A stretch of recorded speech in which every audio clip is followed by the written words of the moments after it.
like, how could this be possible? Like, imagine there does exist a God and all this stuff, and he's all powerful, all whatever. Why would he command you to, like, why would he command you to kill your own baby or your own? You've got an example in the Bible, right? So they have got already an example where God commanded Abraham to kill Isaac, right? So he's got actual evidence in his Bible. Hey, I'll follow God's commands and trust whatever happens is correct. But I'm giving myself to the moral authority and trusting that he is good. Maybe secretly he's hoping that God would stay his hand, but if he didn't, he'd go, okay, there must be some greater good. Was telling him he wants to be like Abraham or whatever. Yeah, but it points out the issue because, like, look, if you really believe God exists, as Andrew purports he does, and he believed that, like, let's say God communicated with him, he heard the voice or whatever, and he was convinced it was really God, and the voice said, "Kill your mother." At that point, you either have two options. Either your, like, sanity and your compassion and your humanism kicks in and you be like, fuck no, I'm not killing my mom. Or you go, yes, this is a logical syllogism. God is real. I ought to do this. Like, those are the two options. I hope he would go for the first one, but the fact that he's saying he wishes he could go for the latter is just very disturbing. The latter being that he... shut off. Go with God. Which one? No. He wishes he could be a robot, and just when God says kill your mom, he could just carry it out instantly. But he admits he can't do that, which he views as some type of maybe moral failing on his part. Well, yeah, that's what a theist would think, right? I mean, he's not being inconsistent. So if you're looking for the inconsistency, you won't find it, seemingly at least at that stage. So he's been consistent, saying, hey, I don't like this, but hey, God commanded things in the Bible and so forth that other people didn't like, and there was a greater good came from it. So, I've got anecdotal evidence that when I feel uncomfortable, that in and of itself is not sufficient reason if I truly believe that God is speaking to me. But it's not inconsistent there, right? It's not inconsistent, you're right. It's just, I don't know, dude. Just thinking the story of Abraham and Isaac, like, is a good moral lesson. Like, it's teaching you to be a robot. It's like, I understand it's not a contradiction. What do you mean by robot there? That you just do whatever you're told and you don't have a choice or you don't deliberate? Yeah, or? Like whatever God says. It's clearly not that, since right? God is the moral arbiter or whatever, you don't have to think. Whatever God says, just do it immediately without thinking. Well, you have to think that at least that God is speaking to you. And be like very convinced that's right. I'm saying you've got to do something. If you do that, and then whatever afterwards God says, you literally don't have to think about it. You can just follow through because He already did all the thinking for you. Yeah, well, that's going to be better for a Christian, I guess. Especially if it violates their intuition. They're going to go, well, I don't want to think about this because now I might hesitate or whatever the case is. Yeah, it's not looking good for him. It's not looking good because it's like even if I believed in God. And I believed God was all good, and He told me to kill my mom. At that point, I'd be like, well, no. Like, he's either making a mistake, or he's telling me something he knows I already can't do. So either way. But is that if you knew that God existed, let's suppose in some hypothetical, you were as convinced as you could as a human being that God was speaking to you, and you assumed that He was good. So whatever He says is not going to be malevolent ultimately. You would say no. Let me just ask you, in that scenario, are you the same person who's taking God as your authority? Yeah, let's say even I would. Yeah, then you're just being inconsistent. So there would be an intellectual problem on your end. Now, you could just hand wave that away, of course. Go, well, I'm just denying God here because He violates my intuitions or whatever. But there we would have a legitimate case to say, well, you're just being inconsistent. You pick and choose when it suits you. No. Just why have God as your authority at all now? Right. They presumably, again, everybody is aware of how many crazy people do all these crazy atrocities until God told them to do it. Yeah. They have to be aware of that. And this is again, remember, CM, we're saying the person here is convinced they are of sound mind. Unless you think nobody could be of sound mind. No. Why is this guy out of breath? Like, why are you out of breath? Because I'm walking up a hill. He's taking a walk. I'm out walking, exercise. You're always like hiking or something, right? Yeah, I'm out walking, and it's a bit of a steep hill. So yeah. I always kind of wonder. I thought you were like at the gym or something. No, out walking. But in Abe's case, in his hypothetical, he's just being consistent. And then Andrew, I think could legitimately challenge him and go, well, hang on a moment. You don't actually think God is the authority, except when it suits you, like you cherry pick it. So that scenario intellectually I guess wouldn't maybe work. you'd catch me on that then. Yeah. But emotionally, you might go, yeah. Irrational. Like, I don't know. Again, I can't imagine, and especially again with this knowledge that all these crazy people have done atrocities in the name of God, thinking God told them to do it. Like, if you don't have a pause with that, then I guess you're just submitting. I don't know. You don't care if you're crazy. I agree that from our point of view, these are atrocities. The difficulty, and I said this to my child the other day, and I'll challenge you guys. If a person holds to their view, all you have at the end, as far as I can tell, when I've done this with many people, is you have grandstanding. Oh, but this guy's like a maniac. It's ridiculous. You don't have an intellectual argument. You just hit against a brick wall and you're done. And so then all you have left is like grandstanding. And when I realized that, I was like, okay. Unless I can get them to contradict themselves or to get them to take a different position, if they just hold firm, if Andrew said, hey, slavery is good because the Bible says so and God is good, and ultimately there's a good reason.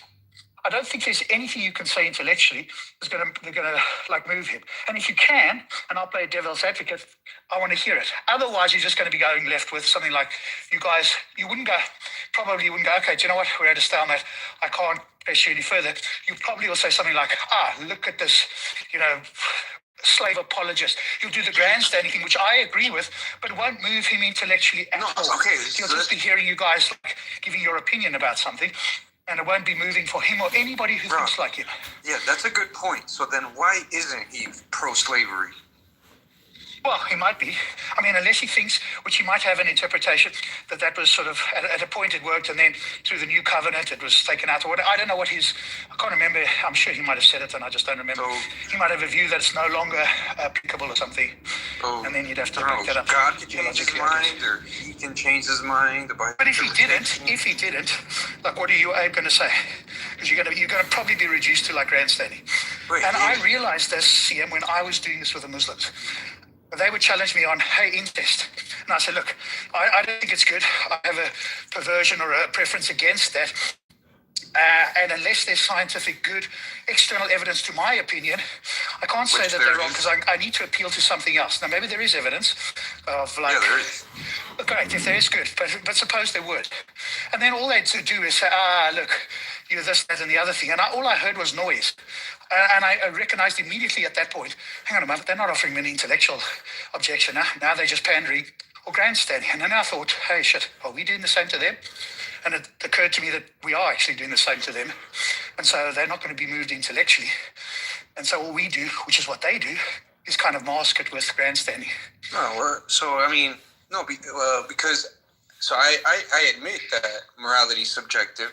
So if you want to have sex with your siblings or whatever, yeah, of course, my moral thing, I think that's wrong, or I don't like it. I'm opposed to it. But I don't say like this is like wrong on like a objective level. Like again, so let's take out the genetic problems that it caused or whatever. Let's take that out. I wouldn't claim this wrong on some like objective level. Whereas what they claim is it's the asymmetry. What they claim is that it is whatever they say is wrong is because they're claiming it is wrong because God said so, or like they're claiming it's. Yeah, we don't hold the moral realist view, but what we could do is motivate somebody else based on some other reasoning, right? Let's suppose we didn't have the science. If you've got the science, CM, if you can send that to me, very useful. I haven't had that conversation with Muslims for ages. Almost never get it with Christians. It's only with Muslims. But if you have got that evidence that shows that, absent my opinion, even if I didn't have an opinion one way or the other, here's the evidence to show that it's wrong, even if those people self-reported that they had a great relationship. You want something that overrides that. But suppose we didn't have the science. Well, first of all, then all the Muslims say, well, Rob, CM, you guys are disgusting. And all I'm hearing is da-da-da-da-da, chatter. I'm not hearing a reason for me to change my mind because they haven't broached on my level. Well, they're now giving me their opinion. Why would I care about that? This is a very common tactic, by the way. Hamzat Sortsis, he's an Islamic apologist. He debated Lawrence Krauss, and he threw out the incest thing too. A lot of times it's because it's like kind of a taboo in their culture and their religion. Right. So they use it to gain points from the audience. That's correct. It's a yeah, propagandist tool. It's not an intellectual tool. And as long as you get them to admit that, well, then they've got no intellectual ground. And that's the point I press heavily. But the same can happen to us. No, so I understand that, but I'm just saying that even if we right? no, I understand. But even if we steel man them, because like usually incest, the arguments are against the genetics. But you could pick like homosexual incest. Correct. That's what they do, right? Yeah. They want to bypass that stuff. Yeah. And then they want to get, hey, Rob, Abe, CM, why is it wrong? Right? And we can tell them why it's wrong. You and I can tell them. But then they go, so you can't even tell those people it's wrong. Absent science, right, to some other method. What Lawrence Krauss did, though, is he said to Hamza, he said, assuming everything's like, not forced and everyone decides they're willing and there's no genetic problems, he says, I'm not convinced that it is wrong. And then the audience started booing him. But I think he was very brave to actually make the point that he's talking about harm, not about their own presuppositions about what relationships are okay and not. Yeah, so if you stick to the harm principle, I think that's the best way to kind of just, wave it off. Yeah, but then you've got to show that there is harm over and above their opinion. If they say, no, it's not harmful, in fact, we love each other deeply and we can't think of a better relationship. Now, it's a case of you need something that overrides that. And your opinion or mine, Abe, or CM's, is not going to do that. No, but but I'm saying to press you, Rob, if let's say we steel man their argument and they said to you there's absolutely no harm, then why would you still fight against it? Why not? I'm just going to appeal to my intuitions. I think it's intuitionally wrong. And I think humans do have intuitions. Okay, hold on. And I don't think we can ignore them in all cases. Okay, so wait, let me actually push you on this one. Let's assume there's an incestuous relationship between two males, so it has nothing to do with any harm, nobody can get pregnant, and they love each other and is willing in everything. Would you be against that? And if so, why? Sorry, two homosexual people. Would I be against it? No, I wouldn't be. Okay, so you're not against incest then? No, but incest here is a different category, right? Here it's among family members. And for me, there I do have an intuitional preference against it. I don't have an intuitional preference against homosexuality. Okay, hold on. But the incestuous relationship would be against two males, right? So no one's getting pregnant. Yeah. But so they're of the same family. So why are you against it? Yeah, because I just have an intuition that that's wrong. Why? I can't go deeper than that. You can't go deeper than that. Probably if we had the science, right, then I could point to the science, which CM says we have. No, the science is going to ultimately be my. The science is going to talk about pregnancy. Yeah, it's for no. That's not what I was looking for.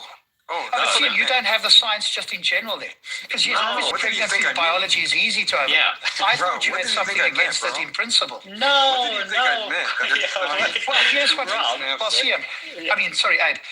What some people have said is that there's a power dynamic that is unhealthy, right? That's the one critique that I've heard, absent being, the biological thing. So even if there was no biology, there's a power dynamic that's unhealthy that isn't even recognized by the participants, and that would outweigh their. It's not even recognized. Hold on. So you're saying that even though they're saying we love each other and we want this, you're saying you know better than them? Well, not me, Rob, but psychology, right? That's been the one point that's been pressed. The same with a Stockholm syndrome. We're not going to go, if the kidnappee loves the kidnapper, who are you to say not, right? Okay, you're going to point out that psychology. Quoting psychology, right? First of all, psychology has been wrong on a billion different things. They used to think homosexuality was like a mental illness. So I don't know about that. Maybe, of course they did. Are you serious? I could give you the evidence. It's in the DSM. Yeah, but again, right, psychology improves. So, what we go is for the latest data. Otherwise, you're just saying we can't appeal to psychology for anything because it could be wrong in the future. What I'm just saying is that, of course, there's going to be things they were wrong in the past and things they're going to be wrong in the future. What I'm saying is, if you're only going to appeal to, quote, psychology, and when I say give me the mechanism, and all you can say is either my intuition or this is Stockholm Syndrome, that sounds crazy when it's two completely willing people in the same family, and you're saying no, even though they're saying they love each other and this is non-exploitative, you're saying no, there's a deeper principle that you think is exploitative, even though they're saying they're fine with it. So who are we going to listen to, the psychologists or them? No, here we want to take the psychologist in the same way we would in the Stockholm Syndrome. We're not going to take the two parties, are we? And go, because the kidnapper and the kidnappee are now tell each other they're in love. We're not going to say, that was Rob, are you really drawing an analogy between people who are kidnapped with extreme stress and pressure and it can change their kind of perception, You're saying that is equivalent to like two people in the same family who decide to have a sexual relationship? It's equivalent in the sense that they are being sort of primed, because in the family there, typically what's happening is the father-son type of thing, because I agree that's what the Muslims have presented to me. There the father has this dominance thing. He's right. It's like there's a submissive posture, and that happened from pretty much from birth. And in the Stockholm case, the person then gets taken away against their will, whatever, and over time, the kidnap, and this is well documented actually, I can't remember the term for it, but there is a term for it, and then the kidnapper starts to be nicer and nicer. And because they've had the shitty experience, they now start to calibrate that this kidnapper is a good person. And so I think the same thing happened with the son. But this seems like a very steep bullet to bite, where you're basically saying that you're going to make a blanket statement whereby even if it's possible that sometimes there's these power problems. First of all, there are power dynamic problems in all relationships, not just incestuous ones. Yeah, but this one's particularly right. I'm not going to say perverse. This is a particular issue, right? This is what I'm saying to you. Other people have said. I haven't looked it up, and I thought that's what CM was going to bring, something like that. The biology is easy. I agree, the biology, but then they can sidestep that. So that's not going to be a defense in all cases. Yeah. I'm saying if you're literally saying just because of this possibility, you would think it intuitively right to ban all incestuous relationships just because of that possibility.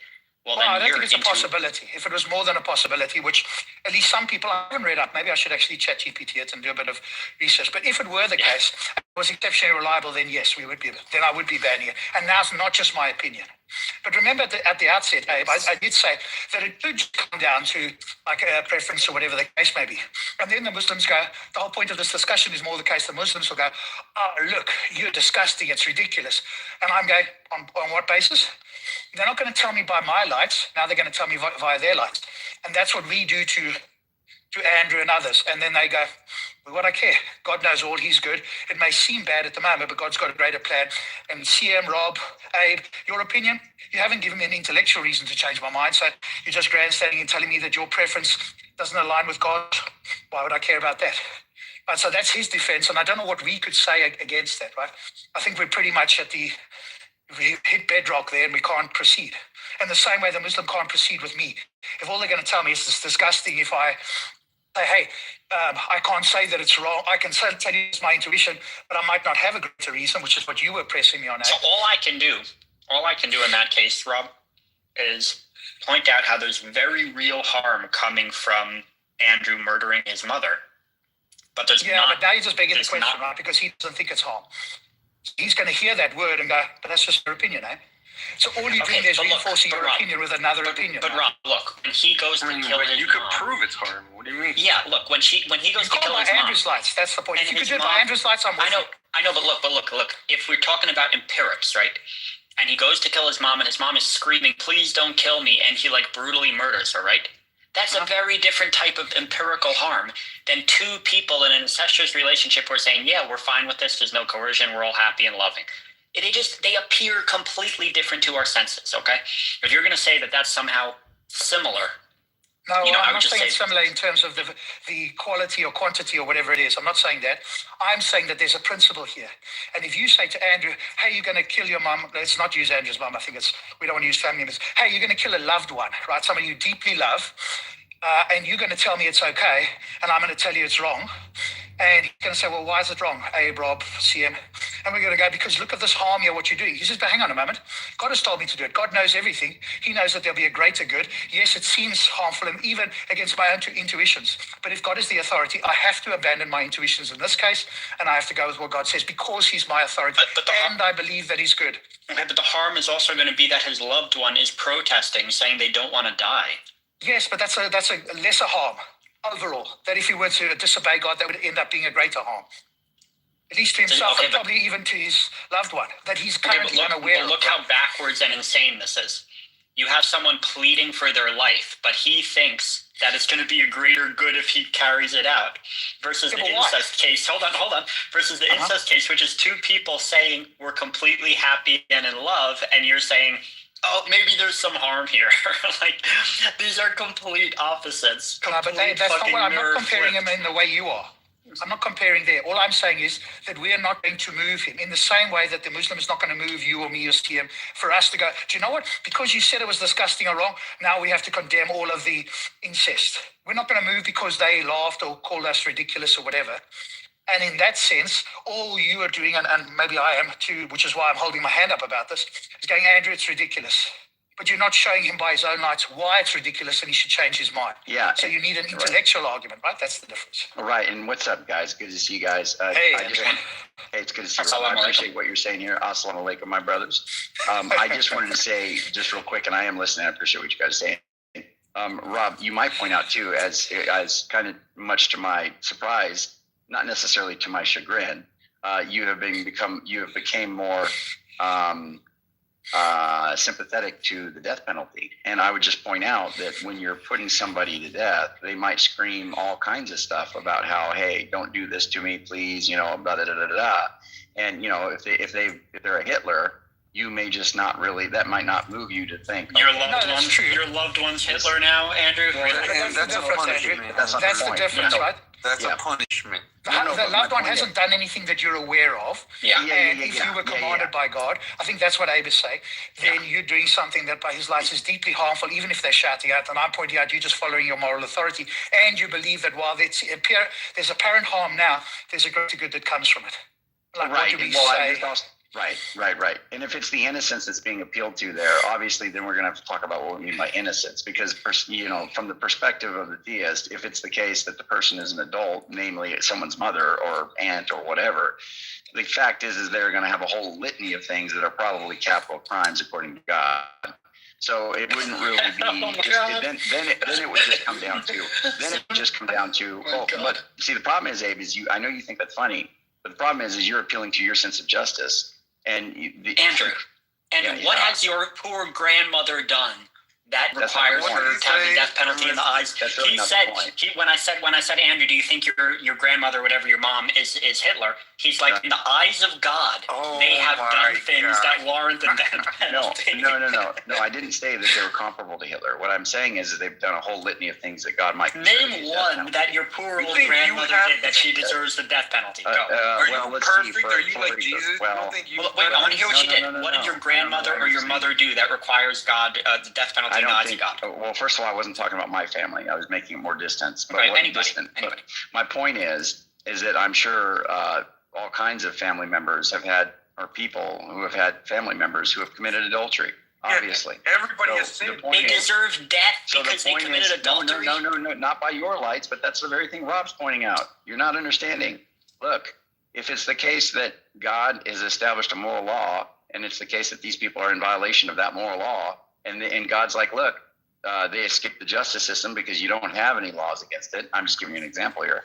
He'd be like, you need to do this. Okay, well, there you go. Done deal.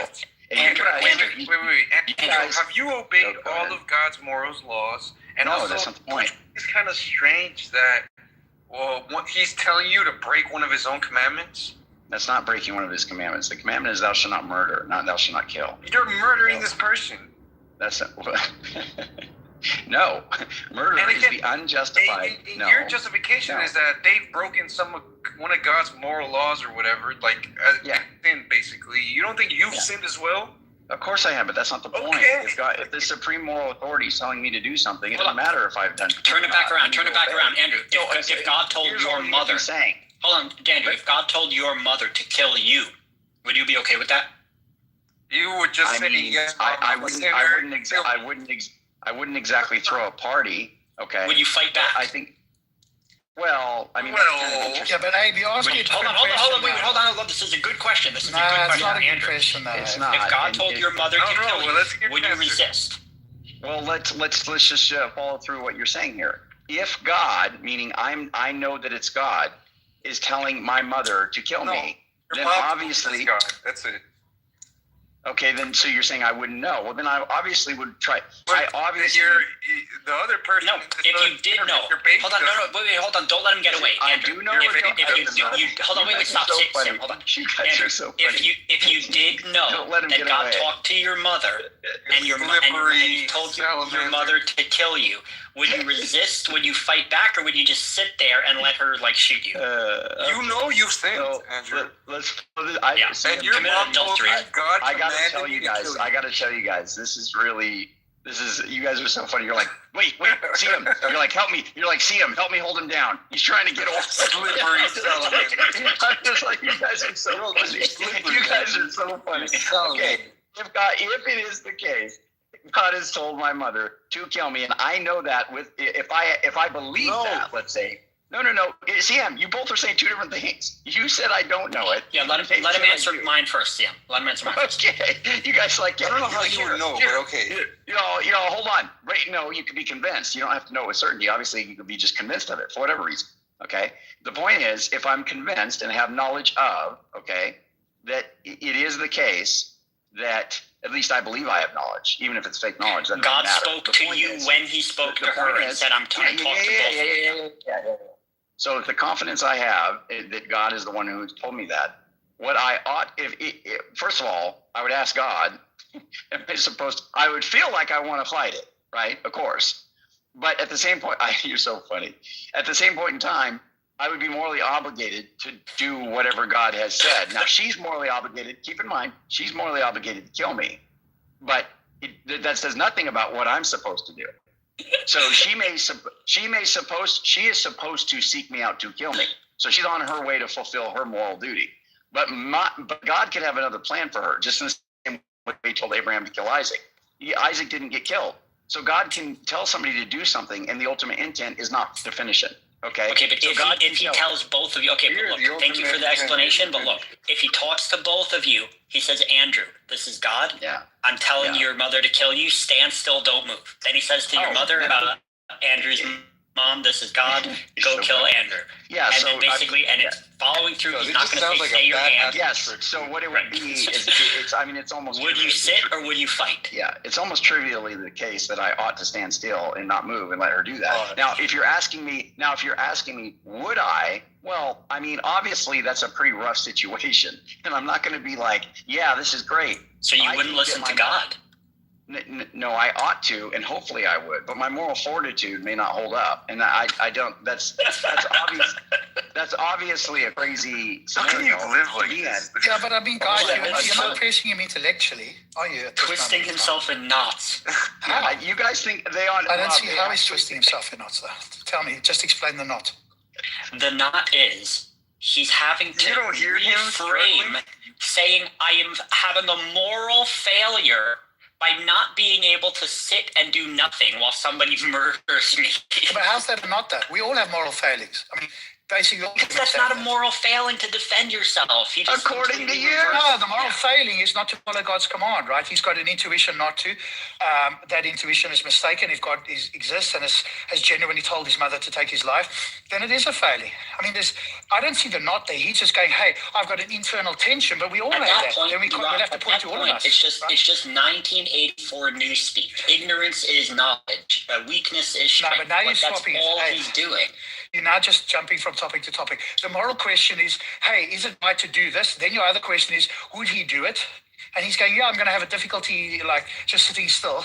Even if I trusted my mom implicitly, I don't want my life to end here. So how would you suggest we make progress then, Rob? I don't think you can intellectually make progress. That's my point. If you want to, I'm listening carefully. But at the moment, you're not making progress. That by his light, if he was like a rational being, he would go, do you know what, Abe, you made a good point. By my lights, I've got to reconsider. All you point out is attention, which he's going to acknowledge, which we're all going to acknowledge if we were in that position or indeed in other positions. So it's not like you've caught him out. You haven't done that. He's just going to go, yeah, I've got this tension where I don't want to die. Typically, my intuition is to try and live.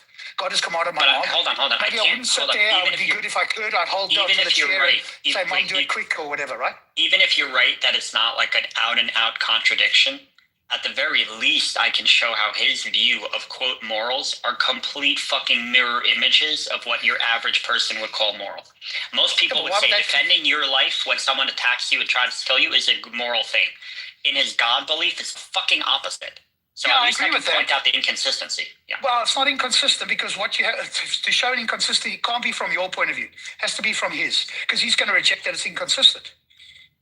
Well, it's inconsistent compared to the way the rest of the people are right and he's wrong, right?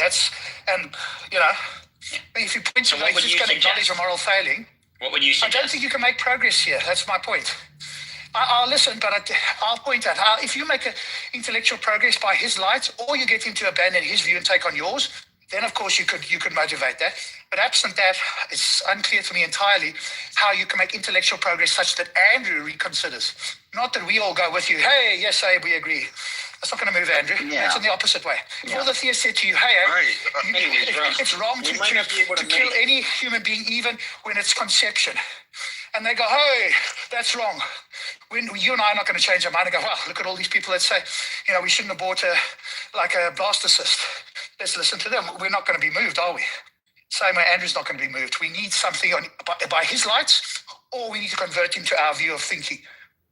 Both of those are extremely hefty tasks. Yeah, well, all I could do is point out how, his conception of what is ethical, the reason he's having a difficult time sitting around and letting someone murder him is for this very fucking reason.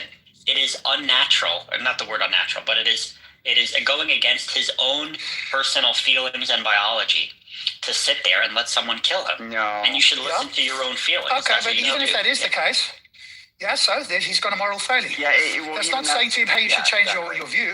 Right. He's just going to say, well, I've got a moral failing. God doesn't. I acknowledge my failing.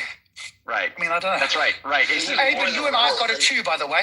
With the trolley example, you and I have got it. Right. If we pull the lever, we probably don't have a problem. Push the fat guy off the bridge, you and I probably have a problem.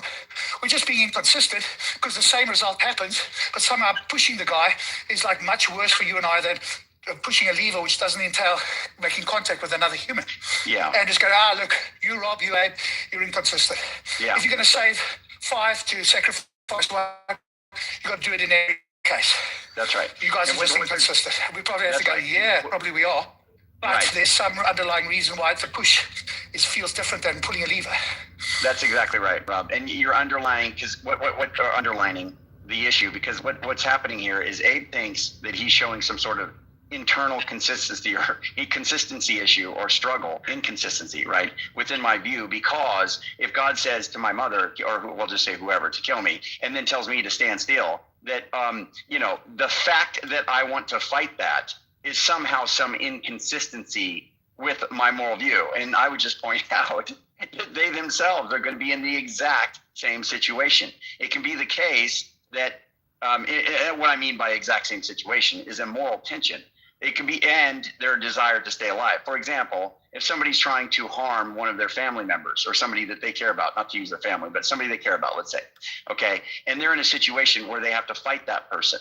Well, part of them might, let's say the person's huge, the person has weapons, whatever, and Abe and CM do not, okay? They're going to have some concerns about their well-being in doing that. They're going to have this tension of ooh, I don't really want to do this. This is going to be tough. This is going to be, I might get hurt. This might be really sucky. But at the same point in time, they're going to feel morally obligated to defend the people that they care about. So that tension is also going to be there. It does nothing to move me, Abe, by you saying that I'm going to be wanting to fight for my life potentially, or have that desire, right? I mean, hopefully I could be as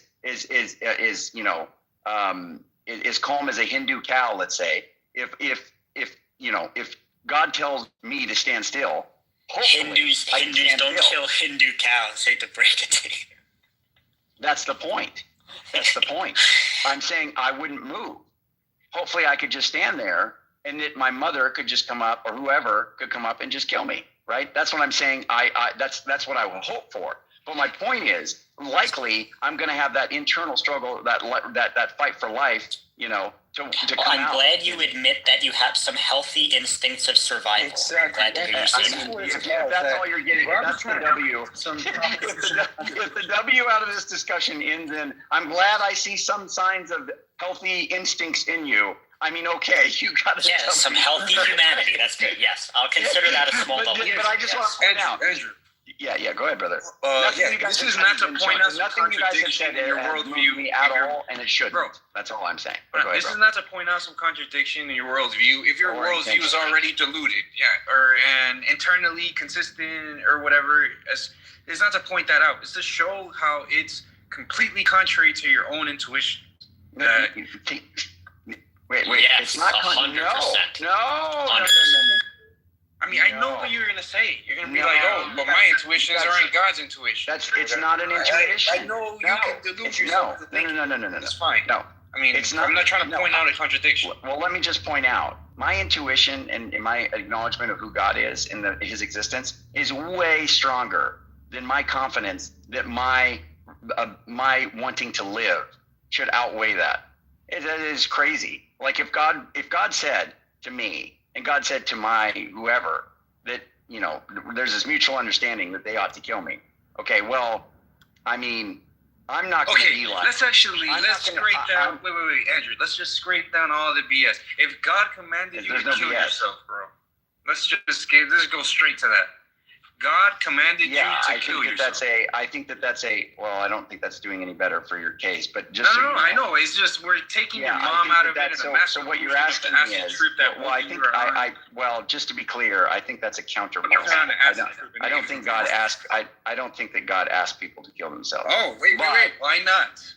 Isn't it against Bible teaching or something, or some interpretation? Yeah, killing or murdering is also against. I think the point is it's just going to be like I'm going to go off the precedents in Scripture, and there's nowhere where God has ever endorsed that, as far as I know. And I don't think that in the Christian Church is just held, which I'm going to say that the Holy Spirit has influenced the Christian Church for the last 2 millennia. I do not think that it has ever been a position that suicide is acceptable, and God would not do that. Is my point. Andrew, you said before. What about?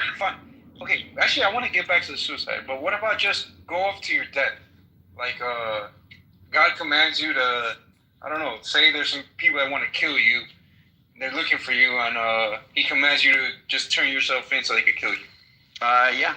I mean, if He's commanding me to go do so, I mean, if the idea is I don't think it's consistent with who God is for Him to say, just do this so that you get killed. But there can be a purpose in what He's telling me to do that ends up in me getting killed. And that's fine. Yeah, I think that's completely acceptable. And if it's the case, I do think that's that is possible for God to do that in the actual world.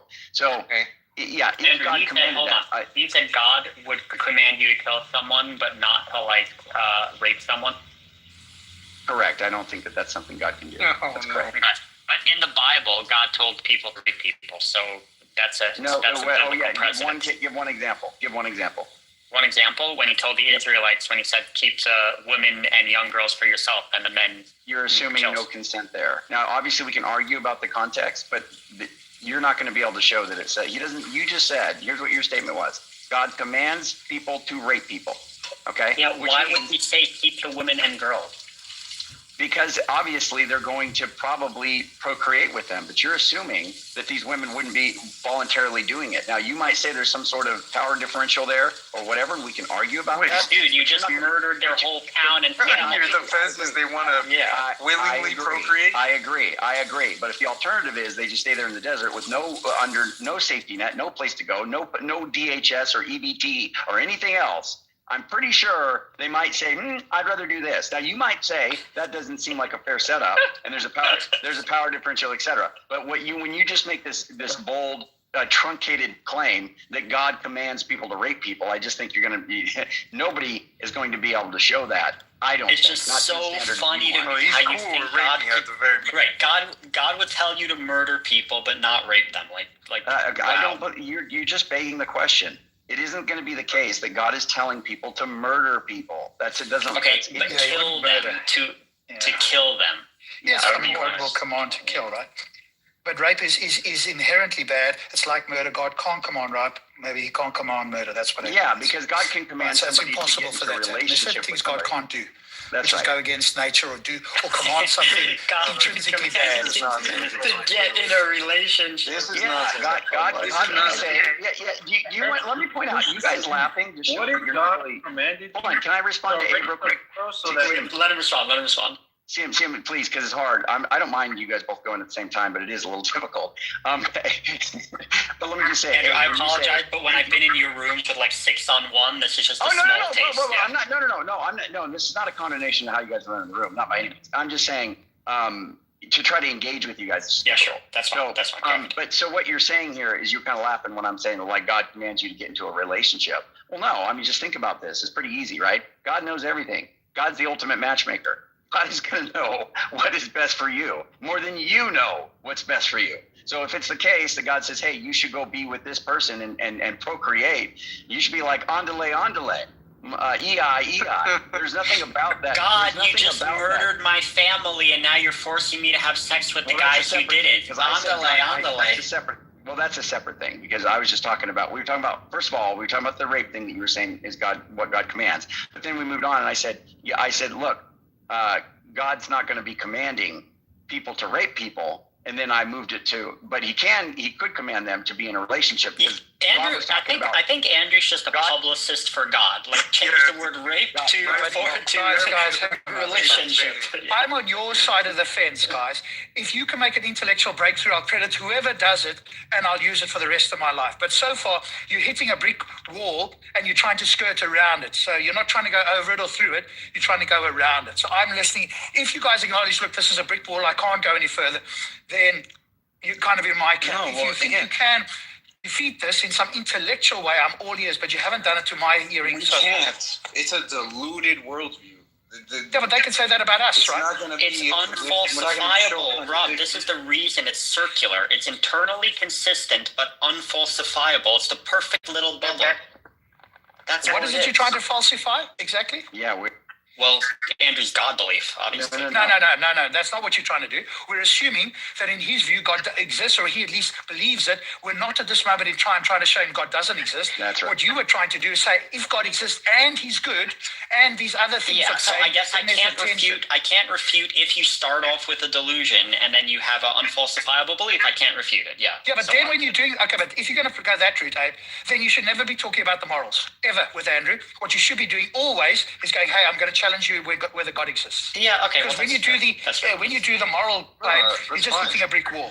Because now you're saying, hey, all you can do, hopefully you agree, say, Andrew, by your lights, do you think this is wrong?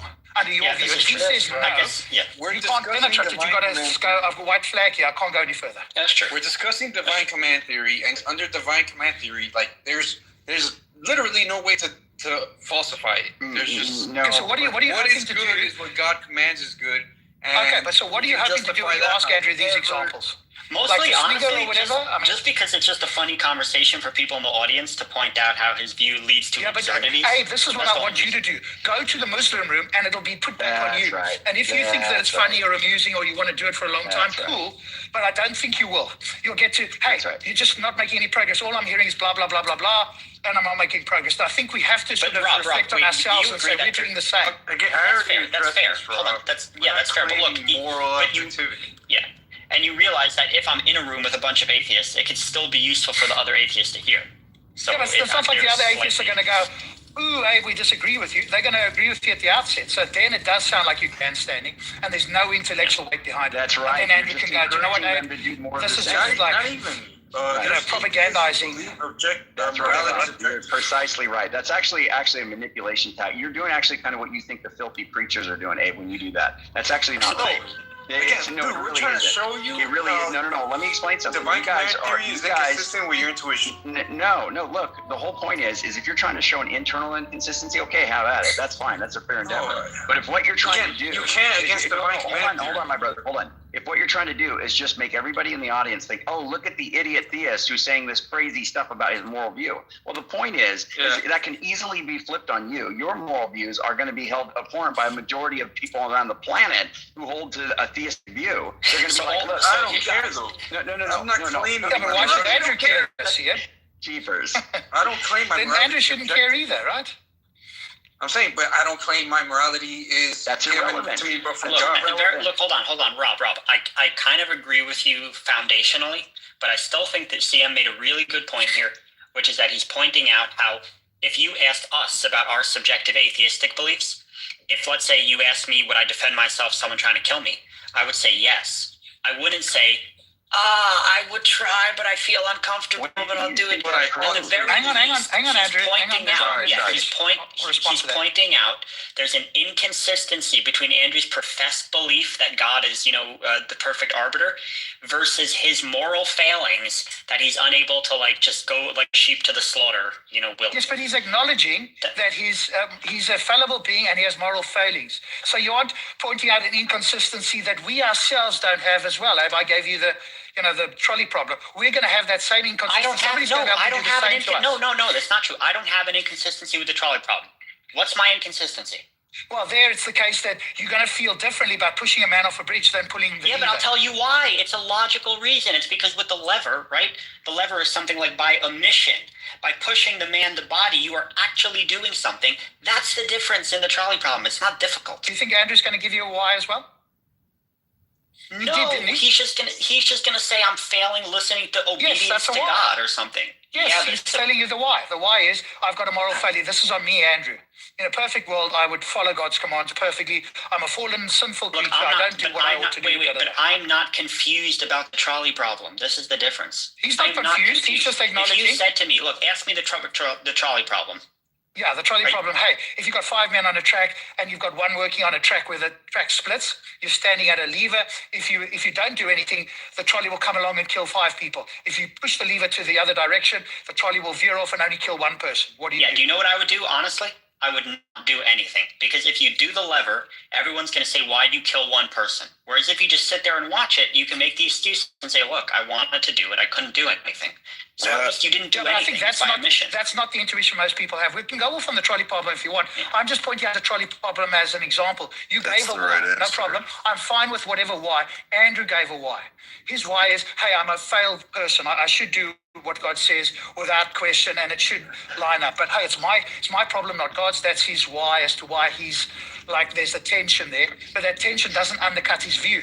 In fact, the one thing I'll agree with you, Rob. The one thing I agree with you is that the deeper foundational thing is we should just ask him why he thinks God exists. That is true.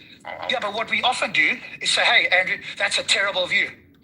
And by terrible, you presumably mean it ought not happen. And then trying to show the absurdity, yes. I think I can still point out an absurdity. That's where the problem of evil works. But these other sort of critiques that you and I sometimes do, and I've tried not to do anymore, don't work. They just butt up against a brick wall.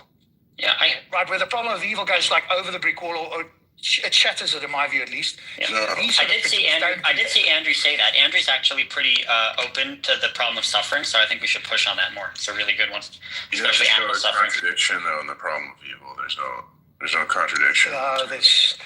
We're not talking about that. Look, but the point is that we're doing the same thing to them, and I think we just got to acknowledge that. And he's given you a why, and that's all he needs to do. He doesn't need to say any more than, hey, I'm a failed human being.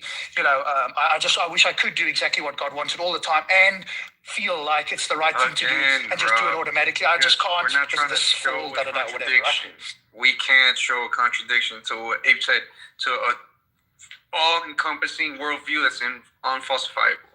We're not going to be able to show contradiction. That's fine. Yeah, but that's our worldview is unfalsifiable as well, then. What you're saying about the, what did you call it? It's not, as opposed to, it's different to, showing that God probably doesn't exist, whatever, is that we're talking about the moral question. And we're not claiming moral objectivity. We're just showing how this is just, I don't know. It's just it's what it leads to absurdity. The only thing to show is that it leads to absurdity. It doesn't show that it's a contradictory, but it does show an absurdity, and that's what I was trying to. When you say absurdity by your lights, right? Not Andrew's. His own intuition. It's not a contradiction. By most people's lights, I would think. Not with my. Why would it be absurd? His own intuition. It's not not with my intuition, with his own intuition. Yeah, but that's not, you're not undermining his position by saying to him, hey, on these occasions, your intuitions sort of is in contrast to what God's telling you. He's going to go, yes, and the reason why is because I'm a failed human being. You haven't done anything to move him.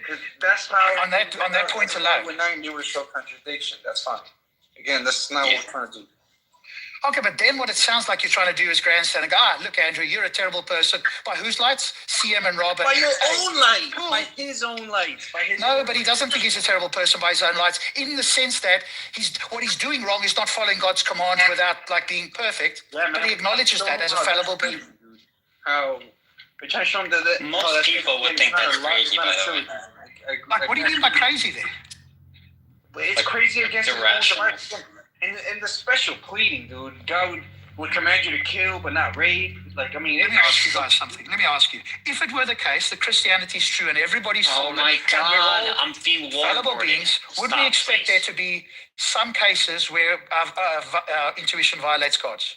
He's just going to be, it's just moral waterboarding at this point. It's just like, if I was right, I would be right. If I was right, I would be right. No, come on, Abe, it's more than that.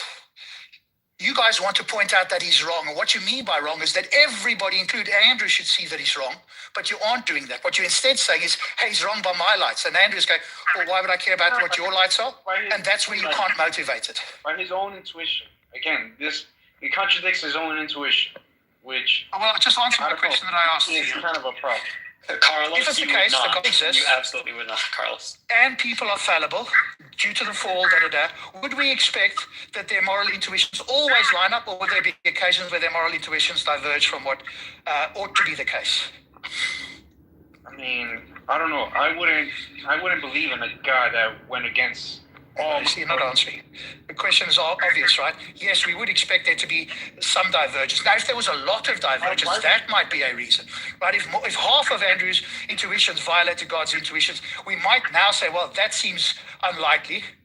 Right? But if one or two do, and he's a fallen being, and he's doing his best to be like in God's light or whatever. All I'm pointing out, the only reason I'm going this route, guys, is to show you how hard this is to do, to actually show the other side that they're actually wrong by their lights. Because we can say they're wrong all day, like I did with the Muslims. They're just going to hear a lot of noise from us. What we want is something that penetrates their worldview. And I just don't think that this critiques are doing it. Okay, If I'm wrong, show me intellectually and I'm listening. no, we're trying to. Yes, again, this is not a logical kind of debate or whatever. We're not trying to show some contradiction. We're trying to show him that again, it contradicts not even my intuitions, his own intuition. And he knows that. Again, You're not doing anything. because he's assuming all this crazy shit. Like I'm a sinner, I'm fallible. Dude, stop trying to come on stage. We're having a conversation now. You come up later. Yeah, but you're not doing anything. The point is, he already knows this. You're not bringing anything new, and you're not showing him that he ought to change his mind about something. That's what you're not doing currently. As long as you acknowledge that, then anything else you're going to do is going to be grandstanding to the fellow atheists, which I agree. I'm going to This agree is with a you. more- the But more then go do question, the same in the yes. Christian rooms. This is the You're going to see more how question. We're talking about- infuriating it becomes after a while. This is the moral question. Again, we're not trying to show a contradiction in his worldview. You're not doing anything morally that moves him. And if that's your intention, then you have failed. Dude, I'm trying to. And that's what I realized. I'm like, I'm failing here. Somebody's showing me a way Rob, to do now this, you're and I just talking don't for see him, it. bro. You're saying it's not gonna move him. No, I'm Rob's hoping telling that you if he you can guys. realize this shit contradicts his own intuitions, that he's wrong for thinking just like he's a slave and a fucking fallible and all that. I'm talking to him. I don't know why you're being like his lawyer here. Like this is not The reason is because you're not going to move him. Proof thing. But nothing that you're saying so far, CM, is moving the dial at all. How do you So it's know? washing up against the. How do you know? Because you're saying that Because I was on the opposite side of the agree fence. It's not an intellectual argument. All right, I agree. It's not Okay. a perfect intellectual argument. I'm trying to get him to realize how this whole divine command theory is fucking like weird. It's wrong. Yes, it's not. I can't. And the prove weird and it's wrong is just your opinion about it, right? Okay, Why would Rob, you care yes, about we it? got I'm it. saying- Yes. Okay, but it's not only. Okay, but then let's agree to move on to something else, guys, because I want to do the intellectual along with you guys. If we agree this is non-intellectual, let's move on to something intellectual. There's plenty we can critique Andrew on that is intellectual. Let's let go of the non-intellectual grandstand. How about that? Yeah, that's totally fine. I just want to point out you kind of straw man there what Rob's doing, like he's being my lawyer. No, he actually asked you guys. He said, "I wanted to." He's present just this to you guys." claiming that it Hold won't on, move you. just He's listen, claiming. just Shut up. listen. He's claiming it won't move No, him. it's not. How the it's not fuck a does matter. he know? You're not. I want to hear it dude, from you.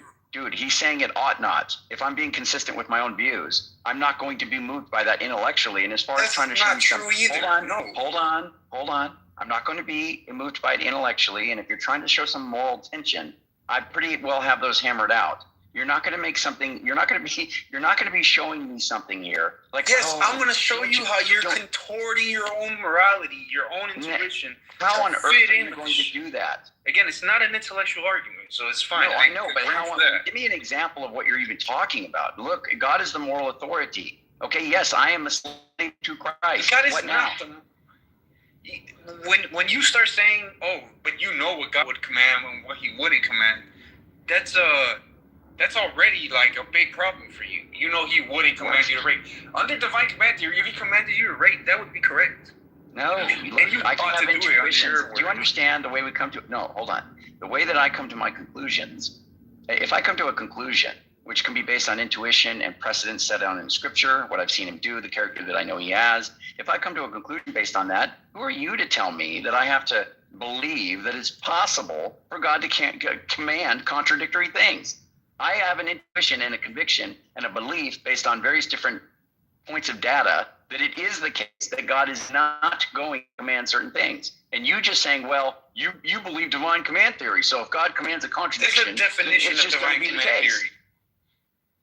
What? The definition of divine command. The definition is that God is the moral authority, and if He commands something, that constitutes your obligation. The problem is, I'm telling you that should ring bells. No. But what you're saying is, you're basically saying you're not brainwashed. That should be ringing bells. Hold on, brother. You're saying God can command square circles, and I'm just saying no, He can't. Yeah, okay? This entire idea not a of moral saying that God is the quote moral authority. First of all, nobody can be contradiction. Hold on, nobody can be a moral authority on everything all the time, because that would imply God could, right? They think God is. Yeah. Guys, but the point is, except for rape, apparently. Right. What do you? Oh my goodness. Okay, go ahead. Yeah. The point is that this is the Kitover dilemma. So if things are bad, right, then they're bad regardless of God saying them or not. And if they're not, if it's only because God says so, then why the fuck are you saying God wouldn't say to rape someone? He could literally command it, and it would be good. It's not. So this is another fucking weird, inconsistency in your view. No, it's not at all. Look, it's not. Is rape bad because God said so, or because it's bad in and of itself? What constitutes our duties is what God commands. So He tells us no rape. That means no rape. Great. Okay, so it's only bad because He said so, right? But Him saying that is Him saying that. This is the Hold on, you guys got to be able to track something a little longer than just one sentence. That command is predicated on His nature, which does not change, and He has no opportunity to change it. He has no desire to. He's consistent in nature. What do you mean does not change, Andrew? Didn't He change His mind? The nature of God does not change. That is just Christian theology for the last 2 millennia. What are you talking about? I thought He changed His mind on slavery. Wait, God never changed, but yet He needs a whole new fucking covenant? For real. And I thought He changed His mind on slavery, Andrew. Okay. Yeah. So God having different relational injunctions. Oh my God, Andrew, you are just God's lawyer. You just finished You're God's saying, lawyer. When you just said God doesn't change, you just finished saying God doesn't change. You guys don't understand what you're talking about. God interacting with temporal beings at different times, giving them different commands for different purposes. For example, it's very simple. A father who tells his child, "Don't jump out the window because it's going to break your arm or cut you or whatever." That's a command that he's giving. Let's just assume the father's God here. Okay? He's telling his son, "Don't jump out the window." That's an objective command for him to follow. That is a law that he ought not break. Great. Now, if the house is on fire and God says, "Jump out the window," now you have a different law that you need to follow. And it's contrary to the previous one. But is that in violation? Hold on. But is that in violation of God's overall principle of what He's doing based on His character, which is love His child? No, it's completely consistent. He says, one hand, don't jump out the window because it's going to hurt you. But on the other hand, when you're about ready to get burned to death, He'll say, "Jump out that window." And yes, you're going to get hurt, but it's better than being in the house and burning to death. Both of those commands are contrary to one another, but they're consistent with His love. So the point is, He doesn't change. He loves you in both cases, but His law changed. That's the point. Thank you. Yeah, but this analogy doesn't work. His nature It does work. God's character does not change. His eternal attributes do not change. The way He deals with temporal beings changes. Yes, that's irrelevant. Yeah, but he's in control, right? So He controlled the temporality. What does that have to do with anything? Meaning He made it in one time that He knows He'll talk to them in way number A, or the letter A. And then in the second time, He knows He's going to talk to them in B. So why would He do that? Just think about how bizarre what you're saying is. You have libertarian free preachers walking around doing their own thing all over the world, right? And God's like, "Hey, I'm going to tell this group of people don't do this because it's conducive to the ends that I have that are godly. They're good ends. They're loving. They're serving justice, whatever. But then he's going to tell this other group of people, you do this. They can be completely different commands, but they're commands that are consistent with God's nature. And so he can have different commands to different people, and they can be completely consistent, even though they're contrary to one another. And that doesn't indicate a change in God. He stays the same during all of it. That's the point. God doesn't change.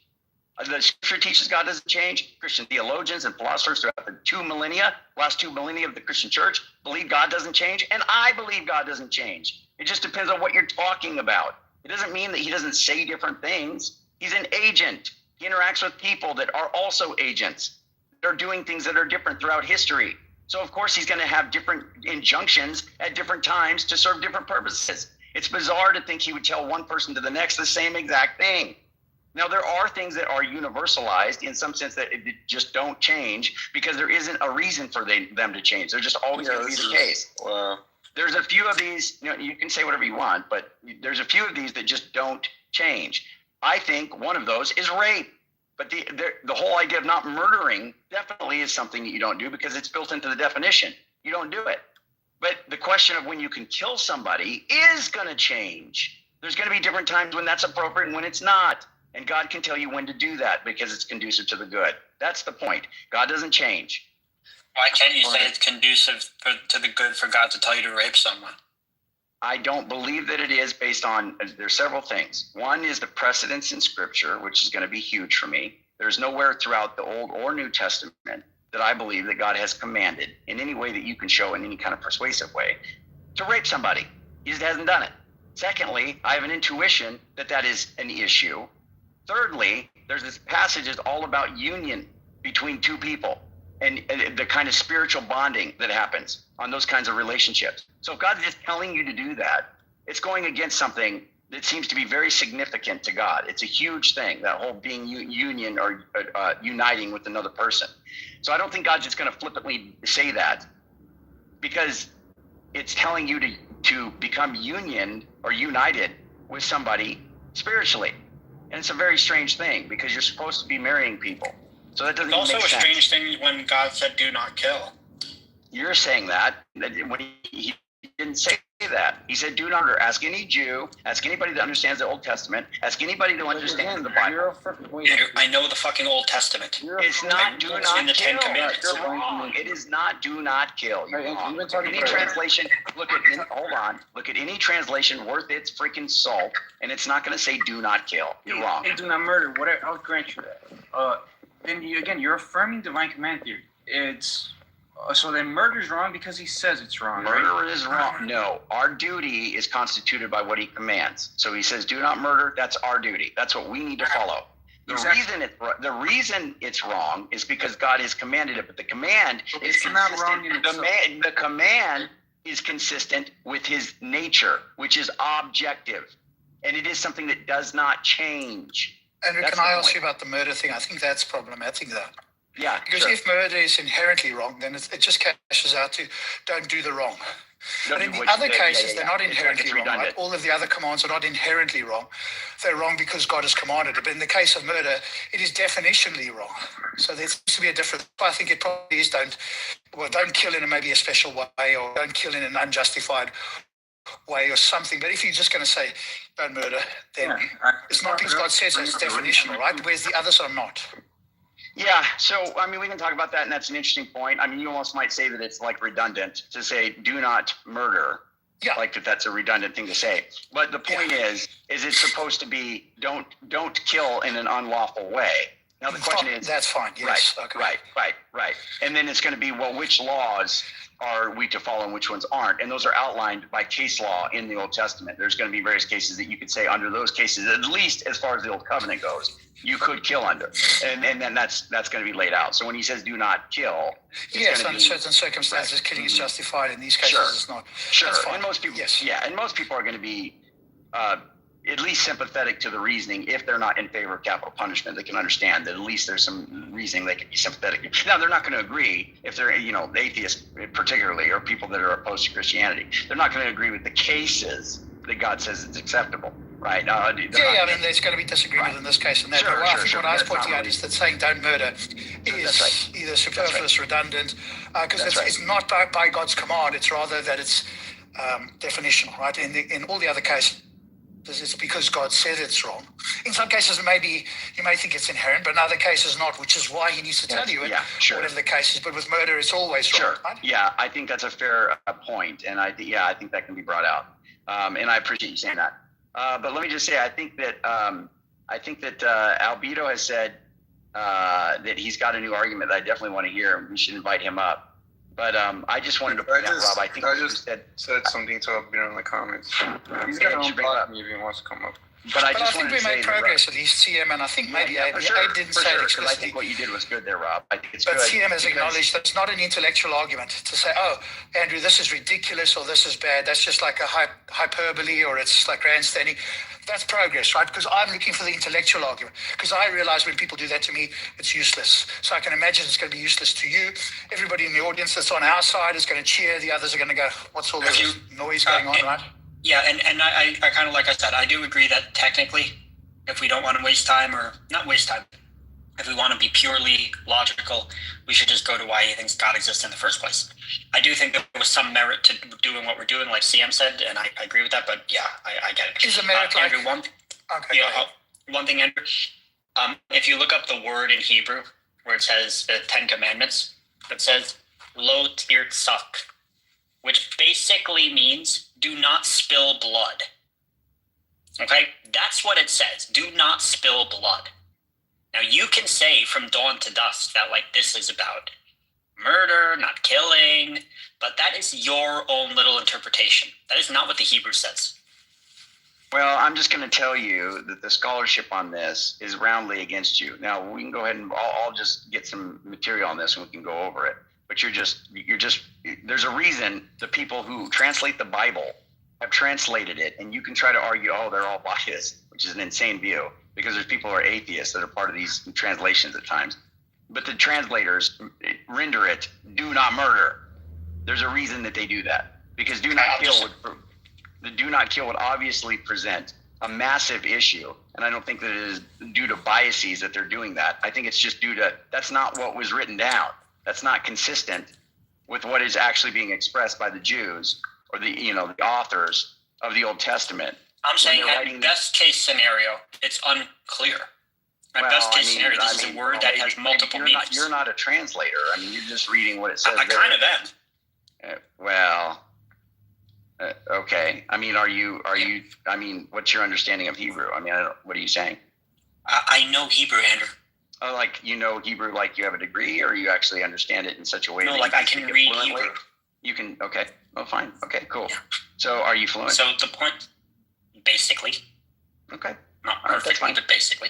Okay. So the point is, at your best, if I'm steel manning your argument, the word has multiple meanings. It has something to do with taking blood.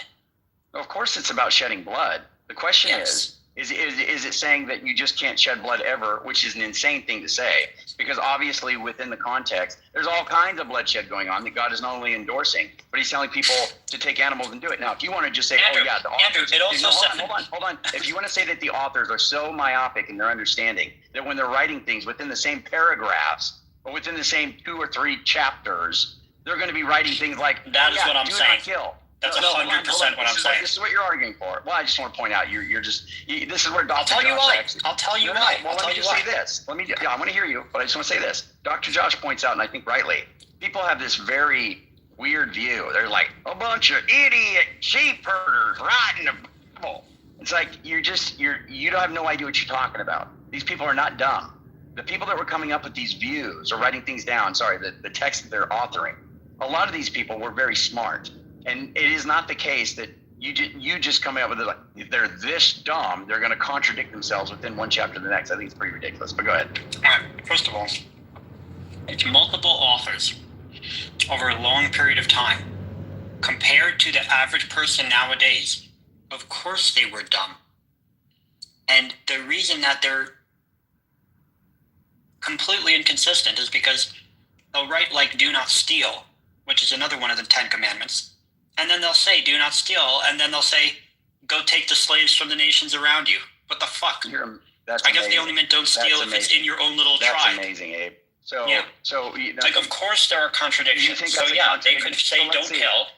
Let's see. So when you say it says do not steal, and then God says to go take land that He created, that He owns. I didn't say land.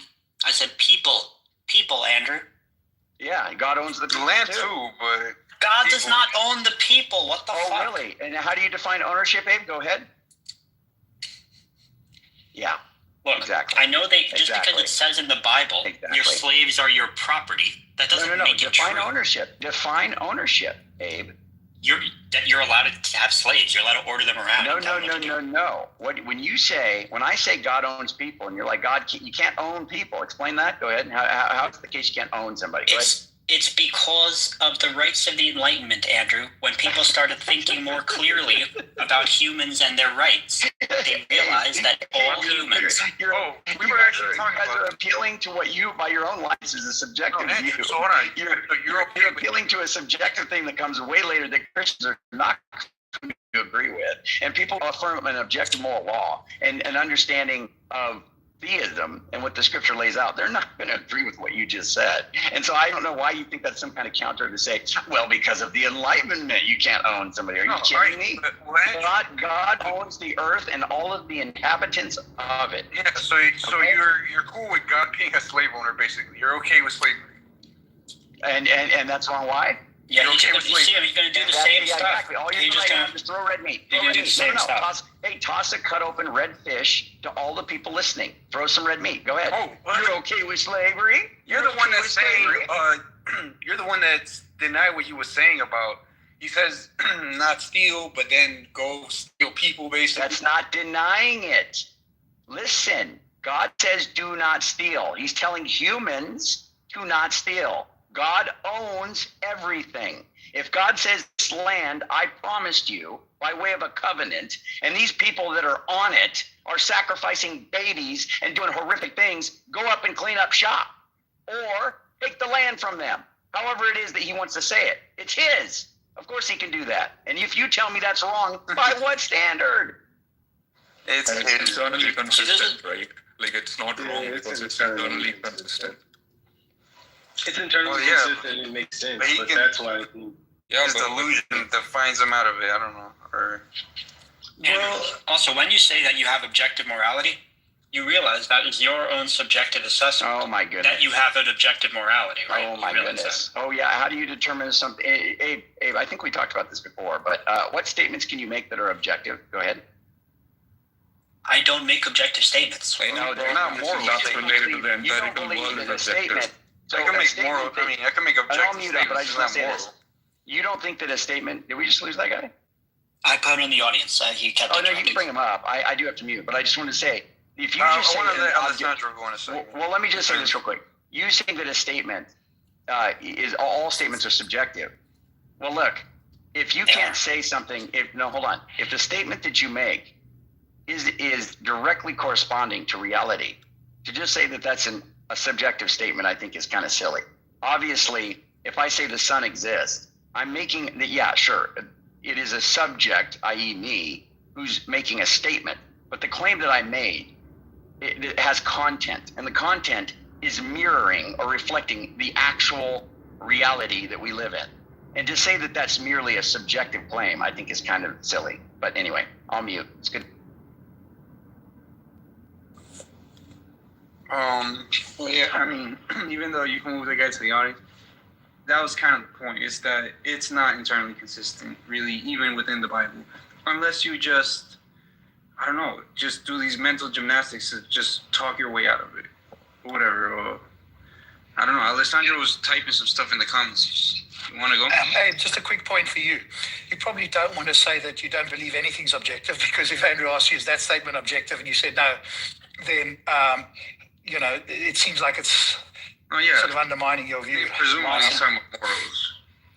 And presumably by objective you mean some fact of the matter that's not subject to our opinion or something like that. So just a small thing. I think you probably have to concede that there are such things. Maybe you don't label it objective, but there are some facts of the matter, and that's typically. You're not talking about moral faith?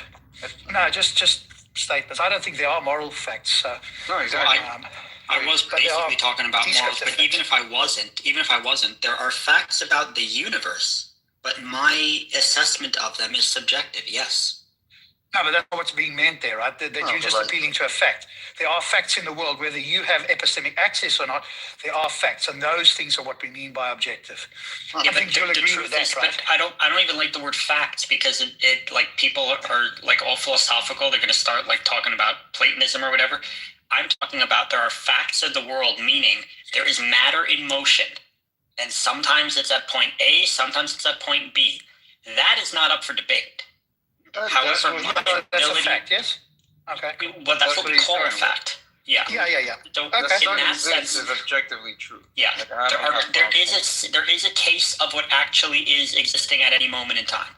But my ability to figure that out is completely subjective. And I don't think there's a problem with saying that.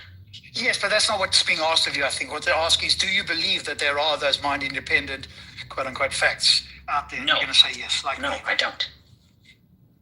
But their fact is not, the fact is referring to something, right? Matter in motion. You paint yourself in a corner when you say yes. Then he's going to say, oh, you do it too. You can't concede that point. He's just going to say you do it too then, so I'm allowed to be delusional. I'm not delusional. I don't believe in objective, like anything you're sensing through your senses is going to be subjective.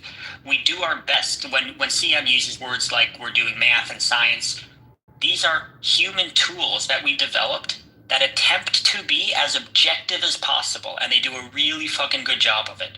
But they are still human tools, and that's okay. That's completely okay. What I think Andrew's referring to is the ontology, not the epistemology, not, do we have access to it? But rather, is there some state of affairs that is the case, independent of our opinion or our preferences or whatever?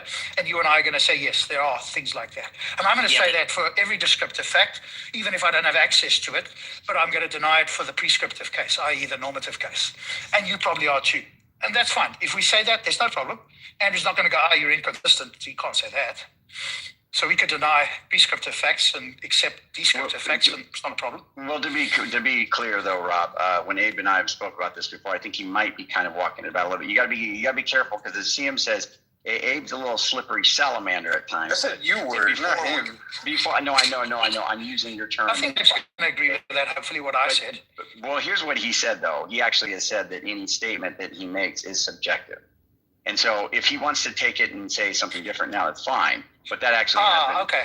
But I think he's doing some technical it's subjective because I'm making the utterance, but then I think that's not what you and I and most people are talking about. No, it's not. We're not saying that. So I think it's fine to say that, but it's like trivially true. Right. So what we really mean is some utterance in accordance with some fact outside there in the world. That's what we mean, right? And so Abe saying, everything he's saying is subjective. That's not really saying much because, he's a subject. Yes, he's uttering. That's if fine. that's all he means, Yeah, right. But that's not really but if what he means is, which I think is what he's important. It's important when you claim that you have objective, access to objective truth. That's why it's important to bring down.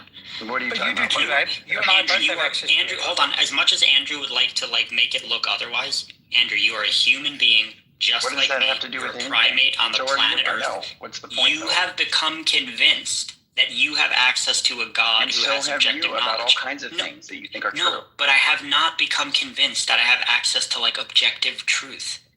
What? That's the difference. Really? See, that's the thing, Rob. There it is. Okay, I think that's kind of mistaken, Abe. You do think that you exist. You do think that there's a sun, a solar system. You think those are objective truths, i.e. that they refer to things in the actual world that's independent of your preferences. Yeah, and I use my own senses to make the case that they're likely yes, true. So that you can still refer to them as objective, though. Your epistemic access to it doesn't change the fact that something out there is the case. It just changes that your amount of access to that thing. But still, the sun is still going to be quote unquote objective in the sense that most people talk about.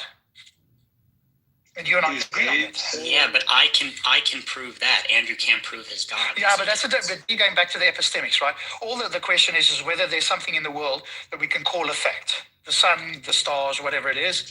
And you and I are going to agree, yes, those are facts in the sense that they're independent of us and they are something out there that is the case. We're going to agree on that. And that's all Andrew means. Then if you go, but I can show mine and you can't show yours, completely different question. That's fine. That was my point, yeah. Well, it sounded like your point was that we can't call anything an objective fact. There's no ontology out there that we can appeal to that is objective. That's what I thought you were saying. But if you're not, then okay. Yeah, well, I'm not 100% sure, but I'm going to say that just for the sake of the argument, that I do think there's a case of reality out there existing. And the difference is I can show to your senses, to your subjective senses, that the sun is there. And I don't think Andrew could do the same for his God. Okay, that's fine, but that's just like an epistemic, disagreement with the ontology. We agree with Andrew that there's some state of affairs that's out there. He just thinks that's a different state of affairs to us.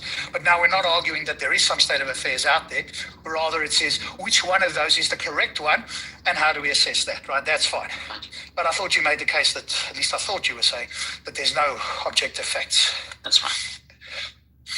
All right, so I think hopefully we've cleared that up, Andrew. He does think there's objective facts. You think there's objective facts. He thinks he's got access, epistemic access to the facts that are true. Yours are false. He was just making a technical point that he views them through his subjective, first-person experience. Yeah, we all do that. Which is technically true, and again, it's so he doesn't get cornered into some platonic discussion or whatever, which Andrew, not coincidentally, Andrew loves to do. Yeah. Alessandro, are you there, dude? I think you wanted to say something. Yeah, I guess you were Andrew. Where you said maybe I came in later. Maybe I didn't track appropriately. Do you believe in divine command theory? Indeed, he does. That's what we've been talking about. Okay, and then you guys are saying that's objective morality. Or he is. believes so. You can't speak now. I think he said he had to mute up. Maybe he'll come back on. As soon as he comes on, you'll hear it. He thinks that's objective. I was thinking that if God is a subject and morality is dependent on the subject, and then you can view it as divine command theory as being ultimately subjective. Yeah, that's very true too. That's very true. But what they want to say, that point before. Yeah, what they want to say, and I think there's an objection, so I don't accept it, but what they want to say is that it's his nature. It's not just his opinion. It's not like he's just going, how does the wind blow today? Or like, how do I, what do I feel about this today? No. Yeah, but Rob, this is the Euthyphro dilemma. You can trap them really easily. When they say that, say, is it bad because God said so or because of its nature? If they say it's because God said so, then you say, okay, so then he could just literally say otherwise. And if they say it's because of his nature, then say, so God doesn't fucking need to say anything. We already know it because of the nature.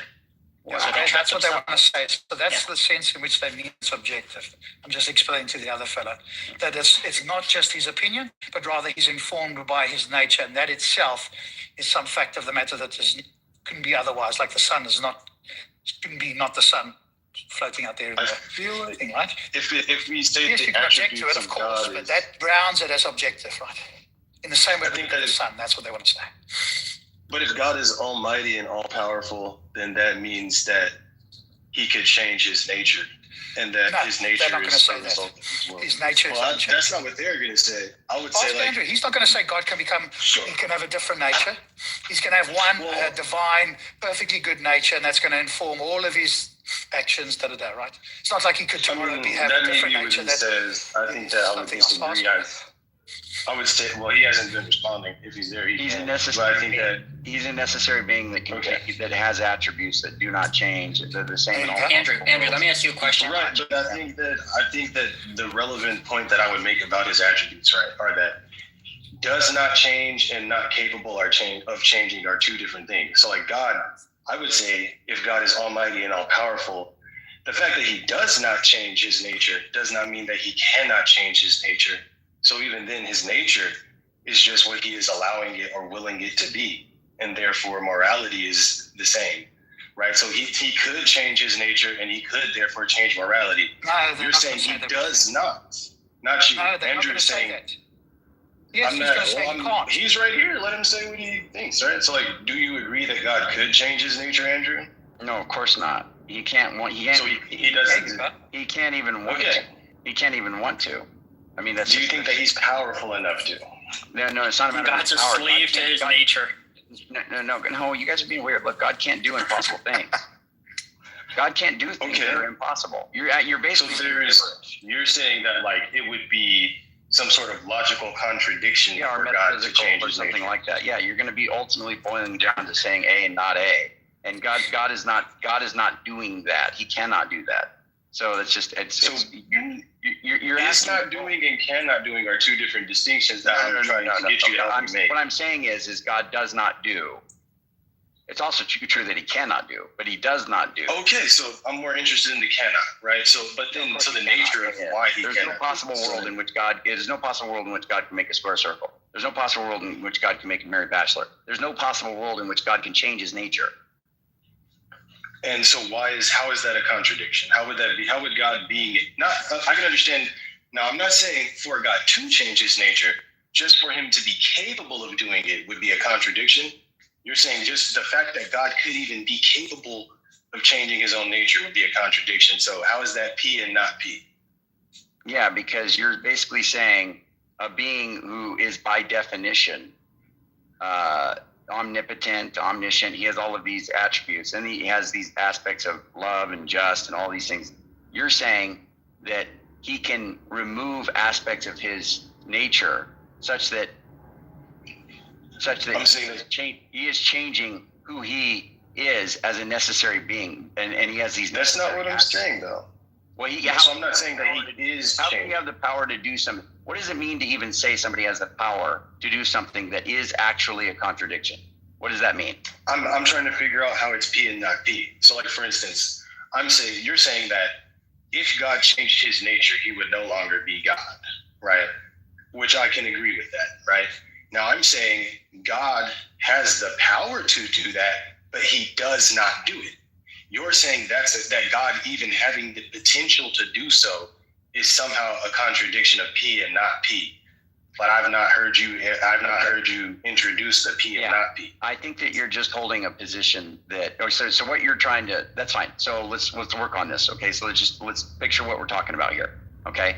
Definitionally, God is the greatest conceivable being, or he's a perfect being. Okay, something like that, right? Now, if a perfect being could change, it's either going to be the case that he's becoming worse or better. Okay, there's going to be some difference about who he is because we're talking about the greatest conceivable being. If you're going to say that he becomes worse, then he's no longer perfect. That's a problem. Right. If you say that he becomes better, then you're saying he wasn't perfect. That's a problem. So you can't have a perfect being becoming better, and you can't have a perfect being becoming worse. So what I'm saying is a perfect being. I'm saying to you, Andrew, I believe a perfect being would be capable of making itself imperfect, although it chooses not to do so. That's what I'm saying. Yeah, but he's told you why. So I'm saying God. I don't understand why you keep pressing this point. He just told you it's impossible for that. Yes, it's contradiction. He's God and not God. God can't be. No, I'm not saying that he does. So wait. I'm not saying so I can be alive or dead and I can kill myself. I have the capability of killing myself, but I'm not going to, right? So God can be in a state of perfection and in that state have the ability to become imperfect, but he does not do that. It's Schrodinger's God. He's only perfect when you're not looking at him. Do you see what I'm saying? Do you see a P and not P? You're just asserting that he can be not God. Come on now. And I'm saying that he can change into this the is state of not being. philosophical shit, so whoever you ask, you're going to get a different answer. No, that's not true. I don't think any theist is going to accept that.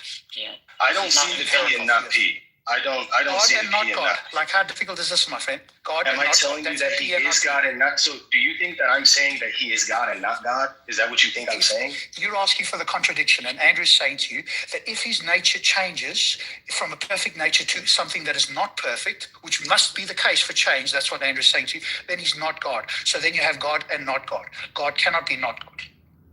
Very simple. So God cannot. So God cannot change himself from being God. But God cannot make the God. Yep, God is a slave. I'm saying God can make the world. God can make the place. So God can delete himself, right? God can make the world a place where there is no God. Why not? Not it's simple as this. Because then that's not P and not P. That's just the non-existence of God. A perfect being cannot change. Is God a necessary being that cannot fail to exist? That's what the Christians think. And there, the part cannot fail to exist is part of being God.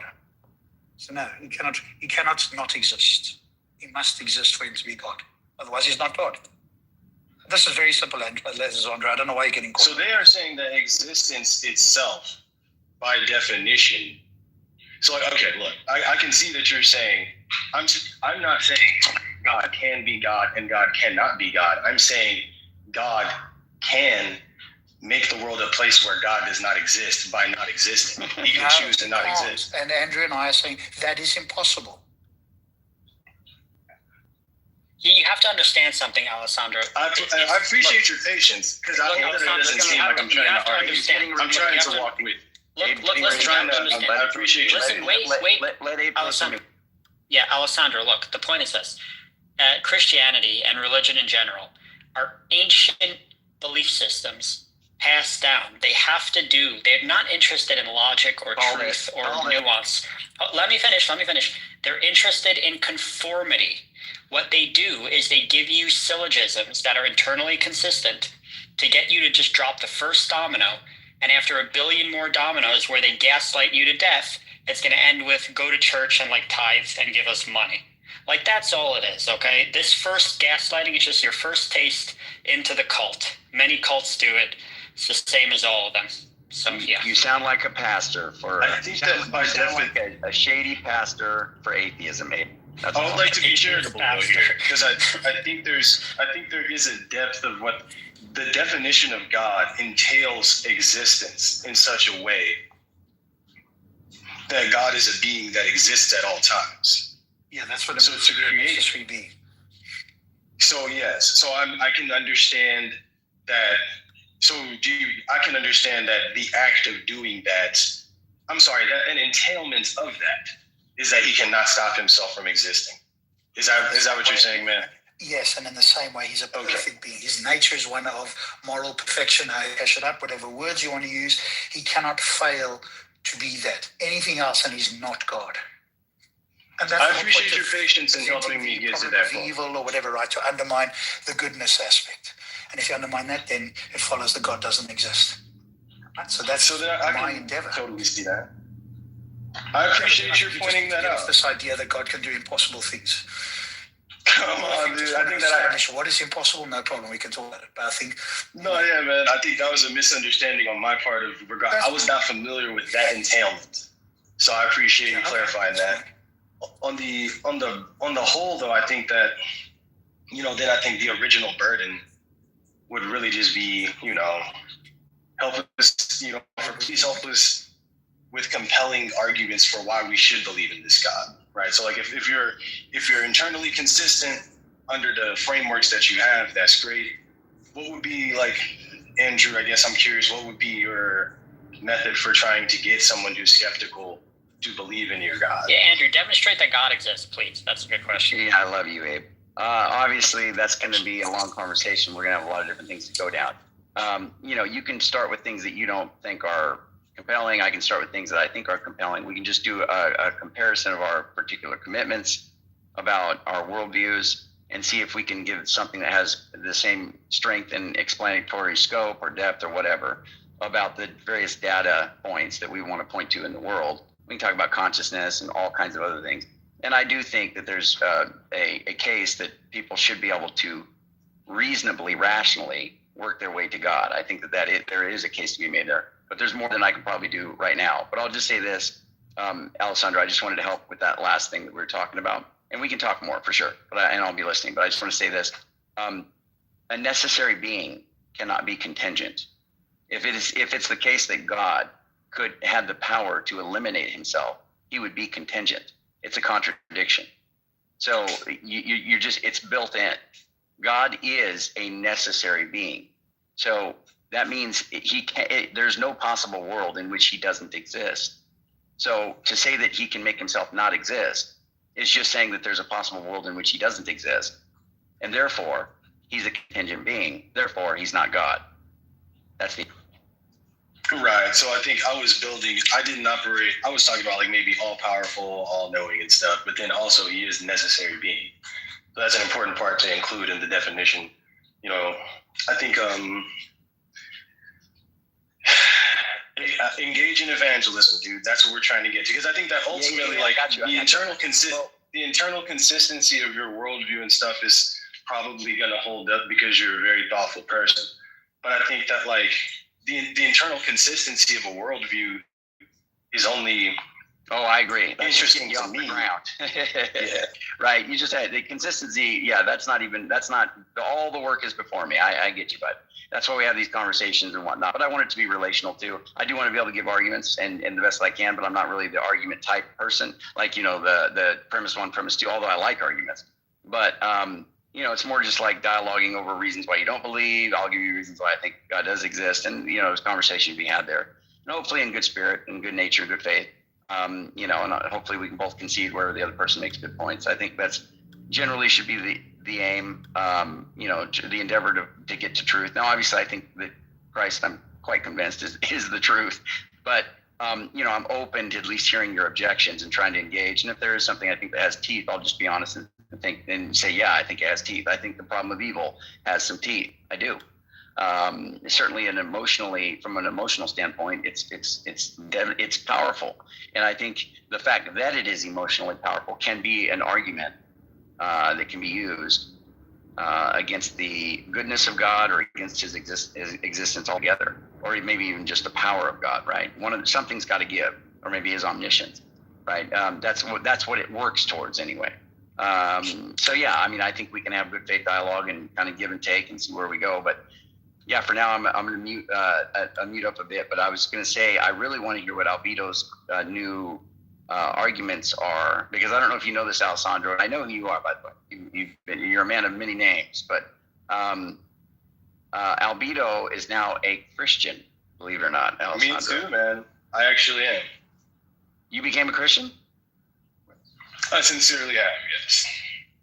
Now, the thing is, I don't believe like that Jesus is the only pathway towards, like, I don't believe that you're going to burn in hell if you don't worship Jesus. Right. Well, wait, but you believe that he died and rose from the dead? No, I do not believe in the resurrection. I don't. Wait a second. I mean, not to be tribalistic here, but we're really talking about the base. This is like you could do a Dawkins thing and just say you're a cultural Christian, but to say that you don't believe Jesus died and rose from the dead is basically almost like saying you don't believe God exists, but yet you're a Christian. I mean, that's pretty wild. Well, I think that's so the way that I view it is like, okay, I've been an atheist, right? I've been an agnostic. And okay, I think about what do I think about the nature of divinity? Can divinity, can human beings express divinity? I mean, we can define divinity, right? I mean, that's going to be a term that's hard to whatever, right? I believe in the divinity of Christ, right? I believe that I've had divine experiences, yada yada. You know what I'm saying? Like, this is just like, so I do believe that Christ is operating in accordance with the will of the creator of the universe, called by God, or even a conduit through which, yes, Jesus is. I do believe in like the power and effect of Jesus on this world today. I do believe I'm not convinced that it would be an interesting conversation if someone like could convince me of the annihilation of consciousness upon death. That would be an interesting conversation. Yeah. So I'm not persuaded that is the case. So yeah, like I believe in Jesus. Mm-hmm. I believe that he was divine. I believe that he even was a vessel through which the highest level of divine energy did flow, right? And you should try to be like Jesus. Wow. And you should try to follow Jesus. Is this is this a recent thing? I'm sorry. Okay, wow. For me, this is a quite recent thing. I mean, I've been a theist for a second, but I think that for me, this is, the divine. I think that also when I look at the compilation of the Bible, there are multiple versions. There are multiple church fathers who believe in different versions. You have Apocrypha, right? And so I think that like the church itself is not a unified body with like explicit beliefs. You even have many churches that don't even believe in the Trinity, that don't even believe in the divinity of Jesus, and all of them would say they're Christians. So yeah, I mean, there you go. Bro, well, first of all, I just want to say that's awesome, man. I mean, obviously, I'm happy to hear that. Why wouldn't I be? You know, I think that's awesome. But I would just say there are people here on stage that don't believe, they're naturalists, you know, or whatever. And they're going to say they don't think anything supernatural is true at all. So I'm very curious. I would love to hear, and I'm going to mute, and, you know, until Albedo comes up or whatever, I would love to hear you say what it is that convinced you or what brought you into, let's say, theism, because I didn't even know you were a theist. I always thought you were an atheist. And then what brought you even more specifically to say that you think Jesus is divine or was divine? I would love to hear that, and I'll listen, brother. I appreciate it. Yeah, I have a question. Alessandro, what makes you think you're still going to be conscious after you die? So, I believe in the block universe, right? And some of the implications of, which means I also subscribe to the tenseless theories of time, which means that causation, even in just a physical sense, like at point A, from point A in time to point B in time, causation would be illusory, right? Like, do you follow? Not illusory, but it's not like the direct causation like in A model theories of time here. It's not a causation in the sense that we mean when we say cause. Yeah, right? It's all existing, you know, at the same time, but just you become aware of it. Yeah. Right. It's not causation in the same sense, but it's like some emergent kind of causation. It's not the same exact causation, but okay. Even I know the B theory of time. Okay.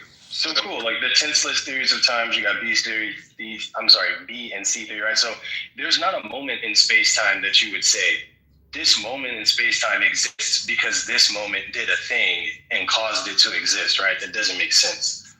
So I don't think that emergent dualism makes sense. I don't think that consciousness exists because things are happening in space-time causing consciousness to exist.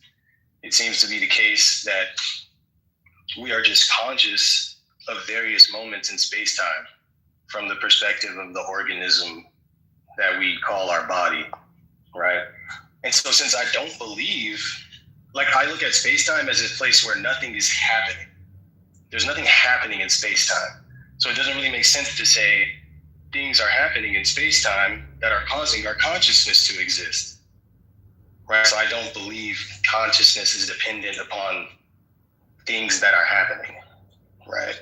And so since for me, okay, you see what I'm saying? It's like for me, consciousness is not even dependent, or it's not emerging due to processes, because like processes in that emergent sense of a sequence of events with an outcome, that's not the most advanced understanding of the configuration of space and time, right?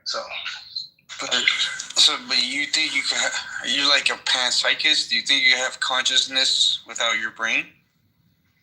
No, I think it seems to be the case that like our consciousness is just peering into time and space from the perspective of our bodies, and I don't know what the cause of that is. But I thought you said you're not a dualist, right? I would say I'm not an emergent dualist. So like an emergent dualist is going to say consciousness exists because like a thing happened and now consciousness exists. Right? Like okay. I don't look at causality like that. Okay, but you are a dualist, I guess. Just not emerging from your brain. Do you think consciousness is physical or non-physical? I believe that everything is probably physical. We just don't know what to call it yet. So why can't you just say why can't you just say consciousness is emergent? Well, because emergent, for something to emerge, like you're saying like a thing happens and then causes a thing to exist, right? But I'm once again, I'm in Are you saying you think consciousness is uncaused? I'm saying I don't know the cause of consciousness, but I don't believe that consciousness exists due to any of the physical processes that we're observing. Then why wouldn't you just say that you probably think it's non-physical? Because if you're saying you don't think it's caused by anything physical, then just call it non-physical. Well, I think so. Whatever we would call non-physical now is probably something that we okay, like for instance, people used to think light was non-physical, but we just had to discover photons. Do you see what I'm saying? So like, yeah, that's true. Even and things I think that people will call is super. physical. Sure, I mean that may be the case, but I think that I don't make vast assertions about the nature of consciousness. I just look at like what we know about space and time, and like I'm going to say causality is not a thing. Straight up, full stop. Causality, according to the laws of physics, in accordance with like the block universe theory, the relativity of time and space, and the passage of time and the arrow of time, and all of that, all moments in time already exist, right? So like, it's not like your consciousness exists because there's this thing happening. I don't know if you see what I'm saying, but like, I mean, I know what you're saying. I don't think the conclusions you're drawing are actually correct. So what is incorrect? No, just because. What is more questionable? You see, even in a B theory universe, I mean, saying. So I know it's just again the problem is you're mistaking the word, like you're using the word for two things. So, okay, if you don't want to call it this causation, the same type of causation as you have in like A models, then we can invent a new word, or you can just put a prefix in front of it, like call it emergent causation or something. But something like emergent causation still exists in the B models. I mean, things don't happen for no reason. Of course not. I think that, okay, so here's what I'm saying. Still are separated, even though they might not be, like CM said, there might not be like caused A to B to C, but they are still spaced out in a way that is sequential. It's the reason it's the reason why your experience right now is not like you as a child, you as an old man, you as a middle-aged person. Like, it's the reason it goes in order. Of course. Now I think that we may disagree on the implications of that, and maybe we can come to agreement. I think that like, okay, there's a sequence of reels on a movie strip, right? And say sequences of a book, of a pages within a book, right? Page 3, we can say like page 2 caused page 3 to exist, but also page 3 and page 2 exist at the same time, right? So no moment is privileged, right? So if, for instance, say event B must happen, then event C happens, and then consciousness exists. Like that's something that you guys are like trying to say, right? Like event B happens, event C happens, and that's why consciousness exists. That's what you're saying, right?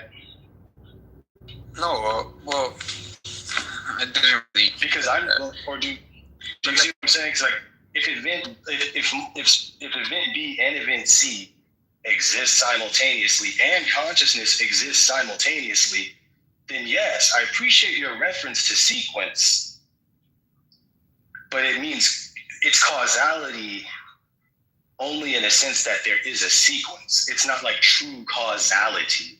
Do you see what I'm saying?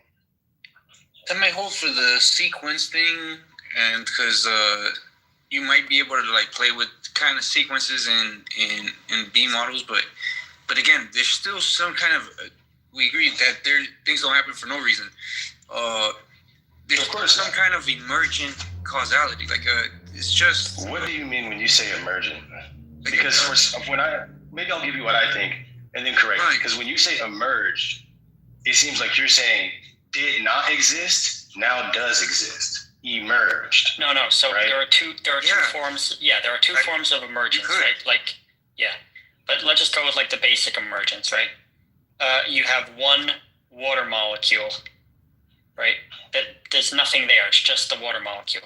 But when you get billions of water molecules together, then you have like temperature because they're hitting each other.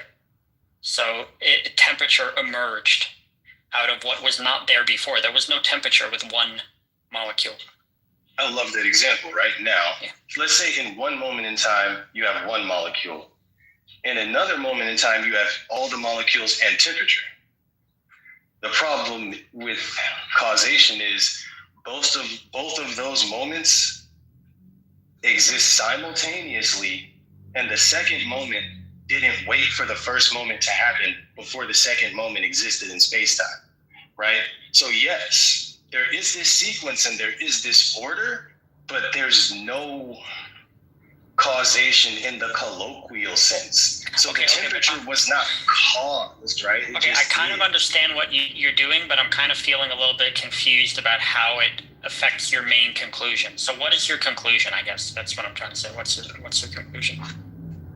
So if even in space-time, each state of affairs is an eternal attribute of space-time in its own right? We can't even say that like for instance, this moment where we're talking on the phone has always is a clumsy word, but it's an eternal attribute of the universe, this moment, right?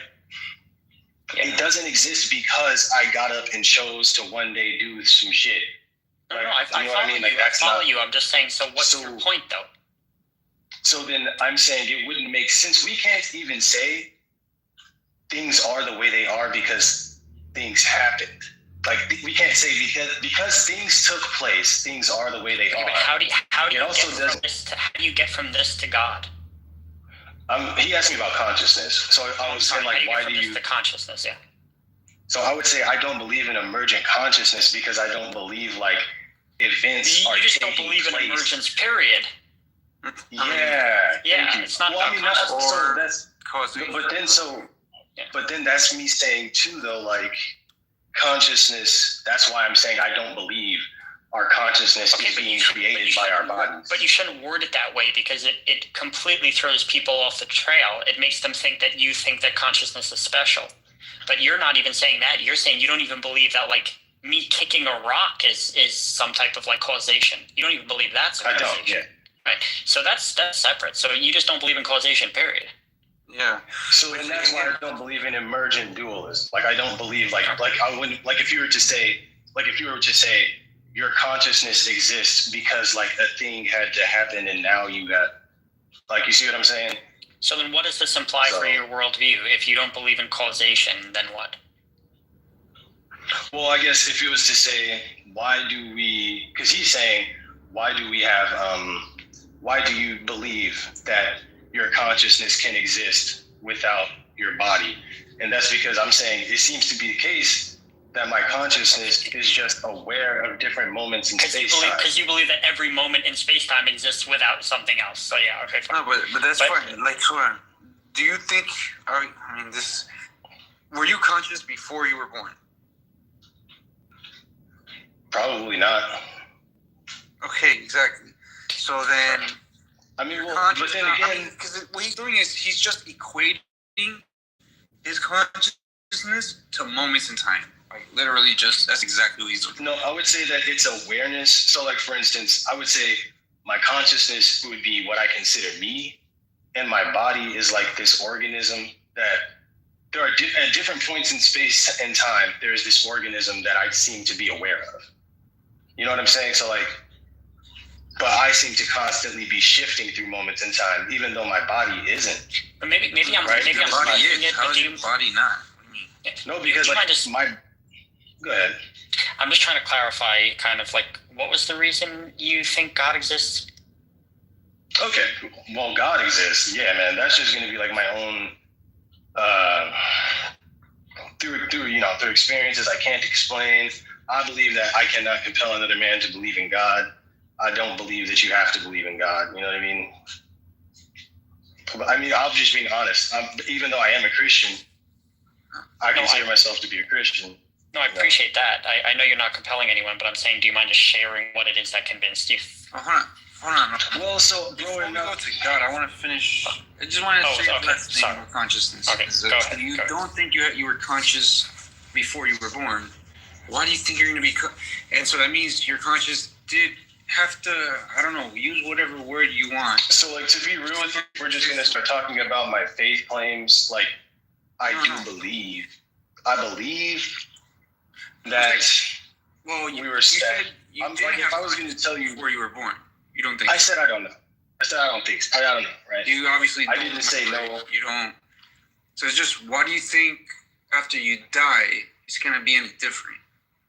Well, I think that there is a purpose to our existence, right? Now, these are just faith-based claims. Okay, yeah. I do believe there's a purpose to our existence. I do believe, and I believe, hey, man, reincarnation of our minds can be. Now, I would never advocate for any of my beliefs, right? I would never run around and be like, you guys have of your mind. I mean, maybe not reincarnation, but like our minds could have existed in other ways, and this is another way that we're existing, experiencing space and time this way. And then we may do something else after this shit is done. You know what I mean? Like this, it seems to be like I'm just aware of different moments in space and time. Oh, sure. Right? And I don't know why I couldn't become aware of other things after this. Like if there's other things for my awareness to explore. I'm glad you know some like philosophy and like relativity and stuff, but you might want to look into like some of the latest developments in neuroscience, which actually tell you about your mind and your brain and stuff like that. Because for that, I mean, it's actually quite common. You're gonna talk about causality, dog. Like they would have to discover and sure, but it's for me that's gonna be irrelevant. Because like you're going to describe your mind, you're just saying, "Oh, all bets are off." Basically, for your mind, you don't need anything for your mind to exist. No, I don't think you need any. No, I'm saying I hold that for all moments in time. You don't like. I know this is the most like fascinating worldview I've ever heard. That's like, it's the most like mushy worldview. Like you don't believe in causation. You don't believe in physical like things. You don't believe in consciousness that emerges. I do believe in consciousness. Well, I think that we disagree on. At this point, why are you just not a solipsist? He does believe in I didn't say I don't believe in consciousness. I literally just described like I believe consciousness is my awareness. I know, but you think it's not emerging from the brain. No, so again, I don't think anything. I don't believe in emergence. Period. I know you don't believe in causation. So I'm saying, like, why are you not just a solipsist? Causation or emergence? You believe you're conscious because you're conscious now. Like I said, I heard you, Matt, a bunch of times. I was picking up on this that you're kind of almost equating your consciousness to the moments in time in which you are conscious. No. Consciousness is my awareness. Consciousness is my awareness. My consciousness. Again, you're tying it to moments in time. Like you're conscious now. Like it's not because you're conscious now because you're conscious now, not because you were conscious before or yesterday, but because you're conscious. So like, it actually sounds more, I guess philosophically, like a presentist, but whatever. Regardless, if you're tying consciousness to moments of time, then, but you also say, obviously you weren't conscious during the Roman Empire. Like, why do you think you're going to be conscious again in the future, 1,000 years from now? Right. So what I'm saying is what it looks like to me is happening, right? Is like there's this thing called space-time that like already exists. So okay. Consciousness can like be aware of moments in space-time from the perspective of biological organisms. Right? So it seems to me to be the case that like so now use that. If when you cease to be a biological organism, can you be conscious of space-time?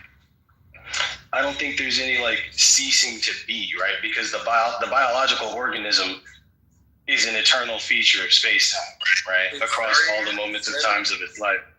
Sorry. So it's like no, but like okay, like what you're saying is like it's not the case that the past, the present, and the future are all real. I'm telling you that it is, right? They could all be real. If we dispute, I mean, yeah, but then why are you not conscious right now of like when you were a baby?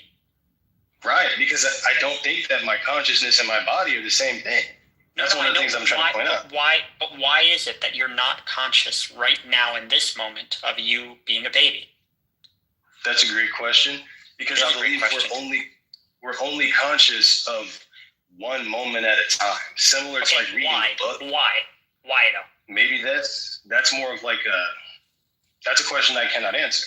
But it seems to be the case that I'm only aware of one moment. Hold on. But I appreciate your honesty. The reason I'm going to press on this point very strongly is because it's pointing out that there are highlighted moments, whether there's no causation, whether your consciousness is not emergent, whether anything, But if you acknowledge that you do not have access to you being a baby right now, and your consciousness is only aware of you right now, it follows logically that there will be a moment in the future or in the whatever time slice where it is highlighted that you are dead and you will not be conscious.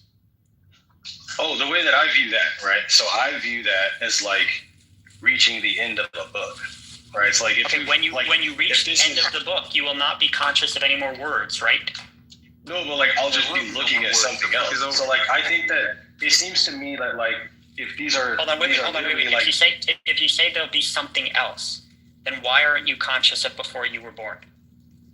Because I'm not in that. Like I'm not in those moments. Like they're probably. No, like, but what I'm saying is you don't even remember them. You don't even remember them. Why not? I think that it seems to be the case. Like okay, I think that what's happening is something like this, and this is going to be my fate, right?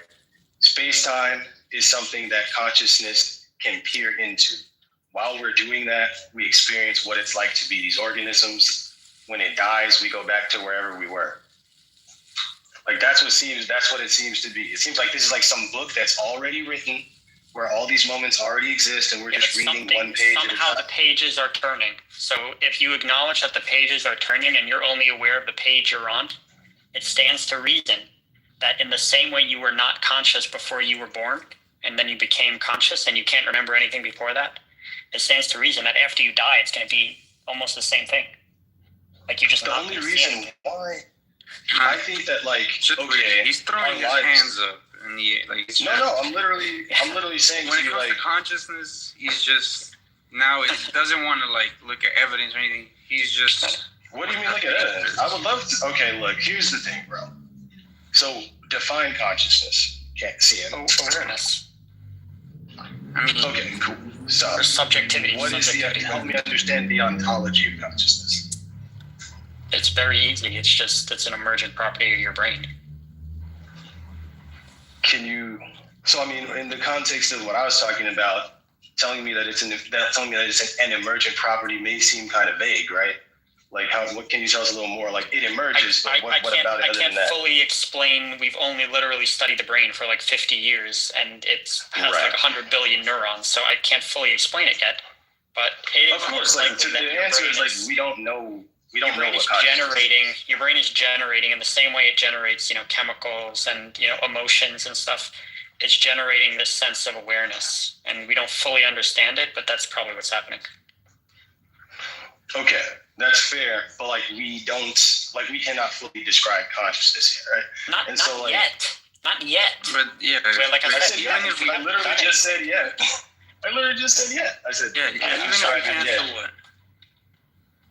Cool. So what I'm saying is CM, I would definitely find the evidence that you alluded to interesting, but I don't think that there's a knockdown, here's what consciousness is out there in science, and here's how it's created, and I don't think we have that. You know what I'm saying? I would love to see whatever evidence you're talking about, but you can't even define the thing you're talking about. It will show you tons of correlations, again, between your brain and your mind, which obviously we could show you massive correlations. But look, even if of course I believe that in the A theory sense, I do believe in emergent brain, right?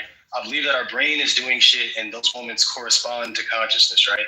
So I'll concede that point. Yes, our brains. And we just but even in B theory, that's the case. In B theory, you're just saying the future also exists, and the past also simultaneously. I don't think you grasp what I'm saying.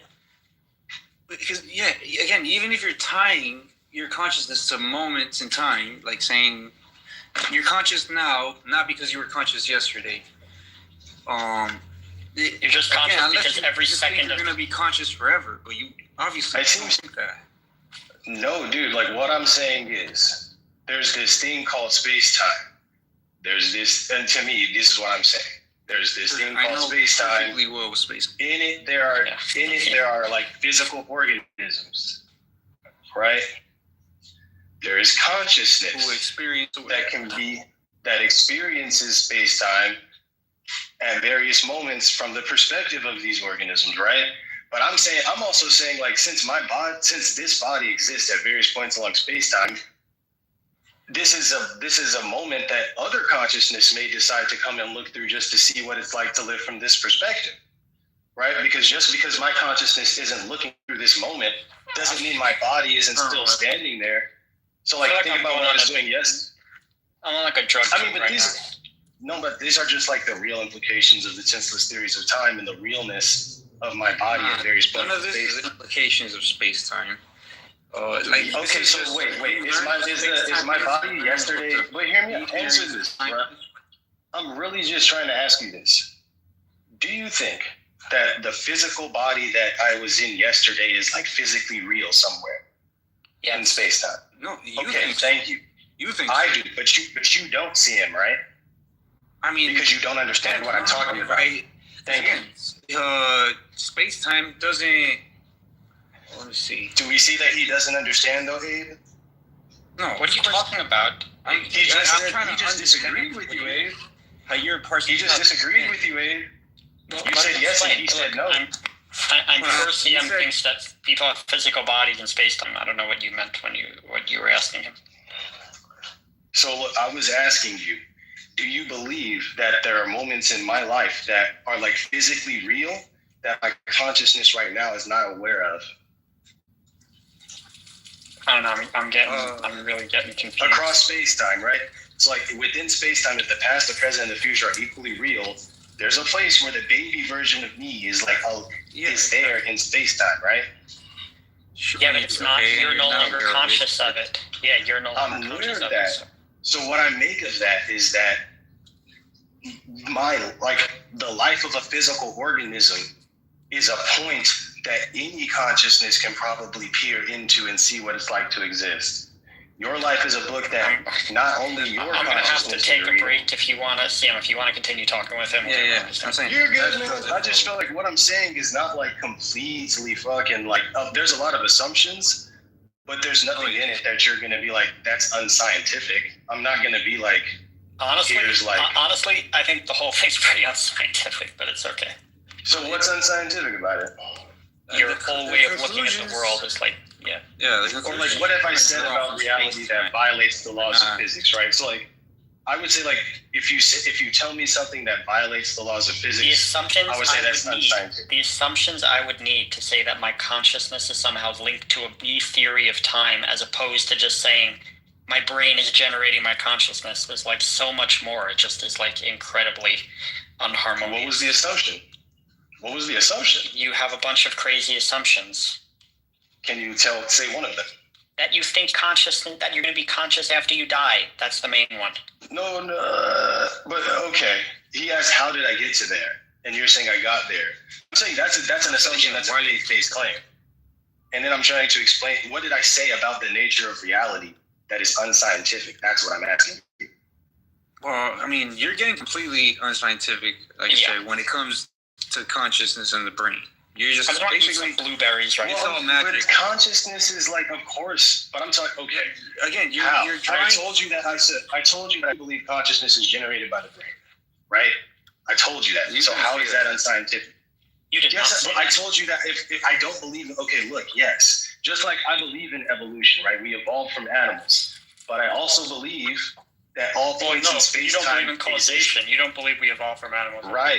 Right. So like what I'm telling you is the reason you're here is like this moment has existed independent. You can't say at the same time, but it's hard to say or as long as. Dude, like next time you like get drugs or whatever, just tell me what you're on, because I want to. I don't understand. I'm honestly just saying that if each moment in space-time exists I'm talking about the block universe. There's no privileged moment. All moments are equally. You've heard that phrase, right? There's no privileged moment in the block universe. No, right? There's no. So if we're talking block universe, you don't live like you don't experience the entire block. You only experience a slice of it, which is the right now. Right. Okay. But I think like what we would say is the beginning and what we would say is the end. He does not even know why that is. He doesn't even know why that is, and I appreciate your honesty. But you admit what do I not know? Which one did I say I didn't know? You do not know why only one slice is illuminated for you, and you're not conscious of you as a baby. And the point is, if you acknowledge that, I think that undermines your whole conclusion, which is that you think you're going to be conscious after you die. But that doesn't make sense because that time slice is going to be dark. What I'm saying is that time slice is going to be dark. Yes or no? I think that we would start looking into. I don't think so. No. Right. So like when you die. Hold on. At that point, you're just like special pleading because if you're saying. What do you mean a dark time slice? Let me just add. Can you clarify that? A dark time slice. Your time will always be something like a time slice similar to the one before you were born. Before you were born, exactly. But also, I said I don't know what happens. You don't have memories of you before you were born. You don't have memories of you having a. I don't have memories of me when I was 1 or 2, but I still existed. Oh my God. Yeah, but again, for all like my ability to recall something is not. Since you weren't conscious of that, I was conscious at 1 and 2. You might have as well been a rock. Like I mean. If you weren't conscious of it. Okay, yeah, so like babies are not conscious because they can't remember existing or something like. Not that they're not conscious. I mean, well, they are conscious by what I call conscious. What you're calling conscious, as in you got to be literally aware at that moment. Then I mean, yeah, it's what's kind of the difference, really, in what because you're equating consciousness to moments in time. No, I'm not. Consciousness is awareness of moments in time, right? Exactly. You're tying consciousness. So that's not equating it to moments in time. Well, you're tying it to moments in time. I'm saying consciousness is your awareness of various moments in time. So yes, there is a temporal link between, our consciousness and the universe. Within the block theory universe model, right? Like the arrow of time is even considered to be an illusion.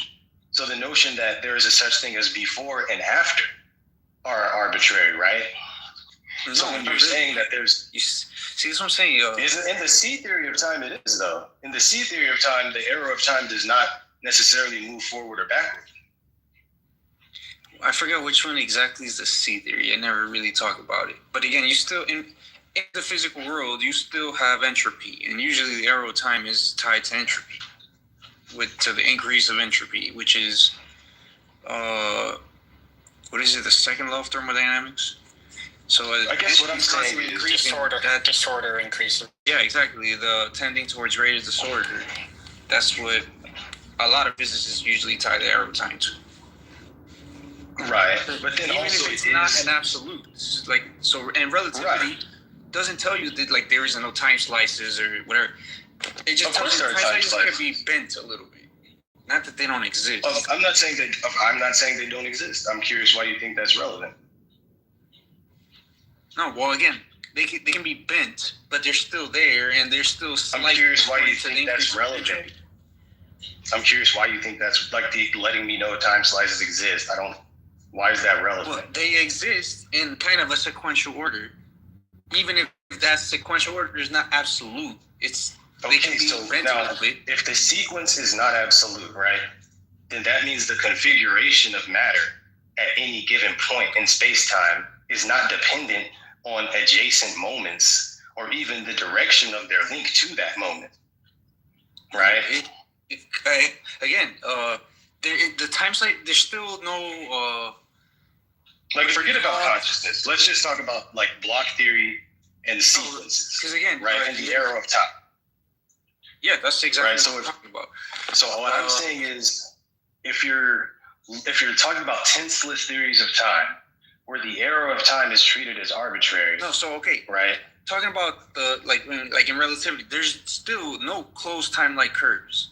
Meaning, there's still no, in this case, I guess, time travel and shit to the past. You can't do. There's no circles. The time slices are still planes in the block universe. Even if they wiggle, they're not circles. They don't close in on themselves. Sure. And did I say they close in on themselves, or like? Did I say they close in on themselves or something? Like I'm trying to figure out why you're saying this. No, because then if there's still planes slicing, even if they're not completely perpendicular every second, so this is what I mean by they're not absolute. You can slice at like different angles a little bit. What's called? You still have sequential things of slice, and again, the angle which you slice depends on your motion. That's my point. I agree with all this. Motion. I agree with all this.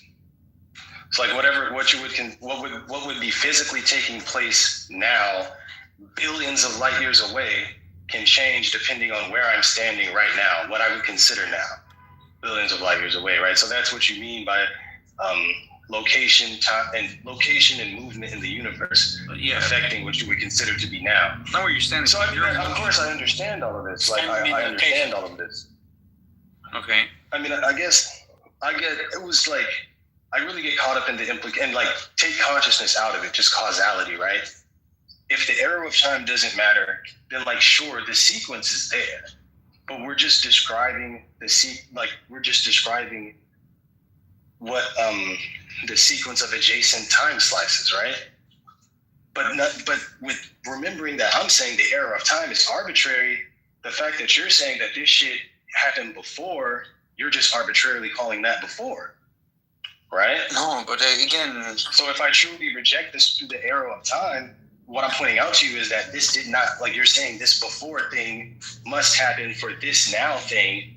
If you reject the arrow of time, then no, this is just, it all just is. So is that what you're doing? I mean, again, even then, I don't think that gets you where you wanted to get you, but you're rejecting the arrow of time?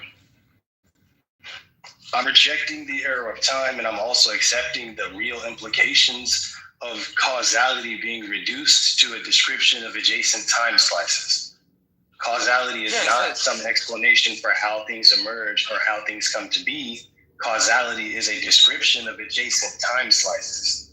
No, it's still an explanation. It's just the type of emergence or the type of causation is now like an emergence of like This emergence is trivial because that which has emerged has always existed. So this emergence is trivial.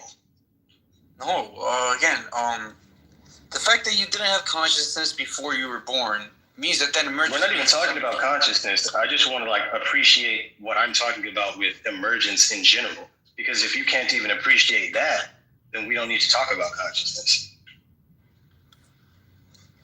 No, I can't, dude. So here's the thing. Fine. You're tying it to time. Yeah. Look, here's the thing. When we asked you about your God belief or whatever, at least you didn't bring up dumb arguments like miracles or whatever, but you basically had to throw out the entire fucking laws of physics in order to think that you live after death. So, yeah. Which laws did I throw out, bro? Please, I've asked you, what have I said that's unscientific? And no one will answer that question. Philosophically, your philosophical assumptions are just assumptions. Your theory of mind is not scientific. It's wild. Yeah. Of course, everything that I'm saying about consciousness is going to be assumptions, but I think that at that point, we all have like, I think some guys are like, they take the science and they make no assumptions, and I respect that. So when I'm talking about science, when I'm talking about the consciousness, and I'm giving you these assumptions, I can understand that, but I'm never, those are not the parts. Of course, my assumptions are going to be unscientific, but what I'm saying is they're based on at least me talking about what I'm giving you accurate descriptions of reality and physics itself, right? If I've said some shit about physics that's not true, please let me know. Have I said anything about physics that's not true? Yes. Okay, cool. So where am I wrong? Well, again, you have claimed that after you die, your time slice, even though it'll be completely black, somehow you'll be conscious. Even according to all your philosophical assumptions. That's a philosophical assumption. Because once you, that's a philosophical assumption. That's not about physics. You're bringing in consciousness. Your entire theory of mind is just. It's all. I asked you, what did I say about physics that was incorrect, and you started talking about consciousness. So just to be clear, everything I said about physics is true. It's my assumptions about consciousness that are unscientific, right? For the most part, I mean, I'm not going to. Okay, bro, I'm asking. That's not that important right now. Without my theories of consciousness, it's the entailments of your crazy philosophical views that make you think that in the real world, in real fucking physical reality, that you're going to be conscious after you die. That's the unscientific part. Well, cool, bro. Okay, I think that I would never dispute that. Obviously, my theories of consciousness and God and stuff are not science. Okay, but I thank you. I didn't say anything about physics that was unscientific. Thank you. So I mean, like all that I'm saying is like, And I appreciate that that everybody can't rock with what I'm saying. But I think that when it comes to consciousness, I think that we will be able to discover what it is and explain it a little more better in physics at some point. You know, we're just not there yet. No, and even we may be able to describe things that people consider to be supernatural. You know, like I guess when they say like they're speaking to other forms of consciousness, maybe that's just like some disruption in some field that we're unaware of that causes someone to hallucinate or something. You know, like if we were to do that, then it wouldn't be supernatural. But hold on. Yeah. So the whole thing, of course, by definition, it's like supernatural. The whole thing about you tying your consciousness to time slices, basically. It's just you got to think you're gonna be experiencing every time slice if you want to exist after you die. If you want to be conscious in the future after you die, you got to think you're experiencing every time slice after you die, and that's what's completely unfounded. Like, or you come into the universe, you look at the universe through the eyes of this physical organism, and then your consciousness goes to some other. Like, see, now this is assumptions and shit, bro. This is like some other dimension. I don't want to say dimension, but other like place, right? Which is where you're looking at point. You're trying to be. You keep saying, "Oh, what I said about physics is it unscientific?" Or you're trying to be scientific there, but right. And no, but I'm saying there's those. But you're asking me about my religious views and consciousness. So this is my religious views and what happens. We can talk about your religious views. I didn't think. Well, I mean, it started off like with that. So like, if you're asking me, so do you want me to only answer your questions with like, do you want me to don't include what I believe, only include what I know I can prove? Well, because when I asked you for reasons, you started talking about B theories of time and relativistic space time and all this stuff. Like you weren't just saying I believe. Just to get us to abandon causality, right? So that we can understand why I do believe in emergent dualism. You didn't even have to bring up relativity. You could have just said you have a block theory of time. You're holding to that. And again, I can update what you mean by causation accordingly. I don't think it is what you're saying it is. There is still some. Okay, wait. If I define causation as, isn't causation the sequence? A fair like colloquial explanation would be like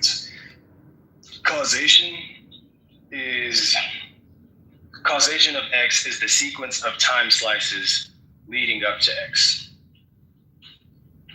That's causation, right? Well, I mean, it doesn't have to be that explicitly, but again, this is what I'm saying. You just think. Wait. What's a better explanation then? Like, come on now. Did I give you an explanation? Is that a fair definition or no? Give me a better one.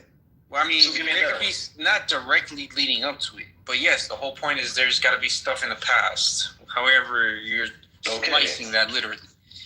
However, you're slicing that like literally in this case, there's got to be something. It doesn't have to be in the direct past. I can set something like set an alarm for it to go off later on in the future. So nothing directly preceding it will be. The time slice is going to be the effective. It's going to be something. It's going to be a gap way before. But that's not. Again, so. I don't dispute. And the crazy thing is, like, nothing that you're saying is different from anything I've said. So it's like I don't understand why you're arguing with the wall, bro. Like, I don't get it. Like, you just don't like what I'm saying. No. Like, nothing that you're saying is different from anything I'm saying. No, because again, you're just saying these words and then just saying now. Come on now. All right, don't do this, bro. Don't do it. If you're okay, bro, you're good. You're good. No, I described to you. You still have. I described to you the nature of reality. You asked me to fill in the gaps of my belief. For example, you're completely ignoring entropy. How? For example, because how am I ignoring entropy? According to you, it's just now because you're tying consciousness to moments in time. Virtually, I guess that's a reason for you to say anything's possible. Like I don't know. I never said that. What are you? I'm saying there's oh my god! Like dude, if you can't track, then just don't do it. Even if it's not direct causation, like in the A theory of time, There's no. I asked you for a better definition of causation. You refused to offer. No, I said, have I defined? It stays exactly the same. It just becomes interpreted. Okay, so this is what I'm trying to tell you. Here's where I'm just going to be done. Because I feel like you're not even tracking. If you drop an egg and you see it splattered, how come you never see a splattered egg completely reassemble and become an egg? Because why that violates entropy? This is the reason you never see that. It's just because you're tying your consciousness to moments in time. There's no entropy notion of causation, which is what you're trying to cling to. So look. When you are looking at a broken egg, are you saying that you're looking at something that has come into existence that did not exist? Can we move on to like albedo, Sam? Right? Like he doesn't why are you doing this? Like he just doesn't understand. Well, again, I mean, I'm not trying to make you change your beliefs or whatever. I was just trying to see. Like you literally just asked me if a thing happens. If a thing happened, didn't things happen? You understand. You read some things in physics. I guess you kind of understood it, but then just for other things, you can't tell me what I don't understand. Look. Here's the thing. What we're not gonna do. If you can't tell me the thing that I said that's incorrect, stop telling me I'm incorrect. You think you're conscious after death. That is what's incorrect. Yes. Dude, yeah. Can you prove me that? How do you know that's incorrect? We're not going through this again. We're moving on. You're completely. Because you know you can't prove that. Thank you. So now what? You're trying to abandon the arrow of time. You literally said that. Exactly. Thank you for your. Is that ludicrous? Real thing. Is that unreasonable to? It's ludicrous to think that you're conscious after death. Yes, even by your so life. So you were going to avoid the actual question to go back to the thing that's easy for you to stay out.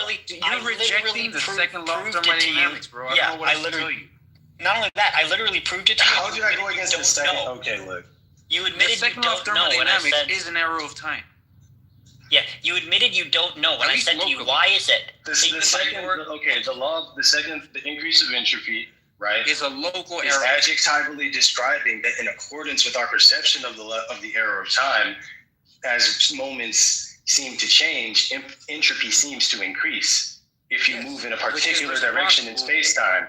However, because all moments exist simultaneously, this is just a feature that we observe as we move in one direction. We observe entropy. You can move in the other direction of space-time, and you would not. You would observe entropy moving in the opposite direction. Even if those moments in the past exist, you can't move in that direction. This is if you were to observe space-time in the opposite direction, which you theoretically could, then you would observe entropy decrease. You would have to be made of antimatter to go back. No, theoretically, there could be methods produced in which you could, like this is not like applied, but in theoretical physics, yes. There's no reason why you could not move backwards. No, but then you would have to accept the multiverse or parallel universes. I do believe that we probably live in many worlds. Like there's not one universe. There's not one planet. There's not one star. There's not one solar system. I mean, obviously, we're probably not so special. We're not so special that there's probably one universe. I'm talking about because if you got time travel to the past, you run into paradoxes if you only have one universe. The grandfather paradox, you're talking about. I don't want to get into all the paradoxes of time travel that's tangentially relevant. I can honestly think that I'll say strong evidence against time travel in the past, which is what you're talking about. I'm not saying that you can time travel, bro. I'm not saying that you can time travel. Maybe that confused you. Wasn't trying to do that. Well, you were talking about traveling backwards in time. I don't know. I didn't talk about. I said travel. Okay, cool. This is a type of philosophical thing when someone redefines everything to instead of saying I walk to my front door, they say I did not move at all, and the entire universe moved 6 inches toward me. Yeah, but okay, it's fine. Or if I tried to do something like I didn't walk to my door, I'm just aware of this moment in space-time argument. I'm not trying to be that pedantic, but I feel like that would be the equivalent. You were trying, but you succeeded. If you want, we can move on from this topic. I mean, again, we can. I feel like you guys were good sports, and we've thoroughly addressed it. Sure. Like I said, I just feel accepted mine. I mean, so everything you're saying is not completely, unfounded, but it's just you seem to be drawing some pretty radical conclusions from which don't even follow from what you want to serve what you want. Like Of course they don't follow. Of course they don't follow. That's a fair point. Like I would never claim that like it follows logically. And you're also biting some really difficult bullets. Like you're literally saying, I admit that I don't know why my time slice is only illumined right now. But then when I say, okay, so then it's possible your time slice won't be illumined when you're dead, and you're like, no, definitely not. Yeah. So like, so you think that? But I think that maybe like when you're saying your time slice is illuminated, when you're saying like your time slice is illuminated, I think that we mean different. You're experiencing a moment in time. That's what we mean. Actually, man, if you guys were gonna like go talk or do something else, all good. Well, if you want, just really fast. We can drop this thing if you want. I think A wanted to ask you. Yeah. What else did you religious ideas? Okay, cool. What's up? Yeah. Yeah, I mean, I guess here you get to be as wishy-washy as you want. It's not a problem. I mean, if he's wishy-washy with like physics, I don't even know if I need to go into the God belief now because it's. Dude, I feel like my physics is fine, bro. I think the assumptions that I draw from my physics are not justified by my. Okay, physics. so let me just ask simply, right? Why do you think a God exists? Try to like explain it in a paragraph. Right. So I believe God exists because I've experienced forces that I cannot explain. That I through the things that I've seen in my life, I'm convinced that it's God. Right now, since I'm not stupid, I know anything that I tell you could be a coincidence. I can't prove to you that it's not. I've not seen God. Right. I'm a reasonable theist who knows. That's all my evidence is. Right. Okay, that's fair. Okay, do you mind giving one example of something you think is attributed to God as opposed to coincidence? I was going through probably like a time in life where I was trying to where I couldn't really see a way out. And you know what I'm saying? Through prayer, actually in that moment, I did feel the Spirit of God come over me, you know what I'm saying? And I was delivered, And so with that being said, the person did pray in the name of Jesus and all of that, right? And it was an experience that I couldn't really explain, and I was changed from there. So I mean, that's when you say, right? if you don't mind giving a little more detail, when you say you couldn't find a way out, do you mean like you were like depressed, or what do you mean by that? Well, I mean, like I was just in I was struggling with something in my life. I don't really like go into details about. It's not like I saw someone do a miracle. No one healed me from cancer. No one what I'm saying? But I did not view myself as being able to solve this problem, right? And then a few things happened. Like a few things moved out of the way. Opportunities came. Things shifted. You know what I'm saying? And for that reason, I have been convinced that God was prayed to and responded to, to prayer. Is it also possible that praying for that? Someone else prayed for me. You know what I'm saying? And then I could feel the Spirit of the Lord, right? Is it also possible that you felt camaraderie with the person praying for you and it made you feel better and comforted? Is that also a possible option? Well, in this case, I feel like I've also been there's great. It's like there's more of a realness to the sensation of the Spirit of God for me. That it's not just like I'm feeling like, oh yeah, these are some cool people. Yeah, you know what? Why not believe in Jesus? Like it's not that simple for me. Like there's actually like a supernatural experience that I cannot explain, that I can physically feel when no one's touching me. That I can physically feel that some people emanate. That I have learned to emanate it sometimes. What did it feel like? Well, it's hard to describe, and I've tried to describe it to other people. and everyone hasn't had this experience, you know. So there may not be words, but I mean, if it's just a universally welcoming energy washing over you, a sense of clarity in your mind, you know what I'm saying, and a sense of faith, you know what I'm saying, that comes over you. Can that be attributed to like your neurochemistry?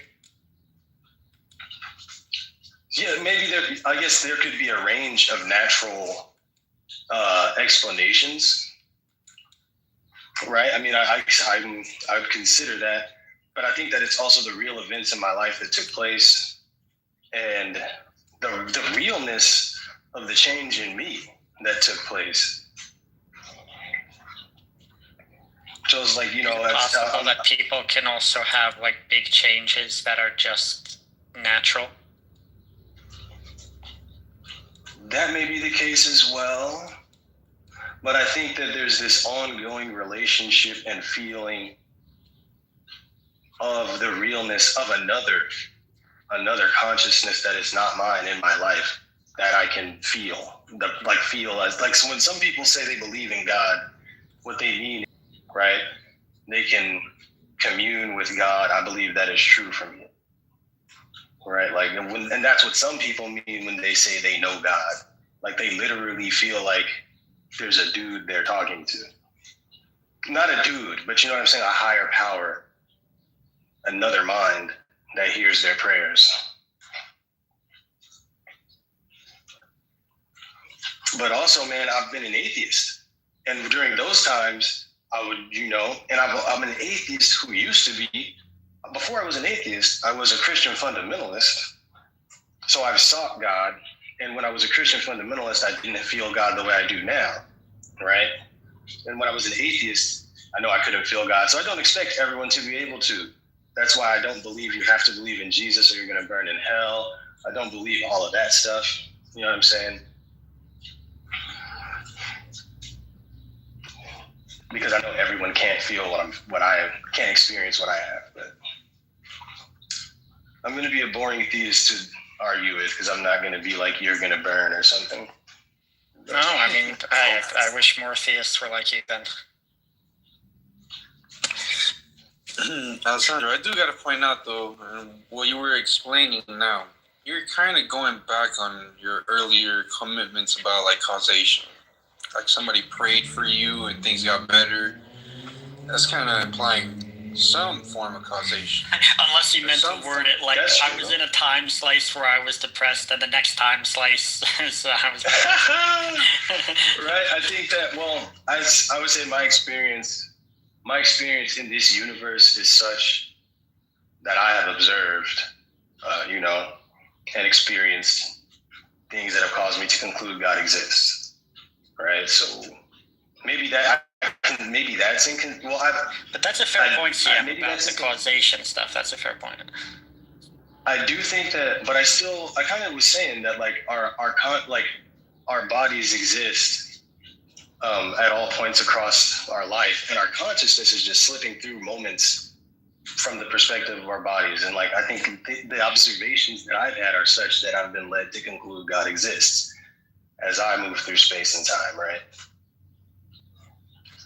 So, but this, that's like, so I know it's just probably like a kind of a problem with semantics. It's just the way you talk sounds just weird. You know, led to believe. It kind of all this stuff implies causation or implies some kind of correlation. Like, so it's weird. I think that so our body and our mind are, in my opinion, I'm going to go full-blown dualist.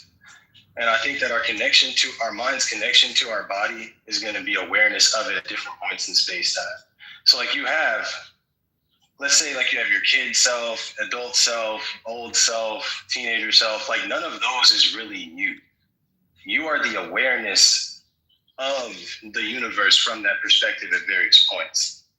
Your awareness, like your consciousness, is impacted by the things that you see as you shift from one moment in your body to another, right? So I do believe that our consciousness is influenced by the lives that we are aware of. That seems to be the case, right?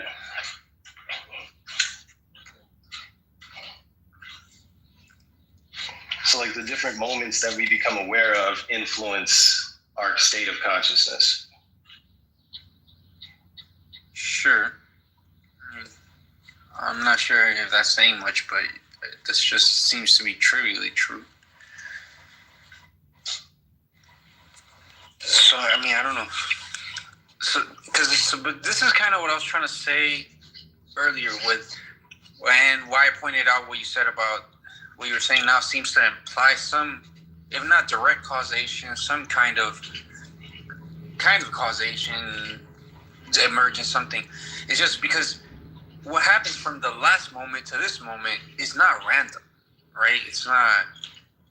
It's not like anything could be possible. Like it's not like you could go from one moment we're all chilling in the living room. Yes, but it's not even that anything is possible. Is that there's some anything's not some possible. kind of connection between the previous moments and these moments. What do you mean? I mean, there's definitely a sequence of moments. What would you just say? What it is about? How would you describe that connection, or the significance of or nature of that connection? Hello, good morning. However you want to describe it. However you want to describe it is just, again, from one point in time to another point in time, say shortly after or whatever. Yeah, how you said they're not just random. It's not the later point in time seems to have some connection to the earlier points in time. Whatever, I guess, but that's going back to the causation. But that connection is not derivative, right? Like these moments in times are not derived from other moments in time. Again, words here are just like failing us. What you're again arguing for direct causation or whatever. I'm not arguing for it. I'm literally arguing against exactly. I'm saying you're arguing against it. But well, no. again, the whole point is that you just won't offer your definition for it because, like, I've given you mine. You won't give me yours. Well, like define causation. Causation. I mean, it's hard to define causation. That seems to be a pretty, elementary concept. Again, I know what you're asking. I know what you're asking. Like you, come on now. Like define the term. It's an atomic concept. It's a concept in which we explain everything else. But they're like forces of nature. You can't really. Bro, I could Google the Oxford Dictionary definition of causation. I'm pretty sure there's definitions of causations within physics and other fields. Pick whichever one you like, because I gave you mine. Dude, of the multitude definitions of causation, just offer one. Yeah, pick any. I mean, I gave you mine, and you're telling me like you want to criticize it. So like, just tell me. I'm just trying to agree to terms because it doesn't really seem like if you're telling me I have this misconception of causation, I'm thinking of causation wrong, and I'm okay, bro. If that's true, please define it so that I can actually understand what you mean. And then you're like, I refuse to define it. Pick any one you want. And it's like, because I'm not trying to define myself out of the conversation, but I guess because you're just gonna start talking about again moments in time and like etc. Like I'm gonna work with whatever concept you think is best. But what I'm trying to say about causation is some kind of influence from one moment to the next moment. Like from one moment to the next moment. The next moment is not completely random. Like what is the nature of that influence? Use the verb influence. What is the nature of the influence of one moment on a following moment? What is the nature of that influence? Or the substance of that influence, or the process of that influence? See, this is what I'm saying. At the end of the day, it's going to be hard to not go in circles in terms of definitions here. Because I'm going to have to... If I keep going, it's same thing with defining like. Well, the reason why you can't describe that influence is because there is none. There is no like. That's not the case. When you have adjacent. That's not the case. Okay, so any word in the English language, bro. Every word in the English language is defined using other words in the English language. It's all circular. Like define. I'll show you an example. Define what's real. You're gonna define. Okay, don't define it. Just describe it. Because I'm like you're saying, moments in space-time influence each other, and I'm saying, okay, I have the influence on this mayonnaise jar of closing the lid. Or we get, like I said, that's what I'm saying, or have some connection or something. Again, from one moment of space-time to the next one. So describe that connection. Random. I never said it was random. Exactly. But that's. What does it stop saying that if it's not relevant? That it's random is, I'm trying to imply there's some kind of connection. And like you refuse to describe it, and so like that's the thing. Like, so I don't want to just describe it using cause and effect, because then you're gonna say I just don't agree with the A model of time. No, like if you could like describe the cause and effect process, I would believe that that's what's happening. Can you do that? No. However I describe it is gonna be equivalent to cause and effect, but that's gonna be, you're gonna say, oh, that only holds in the A theories of time. Or you're going to conflate moments in space-time. Like you're going to say this moment became the next moment, right? Or something like that. Not became, you know what I'm saying? But again, influence is connected to, in a lot of cases, yes, literally became. Like, because this is what I think this is the problem I think you're making. You think, so you think B theory of time just completely gets you out of causation? It doesn't. No, I'm asking you to help me understand in a situation where there are two moments, right, that have always existed. You like you can't be like, even if this one, like wait. One moment was not derived from the other. They have always existed. Tell me how, if they have both always existed, one influenced the other to exist. Just, dude, do you understand my question, though? Yeah, no, talking about that, you're trying to define it out of existence. I'm asking you, causation, dude. Again, you're using thermodynamics, you're just looking at shit. You drop a glass, an egg, the glass falls. I mean, you don't, even if you didn't say you letting go of the egg is what caused the thing to fall. It was just at one moment the egg was in your hand, at the other moment the egg was fucking just flying down to the floor. Even if you want to, again, not use this language of causation, there is some connection, like I'm saying, between moment A and moment B. Like it's not, moment A was you had a egg in your hand, and moment B, the egg just became a chicken. Like I think it's probably more like moments in space-time fit together like puzzle pieces, right? Like this puzzle piece didn't cause the other puzzle piece. I'm good with that. Yes, I'm good with that. So now at this, it's like if these puzzle pieces go together, now the problem is the image that's written on the puzzle piece doesn't exist because the image that was written on the other piece did anything. Doesn't matter. So like these moments, they're adjacent, but they fit together like puzzle pieces that have always existed that always existed. This puzzle piece may go next to this one, and they fit together, and the image makes sense when you look at it, but they didn't cause each other to exist. That's fine. Is that you could even talk about retroclassics? They fit almost identically going backwards in time, but there's still a connection. So can we acknowledge what I described? So I can describe the adjacency of moments in space-time and the nature of causality with more accuracy than you, right? No, because I asked you to describe it and you couldn't do it. Dude, now I just did it, but you're going to tell me I don't understand science. This is what you're confused about. You think causation or influence or connections from one moment to another, they just completely go out the window in a B theory of time. They don't. No, I don't. Why are you saying that? I never said that. Reinterpreted. The causation that you know from A theories of time just become reinterpreted in a B theory of time. They otherwise remain identical.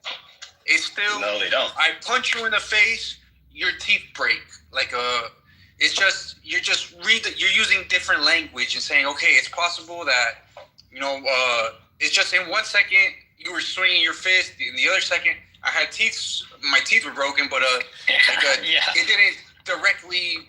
You're just getting rid of the cause and effect paradigm. But again, I think that it's like you don't actually get rid of it. Here's what's happening. Here's what's happening. You keep describing moments in time that are adjacent, and then saying, "See, causality," and I'm like, okay, I don't dispute that. I already defined causality as if X, the causative factors of X are going to be all of the preceding moments in space-time that came before it, even back to the origins of the universe, right? All of those moments in space-time took place and caused this moment X, right? So when you just describe things happening, you're not even disagreeing with what I'm saying. No, right? When you say that, so it's I completely agree to that. I've said that already. I said the puzzle piece thing already. So I don't understand what you agreed with the puzzle piece example. You said the so what are you saying I don't understand? Since you said the puzzle piece, I said, okay, that's good enough. I said any connection. Like I said, what I was trying to get away from was you thinking one thing, there's no connection between one moment in time and the next moment in time or the adjacent moment in time. I'm saying their connections are trivial. They might as well be. I'm saying, no, I never said they might as well be random. I think that you're just not able to. I think that you're trying to completely get rid of causation, which again, you can define that. You can just not use I think that, okay, I can appreciate what you, I think that you assumed I meant that moments in time are like a deck of cards that you can shuffle. No. I don't think you Of course not. Yeah, you can't take the time of the dinosaurs and then move it and put it over here because causation doesn't matter. No, that's not what I'm saying. I'm not saying that you can just reach back and move the time slice. Yeah. Of course not. I mean, if that's what you thought I was saying, I don't know why you thought that. I'm talking about you just said a connection between adjacent moments, that kind of again still have something that looks like causation, even if it's not causation. It's for all. This is what I'm saying. It's just the words are what's failing us here because you're just trying to stick to this B theory. And like I said, because I don't know why you think in B theory, you just read somewhere. Oh, there's no direct causation doesn't exist in B theory. Doesn't when did I say when did I say direct causation doesn't exist? I literally just explained to you causation through physical things, through space and time. No, so things. You do accept causation. This is what I'm saying. I think that you think that the spirit of causation. You don't like that I'm not embracing the spirit that you have because you refuse to offer your definition.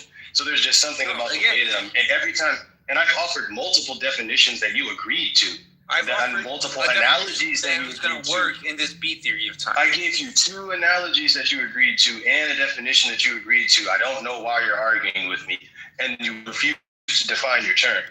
So it's I told you the terms that I wanted to use about some connection. But you didn't want to define them, so it's meaningless. What are you talking? Oh my goodness, bro! Again, because you're trying to define causation out of existence, which again, and you're saying, "Oh, have you ever heard of the B theory of time?" Even in the B theories of time, dude, I think what you want me to say is it's not. I think what you want me to say, bro. Here's what you want me to say. You want me to say that this moment is happening to cause your next moment to exist, and the next moment doesn't exist until we go into that moment. You want me to say some shit you want me to say or you want me to say there's some unspoken power that this moment has over the next moment. Now I can't define the power, but there's some unspoken power. Puzzle pieces is good enough for me. You got I was just trying to get rid of. There's no connection between one moment in time and the next moment. I never said there's no connection. I just feel but you're a vibes person, right? Explain the connection. No. I've been giving you clear definitions, but you're just vibing, right? You're just vibing. So you feel like I'm giving you a hippie vibe, and so since that's what you feel like, you're responding how you're responding. When you gave a good definition, I agreed to it. Like I said, it works for everything. You keep pushing back. No, I said anything. the puzzle pieces or whatever, again, that works for everything I'm trying to do. I said that the moment you said it. Because you're just telling me, give me a definition. I'm not even going to give you a definition of causation. You continue to push back after I said that for like 10 minutes and try to explain to me that there's this thing I keep wanting to do. I ask you, what's that thing? You can't explain it. Okay, can you define causation? I refuse to define it because words are just words defined by words. Like, you see what I'm saying? Like, I mean, like, I would take your criticism way more seriously. You telling me to define causation. I'm eventually going to go in a circle. It's like defining what's real. Real is what exists. Define what exists. Eventually, you're gonna go back to what's real. Like, we could do this shit forever, though, man. I think that honestly, it's because like a lot of times I encounter, because I do believe that you guys at least understand what the hell I'm trying to say. So like, I think a lot of times I don't encounter people that can even understand the basic concepts I'm trying to refer to, and I definitely try not to bastardize the science while I'm trying to do it. Of course, my assumptions are unscientific. Abe, you are right. My assumptions are unscientific, you know what I'm saying, regarding consciousness and God, but I would never claim that they are. Oh, yeah. You know what I mean? So, therefore, your conclusions are probably unscientific as well. Of course, yeah, my conclusions are unscientific, but I think that like my premises at least try to take into consideration my premises are not built on Scripture. My premises come from science. Yeah, well, they come from philosophy. At least I appreciate it's not from Scripture, but it is from philosophy. Exactly. I really wouldn't. Well, I do try to ground in it, like at least physics about the world. Like if physics was saying the A theory is the case, that's what I would be like. If most scientists were saying they believe in A theory, then I wouldn't be saying any of the shit that I'm saying. Most scientists believe in senseless theories, and so I've really like thought about what does that mean. Look, I'm going to say that, like, I appreciated the conversation because it's obvious that you have actually done some research on philosophy, and you haven't referred to arguments from, like, authority from Scripture or miracles. So in that sense, I think you have demonstrated that you've tried. With that being said, I think that the philosophical assumptions and conclusions you're drawing are pretty wild, and they're pretty far-fetched from what we know about, like, modern cosmology and physics. That's fair. That's definitely fair. I don't know. So again, I just feel like you just don't want to use the words causation, but you kind of. Don't do this. No, I'm just. It's good, man. I think what we've done. I feel like. I respect what you're saying, man. I feel like what you're saying. I mean, I guess I don't. I would just want maybe a more clear objection, where if you could be like, hey, man. Because you're criticizing my conception I'll give you the clearest objection I could give you, besides for all the science. And, like, I'm going to go on your level, right? I'm going to talk philosophically, okay? Philosophically, you admitted that you do not know why you're only aware of this present moment and why you are not aware currently of you being a baby. So you do not have an explanation for why your time slice is dark when you're a baby, but why your current time slice is light when you're an adult. And by your own reasoning, if you acknowledge you do not know, that implies that somehow, somewhere, time slices are being darkened and illumined, and that's just a fact. If that's the case, it does follow that when you die, your time slice will be dark. I would question. Yeah, you want to. I would sincerely question: does it necessarily follow that your consciousness ceases to exist? Because when you're saying your time slice will be dark when you die, I'm saying that I don't think you are one with your time slice. I think that you are consciousness. Hold on. Shifting from one time slice. And if you're not one with it, why are you not conscious of being a baby right now? Because I feel like, you know, we are like a light flashing through a movie reel, illuminating. Why is your light illuminating an adult to you and not a baby? Because it already went through that part of the movie of the film's reel. What do you mean when it went through the reel? How is it doing that? How is it going through the reel? It seems to be the case that I'm aware of the real when I'm a baby, then the real when I'm 5, then the real when I'm like a light shining through the different reels. Why is it doing that? Why is it doing that? I don't know. Like, do you mean like what are the physical mechanisms accommodating that, or do you mean like what is the purpose behind it? Everything. Like, if you're asking me about this, what's the mechanism? What's the mechanism doing that? I couldn't describe that to you. That would be, but it does seem to be the case. Now I don't know how it's happening. I agree with you. It seems to be the case. What I'm trying to get at is, if it seems to be the case, then it's logical to say it will seem to be the case that you will be dark after your death. No, because I'm saying that I also hold a belief. No, okay, and this is where I'm getting out of the physics, right? I mean, I think that it could be possible for your mind to become aware of another world or another universe or another life, right? And that's what heaven would be, right? That's what hell would be. That's what, right? So it seems to me like, because also we know our physical bodies never like die. If we really take the block universe serious, your physical bodies never die, right? In the realist sense, right? Now death is a moment in space time, so it's like these are smuggling in words. You never die, but you were never born either. So it just that's also true. Sense. So I do think that it's like your life is a book that a conscious entity can choose to read through looking at the world through your eyes. Your life is like a book that maybe anybody could pick up at any point and just read through it. But if the conscious entity or the mechanism by which it's highlighting pages, if you admit that you're not conscious currently as a baby, then it stands to reason that it is certainly the case that it's possible that state can repeat itself after you die, and you won't remember, you won't be conscious. That's true. It might not, but it might not. Or think about like, have you seen Rick and Morty, right? A little bit. And you know, like, there's a video game where it's like you put it on and it's called Dave, and anybody can play it because Dave's life is always there in the game to be played, right? It's like Abe is a game. You're some dude. No, I understand. I certainly understand the mechanism. You know what I mean? So it's like. And Rick and Morty, by the way, one of my favorite was when he made the butter robot. Oh, it's been a minute since I saw it, but no, Rick and Morty is wild. It's wild. I think it's good. Rick, he makes a robot. It's like a tiny little robot, maybe like 3 inches tall or 4 inches tall. Oh, and he's just designed to cut butter. That's his purpose. Yeah. Right, but it's conscious. It's a conscious little robot, and he plugs it in, and it goes, "What is my purpose?" And he says, "Pass me the butter." And the robot's like depressed. He's like, "That's it," and he's like, "Yep." And the robot goes, "Aw." And that's like the whole scene. I kind of felt bad for the robot. The Rick and Morty thing? Free. Yeah, it's kind of a cartoon that has to do with like time travel and physics, but it's also very like existential and absurdist. So Rick, the scientist guy, he's kind of like a nihilist.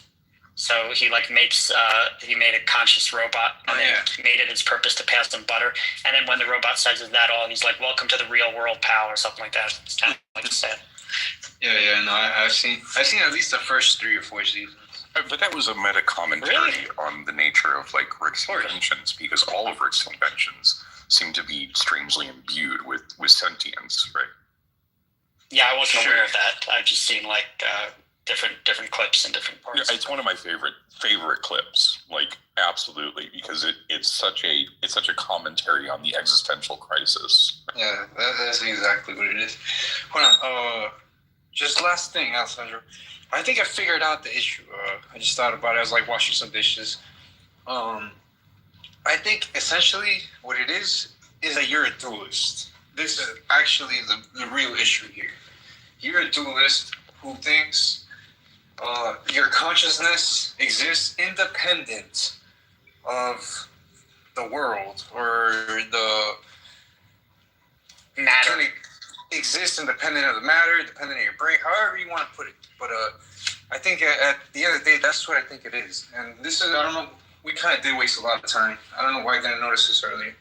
We kind of did waste a lot of time talking about causation and B theories of time, which I guess, like I'm telling you, for me, it just becomes some form of emergence. But again, there's still some causal or sequential relation there. Like it's the causation doesn't just vanish, or at least, like I said, to me, is that A theories and B theories of time are very identical in terms of what happens. It's just the words that you use for 1 second to the next second, 1 moment to the next moment, just become different. But what actually happens is still the same. But anyways, I think I just appreciate more like you're referencing emergence, but if that which you claim has emerged has always existed, then emergence is trivial. No, okay. So it's emerged to your awareness. It's emerged to your awareness. It's the same, however you want to word it. We can come up with a new word, but it's essentially, depending, it doesn't matter what we call it, it's still going to be, we're still talking about something. Again, I think just the weight of that means more to me. Causal influence. Again, so like, you know, the B theories of time, you ever heard of time worms? Like you're a time worm. It's like a worm-like thing of you from a little baby to like an adult, like getting taller, then to like and you're like literally like a worm, just getting bigger and then getting old and stuff. You know what I'm talking about? I'm not familiar with that, man. Sorry about that. I mean, I'll get you a picture of it. Again, it's the. Well, anyways, even in the B theory of time, again, the only thing that you just become a time worm. You don't. I've always felt like a time worm. No, I'm just kidding. What'd you say? I said I always felt like a time worm. Can you send me the thing though? I want to know what that means because I never heard that before. Soon. Sure. Hold on. I'm looking for.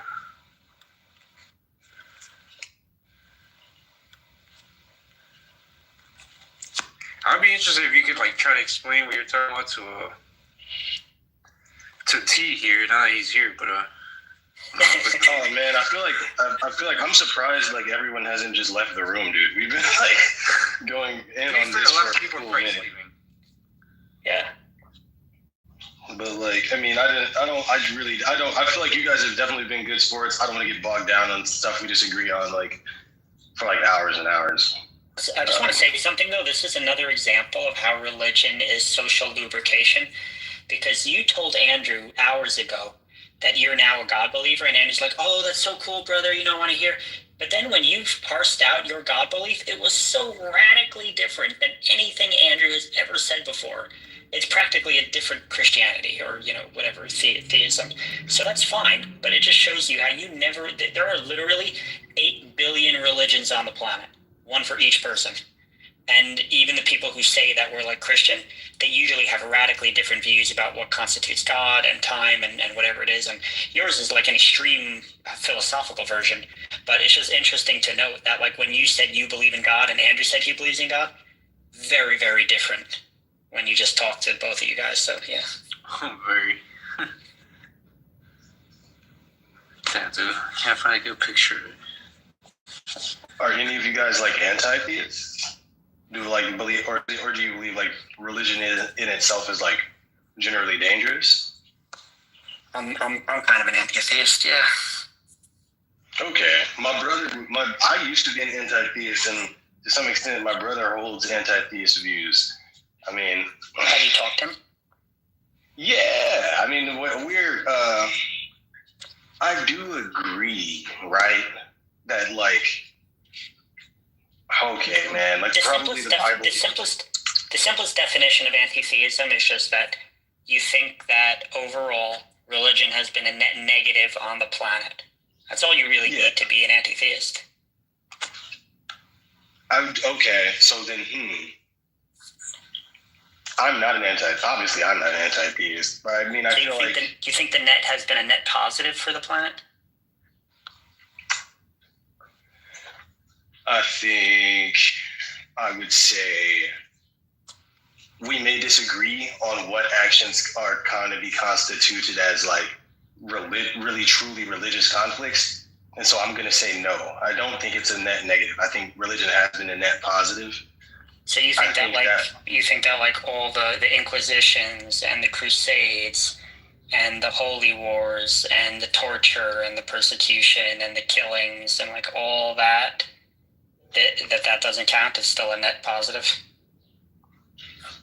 So I think that I'm one of those dudes that would say those conflicts were more geopolitical and cultural and fueled more by that than religion. Because like you can take people who are like, let's say Muslim and Jewish, and we can find times periods in history where they were living together cool. Now the religions were the same, but the geopolitical relationship was different, and so everybody was fine. Now when you change the geopolitical relationship, now all of a sudden people start finding reasons to kill each other. These are common apologetics for religion, but here's the issue with it.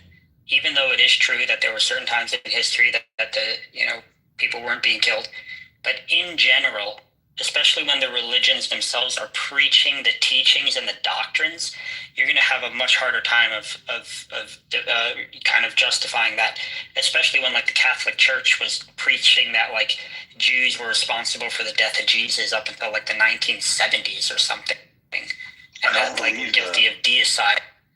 I can show you. You're right. Yeah. Give me 1 second. I'm not going to No True Scotsman's it either. I'm not going to say, oh, those aren't really Christians. Because like that's just I wouldn't do that. So I mean, but I don't know, man. I guess there are certainly some atrocities that we can say have been committed in the name of God. I think that when we look at most believers, they have led like upstanding, positive, good lives. You know what I'm saying? Like most Christian people who have ever lived were honestly just trying to like do their best to be a good person and be like Jesus. You know, and so with that being said, I think that since most Christians are good people, and I would say the same for Muslims, and I think most Jews are good people and most Hindus, religion, therefore, I would say can be considered good. Well, respectfully, I think that's begging the question, because we then have to ask the question, is acting like Jesus a good thing? Or are these in fact bad people? Well, yeah, I think like the attributes. Turn all that water into wine, we're going to have a problem, you know. That's a good point. Fair. I guess I do think a sincere reading of the teachings of Jesus Christ. Like I can't think of a bad thing that Jesus taught in terms of like, I think he has good ethics, good morals. You know what I'm saying? I think Jesus is actually a solid religious figure. Yeah, you see, I think the problem is that, Christianity did reasonably well during the time when it was still persecuted, but once it wore the mantle of state responsibility, of course the same shit happened as with all other people and religions. That's the thing. But it has overcome it in a way by letting go in a secular state, at least in Europe. In the US, we see a reversal that I find very worrying right now, but, at least in Europe, Christianity has been able to let go of power, and it's done it good. I can think of a number of teachings of Jesus that just are completely reprehensible, completely disgusting. For example, hating their mothers and fathers, hating themselves in order to follow him, and not here to bring peace but a sword. Like, I don't agree with any of that, right? Or ignoring the mothers and brothers when they come to see him, speaking in parables in order to confuse people. The whole end of the world speeches, they're just completely evil, right? Pregnant women may not escape, and the hope that the end of the world isn't on a Sabbath day. The man burying his father tells him to follow him and leave his father behind and let the dad bury the dead. Not very loving, it's just there's so many examples. I can go on and on and on about this. Can we so I'm thinking like when I'm okay, I'm not my first thought about Jesus and all of those things is I'm gonna have to pull a Charlie Kirk supporter, and I need those in context. You know what I mean? Like, those sound like bad things, but let me put them in context, right? Well, okay. What context would you like to put them in? I'm confused. Let's go one by one from the top or whatever, and I'll just tell you why I think. But let's do like throws the tables and trashes the temple, right? We know the context of that one, right? He called them robbers. You know the context of that, right? Oh, so when he's flipping over, when he comes into the temple and he's flipping over the tables and stuff. Yeah, I don't. So you're saying that's like bad thing? We know that story. Right? Yeah, I think that was like a good thing. Oh, I don't. Right? I don't think that practicing violence and trashing the place is an acceptable reason to do anything. Oh, come on, T. You're just clutching at straws right now. No, I'm not. I think that when we look at that was honestly in all friendship and everything. But you see, atheists today wouldn't exist without Christianity. You being able to sit on that high horse wouldn't have been able had it not been for Christianity. High horse? I don't know what high horse. I would like to engage with your example, though. I feel like you honestly gave an example that you thought, you know what I'm saying? And so in the context of that, right, from what I've read, the temples, while they were being occupied by Rome, they were only allowed to they're in that area, the authorities, the Pharisees, Sadducees, right? They were allowed to meet in a building that was adjacent to the Roman state building, right? So the authorities could be aware of how their theocratic society was functioning, right? And the problem with that, having the temple adjacent to the Roman state building, is that they are starting to do things that they don't typically do, like sell goods outside and even inside the temple, right? And so Jesus is saying, right, this is not how we traditionally worship in the temple. You're not supposed to be in here changing money and selling stuff. Get this out of here. Like, imagine if you came into church and there was like a dude selling random like football jerseys and like some dude over here selling cigarettes. You know what I mean? Like, but that's, a real that's preacher just the would be context like, that we're all aware of, right? So Right. I'm not sure why you're bringing it up. oh, I think that, okay, are you making like the deontological, you're making the deontological claim that you should never flip over a table? What I'm pointing out is, in that situation, I think there are better options, right? Diplomacy, for example, as opposed to throwing tables and trashing the temple, being used by money changers and people selling their merchandise, right? It's not a building that was owned by him.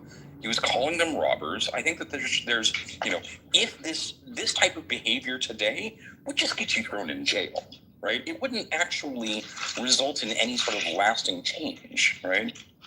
I think that we disagree on the morality of like causing a disruption as a form of protest, especially in this context, because so Jesus was killed by the Romans, right? Because he did not like the way that they kind of kept he was an unapologetic Jewish rabbi and leader. Okay, but hold on. What you're doing now is apologizing for terrorism, right? And Jesus engaged in terrorism? Okay. Jesus engaged in terrorism, bro. Hold on. Now you are grasping at straws. Hold on. No, I'm not. Terrorism is the threat of violence or violence for political change. That's what we're fucking discussing here. The threat of violence or violence for political change. I'm just not going to be okay with that at any point, right? You can dismiss it as terrorism when it is in fact the threat of violence or violence for political change, but I'm still not going to be okay with it. I think that there are so the Roman occupation of the Jews is the history of that is so incredibly violent and brutal that even armed resistance would not have been unreasonable. I'm against in my opinion. that too. I'm saying all of that is equally bad, right? So would you say all forms of armed resistance are unreasonable? Not unreasonable. No, distasteful. Well, I mean, I can appreciate you using the word distasteful. I'm saying like the oppression that they faced from the Romans was such that, for instance, Jesus Christ was like literally a victim of terrorism. He was tortured to death and hung up for everyone to see. Which is right? whataboutism, which is because we're discussing. No, it's not. No, like I'm literally explaining at what it is point. Not about because we're discussing the terrorism of. No, like I'm saying in a context, for the example that you just gave. I know the context. I know the context. Sir, you need to debate that, right? Sir, then I think that we just disagree. That's the context, right? Let's just agree to disagree. I think it's fine to flip over a table. If you want a teaching of the person, which I'm not going to accept, it's terrorism, right? Okay, yeah. I mean, cool. So, like, if you're being occupied by a ruling force that crucifies people for political dissent, and you flip over a table, I'm not going to start calling you a terrorist. Yeah, I wouldn't either. Because that's what you just did. Right? You just said Jesus is a terrorist for flipping over tables. No, I just said Jesus is a terrorist for using violence or acts of violence for political change, which is literally the definition of terrorism, right? He flipped over a table. You're diminishing the fact that it was an act of violence. Right. Good. You're trying to pretend it wasn't flipping over a table. No, I'm pointing out that it was an act of violence. Enormous. How fucking disingenuous, Marty. I mean, I cannot believe it. I know this behavior from other people, but I mean, come on. What? I'm sorry, I'm not. And there's easier verses to like. You picked like one of the ones that's easier to justify. There are more questions. You haven't justified terrorism in my mind, right? Bro. I think that we're gonna disagree on this context because I think that you just view it in a way that's asinine. What I'm pointing out is you have not justified it in my mind. So if you're just going to accept that you're not going to justify it, cool. I'll accept that. I think that I'm honestly not gonna try to run away. I think that we just honestly view escalations of force differently. I agree. I 100% with you, right? No problem. We do. So, I mean, and to be fair, you didn't try to pick like the most worst one that you could find. You threw one out there. But yeah, I believe that like the teachings of Jesus are solid teachings, so. Okay, but I mean, that was just repeating the conclusion that you were trying to argue for and failed to. Because what do you mean? Do you expect me to introduce a syllogism or something? No. Do you expect me to introduce it where it like necessarily follows that Jesus is a good teacher? No. You were trying to argue, right, that this is a good teaching of his, terrorism. Right. You did not convince me. And then at the end of the discussion where you failed to convince me, you repeated your conclusion, which is that it's a good teaching.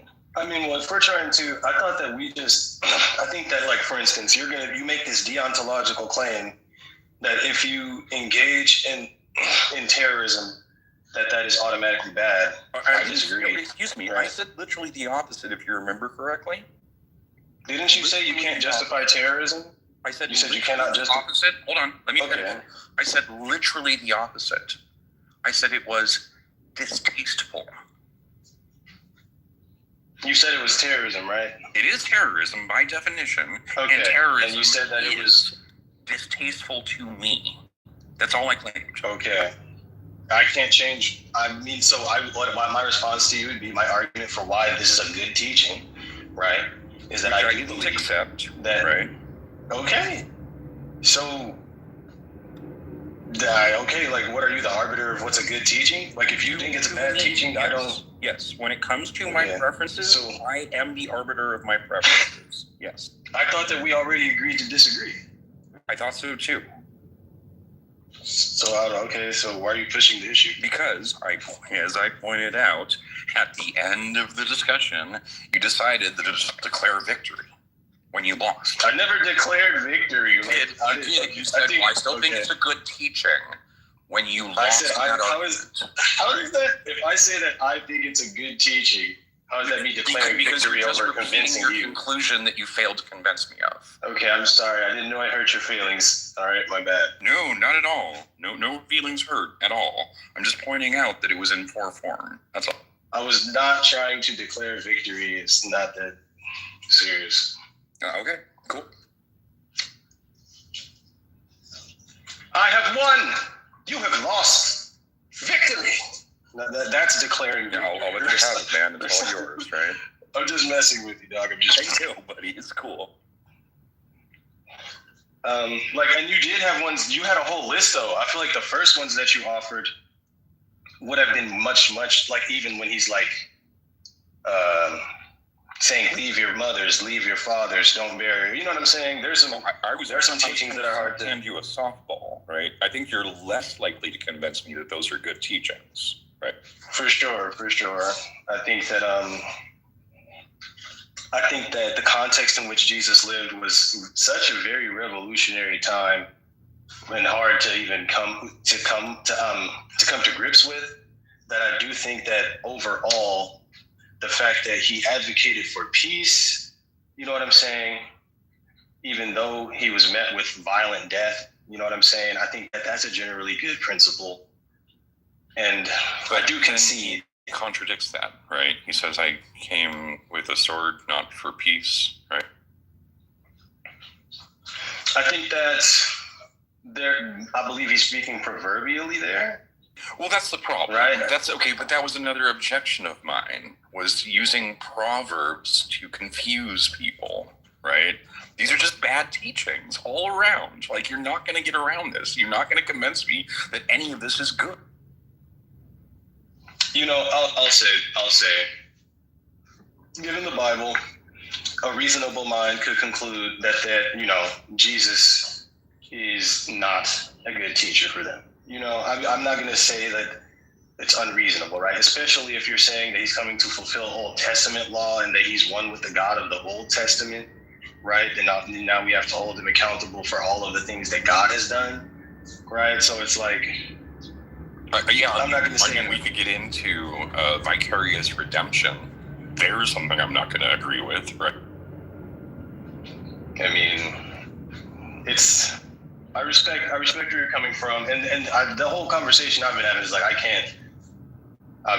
accept that I can't convince people of Christianity. Well, no, I don't think that's fair, right? I'm open to the evidence that this is, in fact, a good idea, right?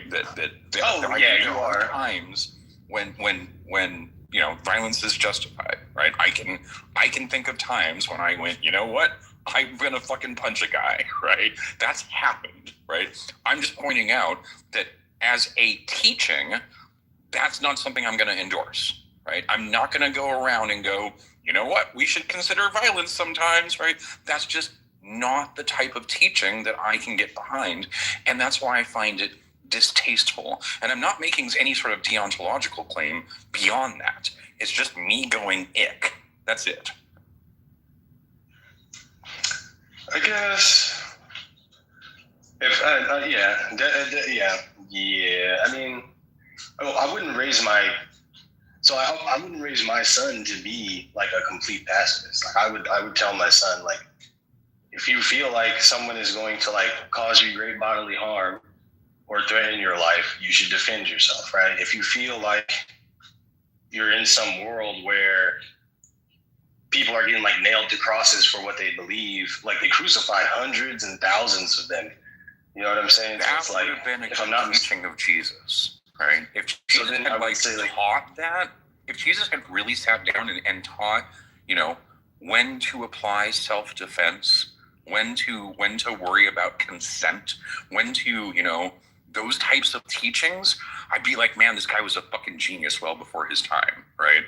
But looking back at it, I see so much that he could have done that he didn't, and so much that he did that I'm just about, right? I see other teachers who did much, much, much better than him, and I'm going, where's the love here? I don't get it, you know?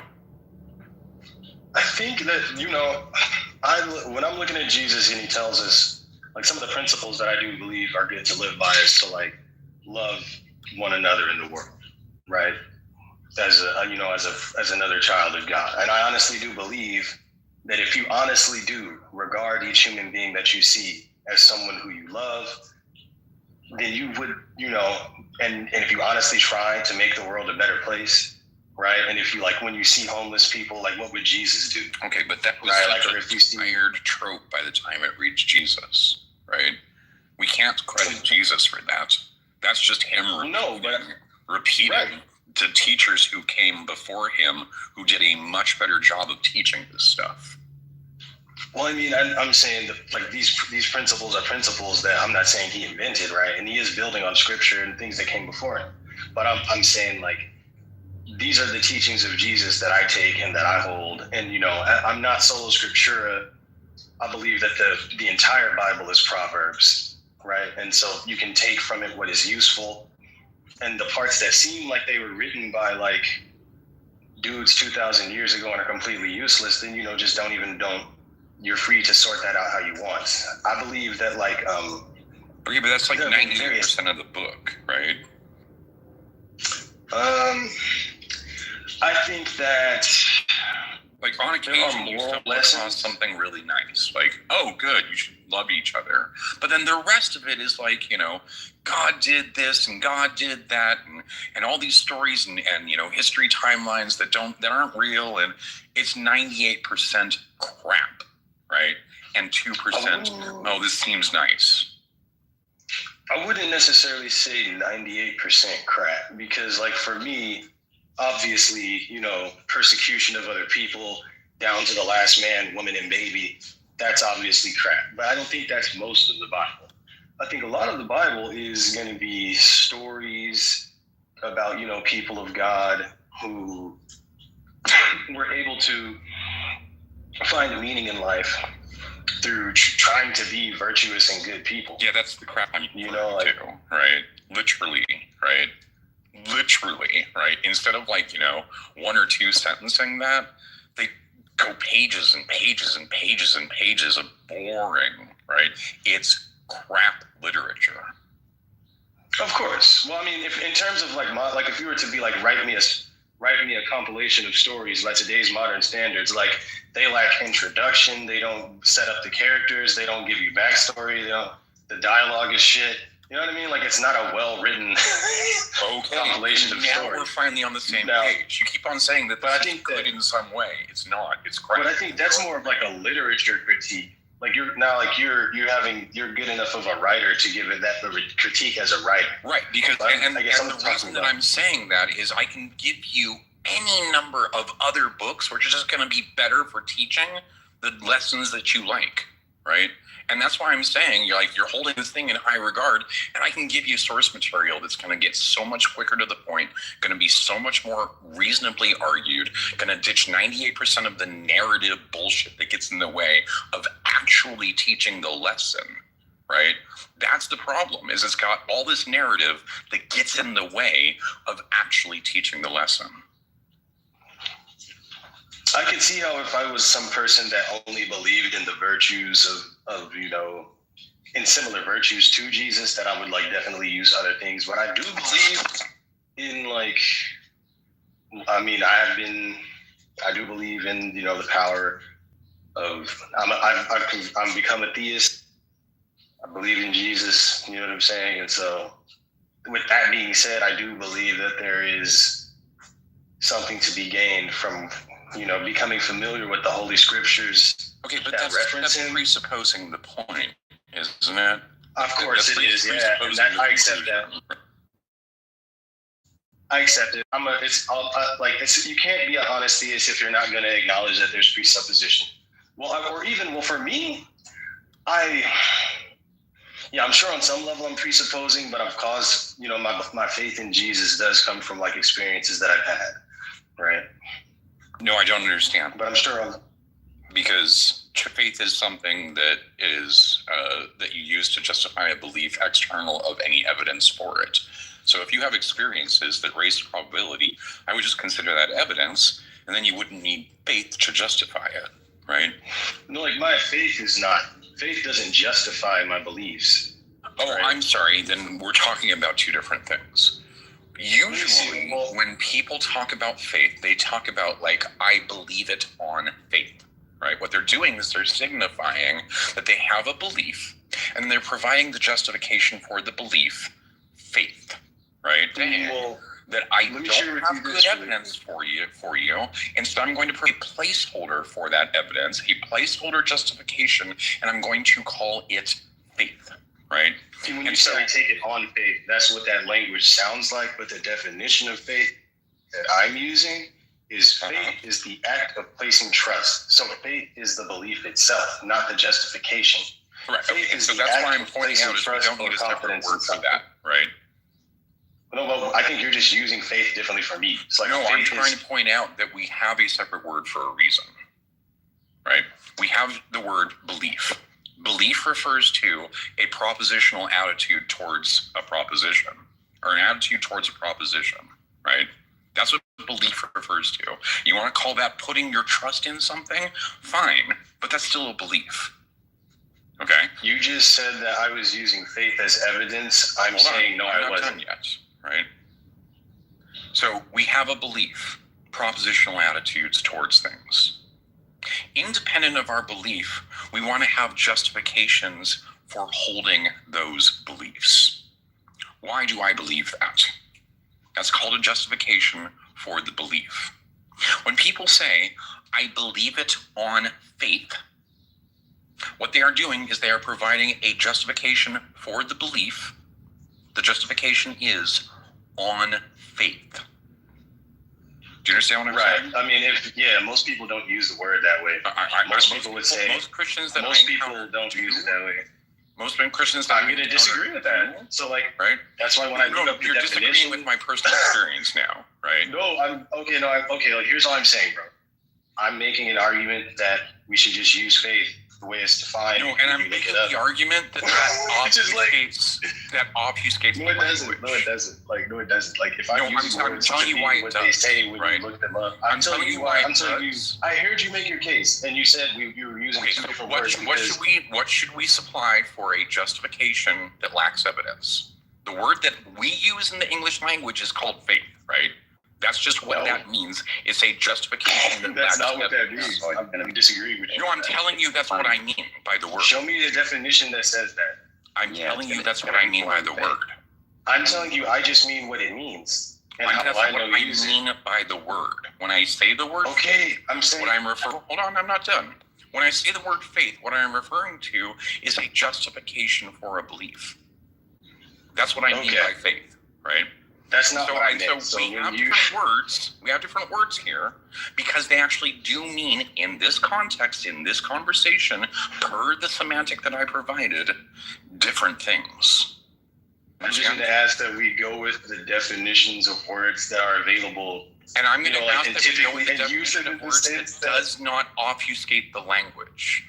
I don't think it does. And I think I'm telling you why it does. But you're telling me because in most of your experience, that wasn't the reason. No, that wasn't the reason it obfuscates the language. No, okay, listen very carefully. The reason it obfuscates the language is because belief refers to a propositional attitude and faith refers to a justification for it. You see, what I'm doing is I'm drawing a distinction. Now, what you want to do is you want to erase that distinction, which obfuscates the language. But I think your distinction is not justified because that's not what faith means. I'm telling you what I mean by faith, though. Okay, I think that you mean something odd that most people wouldn't. That's fine. That's what I'm telling you. That's fine. We can go with odd. I'm odd. I'm weird. I'm going to own it, right? Well, and this is just this is like a trivial point. It's really not. It is. You just accept my definition and move on, right? But it's like you were telling me that I was giving you evidence and I didn't. So that was the point. No, I didn't say you were giving me evidence.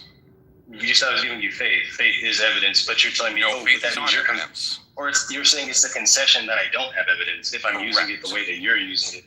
But I'm just saying I'm not using it in that sense, so I don't need it. So you can just provide me with the evidence rather than using the word faith, right?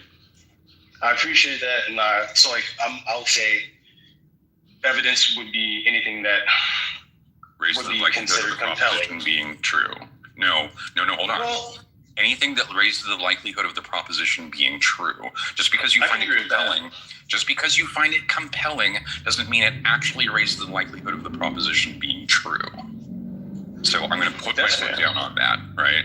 I'll agree with that definition because sometimes people are going to say you're what I'm considering evidence is not considered evidence. So it's good to define that term.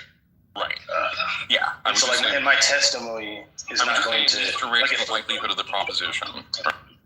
So then, in what sense like a is testimony evidence, Alessandro? Like, you're all over the place. You're not like addressing what T said. Then why is faith evidence? You just said it's evidence. It's not evidence. Okay, Oh so my then God. you just said it was the evidence, right? T, did I? You literally just said it was. No, I think we're on You the said Did I say faith is faith is evidence. evidence? Wait, let's You clarify. can just supply me with the evidence and skip the faith. Okay, but did I say faith is evidence, T? No, I don't think so. Yes. No, you Well, know that's T what doesn't you're think so. Okay, bro. Like, if we're just gonna start making up stuff about what I said because you can't track the argument, it's not interesting. There isn't an argument. You haven't presented anything yet. You keep mentioning these like esoteric You're making definitions this of like- things, and you're not So, making them. so here's what just happened. Here's what just happened. You came up, you told me that I said something I didn't say. Now you're continuing to argue with me. T just told you I did not say what you said. T just told you that. I mean, you might have, and I missed it, but I thought we were. No, I've been making it clear to you, T, that I don't think faith is evidence. Yeah, I thought we were on So, the like- same page. I said, right? Yeah, so I don't know why he's doing this. Like, so what I'm gonna say is, there's no, like, my evidence is gonna be testimony. My evidence is gonna be my personal experiences. Now, to me, those raised the Okay. they have not like hold on just numerically 1 second. raised the likelihood of God. Hold on. I'll concede I have no evidence by your standard. Okay. Let me say that. That would be a pretty good start, right? Because if you're Sorry going to about say that. testimony, I'm going to say that testimony isn't going to be evidence for anything more than personal experience. And if you're going to say the personal experience, then I'm going to point out that I was actually asking what the personal experience of the evidence was, not that you had a personal experience of the evidence, right? You so then you can the also concession use is that you testimony don't have to evidence, and that's fine. you can also use testimony to talk about conditions, shared conditions that we all experience. Yes, I'm sure we could.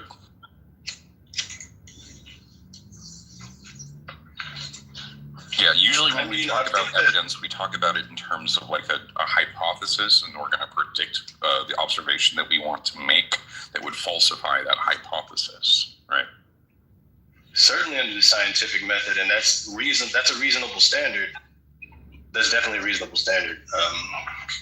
I'm curious though, Andrew, like if you had any thoughts about like the virtues of the teachings of Jesus. We were for a moment going back and forth about like, are the teachings of Jesus even virtuous? Right, but not all of them. Some. If you had a list of teachings of Jesus, it would be under 20 things. Right. Like you're making it. I mean, what are the teachings that maybe I'm missing something? Doesn't Andrew love Jesus still? Yeah, and when you say, virtue, that's always going to be a subjective judgment call. So you're just going to be like asking, like, hey, Andrew, what do you think is virtuous versus AT? What do you think is virtuous? And I think we know we're going to disagree on that. I mean, too, he did have a good point with the love your neighbor, right? I mean, unless they're Amalekites, then drive them into the woods and slaughter them. But otherwise, love your neighbor. Well, no, that's part of the objection that I had, is that wasn't a consistent teaching that he had, right? He said things like, hate your mother and your father in order to be closer to me, right? And so it was a very inconsistent set of teachings that he had regarding love.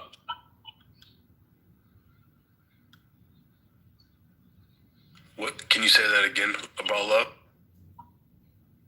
Yeah, I was saying that it was a very inconsistent teaching that he said, a set of teachings that he had about love, because he kept on saying things like, hate your mother and your father in order to be closer to me. And there was a bunch of just. Did he say like that? He could have said some really profound things about love, and instead I feel like he just dropped the ball pretty hard. Did he say hate your mother and father and become closer to me? Yeah. All hyperbole. I mean, anybody who actually studies the text can obviously see it's hyperbole. Sure. Anybody that I actually agree. studies the literature. And that's another objection that I have, right?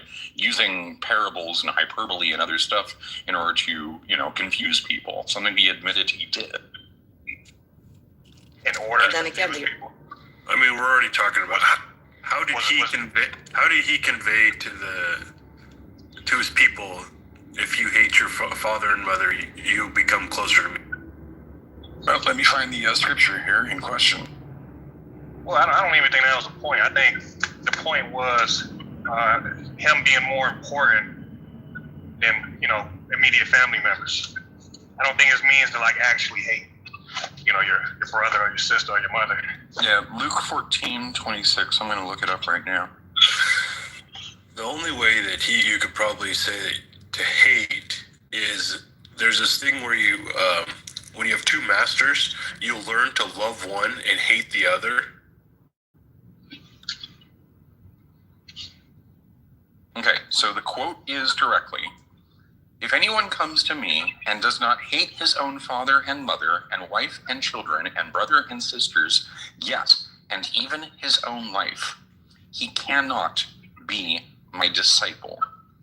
This is the type of thing that I think that he could have put so much better.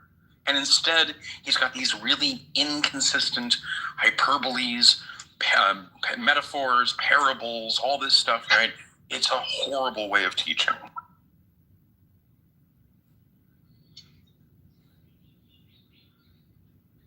I mean, I guess that's just your subjective opinion, because there's people that would disagree with you and say that it is my subjective opinion. I'm talking out my butt about how I feel about things. You are correct. These are my feelings. So why should we care about how you feel about it if other people found value in it? That wasn't found value in it before you got here, Dennis. I was just pointing out that there's a lot of people that found value in it. Just because you didn't doesn't mean that. Yeah, I know. That was in fact the discussion, right? Well, that's very interesting. Thank you. He does say this. Thank you for showing this to everyone. It's a very interesting. Was it Luke 14:26? If anyone comes to me and does not hate father and mother, wife and children, brother and sister, yes, even their own life, such a person cannot be my disciple. Wow, that is very interesting. It is, and it's one of those things where I just feel like, these messages, this is an example of a case where his style of teaching is getting in the way of the lesson. Right? Yeah, he even told his disciples, to abandon their families, their lives, all that, and just follow him. I also think that was pretty more. Alligator, what was it? What was that, Luke? What? 14:26. Very interesting. 14:26. I'm gonna tattoo that on my arm, bro. So if you search, even their own life, if they do not hate even their own life. Wow, that is very interesting. I mean, so do you take it like literal when he says like, "Oh, if your right hand cause you to sin, cut it off"? Like, is he like literally saying you should like dismember yourself? Like, so like what he said. It's kind of ridiculous. Yeah, like we already agreed that it was like hyperbole, right? So if we agreed that it's hyperbole, this is an example of his shitty way of teaching getting in the way of the lesson. All right, so we agree that it's hyperbole. Right. What do you believe the point he was trying to make? If we agree that this is hyperbole, we should all understand the point that he was trying to make then, right? What was the point?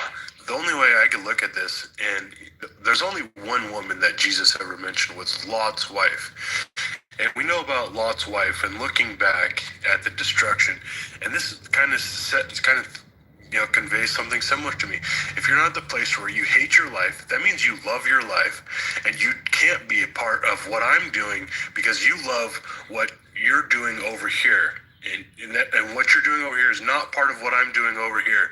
So if you don't hate over here, you will never love over here. You can never serve two masters. Right. I believe that the message was one of fundamentally othering, right?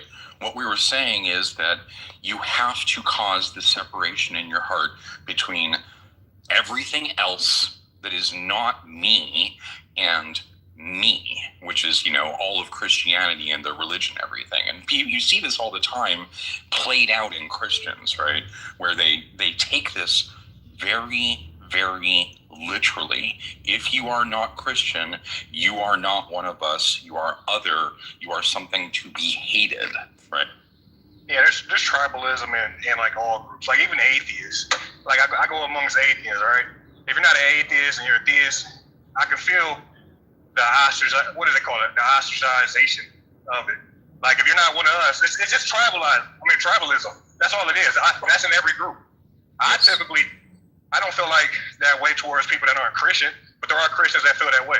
Just like there's atheists that feel that way, but that's amongst like all groups. Yeah, so humans this was an example of bad teaching, right?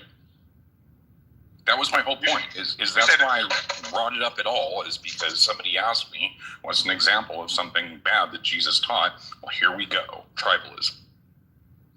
I don't think he taught tribalism because if you take everything he said in context, he was talking about all people of all nations coming together. We just covered the tribalism that he taught, right? But if we get the whole context, he says there's no Jew, no Greek, which are all different tribes, and we are all one through Christ. I mean, it's like breaking down the barriers. But that's just more problematic, like contradictory lessons that are getting lost in the narrative here. This is yet another example of why his style of teaching fails so hard when the lesson gets lost in the narrative. But there was certain racist tropes that Jews pretty much used to use against the Gentiles, and you can see that Jesus was trying to get and break down these barriers to have Jews no longer be separated from the other nations, because Jews around that time weren't allowed to even communicate with Gentiles.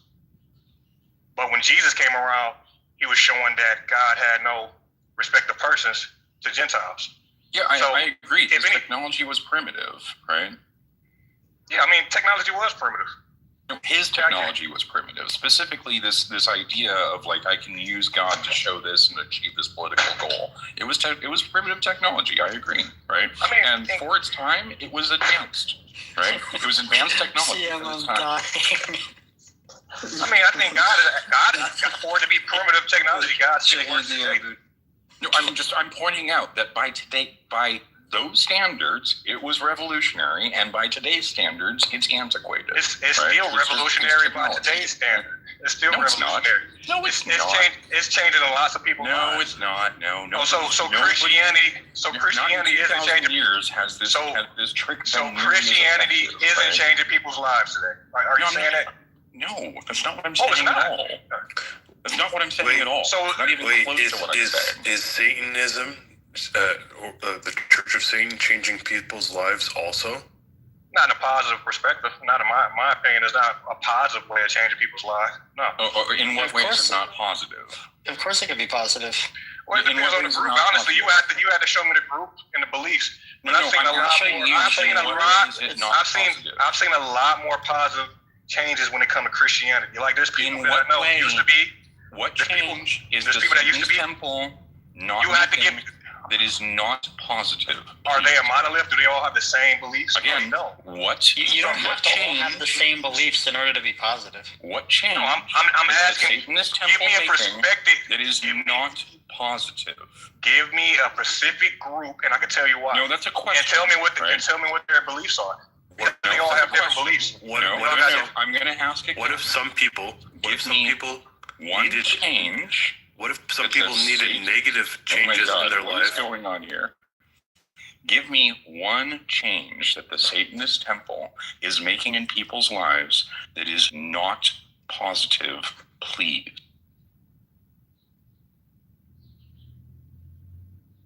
Because I'm not aware of any. I don't have it right now. I'm sorry, I don't have it right now. I thought you were making it. No, I'm not talking to you. I'm talking to some homeless guy. So you're asking me to give you one thing that repeat the question because there's some guy talking. About the 8th time now. One thing that the Satanist temple has done, the changes that they have made in people's lives, that is not positive. That is not positive? I mean, it depends on the group because there's actual Satanists that believe in Satan, and then there's atheists. No, that wasn't the question. That wasn't the question. The question was not, what do Satanists believe? The question that has an impact on whether or not it changes their life in a positive way. That wasn't the question. That wasn't the question. So question. you're saying that the belief doesn't impact how it changes their life? No, that wasn't the question. It is the question. No, the question is, name one thing the Satanist temple, not individuals, the political organization has done to people that is not a positive for those people. Which one? Are you talking about the ones that actually believe in Satan or the atheist group? I'm talking about the political organization for the third time. Okay, but there's like two different versions of Satanism. There's actual... No. There's only one political organization called the Satanist Temple. All right, so are there Satanists that believe in actual Satan and worship Satan? You're confusing the Church of Satan with the Satanist Temple. All right, so which one are you talking about? If I'm confusing, for the ninth time, the political organization called the Satanist Temple. Okay, and are they the ones that actually believe? Because I'm asking you to clarify. Are they the Church of Satan for the Satanist Temple? So that's why I'm asking you to clarify, because I don't... So I'm going to ask the question again. Name one thing that the Satanist Temple, the political organization, has done, one thing, for people that is negative. Please. Are you talking about the ones that actually believe in Satan? I'm talking about the Satanist Temple, the political organization. How can I be more clear on this? All right, and I'm asking you to clarify it. I'm clarifying. I'm not talking about the Church of Satan. Well, obviously, I'm not familiar with this political group that you're talking about. Well, I'm going to ask. So I'm asking you, do they actually believe? Made the claim, Dennis. Because I was under the impression that you're talking about people that actually believe. No. You're the one who made the claim that the Satanist Temple does net negative. Yeah. Satanists don't believe in Satan, by the way. That's why I'm asking you. So are you saying that all Satanists don't believe in Satan? Holy fuck! I'm gonna ask the question again. No, because somebody just made it. I'm just gonna ask the question again. Name one thing the political organization has done for people that is negative. So, but you're sitting there acting like there's only one group of Satanists. Yes, there's only one political organization called the Satanist Temple. Okay, and the ones that I'm familiar with are the ones that actually worship Satan, and I'm also but that's familiar the Church with of Satan, and you didn't say the Church of Satan. You said the Satanist. All right, so you're talking about the ones that are atheists and mock. So we can just clarify that. How hard is it for you to clarify? I've done so repeatedly. All right, so you're saying that it's the group that doesn't specifically believe in Satan as a real being, but are atheists. You're talking about that group? That's a political organization. Last I checked. Okay, that's all you had to say. I did say 9 times at this point. I know everybody's heard me, right? From my opinion, being atheist has negative results on life. That wasn't the question. That would be one thing that I think wasn't the question. Yeah, hold on. Let me just ask him kind of. You're doing a good job, T, but I just want to kind of ask him, Dennis. You seem to be making claims, and then you kind of either change it or you don't bring evidence. You just made another claim. You said that something. I'm paraphrasing you, but you said something like being an atheist is like bad or harmful for your life. Did you say that? I said, under my opinion, I think that would be one thing that would cause some type of harm. Okay. From my worldview. Okay, I understand. Explain what the harm is by somebody being an atheist. Go ahead. All right, from my worldview as being a Christian, if you don't believe in God, that would be a negative, because I believe that God is real and I believe that He exists. That's repeating the claim. Where the negative is. The harm would be though. The harm will be separation from God. From my view. So we're already separated from God. That's not the issue. Yeah. Right. So you're saying it's harm. From a Christian standpoint, separation, we mean it from like a spiritual sense. We don't mean like a literal sense. It's harm in a completely imperceptible way. Yeah, I mean, from your perspective, it would be exactly what you said. It's from your perspective, it's imperceptible, right? No, from my perspective, it is. No, it isn't. Because even when we look at scientific studies, there's actually evidence that shows that having a relationship with God can have positive effects on well-being. So I mean, do you know there's scientific studies that having a belief in God can have negative effects if you're afraid of hell and shit? That can be. Well, actually, I mean, I don't believe in eternal torture chamber. I know there's Christians that do. Some people. So I have. But Dennis, so we can say that about any belief. There's some atheists that have crazy beliefs that you would think are harmful, right? So I'm just saying that you can say that about any belief. But Dennis, do you understand why that's fallacious? Why? What is fallacious? Saying that because there's scientific evidence that there can be positive benefits from believing in God, that should therefore apply to me, as if therefore I believe in God that will have net positives. That's a fallacy. Well, actually, that's a fallacy. It's not, and I can tell you why. Dennis, I'm not done yet. I'm not done yet. What you assumed was that if I were to believe in God, I would have positives. But that's not been my experience at all, right? We have to personalize and contextualize. I'm not done yet, Dennis. We have to personalize and contextualize the evidence. The evidence suggests that belief in God in my life, independent of whatever aggregate science might come up with, was a total net negative with zero positives. So that's the reality that I'm living with, independent of what the science might say, right? Well, I mean, go ahead, bro. Go. Yeah, thank you. And Dennis, look, I get that you're saying it from your worldview, but you have to realize that your worldview, right, like vilifies atheists and basically says they're all going to hell. Whereas from a point of view of just like one, not my worldview. I'm sorry. A lot of Christians' worldviews.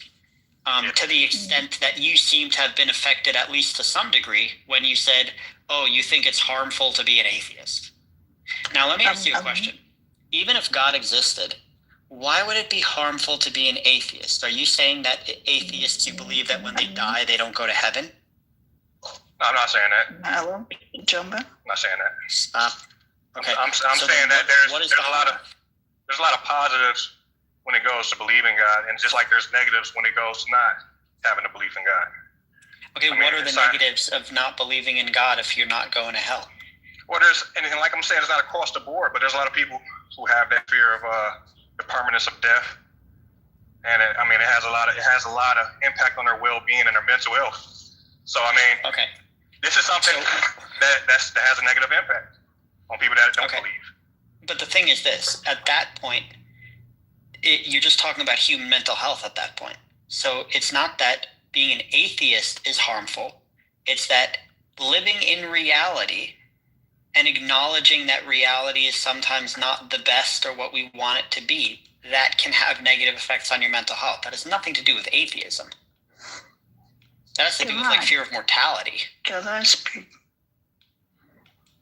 And wait a sec, I'm just finishing with Dennis.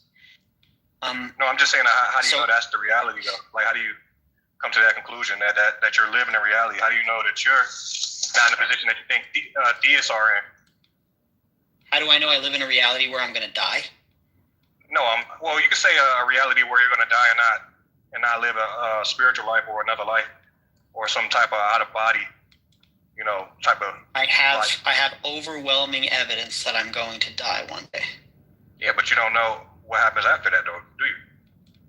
I have overwhelming evidence that nothing happens after that. And what's this overwhelming evidence? Have you died before? Do you know people that died before? Like, I do know people who died before, yes.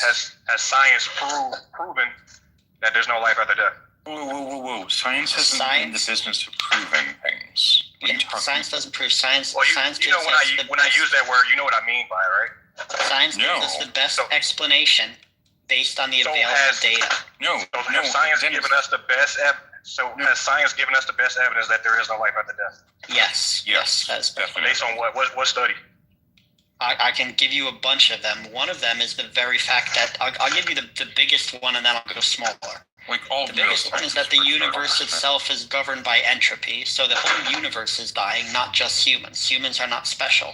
Stars die, planets die, galaxies die, everything dies, because everything's losing energy.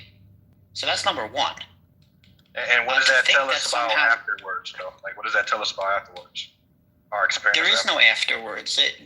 As the universe loses heat, eventually everything will start to slow down, and eventually everything reaches the same equilibrium, and there will be no more movement, and there will be no more time, and that means that everything is dead. So do we ignore like the amount of the studies that actually talks about people having these experiences where they have these sort of out of body experiences where it seems that they shouldn't be able to have. Hold on. We could go to NDEs in a moment. Oh, yeah, there's like millions of them. So like, how do we explain those? I mean, if If we're going into this certainty of that there's no life after death, like if we're going to have a certainty. Yeah, I'd be happy to go into that, but all I'm pointing out is the universe itself is dying. That's number one. Once you acknowledge that, it kind of makes sense that humans die too. So I just want to say that. Number two is that humans are made out of atoms, right? We don't have souls or disembodied, others outside of our brains. Our consciousness is being generated by our brain. If you take away the brain when you die and you deprive it of oxygen, the brain shuts down, there's no more synapses, there's no more electricity running through them, and then your brain rots. There is no more brain, therefore there can be no more consciousness. Ergo, you will not be conscious after you die. Yeah, and how do you know that? That is entailed by the laws of physics. All right, well... If you need a brain to be conscious and you have no brain, then when you have no brain, you will not be conscious. All right, so what about the evidence of consciousness when the heart stops beating? Should you be able to have experiences while your heart is not beating? Sure. So the problem with NDEs is that even though you not according to science, not according to what we know about science, So if the heart stops beating, I'm saying if the heart stops beating for several minutes, it's impossible. So to have, here's the important point. It's impossible to have a conscious experience. Death is not a single thing. It's a process. Death is not a singular event. It's a process. And when people are having near-death experiences, right, look at the first word. The first word is near-death experience. No one has ever died, been clinically dead for like 7 days, and then got up and said, oh, wow, I had a near-death experience. Never happened. You're talking about people who've been clinically dead for like 5 minutes, 10 minutes, whatever. They got back on the oxygen table or whatever. They got their brain started again. They got their hearts in. And then they woke up and were like, oh my God, I had an experience. Of course they had an experience. They weren't dead. They were dying. I don't deny that. They were dying, but that doesn't mean they were dead. But according to science, though, like we should not be able to have, once the heart stops beating, within like several minutes, you should not be able to have a conscious experience. Yet there's been reports of people reporting their environment with 99% accuracy when they should not be able to do so. So here's the thing. Here's the thing. That's not true, though. There is certainly truth that there have been events and experiences of people who they were out cold on the operating table and they were able to, let's say, come back and they were able to recover a conversation that the doctors had at their bedside when they were unconscious. Now, what I would say to that is that, number one, yeah, that's interesting, but most likely there was some type of subconscious processing going on because obviously they heard something. And number two is that there's never been any good evidence that these near-death experiences were supernatural. For example, all these people who say, oh, I floated up off the table and I saw the doctors and I was floating above them.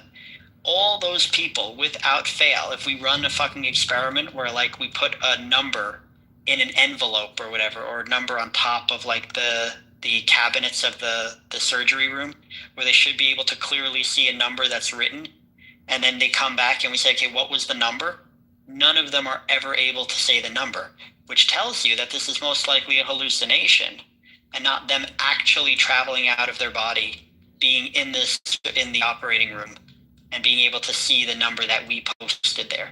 So they're not actually getting any real information. It's more like a hallucination of some sort. And that can happen because of stress, because of hypoxia, lack of oxygen to their brain. There's lots of things that are happening when you're going through a dying process, and lots of things that are happening to your brain. It's a complex event where different parts of your brain shut on and off. The point is that all of these things are completely explainable by our neurology, and there's no need to jump to a conclusion and say that you have a soul. Yeah, this is You're very right. A dying brain. Actually, none of them very are.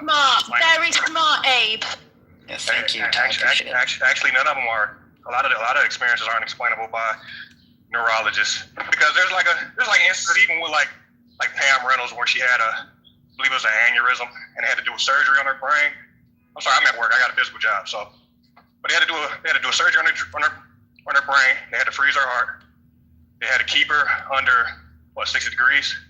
They taped her eyes closed. She had stuff in her ears. I forgot what it was that they put in her ears.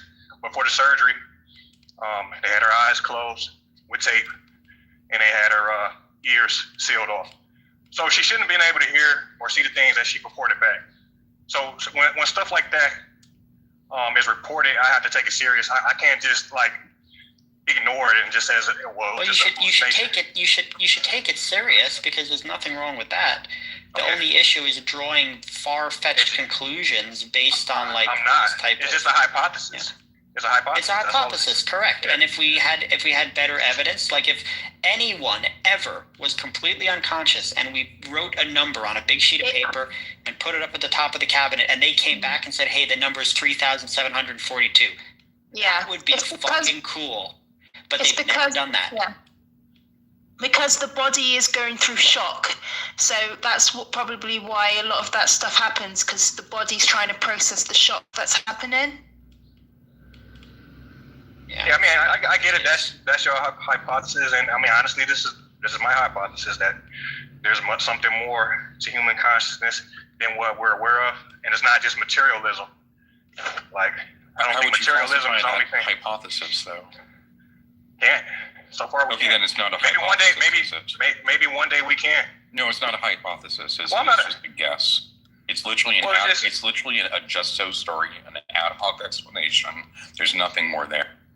Okay, well, maybe one day we'll be able to falsify it. Okay, well, now we don't have. That's called wishful thinking, right? Oh yeah, it's wishful thinking. Okay, well then, I'm sorry. I don't know why we would compare a non. I mean, Don't you think wishful thinking? Dennis, I don't know why you're talking over me. I don't know. I wasn't done speaking and you cut me off. That's why I was. You're right. Go ahead, bro. Go ahead. I'm a moderator, right? Yeah, that's how that works, right? I don't know why we would compare some wishful thinking, like wishy-washy bullshit that you just, seem to like for no reason at all, to an actual hypothesis which is falsifiable. Like, why would we sit around and do that? Do we have nothing better to do? Well, is God falsifiable? I'm asking you. Why do you sit around and talk about God if it's? I'm not sitting around talking about God. You are. So you don't have conversations with theists or believers about God. But all right. So why? I mean, it's unfalsifiable, right? Yeah, I don't propose it as a hypothesis. So you don't go in the rooms and have these conversations for those sole purposes? Of course not. Oh, of course not. So you're in a room right now that says divine command theory, which was actually called something else earlier, but you don't go in those rooms for those discussions. That's crazy. Do you know how long this room has been open? And how many times the topic has changed? Nah, I don't. It's probably been open for over a day now. It's been open over 24 hours, and I can't count the number of times the topic has changed. Okay, I'm just saying, we like to have conversations about the unknown. And that's just what human beings do, because we're curious creatures, and we want to know the unknown. When God is one of those things that doesn't answer unknown. My question. What question? The question was, why would we sit around and talk about your wishy-washy bullshit, made-up guesses based on nothing more than thinking? Why is it interesting? You're actually entertaining it right now. So I mean, I'm asking you why you're bringing it up at all. I mean, you're entertaining it. No, I'm asking you why you're bringing it up. Do I need to stop entertaining it? I mean, if you want to. I brought it up because we was having a conversation about God, and that's part of the topic. That's why I brought it up. Dennis, can I just ask you before we kind of switch? I'm assuming you're a theist of sorts. Are you a Christian? Yeah, I'm a Christian. Okay. And what's the main reason you think God exists in the first place? I mean, I think the thing about Paul is very interesting. How he was one persecuting Christians and killing them, and it seemed pretty interesting that Paul changed his tone after having the experience. And from my opinion, you would only change that your tone or something like that because you actually believe something. I mean, you can say that about you can probably say that about a lot of other religions, and I could say that about a lot of the apostles. A lot of them put their lives on the line. So it makes me feel like something had to occur in that 1020 AD that caused them to believe and come to the conclusions that they believe. Because I personally wouldn't put my life on the line for something that I knew was some made up BS. I mean, and there's other reasons why I believe in God, but I'm kind of like at work. No, that's fine. That's fine. Yeah, that's the main. Yeah, that might not be like the only reason, but you're saying that's an important one. So here, let me kind of give you something to think about. you said that seeing that poll, kind of just a story about how he's persecuted Christians, and then he had this experience, Damascus Road experience, and then he suddenly became a Christian, and then he's going around and giving up his life. So here's the thing. It is one option. I don't deny that people can be sincerely convinced, right? But are you not leaving open the option that there are other naturalistic explanations for his behavior in human psychology? Like, it's very possible also that he was sincerely convinced, and it's also very possible he was sincerely delusional. Like, is that a possibility? My bad. If I'm being honest, yeah, those are all possibilities, but so honestly, why would you be convinced. impressed by somebody who was delusional? Well, I don't think that's the case with Paul. Right, but I'm saying, can it be the case? Well, it can be the case, but I don't think that is the case. Okay, but how would you know whether it's the case or not? Like, how could we tell the difference between a sincere Paul versus a delusional Paul? Well, I would weigh his character out. I would look at some of his writings, get an idea what type of guy he is, and I would base my conclusion on that. Sincerity. He comes off as a genius. That's your methodology?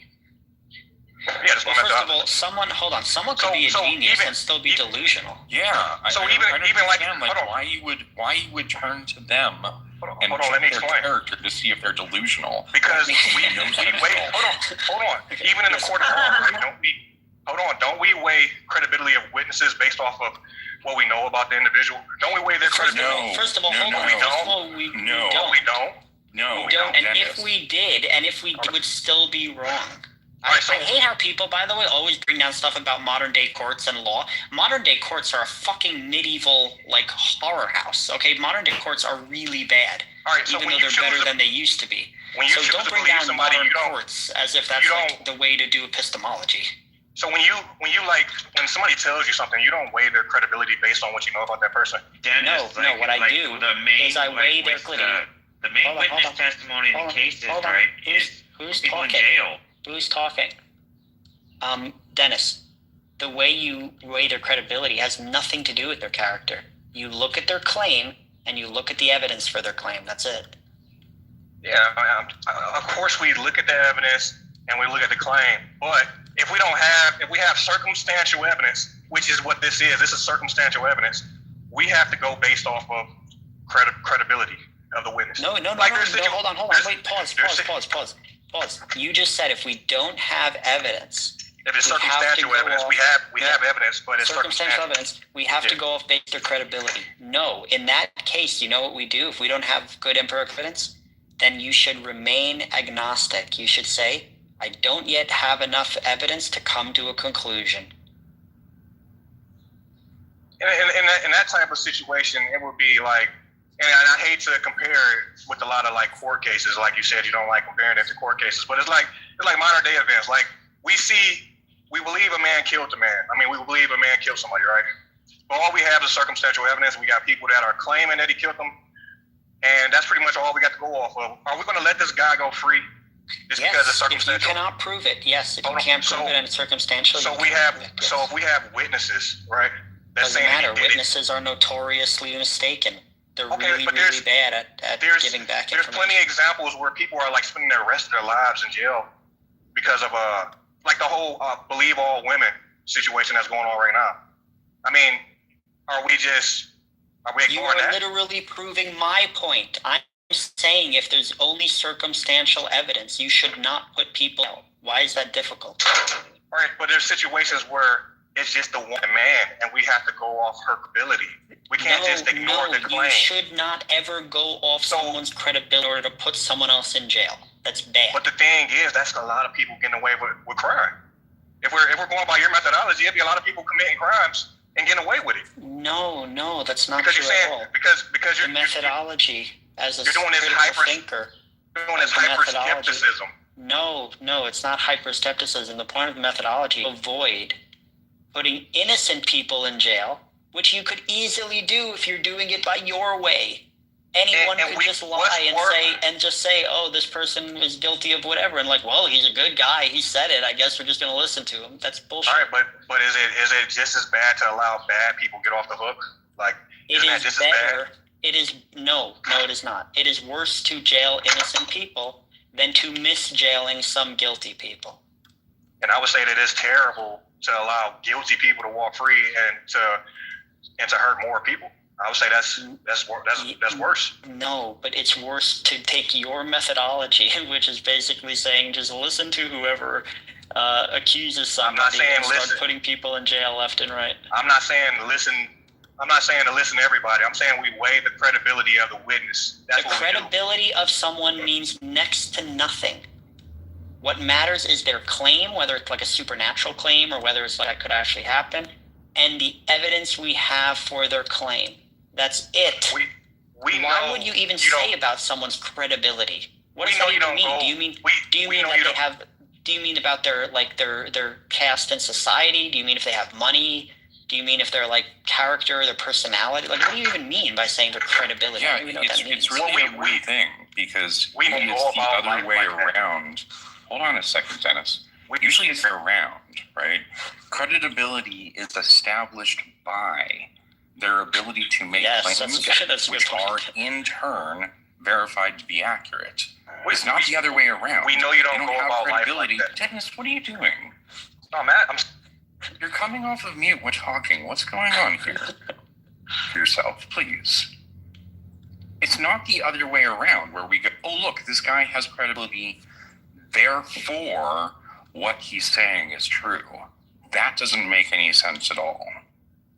It makes sense if you're like in the 14th century for like witch hunting, then it makes sense, but not for modern day. Well, the thing is, like, when we base things on, like, our history is based off of the credibility of the witness that lived in that time. So do you just ignore all history? Because, I mean, honestly, that's what you would technically have to do. Because, like, we're going on. Ignore all history? History was because wrong.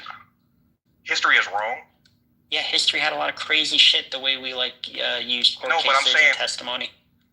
So what we know about history, right, is all based off witness testimony. Or are we just going to say it's all wrong? It was mostly wrong, yes.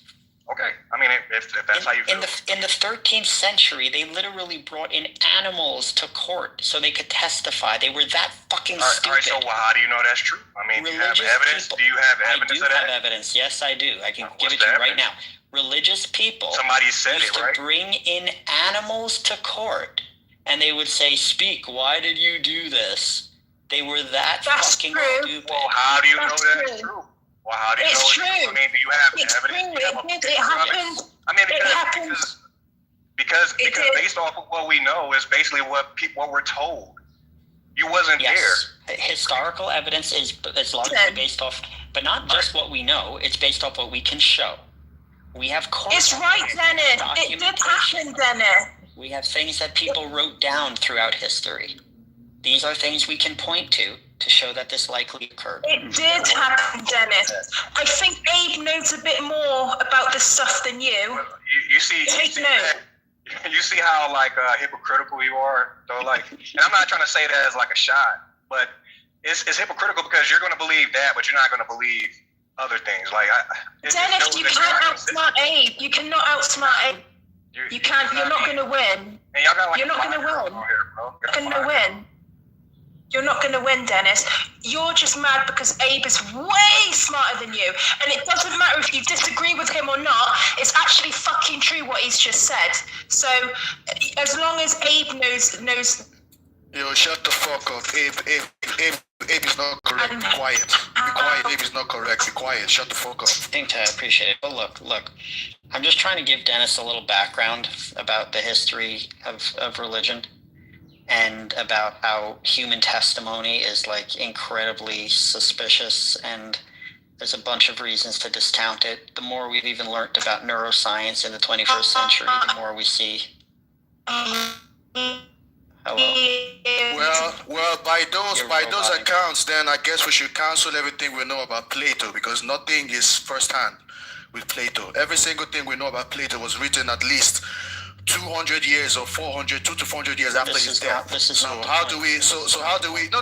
I'm saying though, like, how do you, like, if you're saying secondhand evidence is cannot be trusted, how then is the Western world resting every knowledge they have on something that is secondhand? Tell me. Yeah, we have Plato's own words. What were you saying about that? Yeah, I'll say. We have Plato's own words that was written by his followers. Plato never wrote anything down. Like everything Plato wrote down, most things Plato wrote down was by his students, right? So it's all secondhand. It's all secondhand. Socrates, not Plato.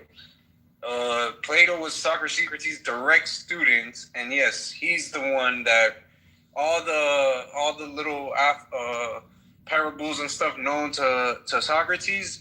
Yeah, I say it all the time, are actually from the hand of Plato. But my bad. It was Socrates. And the point is this: it's not about even look and whether Plato actually existed or Socrates. Plato did. We have his books. I have his complete works right here, sticker in the Bible. I know you do, Sam. Well, all of those stuff were written years after his death. That's the point. Melly, the point is this. The point is this. Look, what I said before to Dennis. It's not about the credibility of the person's testimony. It's about what they're claiming and what's to support their claim. Even if you could show that like Socrates or Plato wasn't real, it wouldn't change the fact that we have all those philosophies and all the books and writings, right? Somebody wrote them. Whether we have the actual person, I think we do. But whether we did or not, it's not relevant because all their claims that we're discussing, we're going to debate them based on the claims. If Socrates or Plato made some crazy claim and said like, oh, I think miracles are real or I think God exists, then we would say that's fucking stupid too and it makes no sense. So it's not about the person, it's about the nature of the claim. They called every non-Greek a barbarian. Like they called every non-Greek uncivilized. So what you talking about? Is that a claim that can be substantiated by Aristotle or Plato or any of them? I'm not sure where you're going with this. What? Oh, hey, Andrew.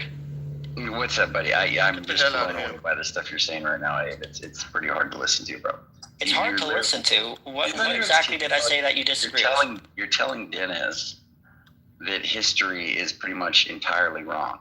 You literally just told him. Basically, that's exactly what he's saying, Andrew. Hold on. No. Hold on, Nelly. That sounded like what you were saying, Nelly. No, that's not what I said. It's what that wasn't what I was saying. I was still manning Abe's conversation. Somebody muted me. That was weird. Somebody muted me. But yeah, so Abe basically just said that history is pretty much entirely wrong.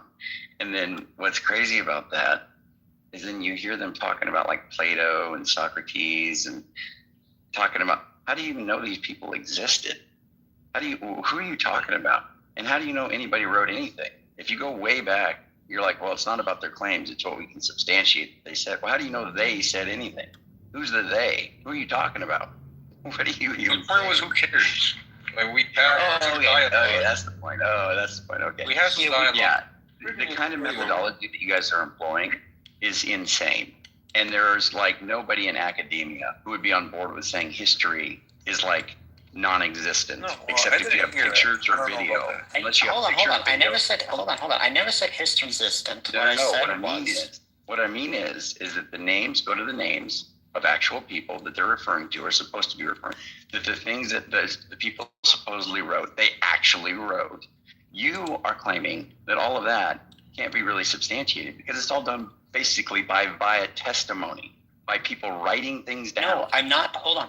I literally said we have other ways to substantiate it. Like, how can you do it? There's no video, no pictures. You can do it if you can do it if you have other people from other places who are like substantiating, saying, I met this person. Hey, 1400s, 1300s. How do you substantiate? Yeah. Go ahead.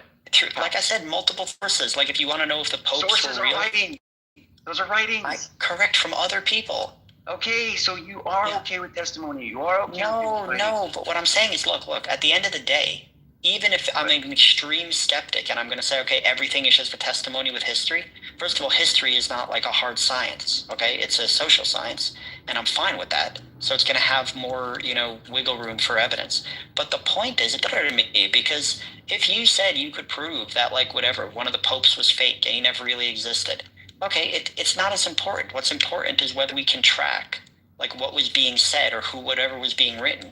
And if the claims that are being said are crazy, then they're wrong regardless of who said them. No, that's not the point. The point that doesn't even make sense. We're talking about testimony what the hell are you talking about? And the validity of them. And you're trying to make this point like well, testimonial evidence is not very good. And so we turn to history and you're like, well, testimonies, I mean, if you have a bunch of them or several of them, well, yeah, then maybe you could conclude something. But what's crazy, Abe, is like, obviously testimony is used all over the place, not just in history, but in court, and people come to conclusions all the time. And your methodology would pretty much discount what people are taking as factual history.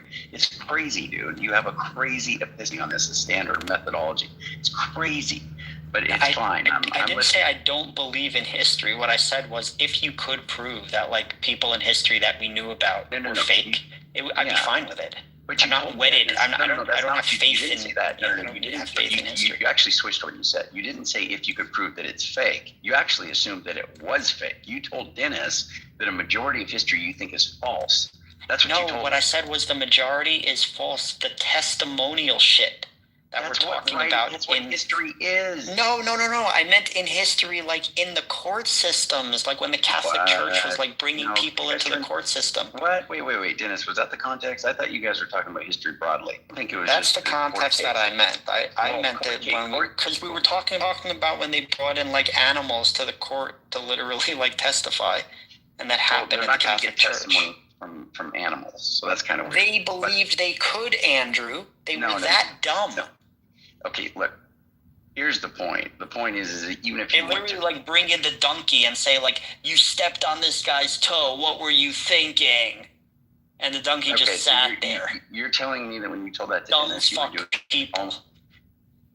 Right. So you're saying when you said that to Dennis about you think the majority of history is pretty much false, because he actually asked you outright, you think the majority of history, like pretty much all of history, and you're like, yeah, I think a majority of it is false. You're telling me that was just meant to be a narrow context of like these animal trials and stuff like that. That was talking about trials. Yes, in court cases and testimonies with people. Controlled your speech. Yeah, trials are usually and they were false. Controlled. No, wait. Dude, they were not controlled. Are you fucking kidding me? They allowed even spectral evidence. They were completely out of their fucking minds. That's what I'm talking about. Well, that's the trials. I'm talking about the witch trials, right? Yes, but I'm talking about in general the way they went about gathering evidence. Like they had no clue what evidence was. They did not know anything about critical thinking. People understood what it means to say I heard something, I saw something, I was there. They did. Yeah, and they knew how to say I dreamed something, and they're like, oh shit, you dreamed something? It's real. Like they were that dumb. I don't think they were that dumb. Wow. They literally were. You don't give these people enough credit, man. They built pyramids. They weren't that dumb, man. Okay, hold on. Taking big rocks and putting them in a circle in the shape of a triangle is not that fucking hard. Especially when you have slaves. Stop it, bro. Especially when you have slaves. Okay, to do that's your cool. work But for you. at the same time, I can't remember what I forget the name of this Egyptian school, but it has a detailed recordings of certain anatomical parts of the human body, certain like the bedrock of medicine can be found in certain papyrus that was from Egypt. I forget what it's called. The same thing with engineering. So to say that these people were just carrying stones here and there is actually stupid. Like in Babylonia, they had a clear understanding of astronomy, although at the beginning stages they understood, certain things that a layman today will have no idea about. So look, you can point to times throughout history.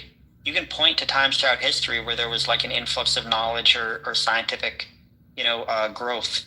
But what I was talking about was more in the context of like Western Europe, and that was the Dark Ages when they lost most of this information from like Greek and Roman times, and they were just going around burning witches, and that lasted for like a good at least 800 years, if not more.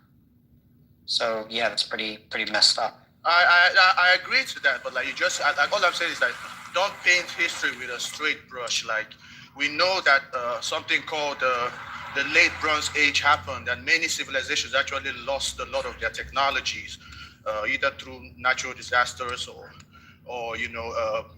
they get infiltrated by something called the Sea Peoples or something like this. So many civilizations at that time, and I wouldn't say it was the first time, but like over several times they lost a lot of the technology. So many of them had to start over again.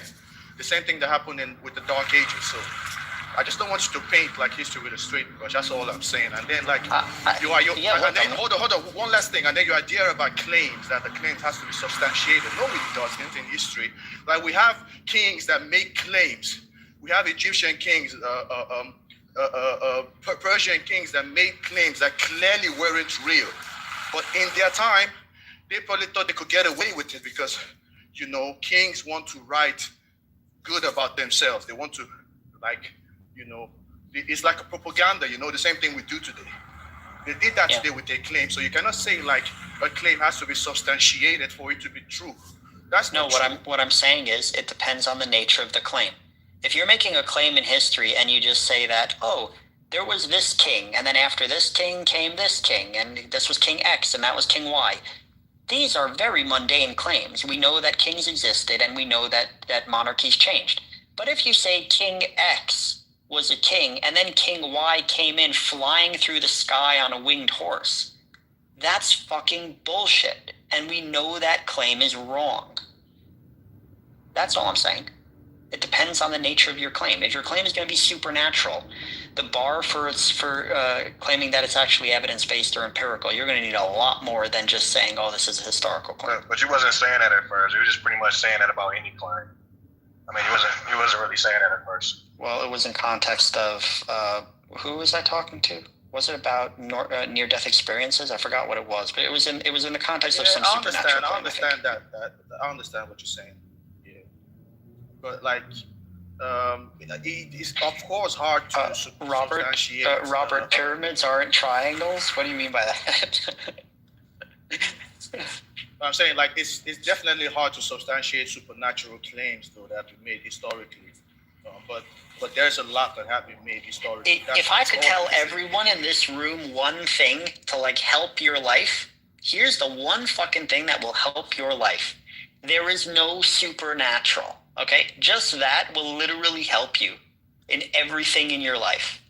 There's no magic, there's no astrology, there's no tarot cards, there's no reading tea leaves, there's no miracles, there's no magic, there's no answered prayer. If you just understand that will literally clear up 90% of your time to actually do important shit in your life. Is there I choose absolutely not to agree to that, and I believe my life is going to be as great as yours. So don't even go there. No, it's not. You're going to waste your time believing in supernatural nonsense. That would be you trying to conclude that 100%.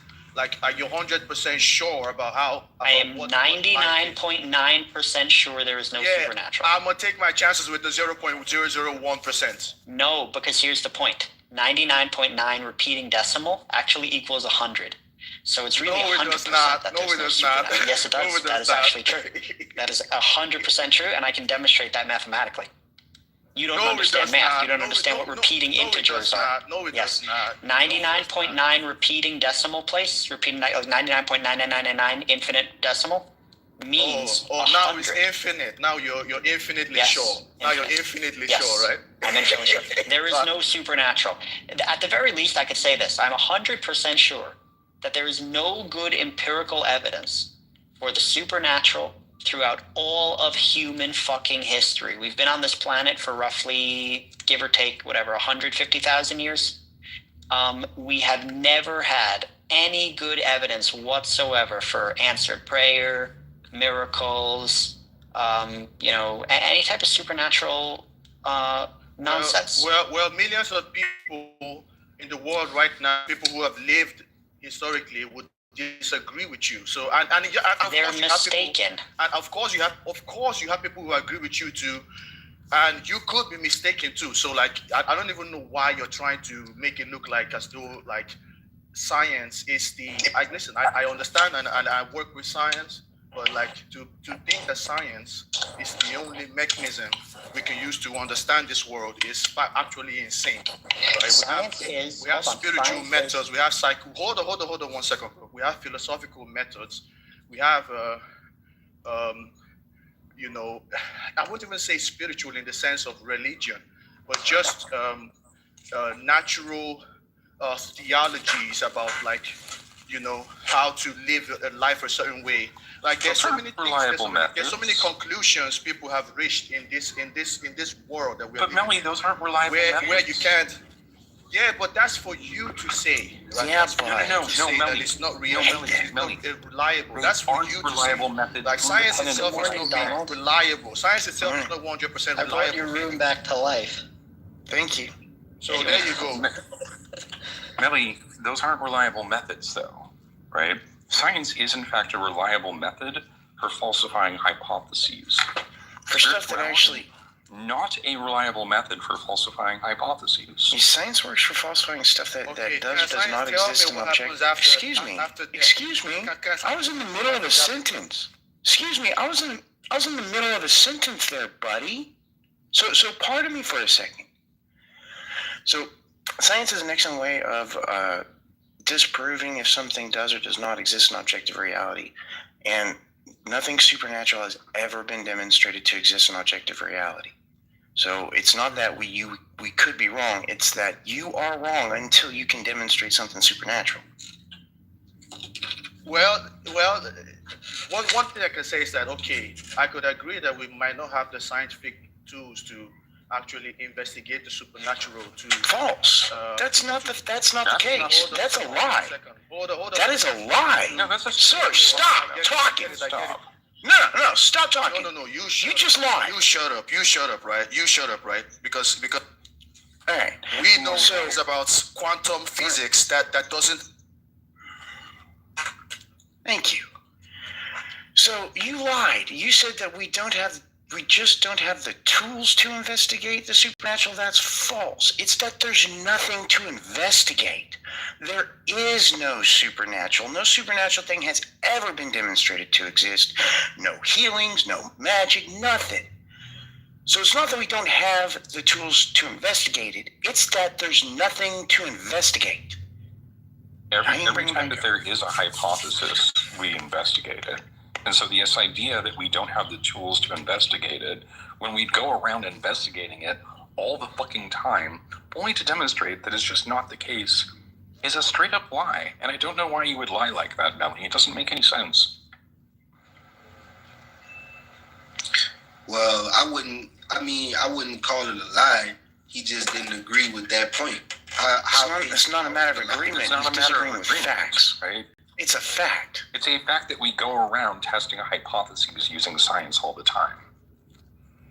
Okay, and we can test supernatural hypotheses. Like, listen, if prayer works, we can test that. We can set up, double-blind experiments that show whether or not prayer works. And guess what? We've done it, and it doesn't.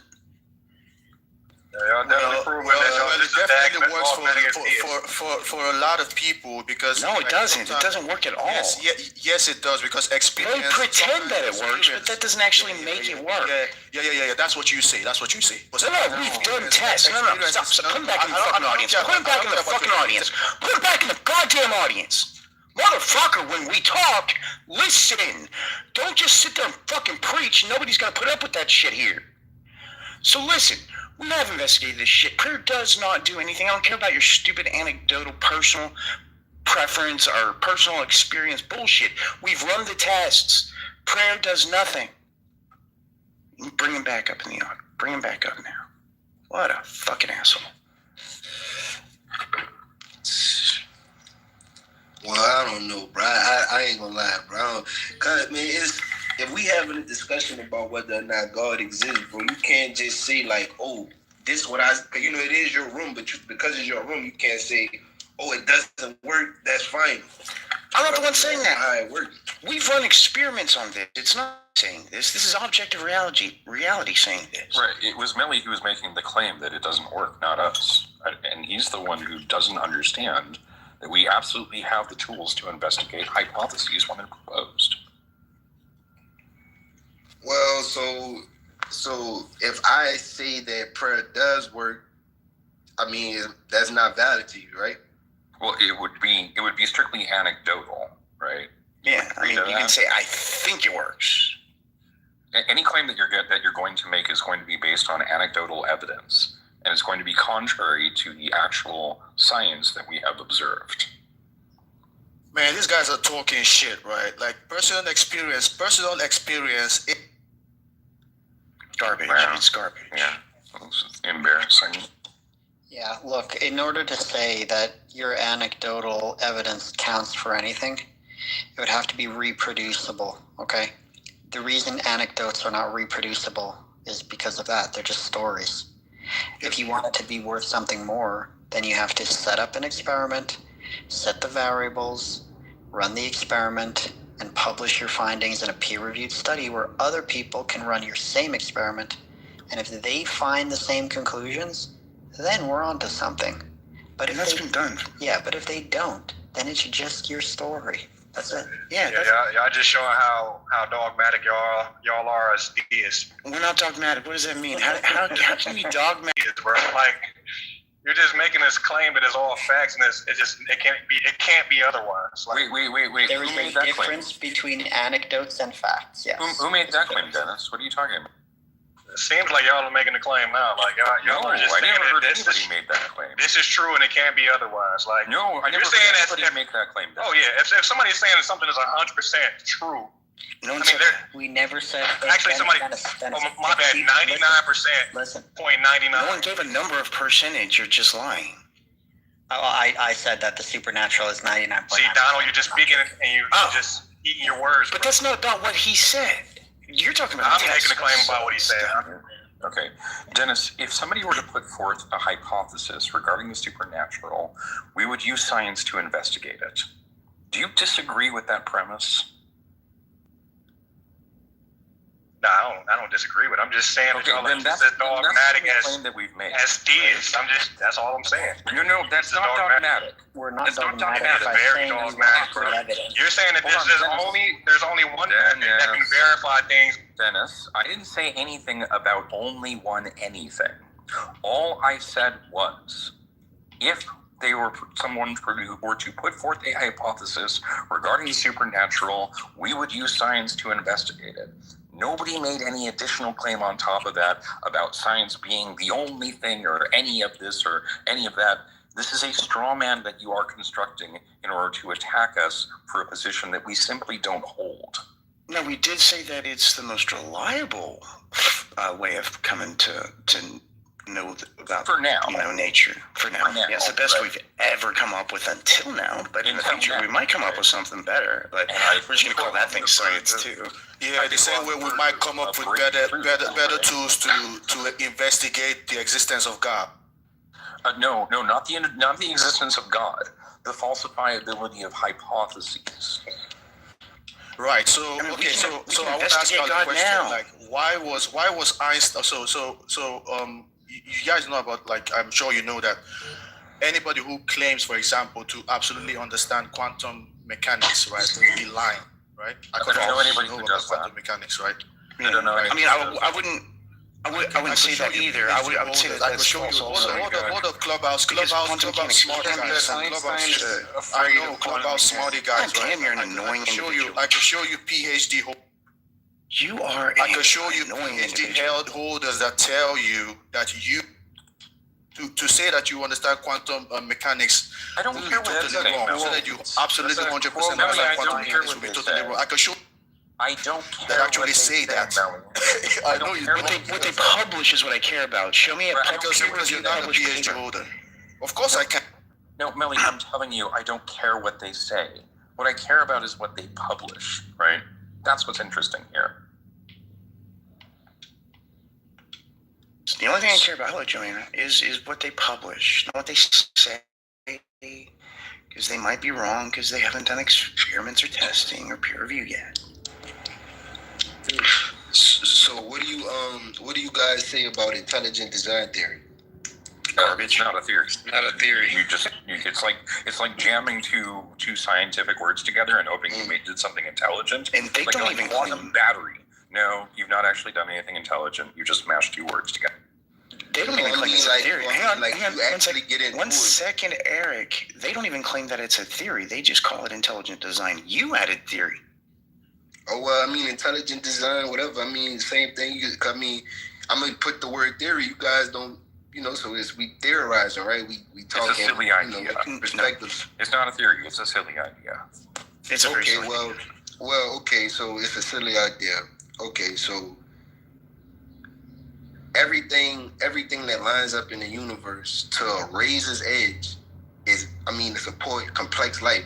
It's just like by chance. Where else besides Earth is complex life supported? Yeah, that's the opposite of true. Instead, complex life evolved to adapt to a very, very, very narrow niche. It's the other way around. Yeah, that's the point. That's how evolution works. Is that niches become available and then life moves into them. Hold on 1 second. Can you break that down? What he said about intelligent life? Can you repeat that and break that down about the niche? Yeah. So the analogy was originally put forth by Douglas Adams in the puddle analogy. Imagine for 1 second that a puddle wakes up and finds itself in a hole, right? And the hole is pretty irregular. It's got some cracks and some crevices. It's got some depths and some shallows, right? It's got some things jutting out of it. And it thinks to itself, wow, look at how perfectly shaped this hole is. This hole is perfectly intelligently designed to be exactly the right shape so that it conforms exactly to the shape of me. Look at how intelligent, look at how amazing these cracks are and all these crevices that are so well designed for exactly the shape of me, a bit of water in this puddle. Clearly, this is the case. And the puddle continues to evaporate, never realizing in its last moments that it was the other way around. It was the puddle that conformed to the cracks and the crevices of the hole itself. It was the puddle that was doing the adaptation and the conforming, not the cracks and crevices to the puddle. So basically, in simple terms, you're saying that we conform to the world around us. We evolve to the world around us, right? Right. We are the puddle in this analogy. The idea. And we are the thing that evolved to survive in a very, very, very, very narrow, small, minuscule niche of ecology in the far western arm of a very, very uninteresting galaxy amongst many, many galaxies, right? Okay. The tiniest of smallest of minutest, like there's barely, things, mass units that are smaller on, than us, right? It goes the atoms, then the cells, then the organisms, then we're basically at the city and the planet, right?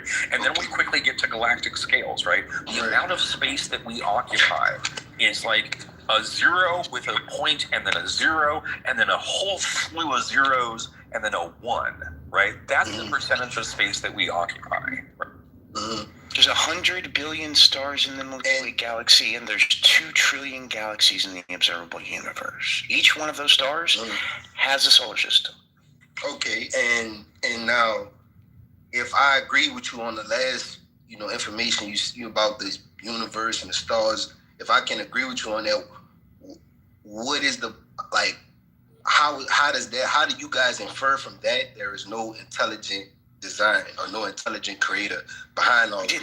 We don't infer from that there is no, right? We start with the hypothesis there could be, and then we demonstrate that it's not true. And I can do that by disproving all of creation. If nothing has ever been created in the entire history of the universe, there is no creator. I can do that. But we have ample evidence of the universe actually having a beginning. We have zero evidence of that. We have zero evidence of that. We have zero evidence of a Big Bang theory. That's not what we said. Big Bang is not the beginning of the universe, though. Big Bang theory is not the beginning of the universe. That's a fringe view. It's the beginning of space and time as we know it, correct? 70% of physicists think that Big Bang has nothing to do with the beginning of the universe. Right. The Big Bang is a description of the state of the universe when it was undergoing a period of rapid expansion. Right. Prior to that, we have other theories which describe the state of the universe. Inflation, eternal inflation.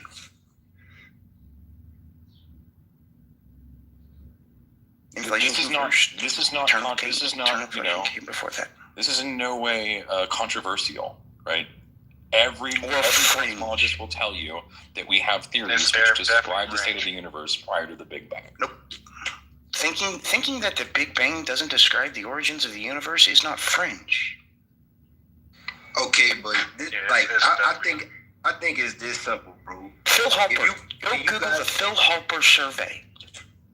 How about we do it fucking together? You go ahead while I look. I was just saying, bro, can you guys point out to me anything in nature that exists without a cause for it existing? No. You know what I'm saying? No. Therefore, the universe must be eternal, and there must be an infinite regression of causes going back. And that would... Wait, what did... Bro. Oh, shit. It would be eternal, and there would be... shit. Right? An infinite regression of causes going back. Right. Wait, I don't know what you guys trying to use, you know what I'm saying, words to kind of go over my head, but it sounded like to me, bro, you just said that all of this has a cause going back. Like no. I just said that there's an infinite regression of cause. Every effect has a cause going backwards forever, and there is no first cause. It's just more causes causing causes, right? Wow. Phil Halper survey. No, there's no beginning. That's what eternal means. I put the Phil Halper survey in the chat, and in there it says that 70% of physicists think that the Big Bang is silent on the origins. Okay, so Eric, a beginning is an arbitrary index in time prior to which there was one state and after which a different state occurred. So to say that there is a beginning, of course there is a beginning. There's multiple beginnings. There's an arbitrary number of beginnings. There was of inflation. There was a beginning of recombination. There was a beginning of solar formation. There was a beginning of pick your poison, right? Wherever beginning you want to talk about, we can talk about the state prior to it, and we can talk about the state after it in all cases. Okay, I'm gonna just say like this, bro. You guys sound pretty smart, you know what I mean, and you using these words and stuff, but if science tell me today that the universe is constantly expanding, and not only that, like it tells you the work, like about the rotations of the earth and the sun and different things like that, and if these things were off by even an inch, by even a centimeter, like, you know, like it would probably mess up the whole creation. So right. It just sounds like would me have just to evolved keep it simple, differently. but I'm not the smartest man, but it just sounds like... Well, hold on. You're correct, because life would have then evolved differently. We would have been in a different set of circumstances, and life would have evolved differently. You're talking about something like the butterfly effect, right? Where, you know, a small consequence early on in the system leads to big changes later on in the system. Sure. Nobody's disputing that. But that's not the world that we live in. We live in the world where life did evolve on Earth, right? Where we did build cities and we developed the internet, and we're talking on it right now. That's the world we live in, not the imaginary one where the sun was, you know, a little bit bigger or the Earth was a little bit further away. It all happened by chance. I don't know what you're explaining with chance there. It doesn't seem to explain anything. Oh, what do you mean doesn't explain anything? I don't think you've done any work there with your explanation. Well, if we're saying that life had to have a certain amount of things had to happen, right, to keep... Hey, you're legged. That's right? Yeah, so if you're saying that a certain amount of things have to happen for life to take place on this planet, then you're saying that everything that happened here happened sequentially by chance, right? Yeah, that's just repeating the claim that's not doing any work. Of this happening anywhere else. Yeah, that's just repeating the claim that's not doing any work, right? I don't know why you're doing that. And what claim am I repeating? This happened by chance. You're not doing any work with that statement. By saying that it happened by chance, you're not doing any work. You're not accomplishing anything. You're not explaining anything. I don't have to, because again, I don't think science. No, you're just you're an old man shouting at clouds. I don't think science has any explanation right? The same way I. Well, of course, science has explanation. Of course, science has an explanation, and it doesn't hand wave about chance, right? It does a much better job than you, right? Right. So how did life come to? How did life begin in Earth with the diversity that we have on Earth? That study is called abiogenesis, and I'm sorry, I'm not done yet. And it's a branch of systems chemistry. Are you familiar with systems chemistry? No, I'm not. Okay. Well, that's where I suggest you start your education then. Start with systems chemistry and how it differs from synthetic chemistry, and then apply systems chemistry to biological development on a macromolecule scale, right? Where chemicals are falling into lower energy states, forming more complex macromolecules, which are being selected for by the environment for their fitness in a given environment based on their functionality. That's how life began. Yeah, that right there is not 100%. Like, okay, so I agree with those. That is 100%. I agree with those. No, I'm sorry. That is 100%. Right? You're incorrect. That is 100% true. What I just said. We have other theories like pans. Is it? I forget what it's. No, Melly, hold on a second. Is it? What about what I just said? Right. There's this theory that and this is a very Melly, scientific theory, right? You're not engaging here, so I'm just going to mute you.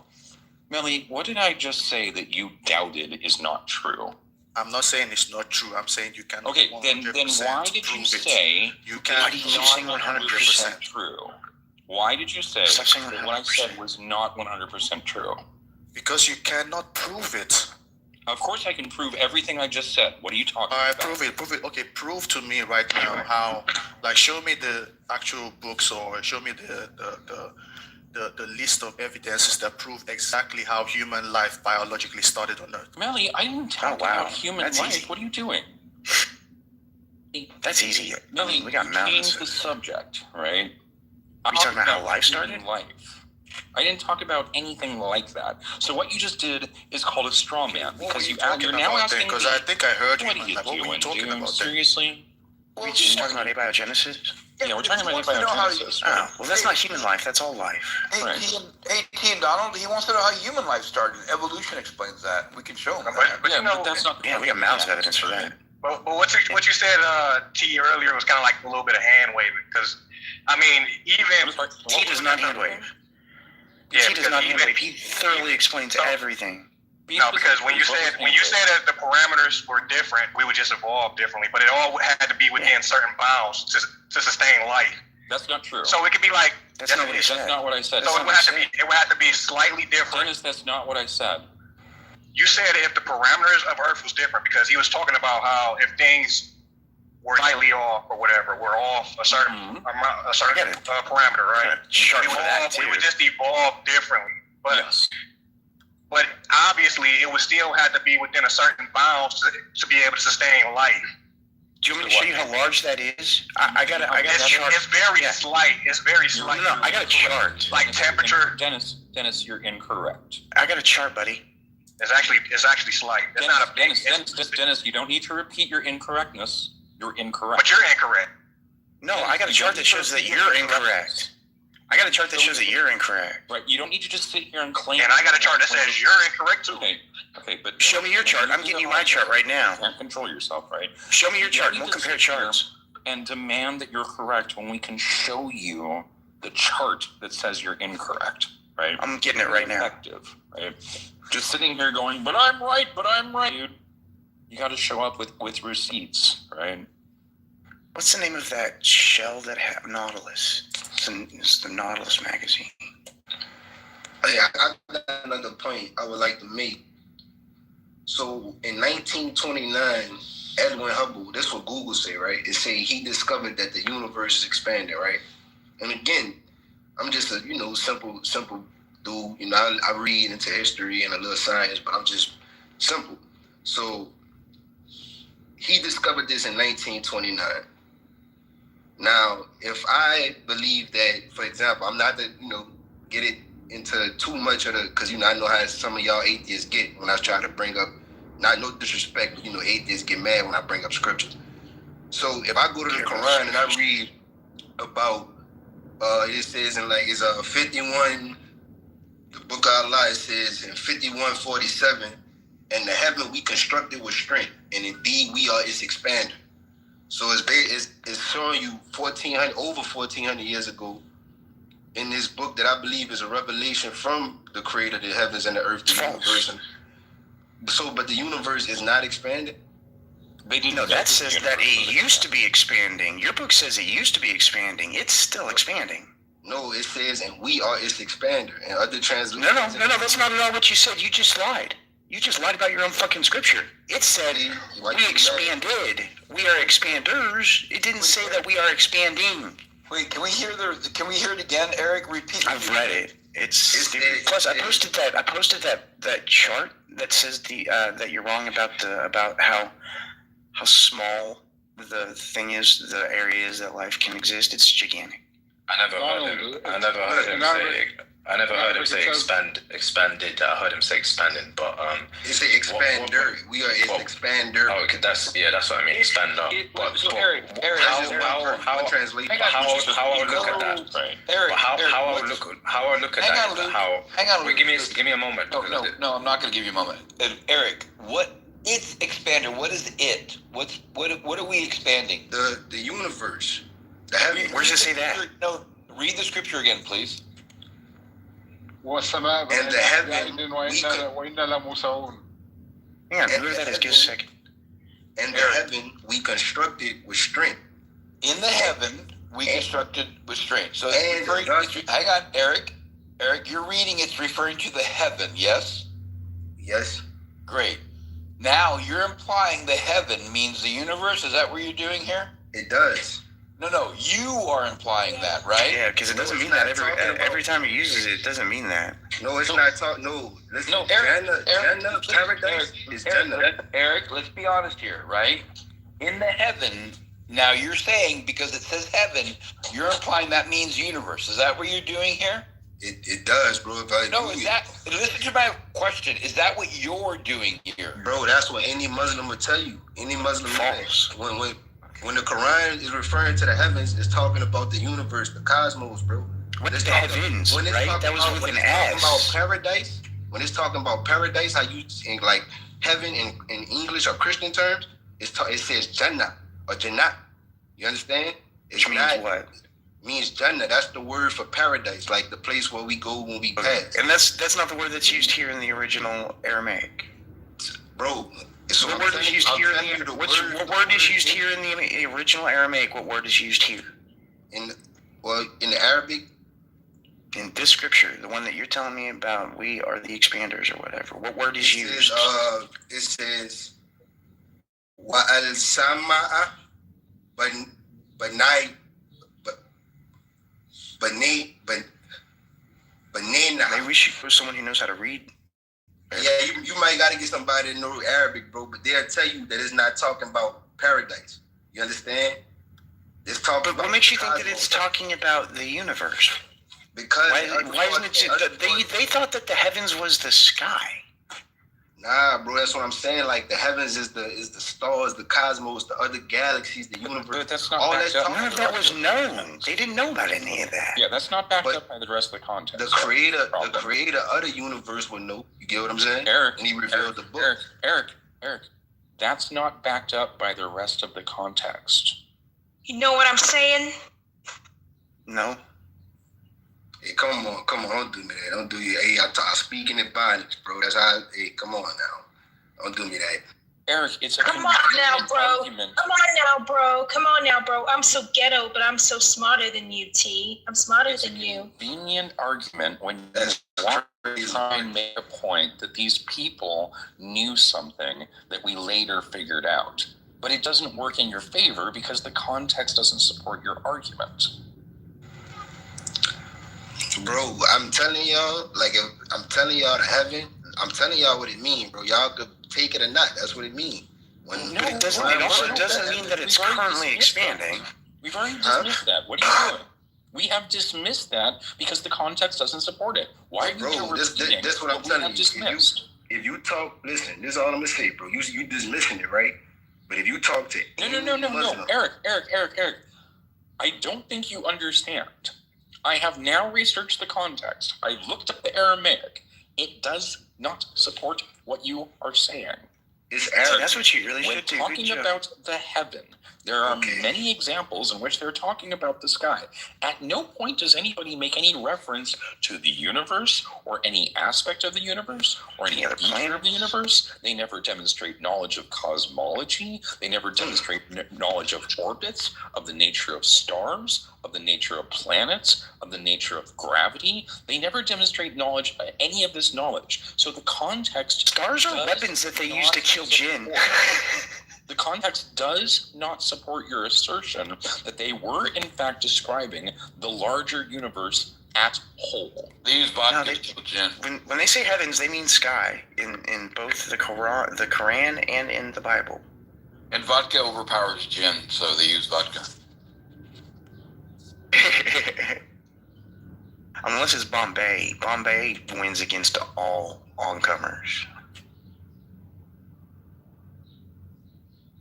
Alright, so we can agree now that we're talking about the sky, the blue stuff that you stare at during the day, and the few thousand stars that you can see with the naked eye on the surface. And we're talking about galaxies, and we're talking about the universe. They didn't know any of that stuff existed, and God didn't tell them. Oh, my bad. Go ahead, bro. Go ahead. Because he said, right? You said they didn't, in this Quran, they didn't have any knowledge of the orbit, so whatever you said like that. They didn't even know about other planets, man. All right, check it out. And I could pull up multiple verses if you would allow me in your room. You know what I mean? I don't care about multiple versions. You're doing what the Christians do, where you try. Hang on. Oh, yeah. See, you're doing what the Christians do when you try to find a different translation that says what you want it to say, but that's not what the words say or mean. No, I'm talking about multiple verses of the book itself, of the Word of God itself, to present my argument. That's exactly what I said. You're gonna go through and you're gonna find different translation after different translation until you find one that says what you want it to say. But that's not what the words mean, and that's not what the writers meant when they wrote those words. I mean, we're gonna ever get Melly. I'm not talking about different verses. I mean, different versions. I'm not talking about that. Said different versions. Those are the words you use. No, I said, bro, you might can't. I might talk a little funny to you. I said different verses. Verses. My apologies. Yeah. But none of the verses you're going to bring up are going to say that God is currently expanding the universe at an accelerated rate. I mean, none of them are going to describe an invariant relationship between mass and distance in terms of an attraction. None of them are going to describe hydrogen fusion. None of them are going to describe any feature of the cosmos which we later figured out, right? None of them.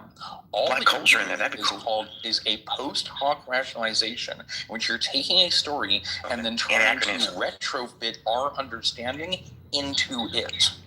You're using anachronistic analysis here. I wouldn't agree. I mean, do you even care when other people are talking? Because you have interrupted almost every sentence I've said. So listen. You're using anachronistic analysis here. You're taking the knowledge that you have today and applying it to ancient texts, and then using your cultural context instead of theirs. All right. Well, look, I'm gonna just read this just to proceed with the convo, because we'll be going back and forth all day. And at the end of the day, you'd still be wrong. And we made the sky a protected ceiling, but they, from its signs, are turning away. Right, which is incorrect. Created the night and the day and the sun. Stop right there, Eric. That right there was factually incorrect. They didn't make the sky. The whole thing can be dismissed as false.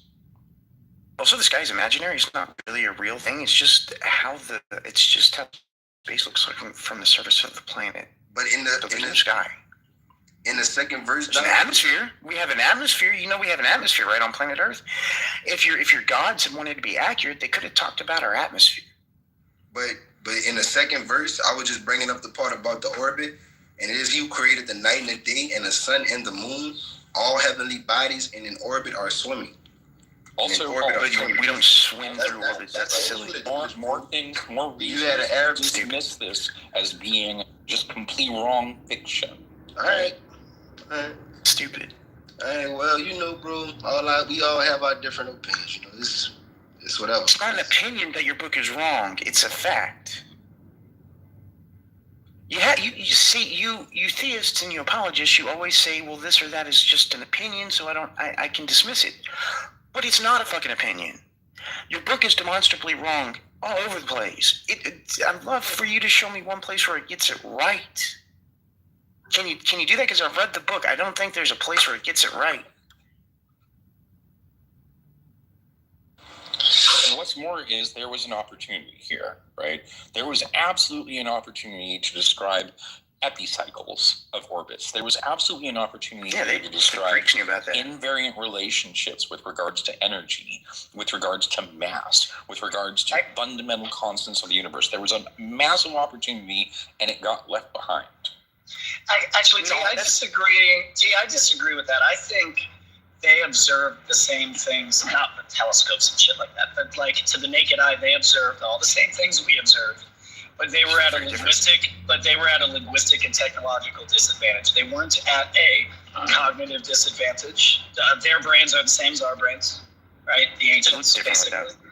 Things in the sky are very different. Listen to what I'm saying to you, right? Like, they couldn't really have described what you're expecting them to have been able to because of a linguistic and technological deficiency.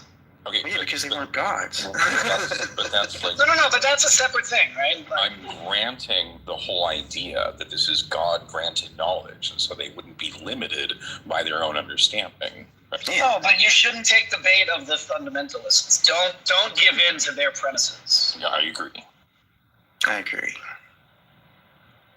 Plus, I mean, if God were writing this, why is everything so human-centric in the Quran? It's all about humans.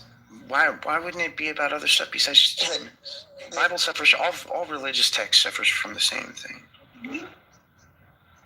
Hey Donald, if I may chime in, just want to say there, I was born in Iran. We were forced to learn Arabic and Quran when we were kids, so I have a very unfortunately, very first-hand knowledge of the Arabic Quran and its translation. And there are so many ridiculous and, to be honest, you throw up language in Quran that you talking about this stuff, it's just nothing. Like the discrepancies and the dirty stuff that's there. If I don't even want a person wrote this, let alone God. But anyway, I know you're I get that. Yeah, and sometimes I'm just thinking it's a waste of time when you have. I mean, I'll one example. You go to the verse 2 of 29. It says first there was the earth was created and then the heavens, and you go to 79, 27 to 33. It says the heaven first was built and then the earth, as if like a person has forgot what they said like a few pages before and made a mistake. This is on top of all the dirty stuff about women, about harm them and hit them if they don't disobey. First they say tell them once.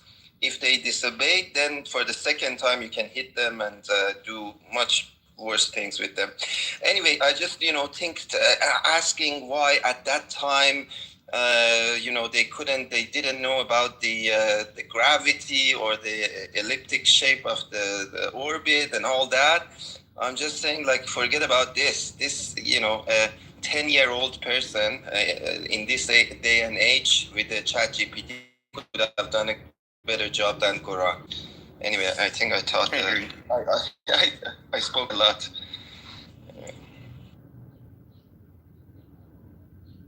So that was from someone who actually speaks the language, read the original Quran, and agrees with us. Oh, yeah. For many years, by force, unfortunately, but yeah. I'm sorry, man. I read it. It's a horrible book.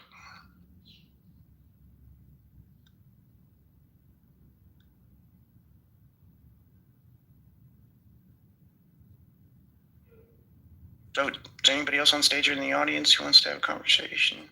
Or finish up with this conversation? Val, have you slept? Yeah, I did actually. Okay. So, Donald, if no one's talking, I thought I'll ask my question. You're Oh, go ahead, T. I just want to know how to say it because it's in a different alphabet. How to pronounce your name? Oh, mine. I was born in Iran, so my language is actually Farsi. It's the alphabet is similar to Arabic, so it's easier for us to read and write. But the language is completely different. My name is pronounced K1. It's like a letter K and number 1. I love that. K1. K1. Yes. K1. K1. Which actually means Saturn in Farsi. Yeah. It's planet Saturn. Is it right to say Farsi or Farsi? Could you say? Could you say the alphabet, please? In your alphabet. Seems better. Oh my God, you're gonna get bored. But Aleph, B, P, T, S, Jim, Che. Yeah, we almost have all the same vowels. Anyway, I guess we're just getting off the topic. Donald, I had a question. Are you first, let me ask: are you atheist or are you just agnostic?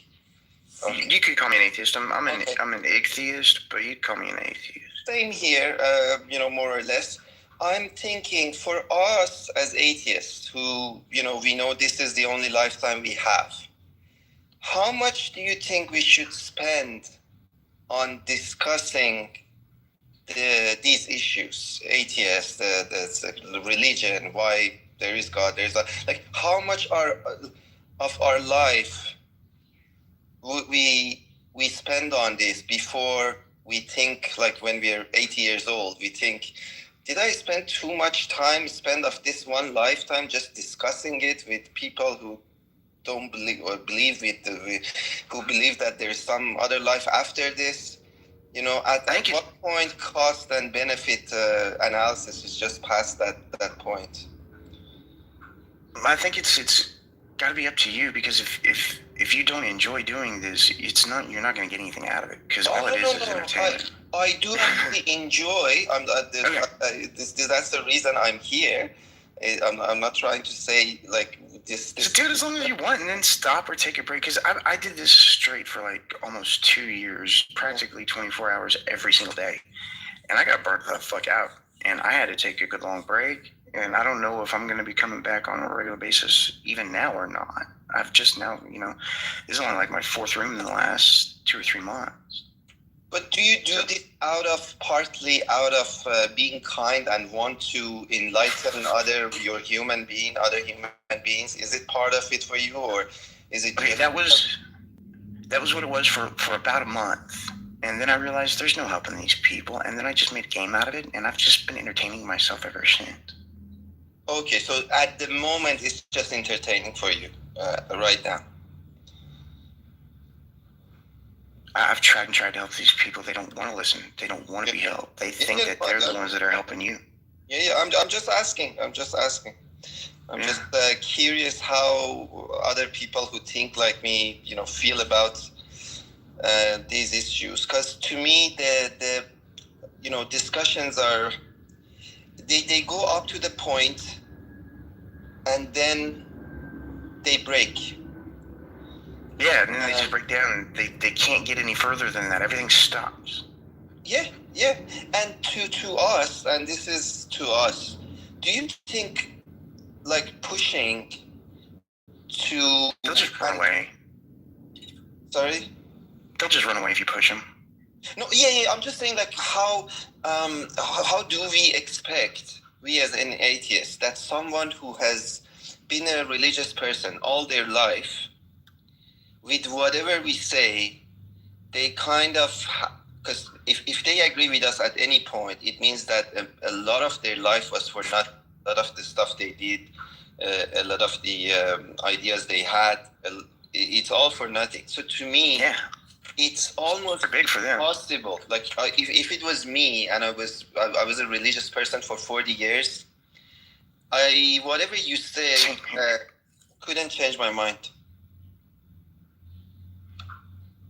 What was the last sentence? I didn't hear it. You were for 40 years and then what? Yeah, if I was a religious person for 40 years, anything you said at this point that makes me say, "Oh, all the last 40 years I was dumb."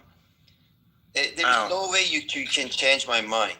Yeah, that last little bit they have to do on their own.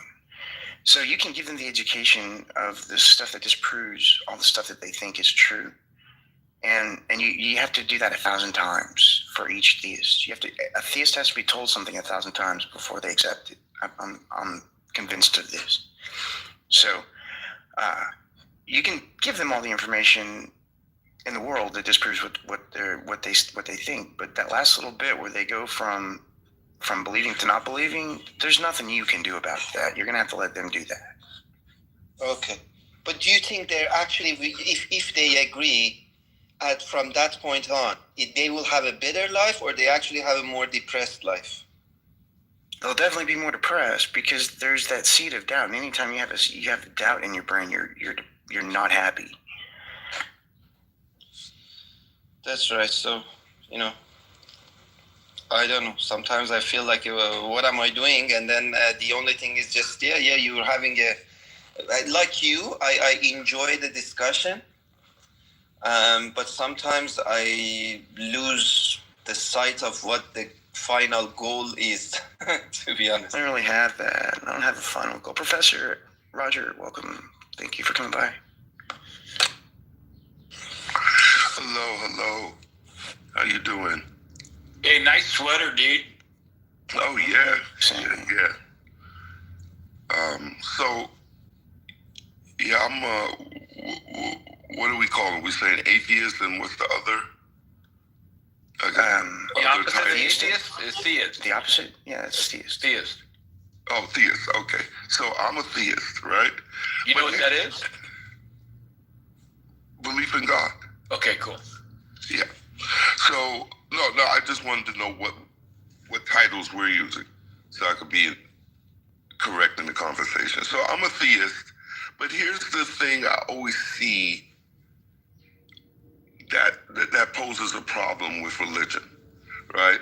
Is that it's false.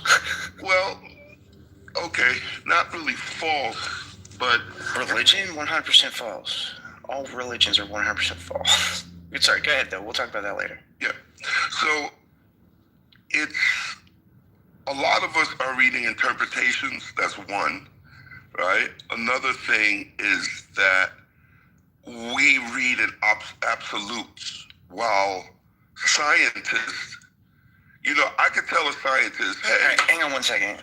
Okay. I don't accept absolutes in any way as far as, unless I have no choice in the matter. And I've never been presented with that part where I don't have a choice to not accept an absolute. No, but I'm saying that we talk in absolutes, which is not true because the earth is not absolute. Yeah, right? I don't talk in absolutes. I didn't say you did. You just did when you said 99.999 is 100%. That was absolute when you did that, bro. Why are you lying? I haven't said that today, but yes, 99 is 100%. You literally said that was absolute when we were having a discussion. You said I've never said that. I've never said that 100% is absolute. I've never said that I was absolutely sure. You are. So, Melly, you're lying about me. How about you not lie about others and just worry about yourself while Professor Roger finishes up here? Brother, you literally told me that you were 100% sure, because 99.999%, you said you could do the math. I told you that if there is... I said that today. I told you, yes. I said that wasn't today. Who was on stage when he said that? Stop lying, dude. Oh, you're racist. You're racist. Go on, Melly, play the race card. You're being racist. Oh, please shut up, TK. Please shut up. It was 8. But I can't battle. Oh, my bad. No, that was 8. My bad. Listen, so why not let Professor Roger finish now? Yeah, go ahead, Professor. My bad. Okay, so my point is that from the religious side, where sometimes becomes indoctrination, where we believe it as truth, as absolute truth, right? While scientists, they believe Pluto was a planet for almost 100 years, right? All right, it's whether or not it's called a planet doesn't stop it being a chunk of rock. Right. No, but I'm saying that scientists believe that, and then, No, that was just how we defined it. It's not that they believe it. It's just how we defined it. Real quick. Let me just. All right, just let him finish. I apologize. Just let him finish. Let me just make this point. The point is that theories and all this can be changed, right? There's no absolute in science.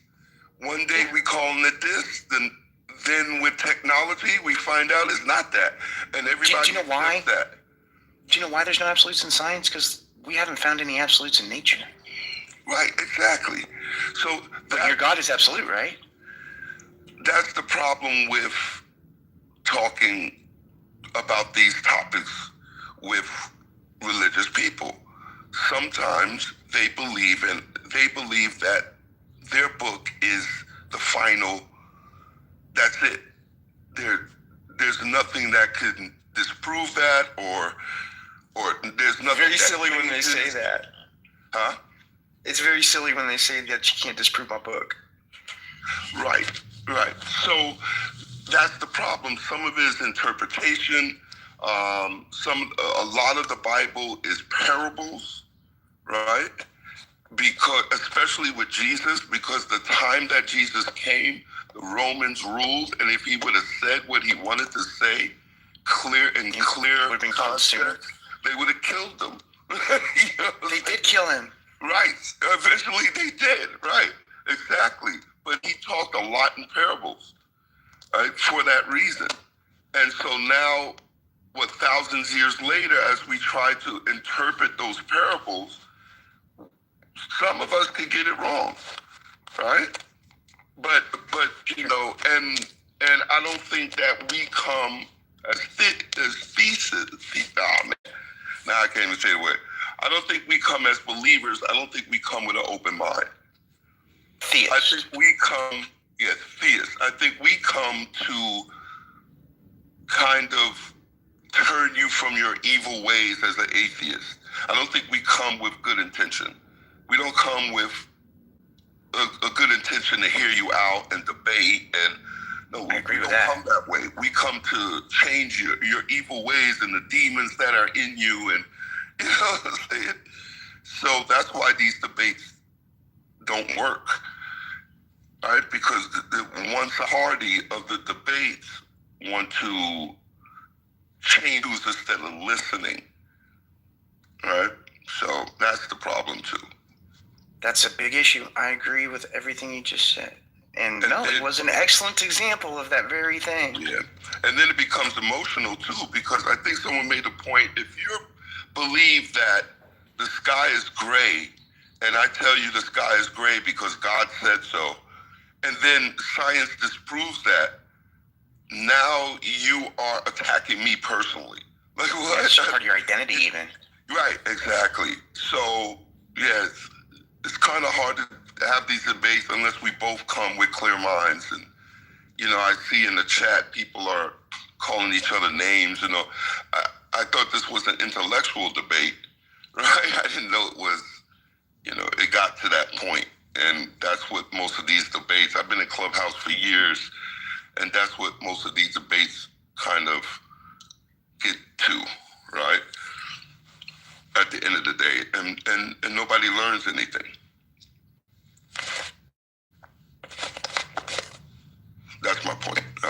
Oh, and by the way, Melly, I'm not white trash. I'm not even white. Oh, by the way, I just wanted to say, JCC, your mom's a bitch. Remember that. I don't give a damn what you are.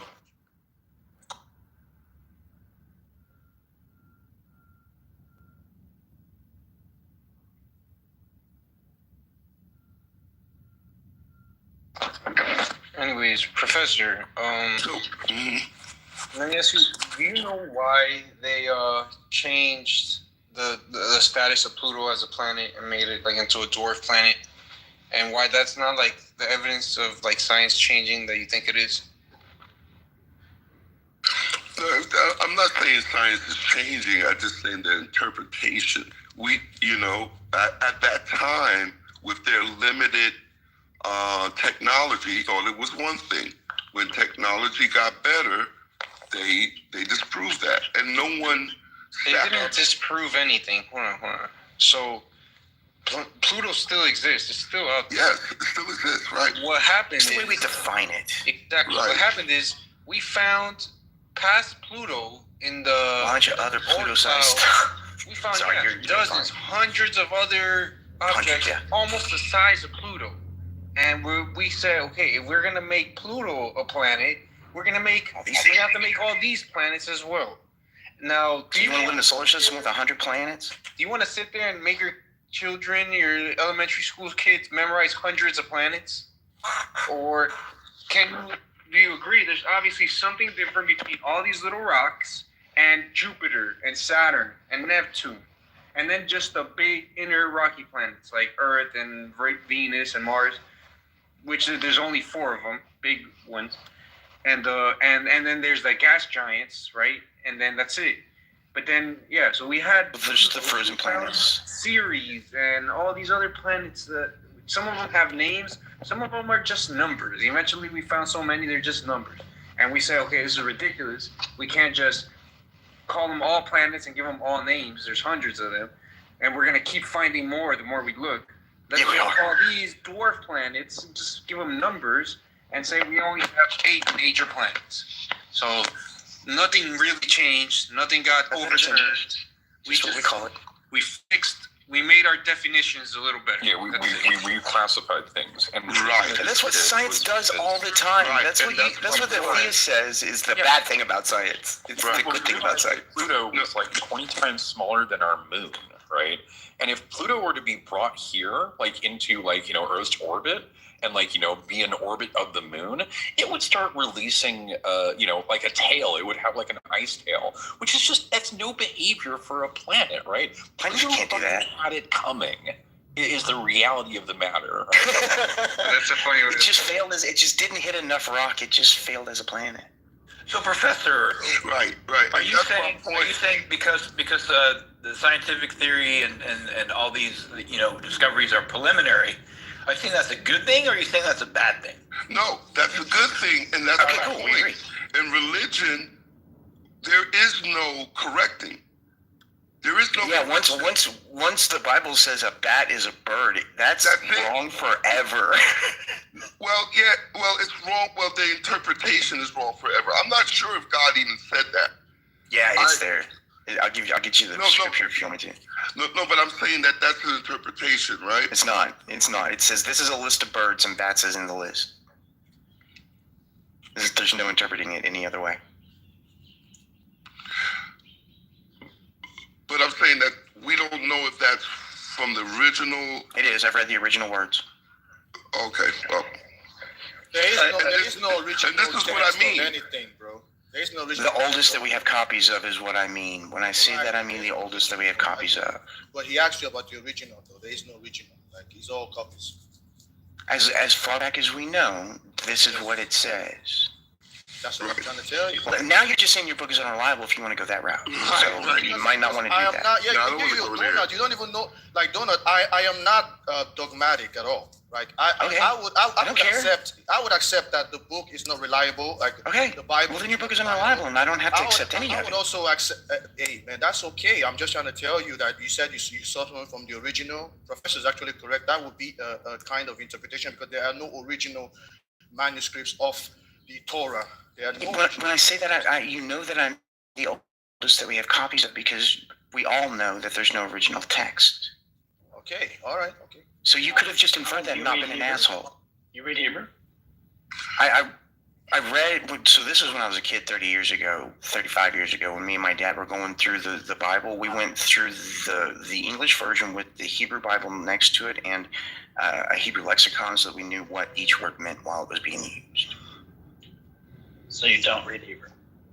Not anymore. No, he doesn't. Back then, I had a vague understanding of how the language worked. Yeah, so my point was that science can readjust, religion can't, right? So Yes, that's why these debates sometimes, you know, there's a word you use to say they take modern times and try to inject it into ancient texts. Right? Anachronistic. Yeah, and that's the issue, right? That you're trying to tell me that a text. I actually used that word earlier today. You said what? I used that word earlier in a conversation today. Right. Yeah, exactly. And so that's the issue with the debate. It's like, you know what I mean? Like, especially science.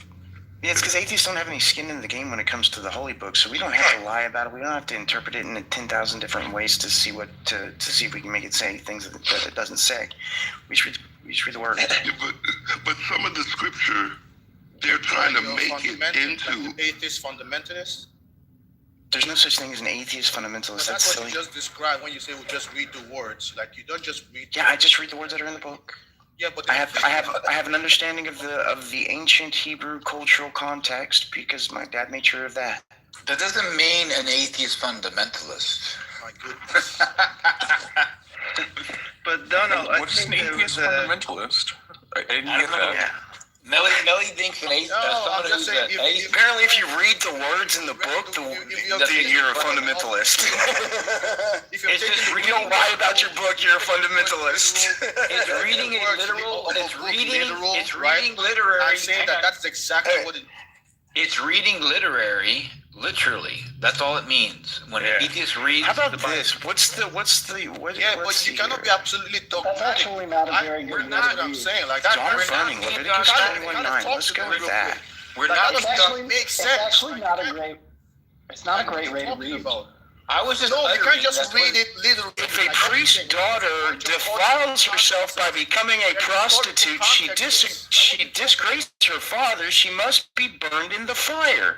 What's the interpretation that makes that something other than burning your daughter for sex? No, it does do that. Absolutely. Nobody's disagreeing with that. That part is straight, but I'm saying the whole. Nobody's disagreeing with that. Oh my God. That's why I reject the fucking book. Not because of interpretations. Listen. I get it. I agree. You can stop saying my name over and over. I understand. May I add a comment, please? After I say this, so it's stuff like that I reject the book. Not because of stuff that can be interpreted a different way. It's because of shit that it says that is just wrong. Perfect. So I'm not saying it's right or wrong. That's totally fair, right? I think sometimes atheists don't. There are a couple of critiques that atheists make on the text. One is things aren't true. The second is things are immoral, right? Sometimes though, perfectly valid critiques of the Bible. Absolutely, right? However, I do find that atheists do deliberately choose to say, I'm just reading the words, without actually understanding that is an interpretive choice. Exactly. Right? That's not really a thing. Just reading the words, we would never read any other ancient text in that way and expect ourselves to understand. No, I'm not. We would never. I read all ancient texts exactly the same. They are all fiction until you can demonstrate them to be true. Do you read them? You got much more to read there. Do you read them all? I know how to read this particular book. Yeah, I told you, my dad made sure that I knew about the ancient Hebrew culture. Okay, so if you're reading it in their ancient cultural and linguistic context, that's a good way to read. I find that a lot of atheists don't do that and actually say that to do that is not as good as quote unquote just reading the words. There's no such thing as just reading the words. If you don't know the ancient cultural context, then you don't have any idea what the words mean. Right. That's why knowledge of Hebrew would be good. Knowledge of ancient archaeology. Knowledge of. I have all that. I've done all that. Imagine Donald, as as a great God, you want to send one book to help everyone, and you send that to one particular point in the planet Earth, and you don't tell all the other human beings, and then you tell this in one language that nobody else around the world knows, and then even with that, you leave stuff to interpretation. Wow, what a God. Actually, kind of a weird thing for a powerful God to do, huh? But actually, you're missing the point. That book was not for the world. Yeah, it was just for the Hebrew people. Right? So why would it need to be? God only cares about the Israelites and not a bit else about the rest of the world. No, I didn't say that. That's what the book said. No, it doesn't. No, it doesn't. And let's be clear. Let's be clear. One second, Kayvon. Kayvon? Is that how you say your name? Yes, go ahead. Sorry. Kayvon. You misspoke, right? It was never a book intended to be universal. It was written for Hebrews, for Israelites, by Hebrews and Israelites, right? Just like all the other kinds of books that are unique mythos to their own culture, right? They're for their own culture. They're for internal consumption, right? So the question about why couldn't a God have made it more clear, blah, blah, blah, blah, blah, blah, blah, don't really apply, because when you're inside the cultural context, you don't need the interpretations of what the signposts mean. You live it. You understand what it means. You know it as a native. And you know as a matter of fact, if he knew the cultural context, he would know what you're saying already. If he knew the true cultural context, well, he doesn't know that. Like, he doesn't know that the universality of God started to sort of bleed into the Hebrew mindset around the second temple period, and further, right? The Christianity. Actually, like the professor that talking about, like, oh, religion is always dogmatic. I agree that sometimes it can be, but Christianity tries to shift the personality or the ontological explanation of God to make him universal, right? If you actually understand cultural context, no, Yahweh was never for anybody outside of Israel. Like, you need, like, that's what I'm just, I would say it differently. Yeah, I would say that better. The book says that he only cares about say that better. Say that better, right? Yeah, the Israelites chose Yahweh to be their chief God, and then wrote a story about it. Right? And then wrote books about the relationship between them and their God. Yeah. Well, it makes sense that the book would say that the Israelites are God's chosen people.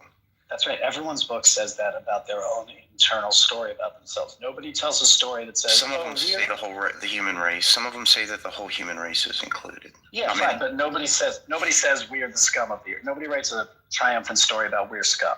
Nobody writes that. Christians did. Well, kind of, except there's a triumphal ending. Well, no, only for some of them. No, only some of the Christians. Even only some of the Christians are going to escape it. I guess there are Christians that are going to hell. Ask any Christian who's not a Baptist. The Baptists are going to hell. Ask any Christian who's not a Catholic. The Catholics are going to hell. Only in certain Christianity. Hell is not even a real concept in Hebrew. Like, if you go back to the ancient Hebrew, not until the Greeks showed up, anyway. Exactly. So, like, we see transformations happening in, if you want to call it the text, or if you want to call it it's not totally dogmatic, like you guys are saying. And I'm definitely not a dogmatic person. Like, if anybody, like, if God was probably because you've read the book, right? But if God would tell me today, go do this and kill this person, I'm not gonna do that as a modern day human being. Like, I just want to post that out there. Like, every religious person isn't dogmatic, and to say that the whole book is dogmatic is simply not true, because we can see that's false inside of the book. But that's the way that most Hebrew people feel about the book too, and I like that about them. That's why I don't mind talking to Hebrew people and Jews about the Old Testament, but I don't like talking to Christians about the Bible, because they lie about their book. The Jews and you know, people like you, Christians like you, who've actually read the book and are like, this is bullshit. Some of it's just got to be bullshit. I don't mind talking in the Bible about talking about the Bible to those people. No, some of it is like there is some levels of propaganda in the book. It's quite clear. Like, and again, especially in the New Testament. In the New Testament, you can find that, but you can also find that in like the Old Testament, like when Hezekiah. Like when Hezekiah, for example, there's a historical thing that happened where Hezekiah was surrounded by someone called King Sennacherib, and if you look at the steles they have in Persia, right, it tells a different story than what the Bible claims happened, right? The Bible claims that an angel destroyed the fleets of the Persian soldiers. Well, historically, that didn't happen, right? Historically, what happened was that Hezekiah paid tribute to Sennacherib, and Sennacherib probably spared him or spared Judah.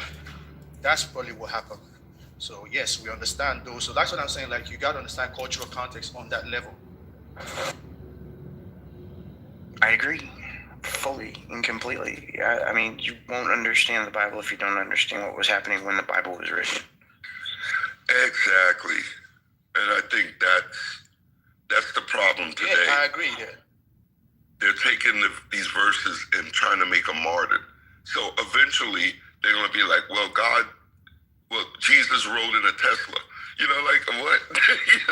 That's what they're trying to do. They're trying to take our understanding of things 2,000, 3,000 years later and interpret that with ancient texts. And some will say, oh, wow, they're prophecies, right? They would say, well, you know, like I think the guy earlier was trying to relate what the Quran said to today's science. And, you know, that's wrong. And that's not the purpose of the Quran in the first place.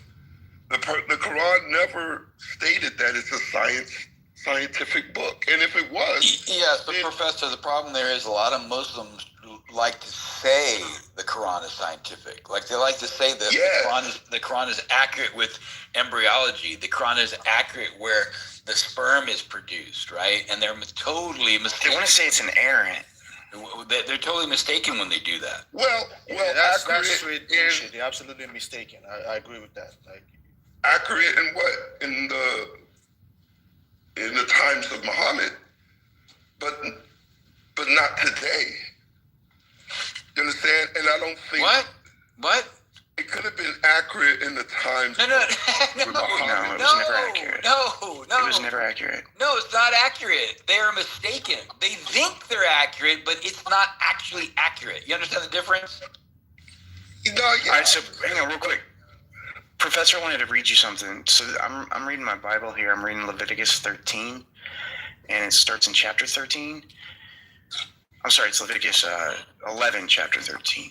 Leviticus 11, chapter 13, and it says, these are the birds you are to detest and not eat, because they are detestable: the eagle, the vulture, the black vulture, any kind of raven, black owl, curcumant, great owl, stork, and bat. Right. And we know today a bat is not a bird. A bat is more of a rodent, right? So if God had made everything, wouldn't he know that he made a bat as a mammal, not a bird? Well, so saying that, though, right, you're implying that the possibility of God is accurate, but it's the human beings who wrote it made the mistake of categorizing these animals. So what? The book is not inerrant then. If that's the case, that's what I use to biblical inerrantness. Right, stuff like that. I use for biblical inerrantness. But he didn't know that there was he thought there might have been an interpretation thing that wouldn't make it bad. Right. But it's so this discussion, also the discussion about like understanding the culture, right? So let's talk about scripture where a husband is suspecting his wife wasn't test of bitter water. Right, the bitter water one. What does the cultural interpretation have to do with understanding that the husband takes the wife to the preacher, the priest, or the whatever, whips up this batter. Does anybody know the ingredients besides me? well, I don't know all the ingredients, but I'm just trying to give a cliff notes just to get the point across. The point is, the woman drinks this. If the woman was faithful, she would keep the baby. If she was unfaithful, she would be devoid of her uterus and become infertile, right? She would miscarry and now not be able to have children. So her loins would drop. Right. So where is it that it's important to understand the cultural aspect of these writings to understand that? Because I can totally interpret that and understand that for what it's written. No, I do agree that some things are pretty much direct. You can pretty much. So what do you have to say to that, Melly? What do you have to say to that? About what do you want to know about that specific? So that how does spit in water? How does spit in dirt from the ground make a woman infertile? Well, no. Regardless, the point is the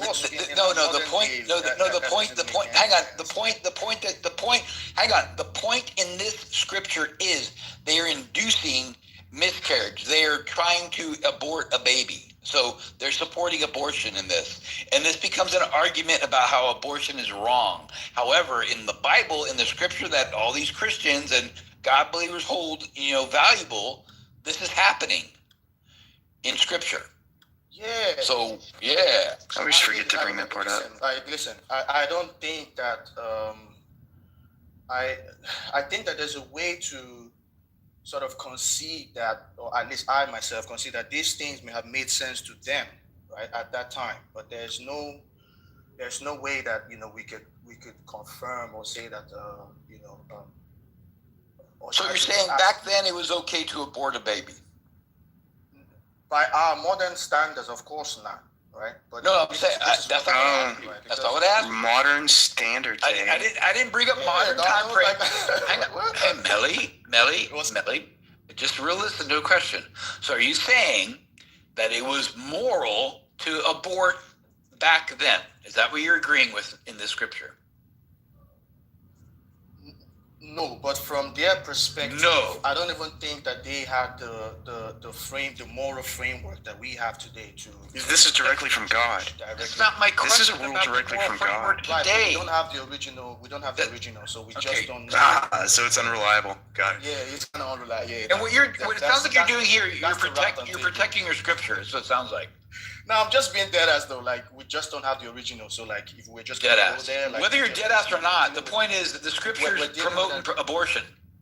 I wonder if I can find instances of the test of bitter water being used outside the Bible. I'm gonna see if I can do that. Right. So I think, like I said before, I don't think what they're doing in our modern world, they probably didn't know the repercussions of what they were doing. But I could show you, in Egypt and even in Canaan, right? There's something called the I forget their actual book right now, but they have these records of the Canaanite people that was actually found, right? And you find that they had different kinds of medications for different things. What's your point of doing this? What are you trying to do here? Right? What are you trying to do, Melly? What I'm trying to do is that there were many things that they thought were applicable, right? And they thought if you do this, the universe will answer you. Melly? Because they hadn't listen. They had an idea that through rituals you could actually change. But Melly, what are you saying? The universe. Okay, these are just things that we Melly,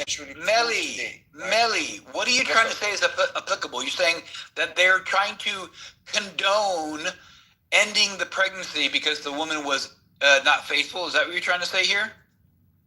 No, that probably. So what's applicable? They were trying to use what they believed were natural forces. No, I don't care about that. To understand the situation that was beyond their purview. Melly, I'm telling you what it was. Melly, you're missing the point. The point is they were wanting to terminate the pregnancy, and they were thinking if the woman was faithful. Completely fictional. Right. If the woman was faithful, she would keep the baby. If she was unfaithful, she would not only lose the baby, but also not be able to have children again. So, where in this is a good moral procedure to occur? I'm not gonna defend that. All I'm simply saying is that. So, do you think that's a good thing, or you think it's? Hang on, hold on, bro. Like, hold on, please. Hold on. 1 second. Let me just say this real quick. Like, you just said something about hold on. Yeah, hold on. Just tell me, do you think it's a good thing, or just? I want to understand from you. No, it's not. No, it's not. Okay, you want to? Okay, great. No, Thank you. Of course not. Thank you. Right, but I've been saying that. All I'm trying to do is explain how.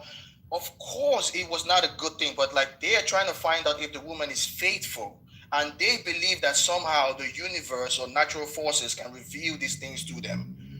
Now they were wrong, right? Because almost every time they did that, there was a miscarriage. Yeah, they thought it was witchcraft. They were trying to use witchcraft. Exactly. Yeah. So. Right. Yeah, man. Like, but still, the Bible says don't do that. By the way, never suffer a witch to live. Yeah, but the point is, they were okay with terminating a pregnancy just because a woman was unfaithful. That's kind of ridiculous. Yeah, I agree. But women didn't have the rights that women. You want to hear some more Bible magic? Women didn't have the rights that women have today. Oh yeah, I'm aware of that. Yeah, why didn't the God understand that? By the way, that's a very good question. I'm not going to answer that. I wouldn't either if I were you. Because it wasn't from a God. It was from men trying to control society. Human beings did this, not a God. There was no angel Gabriel that came down and whispered sweet nothings into a person's ear and told them shit.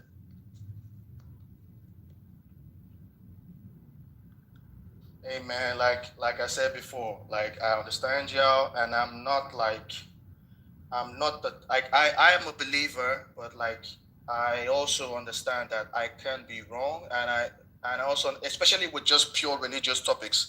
Before we're talking about that's science, good. You're humble, right? That's good.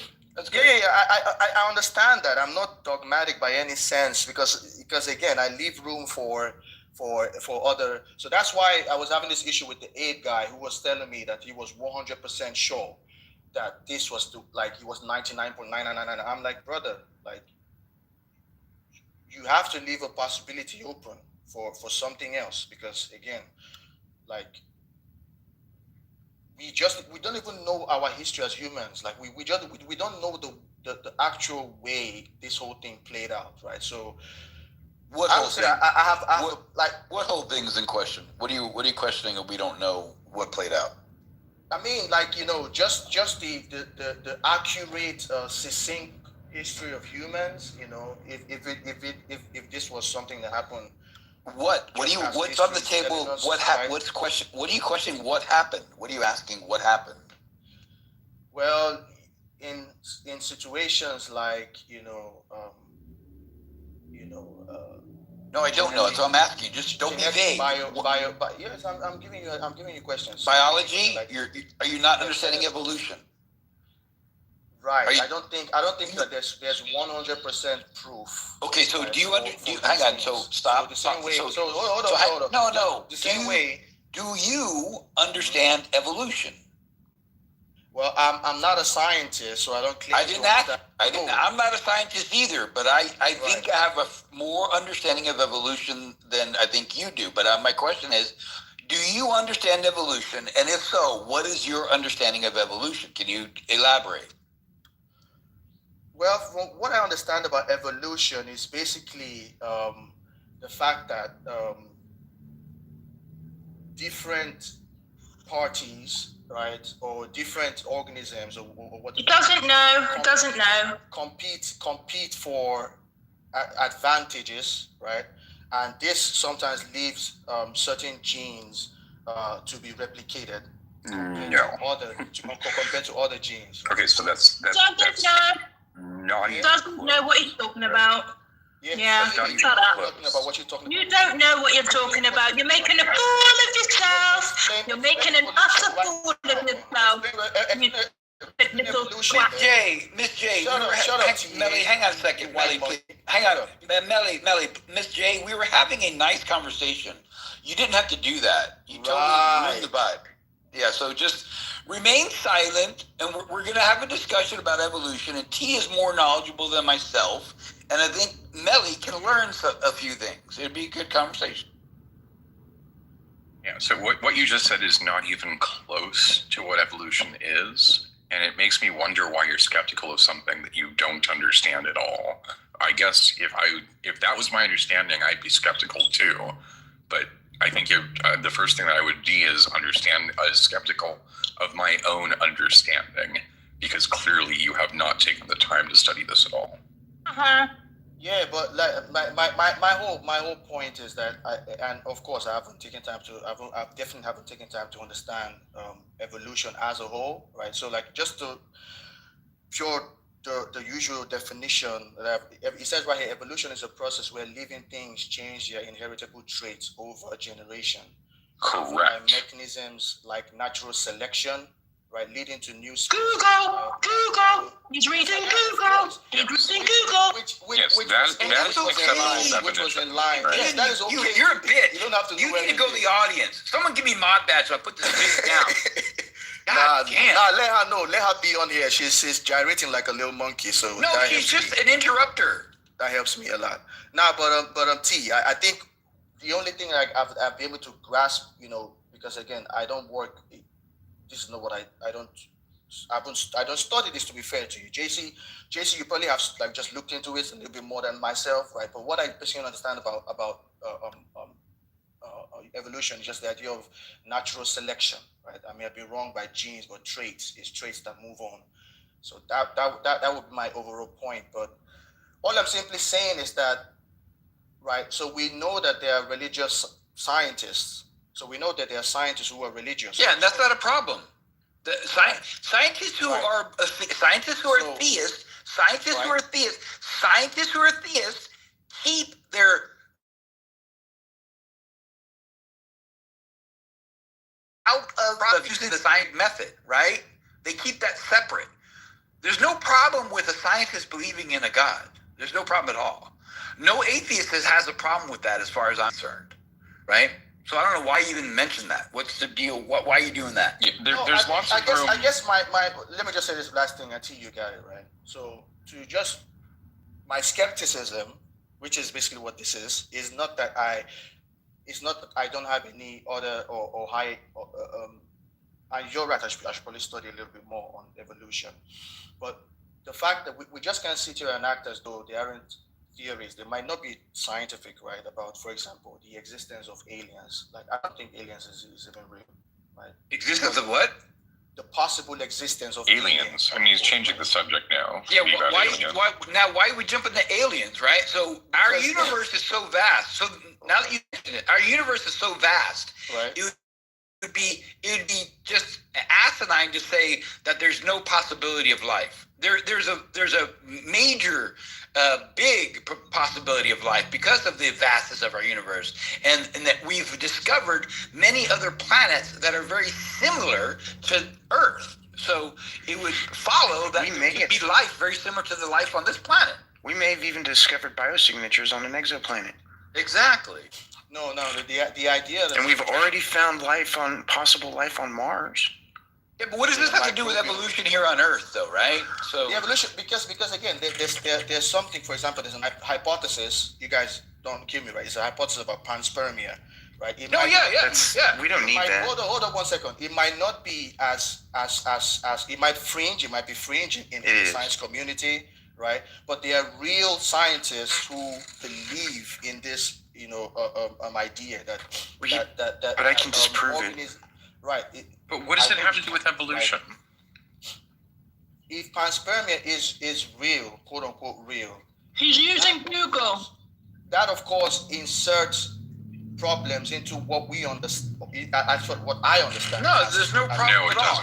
None whatsoever. If life came from the stars or if life generated on Earth, it doesn't matter. It's still not. That presents no problem at all for evolution. So I don't know why you would suggest if there was something from other sorts of the solar system other than planet Earth that provided elements to help the starting of life on this planet, it's not a big deal. Evolution still occurred. Evolution is supported. We have a preponderance of evidence to support the evolutionary theory. We have an embarrassment of evidence. But it wouldn't start the way the way. So what? It doesn't matter. It wouldn't start the way abiogenesis happened, right? Life started from chemical reactions on planet Earth. Most likely. I mean, that's like the 90% supported right now. Yeah. Here's the thing that I think would help you, Belly, is that that's what I'm claiming. Yeah. There's lots of room for doubting. Hold on 1 second, Belly. There's lots of room for doubting and skepticism in science. I personally am a fan of proper doubting and proper skepticism in science, right? Evolution isn't one of the things that we need to be doubtful or skeptical of. No. We know evolution occurs. As certain as anything. Well, let me just finish, Donald. Sorry.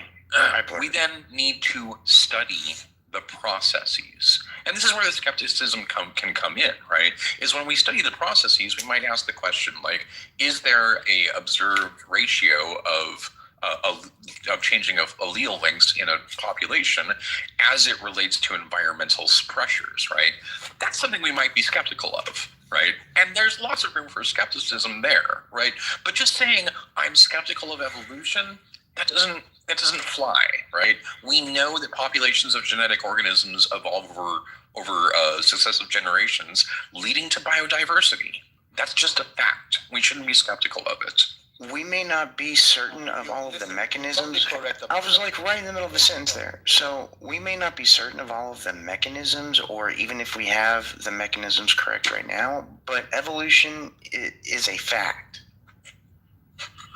Yeah.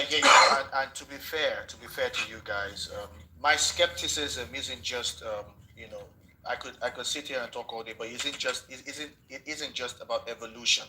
And common ancestry, right? Yeah. There's like you said. We can demonstrate common ancestry with endogenous retroviruses. It's excellent evidence that very definitively shows common ancestry of all organisms on Earth. Right. So again, my skepticism isn't just for evolution itself. It's just basically generally the fact that we just don't have every single evidence or every single. We don't have to have everything to know things. You understand? We don't have to know everything to know things, right? Like, why would that be relevant? Because there are things we know that we don't know. Right? Yeah, and we understand that there are gaps, but the parts that aren't gaps are knowledge. Yeah. For example, we know that we're mammals, right? And the reason that we know that, hold on, I'm not done yet. We got boobies. Yeah, the reason that we know that we're mammals is because our females have mammary glands on their chest. We call them boobies, right? And so then we want to go ahead and explain why are we mammals, right? And the best explanation that we have for why we are mammals is genetic inheritance. Why are there boobies? That's just the best explanation we have. If genetic inheritance is a valid explanation, then what we should expect to find is that traits like mammalian DNA gets passed down from generation to generation. And it turns out that hypothesis is pretty fucking good, right? There's lots of evidence to support that that's exactly how I got my mammalian DNA. How my girlfriend got her boobies is from genetic inheritance. And why men think that boobies are fun. Right? I mean, so there's not a lot of room for skepticism there. Yeah, Melly. That was actually a good response. I am going to hold you. That was really good. Yes, it is. It's a great response. So now, Melly, your main thing. I love that when I get to say boobies a lot. So Melly, your issue is that it's not everything's 100% guaranteed, right? No big deal. So what is your stance on God existing? Are you 100% certain God exists, or you just believe? I'm not. Okay. 100%. Okay. Cool. That's exactly why. There you go. Cool. Yeah. I'm not 100% sure about that. There you go. Awesome. There you go. We're just not 100% sure of every mechanism and all of the details of every mechanism, but we're pretty certain that evolution is a fact. Yeah. And evolution could be a fact, and God could still be a fact inside of it. Like, you know what I mean? Right. I mean, right. Evolution doesn't. You can believe that too if you want. Doesn't necessarily count. Yeah, they don't. They're not comparable because one presents a hypothesis which is falsifiable, testable, and has been repeatedly observed in reality, and the other refers to a fictional character from mythology. There's no hypothesis there to extend that into the actual realm of science. God has zero hypotheses or predictive capability. And Melly, just to be fair, like the scientific method is not used to whether or not understand a God existing or not existing. Science doesn't care about that. I mean, you can still use science on God, though. Well, I don't think so, because science is a mythos. Science is a fictional character, as has been said many, many times over, right? Well, yeah, but you can apply science to the things in the Bible for sure. Right. So what you can do, we use the scientific method to understand a natural world around us. So the implication of this God is something supernatural, not within our natural realm. Therefore, but the Bible's scientific theory does not apply to that. Well, no, but the Bible's not. See, what we can do is we can do something like we can propose a hypothesis that the reason people are being healed by cancer is because there's a prayer answering God who is answering prayers and healing cancer of people who are prayed for. So that's actually a testable hypothesis that we can put forth and then apply the scientific method to. That's testing the supernatural, man. You can do science on supernatural. You just got to be creative about it. Well, it's not actually testing the supernatural. It's testing... 100% is. No, it's testing the hypothesis that this prayer is working or not. Exactly. Well, yeah, and the prayer is the supernatural thing. Well, the answering of the prayer is the supernatural. The answering of the prayer is what's possible to be supernatural, right? Yeah, that's doing science on supernatural. Is the placebo effect supernatural? No, it's not. There's never been anything that's ever been demonstrated to be supernatural, and we can demonstrate the placebo effect. Right. So once again, what is the placebo effect? Isn't it that people are able to somehow heal even though they're being given not real medication? Oh, I'm sorry. What is the placebo effect? It's you feel better because you've been given an imaginary medicine, and they've confidently told you that it is good medicine, and then you get the results of your perceived what the medicine is supposed to do for a short period of time. So the placebo effect is the difference between like feeling better than actually. So it's not about anybody actually getting healed or anything. There's more. No one's ever been healed by the placebo effect. Yeah, there's more to it, right? The placebo effect is effectively the enemy of medical research. That's why they have to do so many tests. Sorry, can I just finish, Donald? Sorry.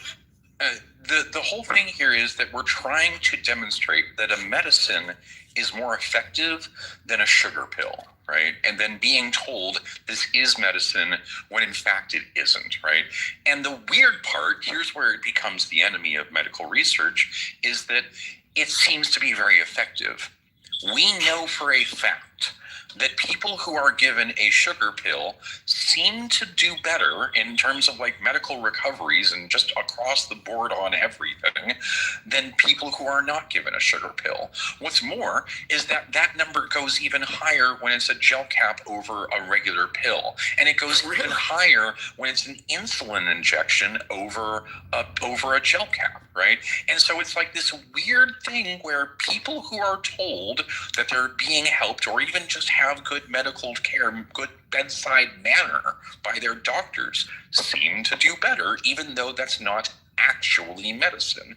Now, the same is also true in the reverse, something called the nocebo effect, in which you're given medicine, like a Tylenol, but you're told it won't be effective. You're told it won't be a drug. And in those cases, we measure the same effect where people who are told that this won't be effective have decreased efficiency, have more headaches when they're given Tylenol that are told that won't help their headache versus when they're given Tylenol that they're told will help their headache, and it does help their headache more. So it's the enemy of medical research because we're trying to defeat this idea, this reality. It's not an idea, this reality that people seem to do better under the placebo effect and seem to do worse under the nocebo effect, and we have to develop medicine that beats that beats just being told you should do better. I think that's why the third group in the Templeton Foundation prayer test did worse, because of the nocebo effect. Because half of them probably didn't even believe that prayer actually were intercessory, because not even all Christians are intercessory prayer believers. Right. That's the critical part of the third group in a double-blind study. right, is you have to have, and that's why medical tests are so complicated, is you have to set up the medical test in such a way that you can create, separation between placebo, nocebo, and the medicine itself, right? It's weird how hard that is in medicine too. Wasn't there also a study where those who were didn't get better because they were stressed out that they had to get better because people were praying for them? Yeah, that's what I just said. Yeah, that's what I just said. The Templeton prayer test, there was 3 groups. 2 groups didn't know that they were being prayed for. A 3rd group did know that they were being prayed for, and that was the group that did the worst. Yeah, sorry, I wasn't paying attention. It's cool.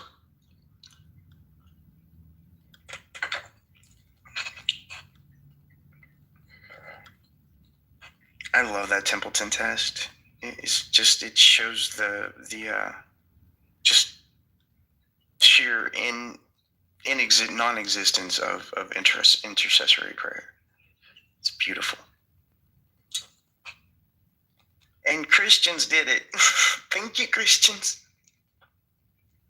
You disproved your own religion. Good job.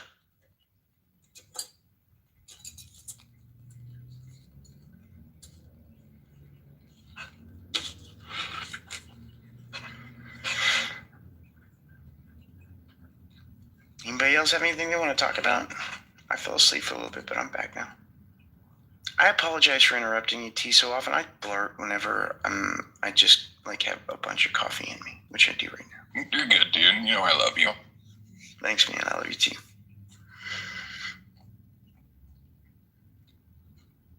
A lot of people in the audience. Feel free to come on stage.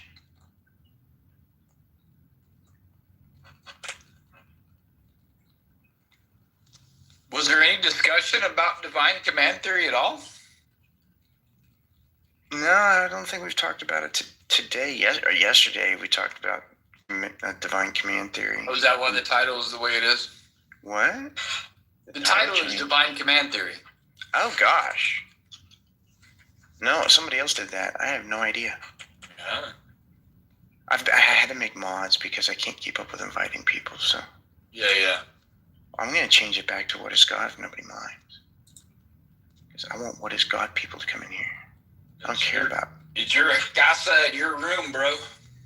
If it'll let me. It should. It's lagging quite a bit. Yeah. Would you say that how a person feels about themselves could or could not potentially affect the outcome of a medical process? I mean, it might affect how long it takes them to recover. Sure, that's about it.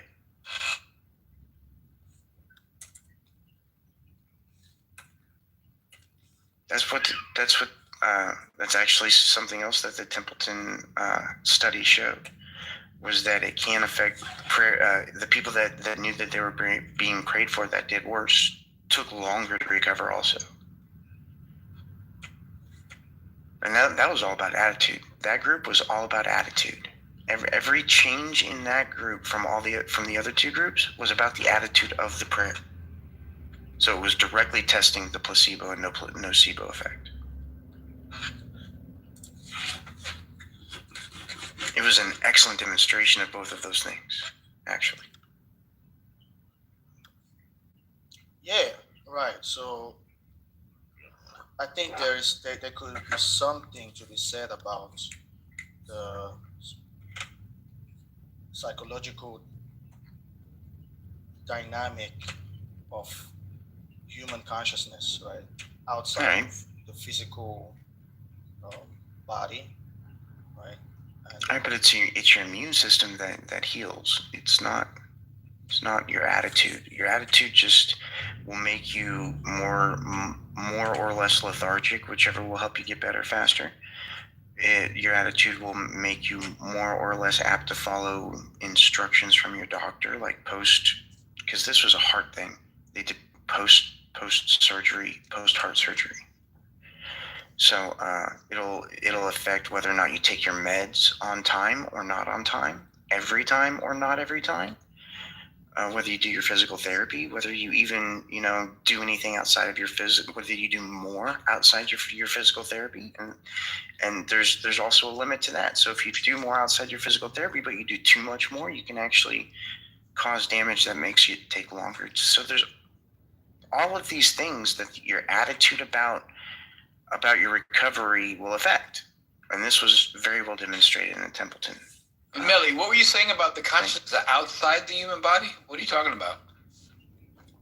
No, like I'm talking about the physical body and the psychological. Psychological is physical. Dynamic, or would I say the mind per se? Mind is physical. Yeah, you can. Yeah, I don't believe the mind is. I don't believe the brain is everything about the mind. What else is there? Show me one other thing. I mean, if you're talking about how human beings, for example, Carl Jung, right, has this idea that there is I don't know, I can't remember. I'm quite tired right now. I've been working, but he speaks about, maybe if you know about this, right? He speaks about this deep well of subconscious reservoir that humans seem to share. Right? A collective subconscious? That's never been demonstrated. Yeah. So where do you think consciousness comes from, Melly? Where do you think consciousness comes from? I don't know, and I don't think science itself. We do. I don't really know. You don't know, but we do, and you tell us we're wrong and silly for accepting the science about what we do understand. So it's very weird. I think there are two major. Hold on 1 second. Let me just say this right. I think there are two major. I can say this, and JC, you can go after Lodano. I think there are two major perspectives to this. Like there are scientists who hold to the proponents of consciousness emerging from the brain, and then you have people like Roger Penrose. Oh my God! Right, who have the idea of consciousness sort of emerging, not from physical properties, right, but from sort of quantum. I guess quantum fields collapsing, or there's a way he explains this. Yeah, he's got a wacky hypothesis, right? Penrose is kind of interesting. So, but however, what is your hang on, Melly? What is your understanding of what the brain does? Yeah, the organ in your skull. Do you know what it fucking does? I don't think. Yeah, the brain is definitely paired to our consciousness. But great. So you do have some understanding of where consciousness comes from. The brain is the organ, and the function of that organ is consciousness. So without the brain, you are not conscious. Do you understand, or do you not understand? Well, we have situations where people. Do you understand or not understand that if we remove the brain from your body, you will no longer be conscious? Do you understand that? Yes. Great. Good. But that doesn't mean that consciousness itself. Yes, it does. You could look at the brain as some kind of like radio, right? Because it's not a radio. It's a biological organ. Right. So how then? Because I don't think like everything can be with consciousness. I don't believe that everything with consciousness as of right now, right? Possibly in the future, right? We could possibly have ways to explain. For example, Carl Jung's understanding. Hey, don't talk about Carl Jung, right? Neuroscientists have collaborated that. Neuroscientists have already collaborated that the brainstem is the main source for consciousness. So, Carl Jung has a unique concept and hypotheses, right? So. All right. So what about Roger Penrose he's also unique as well. He's doing. He's also unique as well. Okay. All right. He's not a neuroscientist, is he? No, he's not. Okay, there you go. But again, okay. So are you telling me that consciousness can only be studied by neuroscience and any other field? No. What I'm saying is consciousness is a function of the human brain. According to neuroscience. Consciousness comes from a substrate. There must be a substrate in order for things to be conscious. Consciousness does not live and exist ontologically unto itself. Okay, do you think birds are conscious? Yes. Okay, that's fair.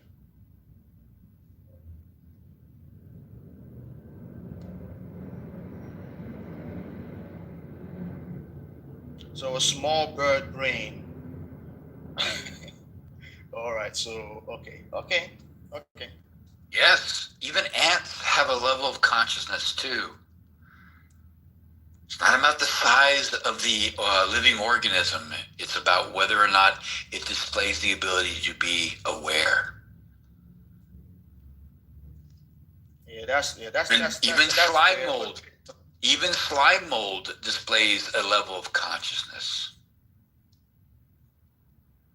But as long as we can agree that there are people like Roger Penrose out there, it might be free. It might not be the majority conclusion about this, but like there are actual. And to be fair, Roger Penrose hasn't really gone far, right? What he has been able to do was they were able to use. I think he worked together with an anesthesiologist, and what they understood was that certain. Just a long time I read this paper, but like certain chemicals could basically affect consciousness, right? In such a way that you detach from your body, right? Whatever that is, right? That's just psychology. Oh man, he says that's just psychology. Yeah, whenever all out of body experiences are psychology. I've experienced a few. Yeah, but psychology is a branch of science, wouldn't you say so? Yeah. Okay, so, and I do agree though that Roger Penrose still has a lot of work to do. He hasn't necessarily proved it, but it is. You talking about that nonsense?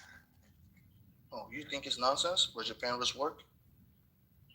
I've looked at it. It doesn't say what he wants it to say.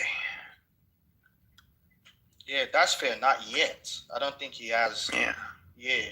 I don't think even. Also, neurons are just too massive to have quantum. Hang on one sec. Also, neurons are far too massive to undergo quantum effects.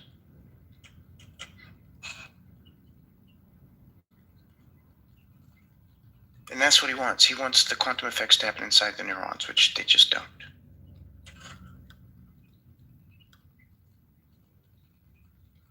Yeah, I guess. To be fair, like I said, I've read the work and it isn't conclusive, but it is a start. No, it's not. It's a non-starter, actually. Most of the neuroscience community has rejected his work completely. That's what happens when a physicist tries to do neuroscience.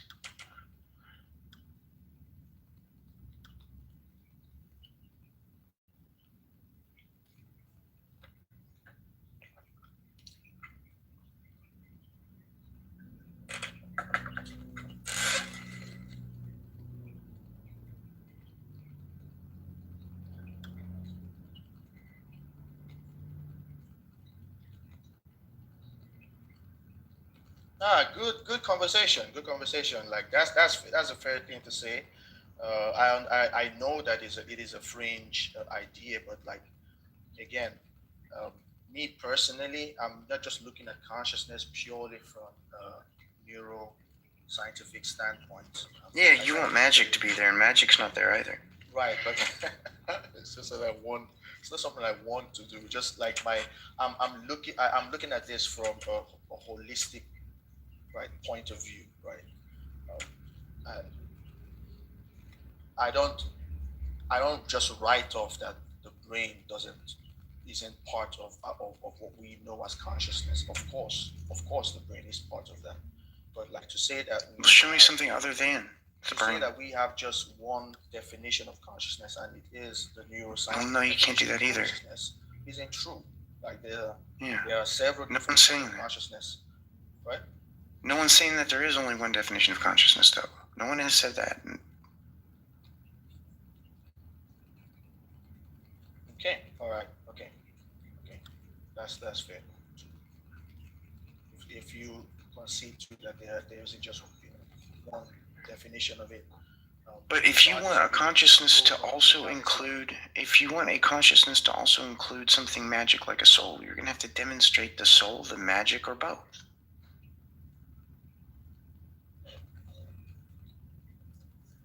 Preferably both.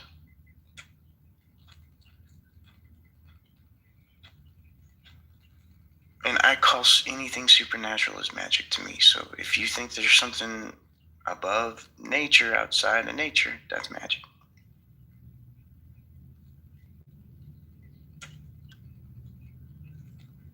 So you basically call Carl Jung's analytical description of collective consciousness as magic by your definition. Yeah, because consciousness doesn't exist outside of brains. Okay. Well, outside of biology. I can arguably show you a couple of minds that don't have a centralized nervous system, but there's still a substrate.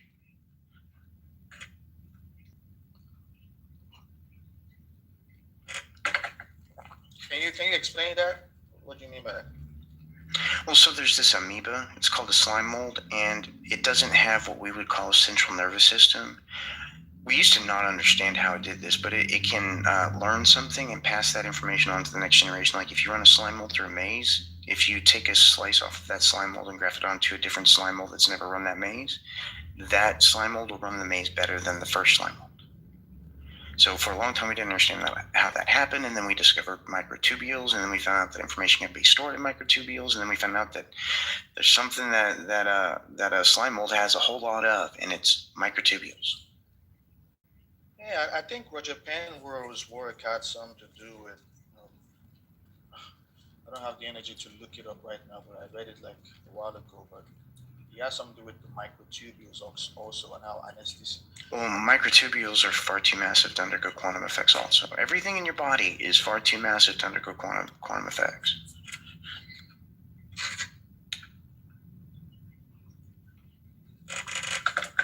Okay, I think. Oh man, it's such a long time I studied that, but. So it takes 154 atoms of carbon for something to be too massive to undergo any quantum effects. That's it, 154 carbon atoms. Anything more massive than that, the quantum effects are washed out. Do you have more than 156 carbon atoms in your body? You're damn right we do. Yeah. So yeah, listen. Like I said, I'll think like, but probably another time I could go read like the article again. Don't waste your time. We could get. And we can get back to this because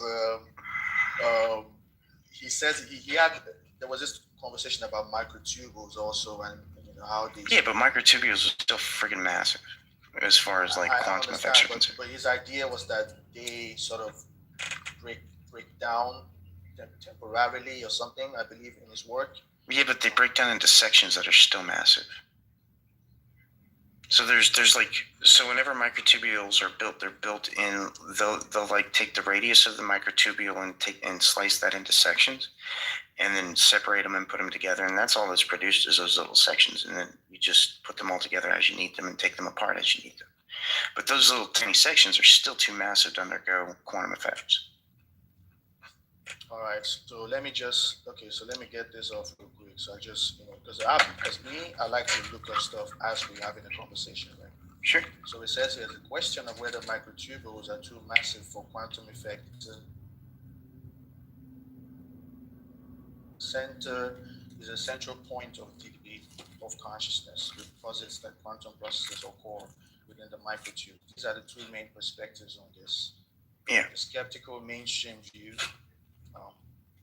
The prevailing scientific view has been that microtubules are relatively large microscopic protein structures within the warm, wet, and chaotic environment of the brain. And it says would experience the coherence of quantum states far too quickly for any meaningful sustained quantum effects to to make it neurological relevant. And then the org has also a proponent, right? which of course you can read for yourself, but it will say something like trying to make an opposite a point of that. I could read it, but I guess you read it yourself. So hey, while he's doing that, if anybody else wants to talk, that's fine. There's people in the audience. If you guys want to come up on stage, raise your hand. I've been trying to make sure that everybody gets invited, but it's hard for me, and I don't know if I have any mods left. James is gone. He was the only other one helping me. Kyle hasn't said a word, but I've heard.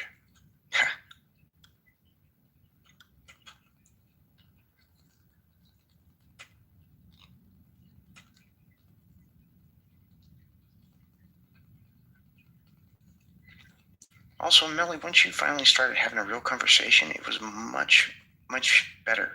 You actually had done, research on this stuff. Nah, yeah, man. Like I said before, I believe I was just, coming off work, I was a bit like, you know how you be sometimes, you be like excited and all that kind of stuff. And then I guess the moving down, I was getting moved down several times. I guess that pissed me off a little bit. But to be fair, you guys, you're fair at least in the way you. Because Abe told me he was 100%. I don't know if I drove James away by interrupting. Abe told me he was 100% sure, which is crazy, right?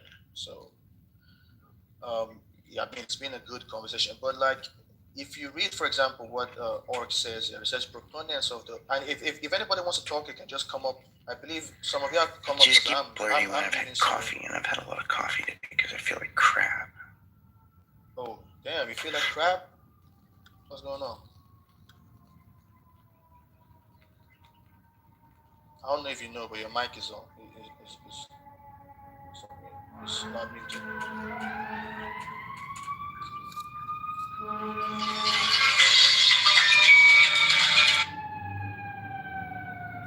But anyway, right, it says right here, it says the proponents of the Orc theory, notably Stuart Hameroff and Roger Penrose, argue that specific structural features and mechanisms within the microtubules allow for them to maintain quantum coherence and potentially function as biological quantum computers. But to be fair to you, he hasn't proven this.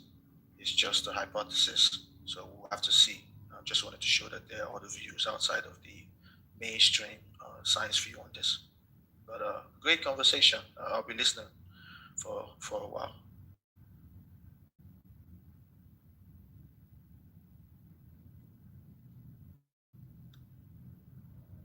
Hi, everybody.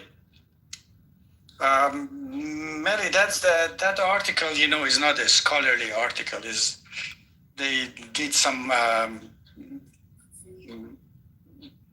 suggesting if consciousness, which there's no description for it, no definition, as Donald put it correctly. We don't have a definition for it, a single definition across all platforms. Right. If consciousness has quantum basis, the only place that it might be happening or give it the opportunity for it to happen, it would be in the microtubules. But there's no, they did not consider the environment. As I said, it's too wet, too hot, and too massive for any individual quantum effects to happen at that level.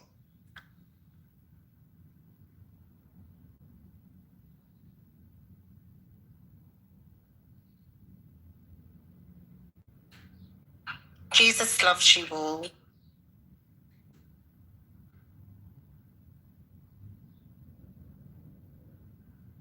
Yeah, and Asan, those are strong proponents as to why it's not the case. Like I said, I made sure to make that clear why when I brought it up, because I've tried to read the paper. But if he has, I guess we will see what happens with this work if it comes of it. Well, the work is old enough that if anything could have come out of it, it would have by now. I think it's almost 10, 12 years old, at least the basics of the article.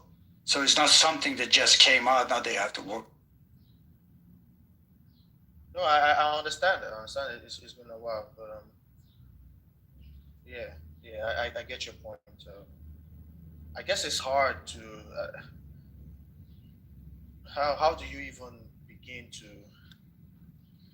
try to investigate that, quantum. You can. That's why it makes it a non-scientific article.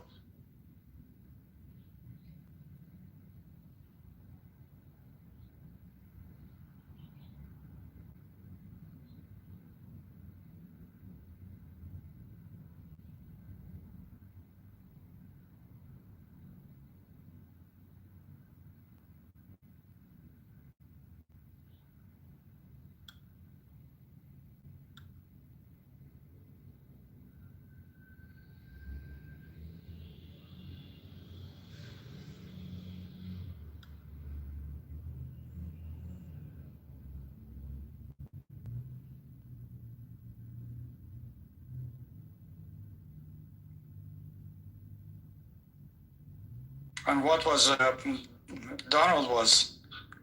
Donald pointing at in terms of if there is such a thing as consciousness, and if you have a definition of it, it was the importance or the necessity of agency to host that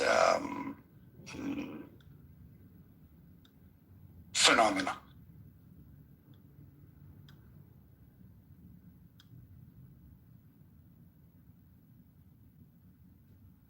Phenomena.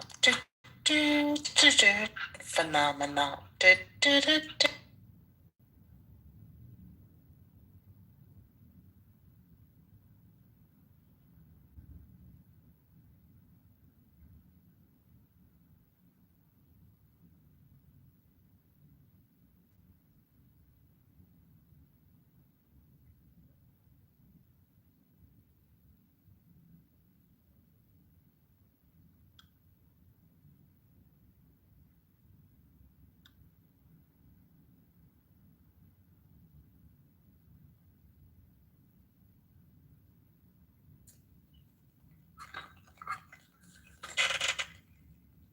So there's just nobody talking.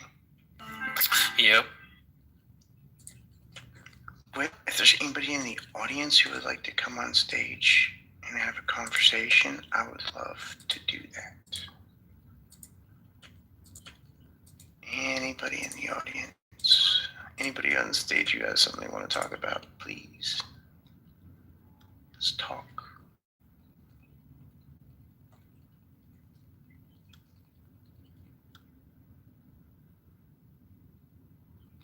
Did Melly just leave? I'm still, oh no, I'm still you're here. there. I'm still here. You know what? I can barely hear you. Maybe it's me. Oh, okay. You know what? Let me join the room real quick. It was me. Oh, okay. All right. Okay, so what do y'all think about acquired savant syndrome? You heard about it? Yeah, it's brain damage. Right, but like the fact that, what do you think about the rare occurrence? It's brain damage. It's neuroplasticity. So the brain has to rewire. So neuroplasticity is the brain rewiring itself after an injury or some other kind of traumatic change. And so whenever it rewires itself through a particular part of the brain, this savant condition can present. Where you learn a new skill, or not even necessarily learn, it's kind of like sort of acquire a new skill. Right? Yeah, but it's usually something like it's nothing that like it's never new information, right? It's never like they can suddenly do math. No, they can suddenly learn math very easily, and then they learn math very well very quickly. So it's not like they get rewired and brand new information gets put into their head. It's usually an ability. It's always an ability, like dexterity or good tone recognition for the musicians.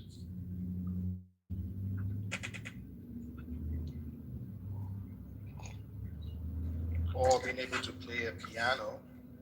Yeah, that's the tone recognition. It's not that they learned how to play the piano out of the blue. It's that their tone recognition became such that they could just learn to play the piano without thinking about it. So when they actually put their fingers on the keys, they already knew how to do it because they had learned it already. Right. But I from my perspective, I think that's sort of it is something to be said about the brain. The brain is a piece of art. It's a beautiful thing, and the fact that the brain can. It evolved. We can show every step of the way of how it evolved and why. Right, but I'm just saying, like the fact that the brain is able to rewire itself without your, as you conscious. We know why neuroplasticity happens too. Yeah, we actually just recently discovered that one. I understand that, but like it can happen. Like you could choose to neuroplasticity change your brain. No, you cannot. You cannot choose to change your neurons. That's silly. What you can do? Not change your neurons, but you can choose to for example, leave certain habits, right? You can choose to practice something more often or less often. That would change the physio. Yeah, because those are neural inputs. The neurophysical shape of your brain. Sorry. Yeah, neural inputs change your brain. Yeah, but I'm saying like you could do that consciously and apparently unconsciously. You can do things more or less often, which changes your brain. Sorry. You can do things more or less often, and that changes your brain. Like if you have something that you do every single day at the same day, that neural pathway is going to be very reinforced. But if you were to stop doing that thing and start doing a different thing that same time of day, those neural pathways would change, and a different neural pathway would become reinforced. Yes, I agree with that. I just think it's interesting that the brain can be affected in such a way without your input, right? To change, to give you. But I just said it's increased abilities through the change of like your neural pathways and all that stuff. I think it's quite fascinating. It's all because of neural inputs, though. There's nothing like immaterial that's doing it. It's neural inputs doing it. So like when your brain regrows, it's neural inputs it doesn't regrow whenever it changes the neuroplasticity thing, whenever it rewires itself. It's the same neurons just being moved around. So whenever that happens, there's a physical reason for it. There's nothing immaterial there.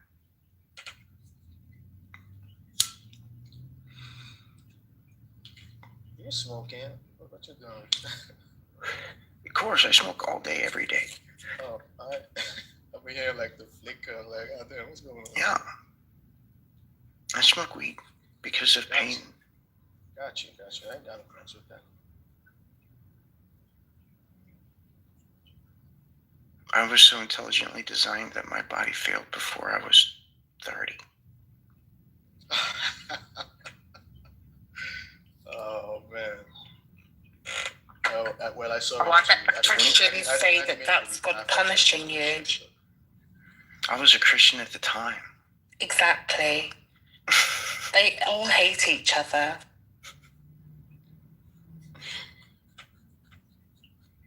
I was still going to church every now and then back then. Mostly because my wife dragged me, but...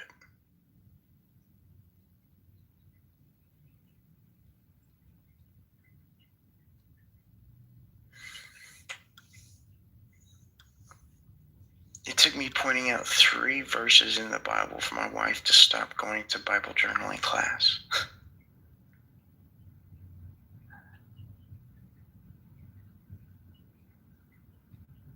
I thought that was funny. One of them was 2 Kings 2:23 and 24. She hates that one because she likes nature and God used nature to kill kids, and she didn't like that at all.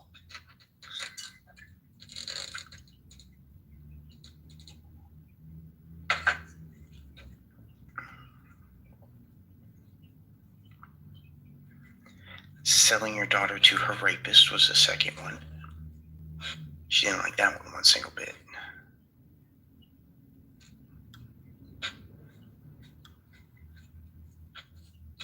And that's how I end all discussions with Christians about Bible, is the selling, well, except for a few. It doesn't work with a couple. Selling your daughter to her rapist is pretty much a conversation stopper for most Christians about the Bible. Occasionally they'll say, this is the Old Testament. Oh, well, did Jesus come to abolish the law? No.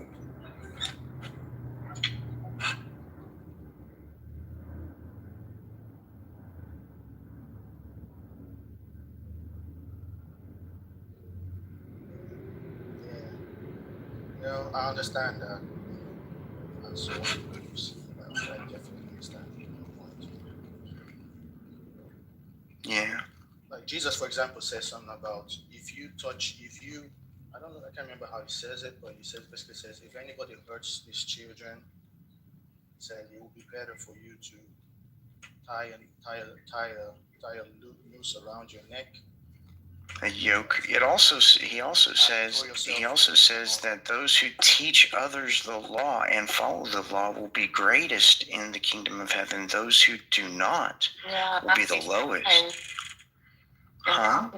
Yeah, that's Matthew 5. You're absolutely right. Mm-hmm.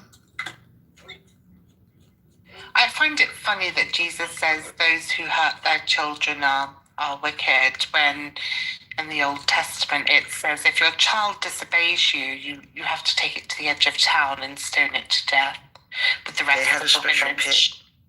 They had a special pit, apparently, in the Bible, that you would dig a pit to stone your children in. Keep it on the edge of town.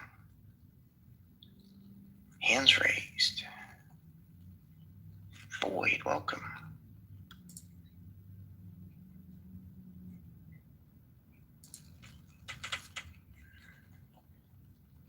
I have my glasses on today. Would it be logical to say that Jesus doesn't like God's law, his own law? Jesus loves God's law. Welcome, Donald. It's been a long time. Bro. Hello, Void. How are you? Yeah, it's been a while. Like, you can see like a couple of rooms, like in Clubhouse. How have you been? Like, I've not been so hot. That's why I've not been doing the Clubhouse. God miss you a lot. You know, like to discuss about him. You know, like we miss your arguments and the debates. Yeah, I've missed it too. Thanks. He's waiting for you to prove that he exists to the people. So yeah, what's he doing? Like, can y'all hear him or? I can barely hear him. You hear me? Barely. Seriously? What about that? That's better. Wow, that's much better. Thank you. Yeah, I mean, like, you still discuss, like, about the existence of God, like, until now? Yeah, what's the name of the room say? Yeah, but you didn't get bored about God, like... I'm not bored about talking about it. I just don't have the capability of doing it as often anymore. Like, okay, if we know there's God or not, what's the difference gonna be like?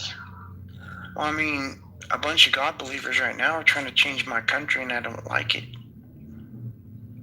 They're doing it because of their God. Like, you know, actually, I feel like this discussion, you know, like with the religious people, it's useless, you know, like, because they have like I don't fully agree. God, you know. Like, I don't fully agree, but the ones who are the debaters rarely change sides. I get that, but the ones who are listening change sides all the time. Romans 1 says that debate is wicked and should not be done, and if you do debate anything, then you're going to go to hell. It's a good thing hell doesn't exist then.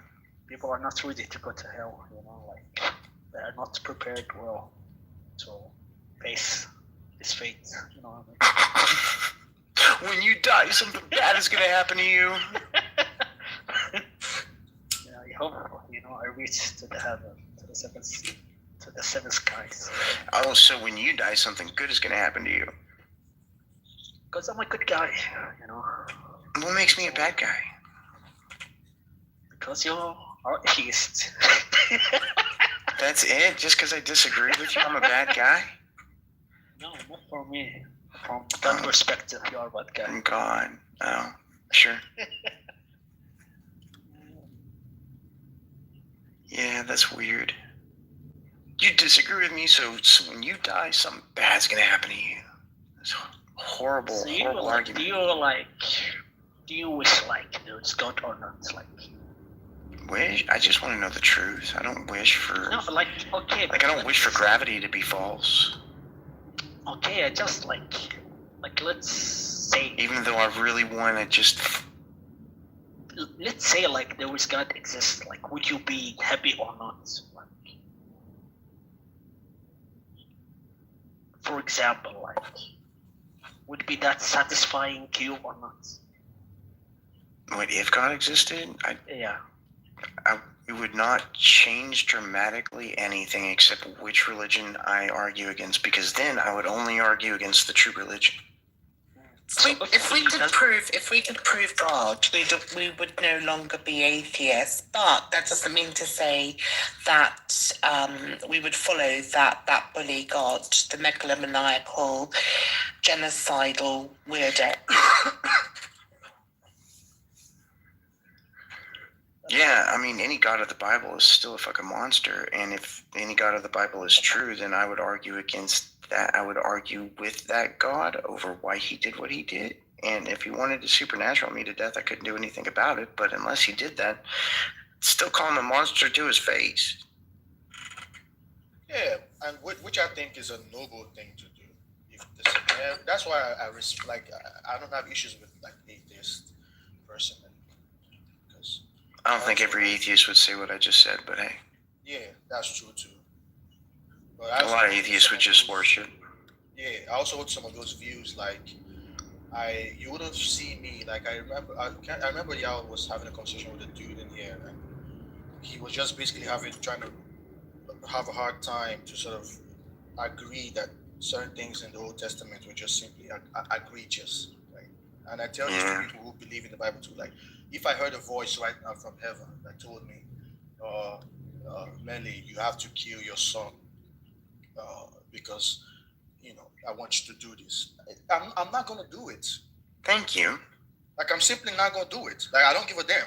Like, although I believe there's a God, like, whatever this God is, like, we're going to have the conversation. So I respect that part of you, what you just said about, like, if there's truly a God, like, I don't think you should be a follower. I personally think that God wants us to ask questions. This is what I personally think. Like, I don't personally think God just wants you to follow everything like God says. This is my understanding. Right? So, yeah, God isn't that strong, to be honest, with Jacob, who then became Israel, and Jacob beat him up, and God conceded, and he was like, yeah, okay, Jacob, yeah, okay. Yeah, God had to cheat to even get a tie. But there's something like called agency, right, where it says it's God, but it is actually like an angel doing the work. You can see this used in different parts, like when Moses met the burning bush, it says he met God, but he was an angel. So you have situations where Moses was fictional. It was actually symbology for the god Moloch. Moloch was the god of fire, and that's not appropriated. Yeah, it was said that. It was said that his followers used to say that he would appear as a burning bush, so they must have taken that from that kind of worship to be symbolic of a god being or a celestial being. Right. So so they drew a lot of their work from neighboring territories, especially Canaan itself. The people of Canaan, like the El deity, was subsequently for the Canaanite people, and they sort of incorporated that. So, and then you look at, like, people could make, like you said, for example, about what if Jesus is God?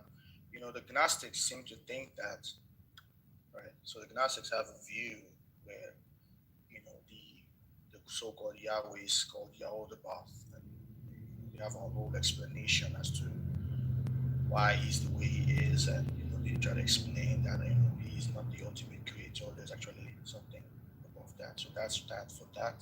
And then you also have Jesus himself claiming that nobody in the Old Testament actually knew God. Right? So Jesus is claiming this. So there's some theological repercussion to that. It's something like your forefathers never really knew or had a direct contact with this God. Whatever they were having contacts with, their understanding may have been screwed. So Jesus is actually making those kinds of claims. So there are two ways to look at that. Like I don't hold like to, and I concede that it's a difficult thing because how could a God say one thing in the beginning and then it sort of gradually mutates? But we see this happen all the time in the Bible. Like for example, the beginning of the Sabbath, it was at first it was evening, and then at some point later on in the Tanakh, it changes to day. So you have things that are evolving as the people are socially, getting more complex. Even ideas about God is gets more complex as time goes. So there's something to be said about that. I don't claim to have the whole answers to that either.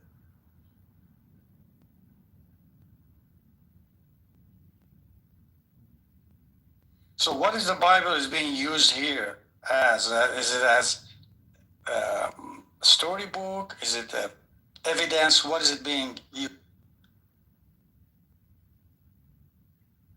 Sorry, say that again. I missed what you said.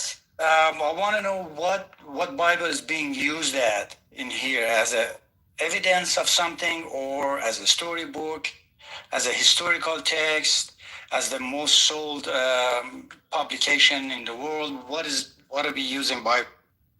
A storybook. It's a collection of books written by different authors claiming the same thing, but not upholding continuity at all.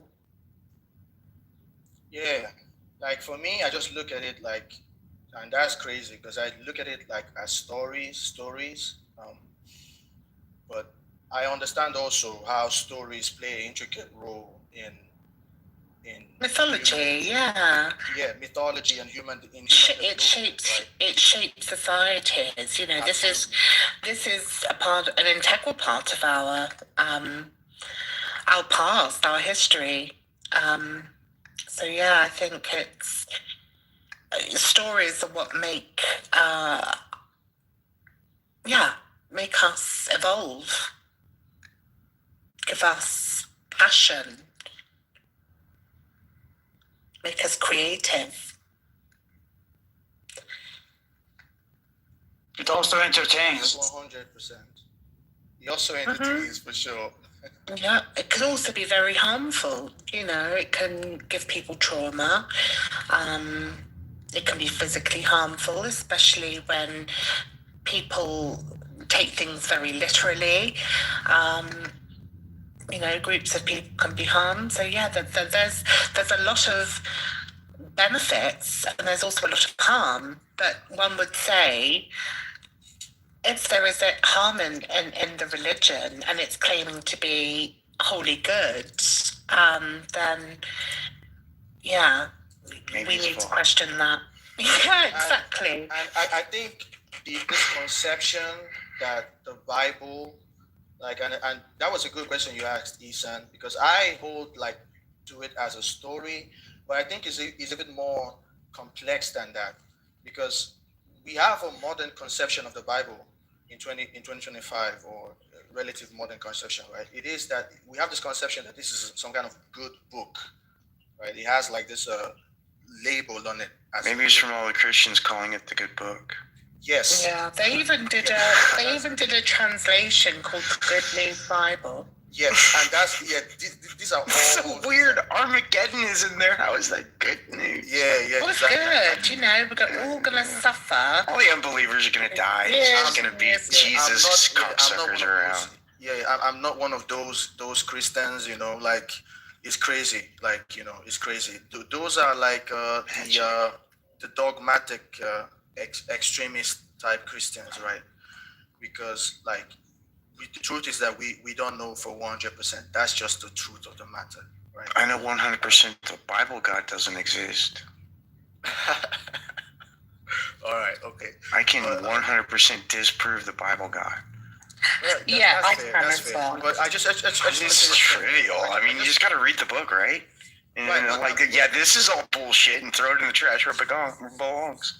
Got you. Right. But I just wanted to say this, like, to Ahan, to ask a question, right? I think there's a modern conception of, for example, the Bible. And I don't think that the ancient people who wrote this, I don't think they were writing it in the format that we are receiving it today, which is crazy. No, of course not. I think they were just writing their history. I think there is a cultural disconnect, and because, again, the Bible, the first Pentateuch was put, or the first Tanakh, the Torah itself was put together. Yeah, the Torah was put together, as in the Septuagint, right? But you do know that the Torah is actually a lot of the stories that are in the Torah are actually taken from ancient Mesopotamian polytheism. Yeah, a lot of motifs. I agree. Right, I agree. But it's not motifs, man. It's outright stolen from them. Yeah. Yeah, you can demonstrate that. Basically, the god El was part of a pantheon. Pantheon, yeah. Yeah, and he was taken from that pantheon, and so El's wife was Astarte. His queen consort was Asherah. He had 3 sons. He had brothers. So yeah. Queen consort means hooker, by the way. Yeah, concubine mistress. Yeah. Yeah, which, by the way, is a much more diabolical. The Gnostic Christians got a hold of these texts and went berserkers with them. And they used to worship Asherah poles because they were phallically linked to the penis. Yeah. Yeah, but I think, and then when Asherah dumps El, he's like, tear down those Asherah poles. Yeah, I think people who don't know history, like the ancient Israel was actually, they weren't monotheistic. Ancient Israel wasn't monotheistic. It happened at some point around the time of Hezekiah, right? Historically, we can sort of there's a switch. Yeah, something happened around that time historically, because from what I understand, the fact that Judah wasn't it was one of the enslavements, not the Babylonian enslavement, but the one before that. Maybe, Persian enslavement, maybe. Right. So I think something happened right there that caused them to start to go against all of these, like the Asherah poles, and you see that written down in the Bible, because I believe because their God became the most powerful God. Yeah, because of the way Judah was sort of wasn't taken over, right, and the northern kingdom was taken over. There was this sort of belief then that the God of Judah, or whoever that was, must have been the only one, and should be the only one. So that, I think that's where monotheism begins. It's more scary. It's more scary if you have an ultimate being. They had to unite as people, right? If you have multiple. Yeah, that's the social need for that, I believe. Yeah. Sorry for boring. No. You're fine. What was I wanted to say? Yeah, you can actually see the shift in language, especially in the Tanakh. The Torah, because God refers to itself as we, us, our, and then you see a shift into I, me, in the singular. So you can see that, specifically the date ranges where that happens.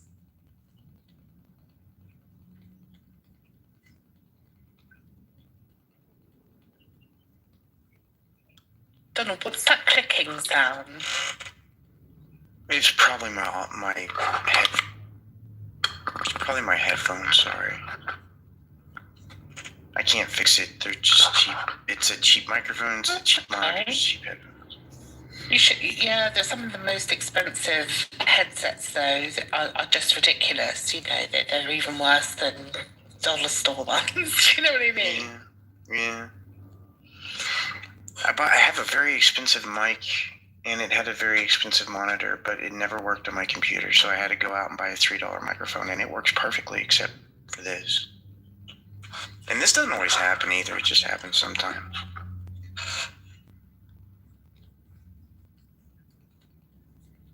It sounds like binaural beats or something. It's like... Yeah, I can actually hear the ticking. Now you said it started to bother me. Yeah, it wasn't very obvious. Thanks for that. I'm sorry, I have ADHD. Yeah.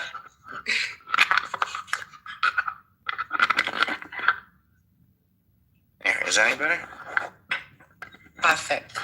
It's fine. It's fine as it is anyway. Okay. I'm sorry. Yes, Barbie, if you fancy now, we can do now. If you want to do later, we can do later. Up to you. Nothing else is happening here. If you want to have it here, feel free. I don't know what y'all need to chat about. Come up, Barbie. Come on, let's rip the theists apart. I'm feeling extra poisonous today. Hola, amiga. Hola. Bonsoir. Ça va? Yes. Hey, Donald, what's up? I'm always a fan of your shows. I think you're so funny. Hey, awesome. Yeah, and what's up, Melly? Melly, and what's up? Who is this? Hassan? Yes, and of course my sister. Yeah, and hey, everybody in the audience. So what are we talking about here? Let's see. What is God? I think God is a Fig Newton of my imagination. That's honestly what I think. Me too. Yeah. I think it's a bit more than that. I think it is a reflection of one's superego. Yes. I'm pretty smart and I don't know how to do it. Then there's got to be somebody really, really smarter than me who does know how to do it. It's like with my family, this is what they tell me, and this is me against like everyone when they tell me about the whole God thing, and it's what they can't explain or what we haven't explored yet, and what we don't know has to be God. And that's what frustrates me, because they don't understand that at one time, a lot of the stuff that we have evolved with, we didn't know exactly what it was until we discovered it, you know, and you know, Zeus just has to be the source of lightning. It has to be. Yeah, exactly. Yeah. So annoying. So fucking annoying. But I do like the Greek pantheon, because at least the gods were imperfect. They never claimed to be, you know, perfect beings. You know, they were highly dysfunctional. Gods that get drunk are always fun. Dionysus, yeah. You mean stories of gods that get drunk? Well, sure.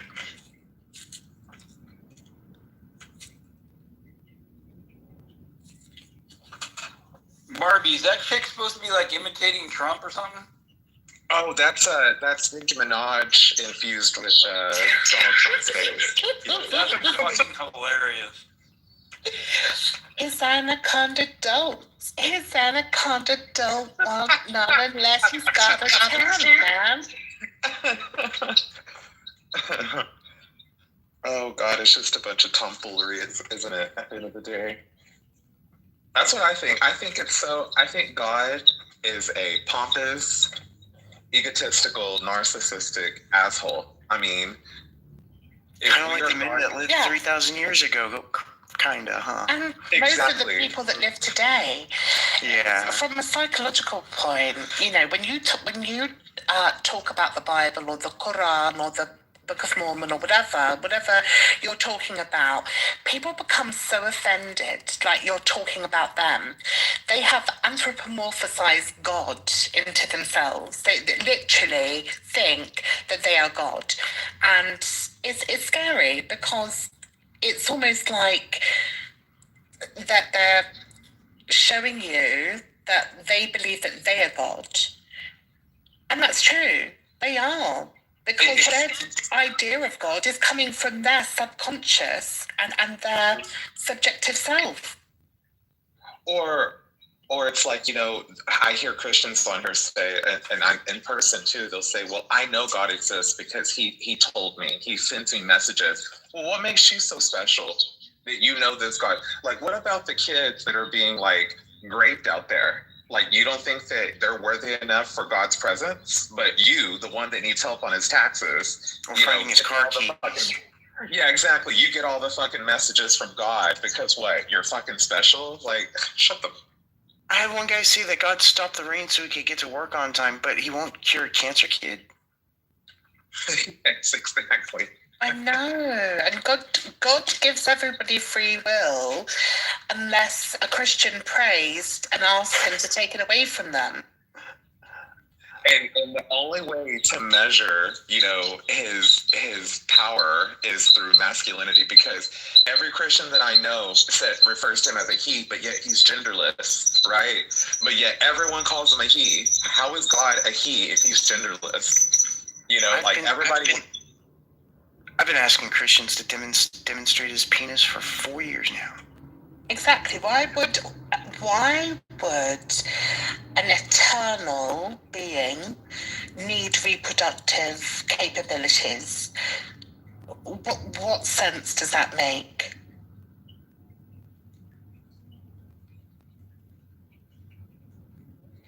Also, there was a really bad echo on Barbie's mic, I think. Oh, was it me? Okay, let's test it. Testing. Is it me? It doesn't seem to be. Maybe it was someone else. Maybe it's me. Testing. No. Maybe it was just me hearing it then.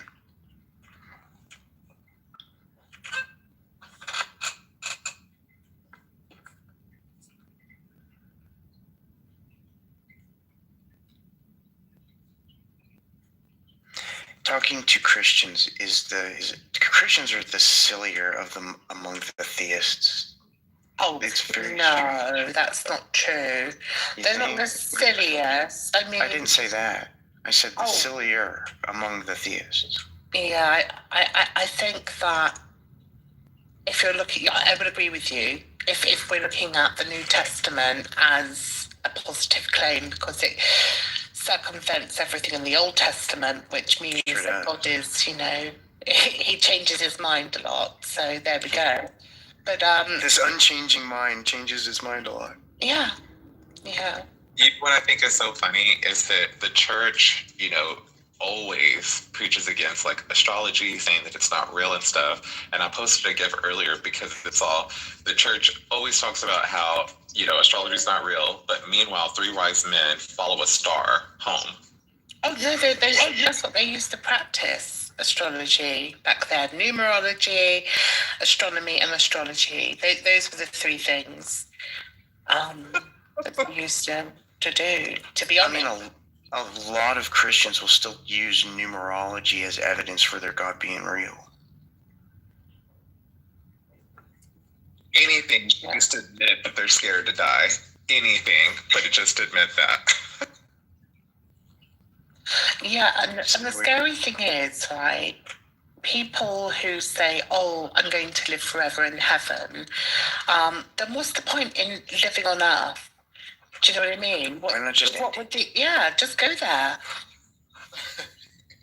It's because the Catholics introduced suicide as sin because people were killing themselves to get to heaven. Back in like the 1300s, 1200s. But it's funny because the Bible itself only says that 144,000 of the chosen people of the 12 tribes are going to go to heaven. Everyone goes to a new earth. So what is this thing that they've deluded themselves it's heaven? I have no idea. Heaven's not really well defined in the book. And mostly whenever they do talk about heaven, it's not for people. It's for like angels and God and stuff. Exactly. So,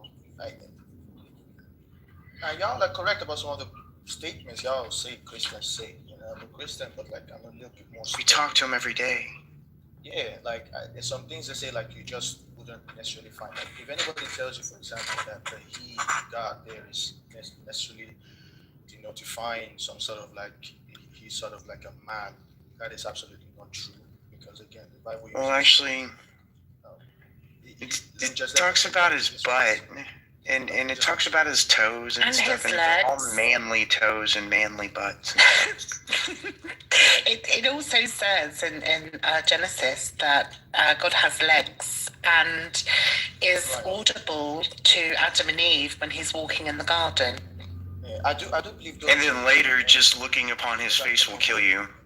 Yeah, I do think those are anthropomorphic descriptions of God, because again, we can find like he's called El Shaddai, for example, and that means the many-breasted one. Mm-hmm. And that is pointing to a nurturing, I guess. That's before the monotheistic split. Yeah, but I'm saying like these are. That's not Yahweh. Descriptions. They shouldn't be necessarily known as. But that's not Yahweh. And it's definitely not Jehovah. Yeah. Because Jehovah and Yahweh are very different as well. True. And Donald, that script. That there was a theological synchronization. Yeah, go ahead, Jason. Yeah, Donald, that scripture about you can't look at his face, you'll die. Does that mean you're dead? And you have to be dead to see the face, or if you see the face, you will die? If you see the face, you will die. Can you read that scripture? Do you have it? Let me find it. It's been a while since I've had it found. Because I interpreted it as you'll see God when you die, not you'll see God while you're alive, and not that if you see God, you will die. The only way to see God is if when you're dead. That's how I. So if Jesus is God, then all of the disciples that looked upon Jesus should be dead. Everyone should be dead, Jesus really. Is not God. I know many Christians say that, but he's literally not God. All right, so it says, no one can see my face and live. Unless you're on magic mushrooms. Yeah. Unless you're on magic mushrooms like John, because John describes God in the book of Revelation.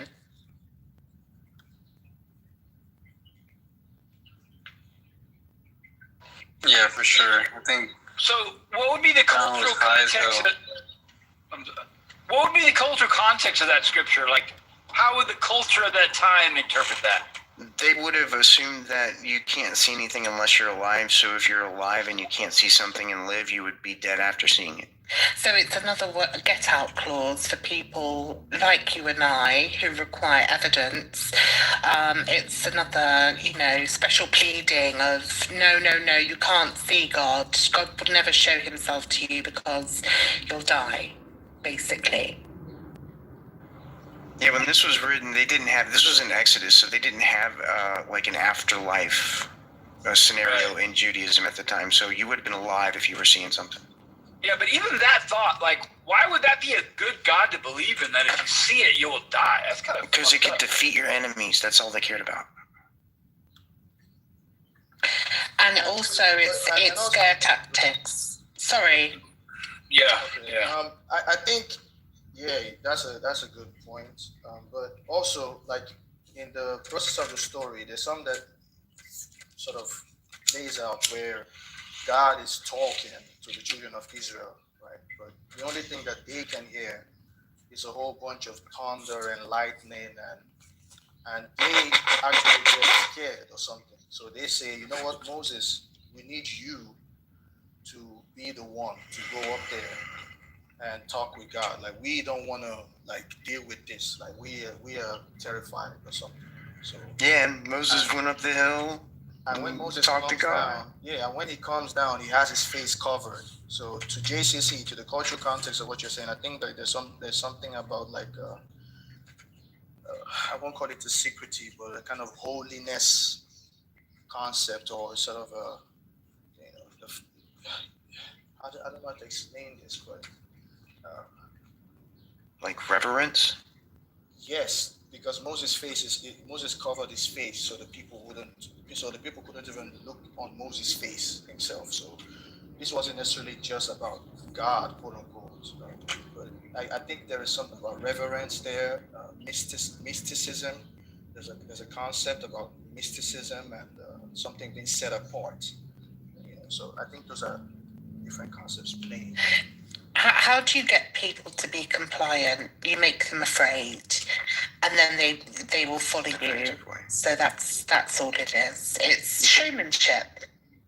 You know, a better way of making people follow you is by making them happy. Give them what they need, and then they'll follow you.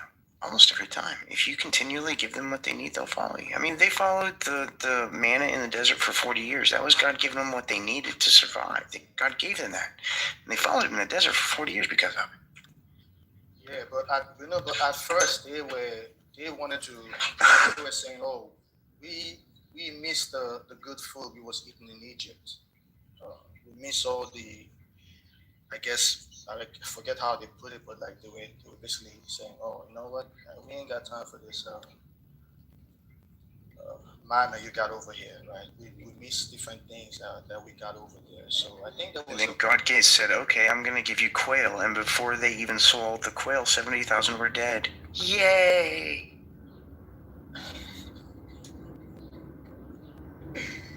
Oh, you're funny, bro.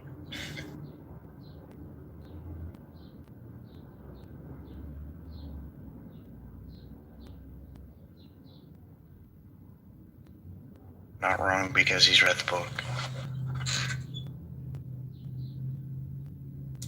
I'm gonna go smoke a cigarette. I'll be back. Ooh, that'll kill you faster than a belief in God, I tell you what.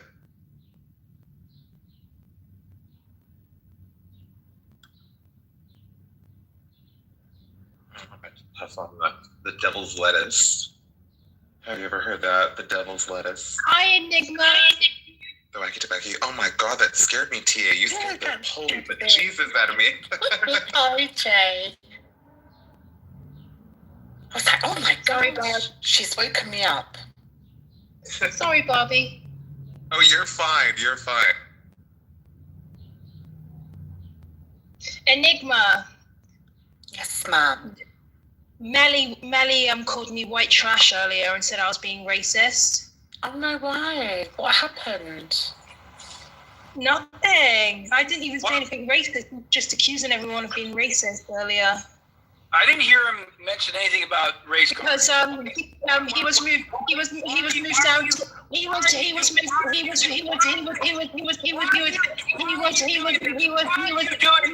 Why are you doing this? Why? He was. It's in the chat. Go to the chat. You'll read it, Enigma. Read the messages in chat. You'll see he's calling everybody racist.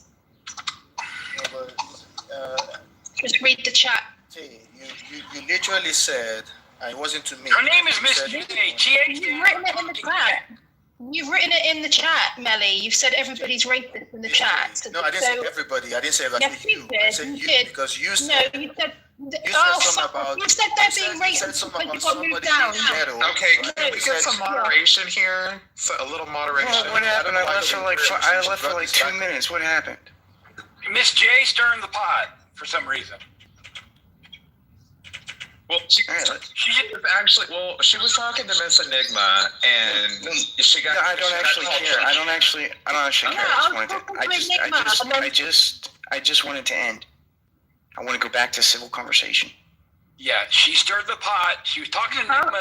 I was talking to Enigma, not you. Mind your own business. And then you mentioned something about prejudice commentary. You did. You stirred the pot. Yeah. Like I said, I just wanted to end. Yeah, don't do it anymore, Miss J. Everybody. Don't tell me what to do, JCD. I get to tell you what to do in my own room. Let's end this. What about if Melly was to apologise and then we could all just move on? Because I just move on. I've read it. Yeah, exactly. You've read it. Proof. Hang on, it says. Let me post it. Maybe, we say things in the heat of the moment. I definitely do. Yeah.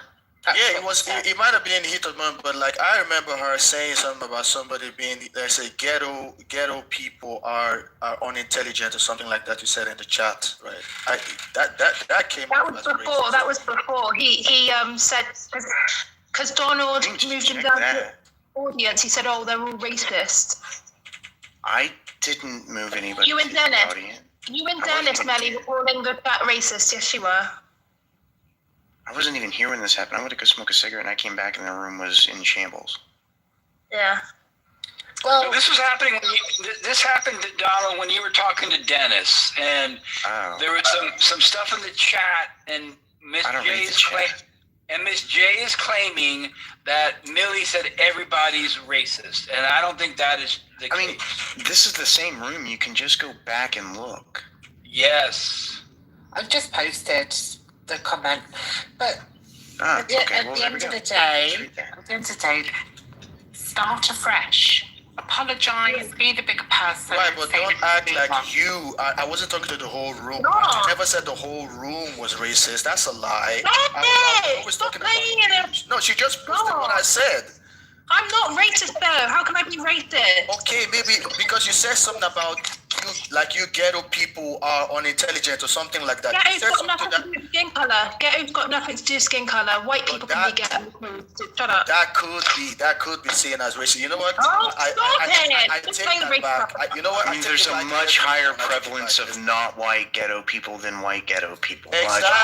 Exactly. Like when you say ghetto, nobody's thinking of white people directly. Like, of course, I know there's white ghettos, but come on, like. Shut up! You're annoying. Just because you're wrong, you don't have to get angry because you're wrong. Well, I've got to be honest. Ghetto people, the picture that I get in my mind is somebody who doesn't want to educate themselves. How about this? What on the street? How about this? What picture is in your mind when I say trailer trash? What color? I don't think. No, I said what picture. I said what picture. I don't have pictures in my mind, really. Oh my God! I mean, apply exactly the same thing that you said about ghetto to trailer trash. You did it for ghetto. Now do it for trailer trash. Whatever you did for ghetto, do that for trailer trash. You pedantic little lying, dishonest. I would literally think of people who live in caravans, and again are very uneducated. Okay, cool. There you go. Exactly. I hate dishonest people. Can we just have a hug? I'll hug you, Barbie. I don't really do hugs. I just need for behavior to change. Donald needs, I don't know. Drugs, not hugs. Hey, come over. You're not a cup of tea, Donald. Come over, Donald. I have some RSO, some Russell Simmons oil if you want some. Come on over. Oh, hey, that'd be cool. I have like a cheap knockoff. It doesn't work as well, but it does help a little. How the hell do we follow each other? And this is the first time I'm talking to you. You just add him as a friend. No. We already follow each other. Oh, okay. I just. Y'all might have been in the same room as each other. Yeah. Like whenever I'm in a room, whenever I'm here in my room, like everybody who comes to my room, if I'm not following them, I usually do. And like if I'm in a room that is talking about religious folk, that religious folk are talking, I follow people in that room too. I'm saying that because you must be a reasonable person for me to like. I just don't follow people, and you just proved that with the example you just made right now. So. Oh, shut up! I wanted to, but that's why I wanted to follow you, right? Because you proved the level of reasonability. Yeah, you probably followed him before when you heard him speak. So yeah, for sure.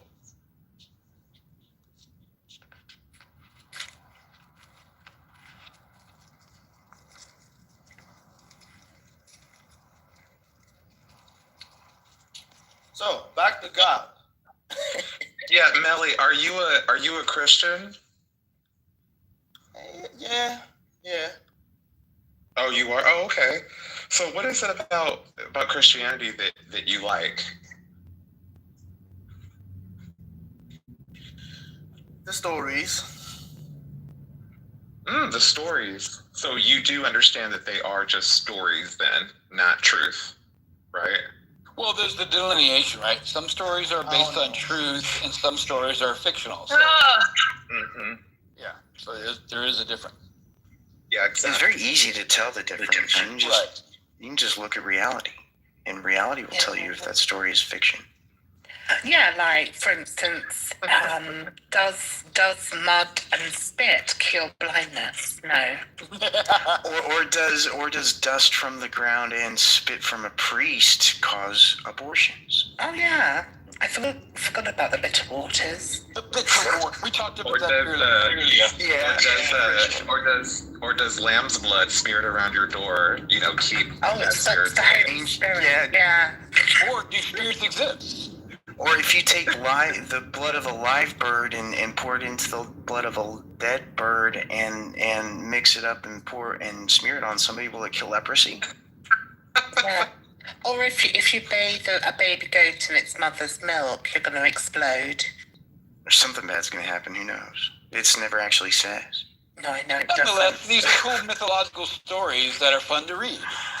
Yeah, well, I don't find them fun to read, but that was just because I was forced to read them for 18 years.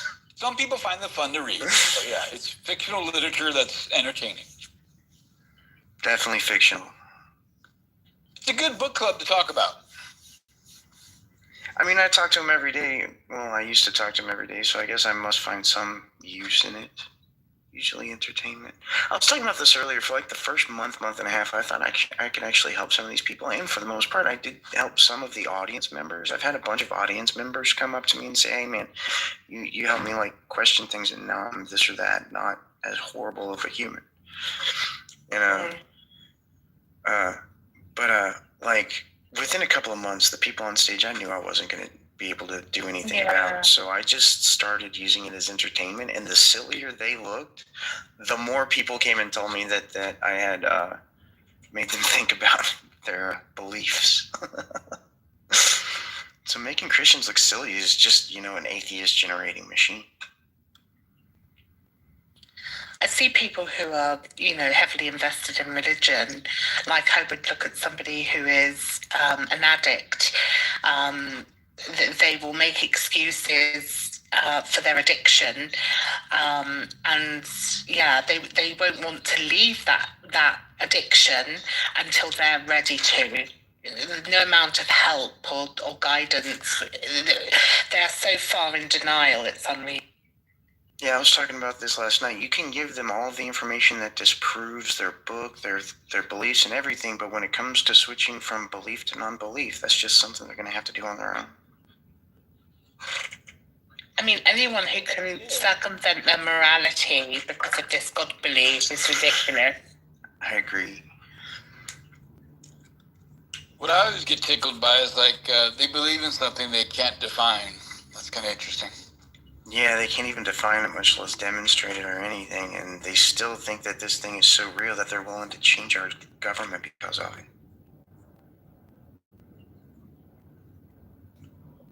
I don't think religion should be at the forefront of anything political. So that's that for that. No. Yeah, lots of Christians agree with that. But a lot of Christians think we need to have a Christian society. There are many of them, very rich, very loud Christians that feel that way. And it's already happened. That's what happened to Roe v. Wade. That's why, because the Christian ideology caused that to change. That was the first domino that has led to where we are now. Yep. Do you know what I've noticed as well? Just quickly, is when you get a believer, they are so used to arguing with people who are not educated in religion. But the moment that a believer can see that somebody is educated in their own doctrine, because they're not educated in it, they know they can't lie. So they literally stay away. This is why I'm having troubles in my room getting, religious people in, because they just don't want to converse at all, because they know I will call bullshit. Yeah, that's why I avoided biblical conversations with all the theists that came into my room, because once they figure out that you know more about the Bible than they do, they avoid you. and I wanted them to be in my room.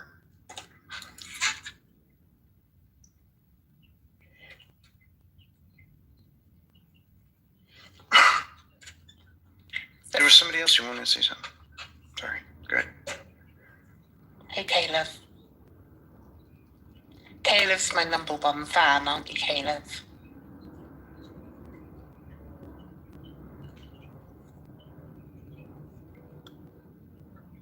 Caleb might not be around.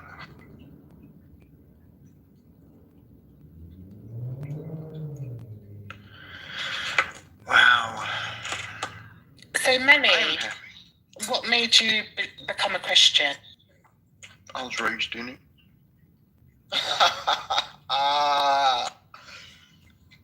Nah, I was raised in it, but stop, bro.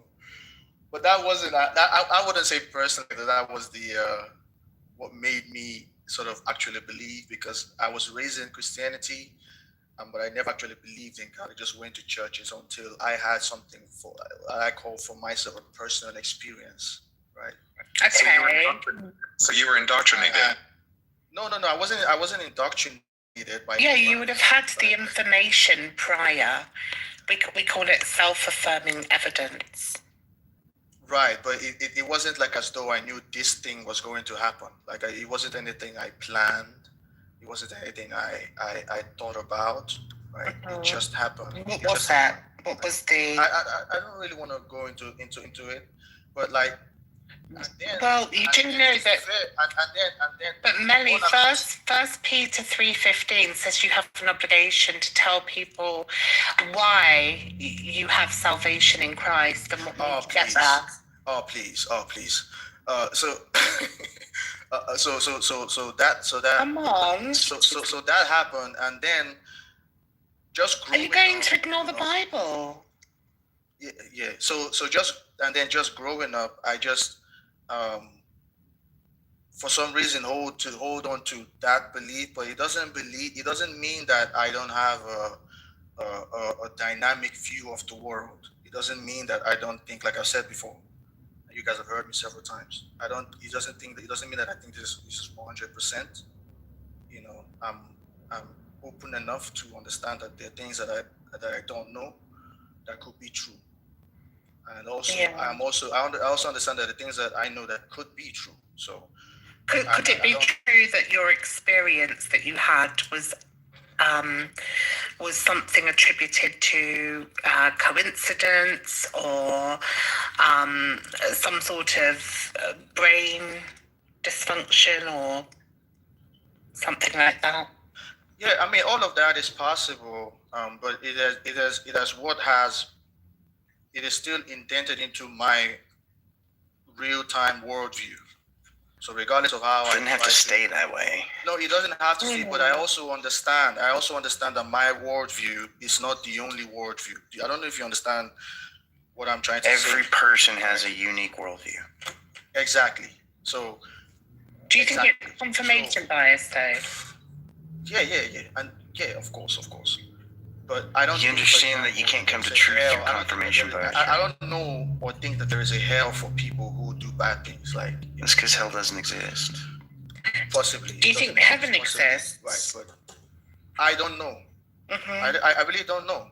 Do you believe the Bible? He really doesn't. Yeah. he disagrees with a lot of the Bible. Oh my God. So no. I think like it could be true, but we don't know. We don't know. I do. Like, so if you don't know, why would you assume it is? I just like I said before, right? Not just my personal, like I personally just I like to study,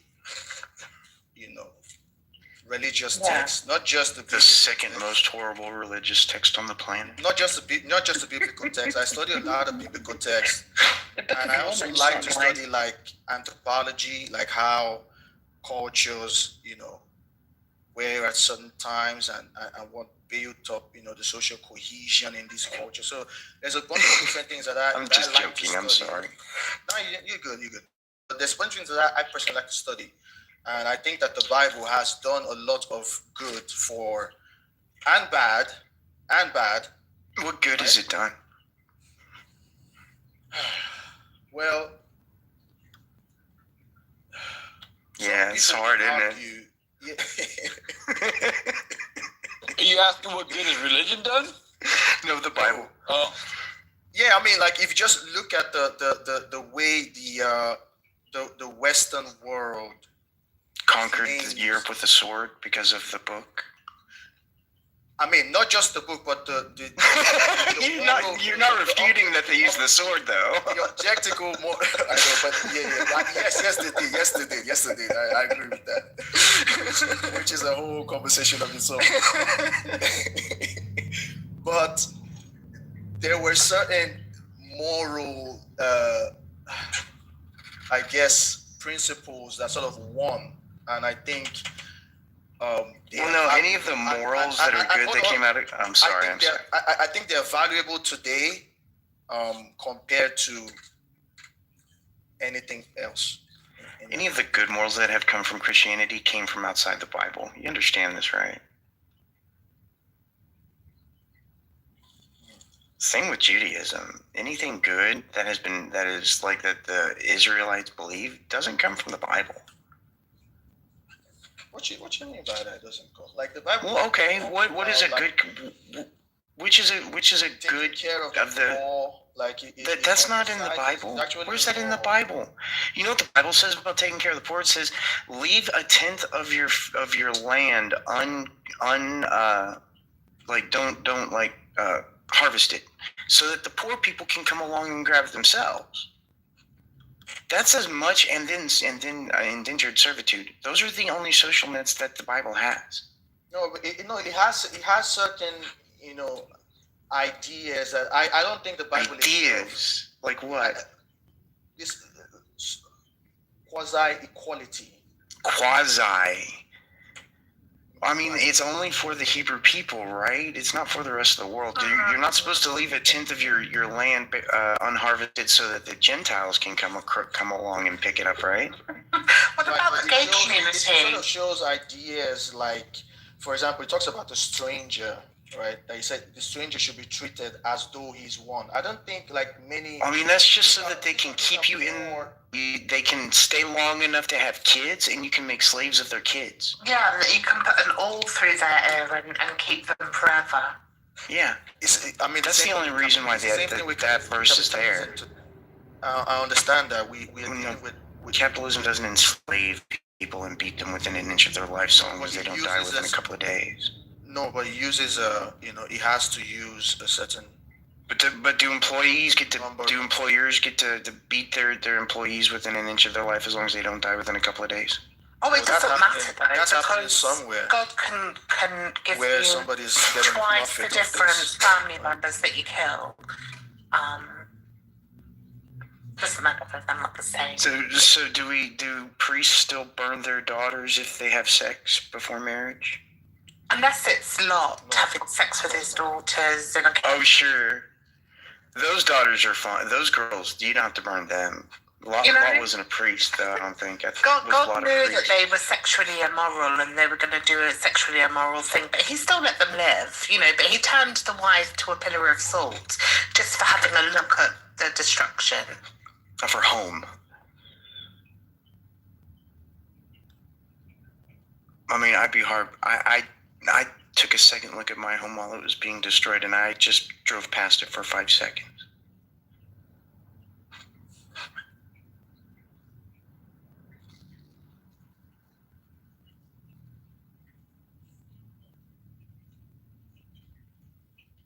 I've actually seen one of my homes being destroyed. My childhood home, lived there for 26 years. I watched it be destroyed. Just after I'd moved all my shit out.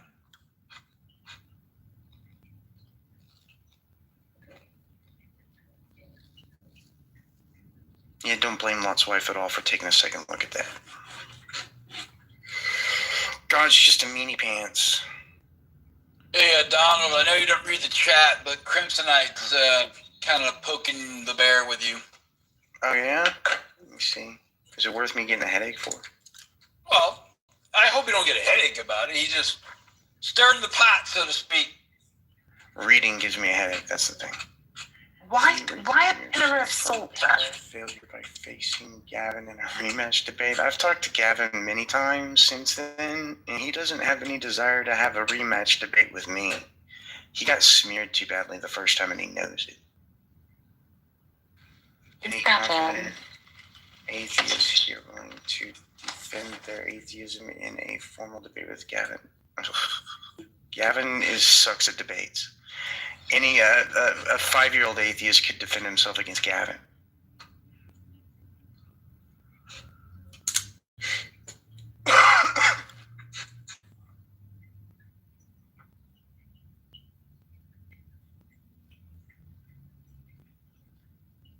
Sorry, I may have interrupted somebody who was talking. You can finish up.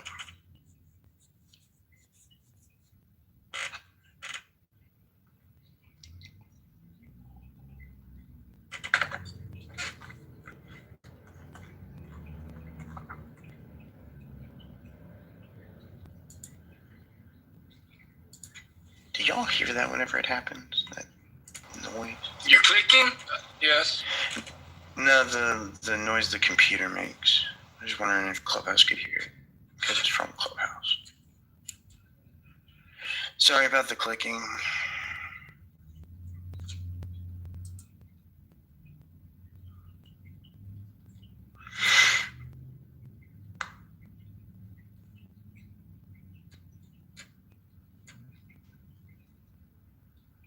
Oh man.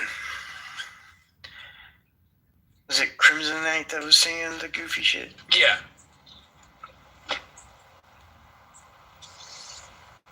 Honey Badger will not face Gavin. That's probably because Honey Badger understands that it's not really good to pick on people with brain damage.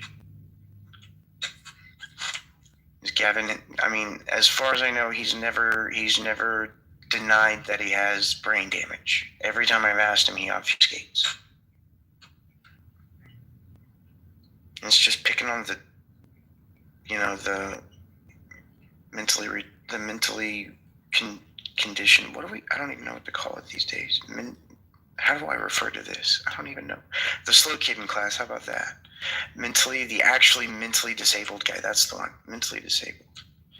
The actual mentally disabled guy in class, you can't do that. That's just being a horrible human being.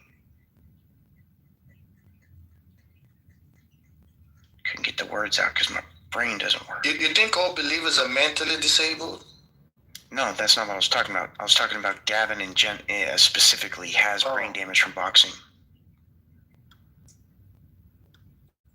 He's a New Zealand kickboxer that took a lot of shots to the head. I mean, I've seen a picture of him. He's got cauliflower on both ears. Oh, yeah. Oh, yeah.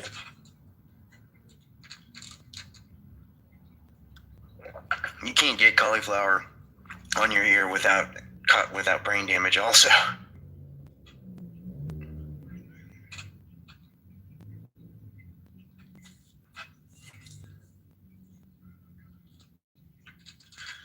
So yeah, I don't really want to debate Gavin anymore. Every time I've talked to him, I've tried to ask him if he has brain damage. Every time I talk to him, I try to ask him if he has brain damage, and he just won't answer. So until he answers that question, I'm not really going to debate him.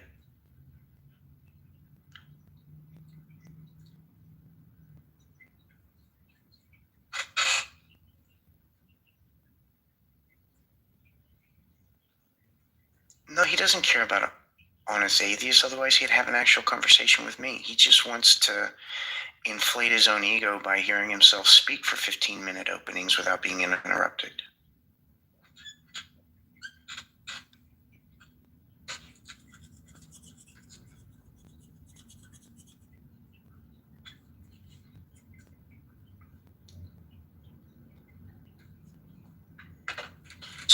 So would it be a stance, Donald, anybody in the room, that like the Bible or Christianity hasn't positively added to human history at all? Human history, if it's not zero, it's very nearly zero. I mean, personal humans possibly, if they do it right, but they can't do it biblically. Like the best thing that Christianity ever got right was community, but they misused that community. So whatever they put their hands on gets corrupted. We're seeing that in the government right now. 10 months of Christians being in charge and the fucking entire country's at war.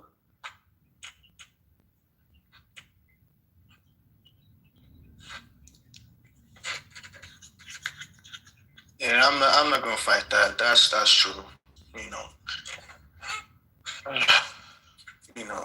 Unfortunately, but like, I think sometimes we can also. Sometimes people use Christianity to do things that they would do on their own, right? And this one said there are things in the Bible, but like, I also think like it has impacted in a sense, right? It isn't much, but there is some impact that it has made. Like, for example, this idea that you're created in the image of the actual creator. Like, if you look at not Christianity, though. I know, but many, like, not all civilizations have that. Like, I'm saying, like, the Bible made that famous, quote unquote. Yeah, but that's Judaism. That's not Christianity. Right, that's Judaism. I know. Like, yeah, you're correct. Yeah, exactly. But so it's Christianity done. But it runs through. I'm talking about the Bible, Christianity. I'm just using it all. Okay, gotcha. Yeah. Welcome back, Joanna. C4T also showed up at some point. I just put on my glasses to start reading the chat. He's never left. Oh, really? Yeah, he's just cool. He's not active currently. I just put on my glasses to read the chat, so I'm reading like who's in the room. Right on. Somebody has their hand raised. Hello, KJB. How are you? Good morning. How are you? Good afternoon. I'm always the same. So there was something that was quickly said, I want to say by Melly, that I want to respond to, talking about the impact. Was that you, Melly? Like, a lot of people follow it, and there's good virtues in it? Yeah, he says that Christianity, the Bible in general, has done good things for humanity's history.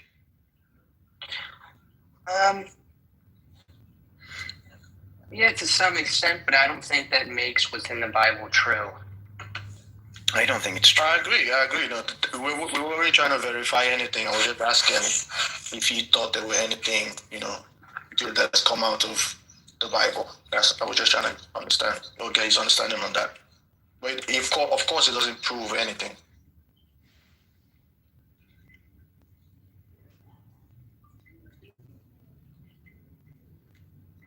Yeah, he wasn't using it as like evidence for or against a particular god or his god. He was just wondering if we thought that there was any good that has ever come out of the Bible or Christianity. Yeah, but I think the harm that has come out of Christianity far outweighs the good. Man. Hello? How are you? Hey.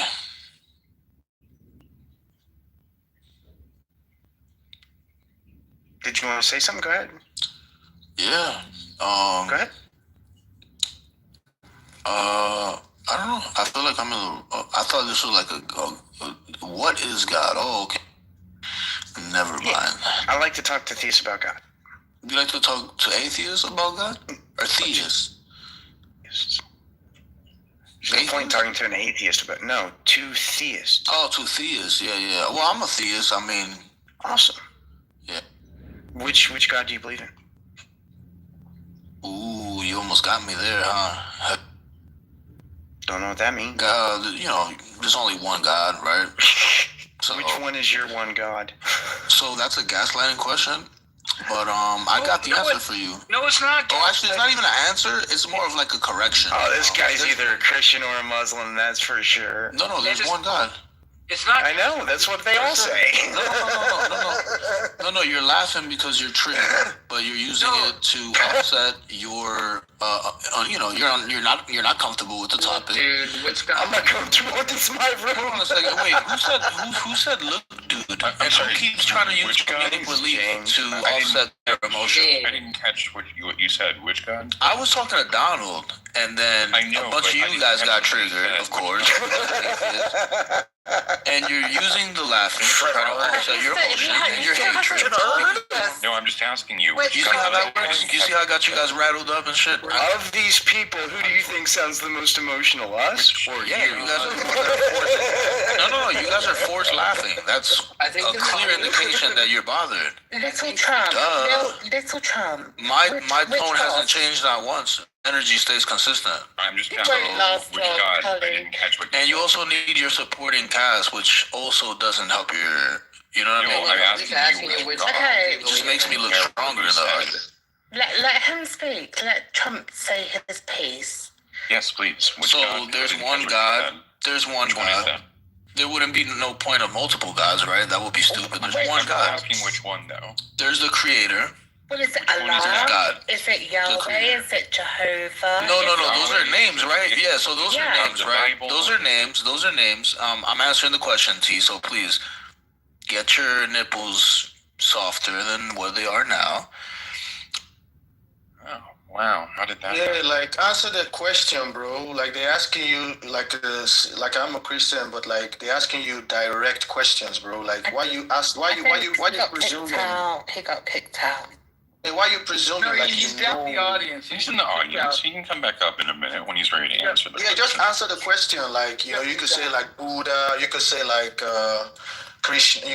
There's a bunch of creator gods out there. You just mention the one they're asking you about, bro. If it's the Christian or if it's the Bible one, just say the one.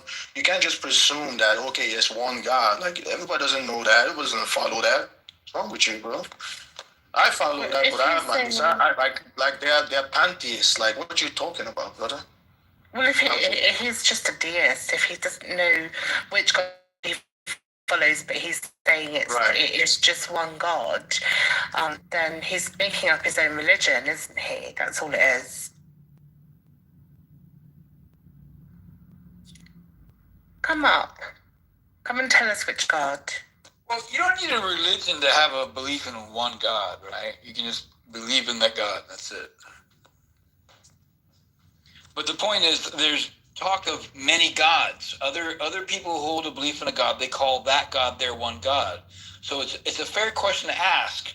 Which God are you calling the one God? That's not that hard. No, yes, because there's monotheism, there's pantheism, and we have henotheism, where you believe in the one God, but you acknowledge that there are other gods. So it's not a stupid question. I mean, so y'all be making it hard for us. I'm gonna hold you. And y'all, I'm talking about people who just can't answer questions or say, I don't know, you know?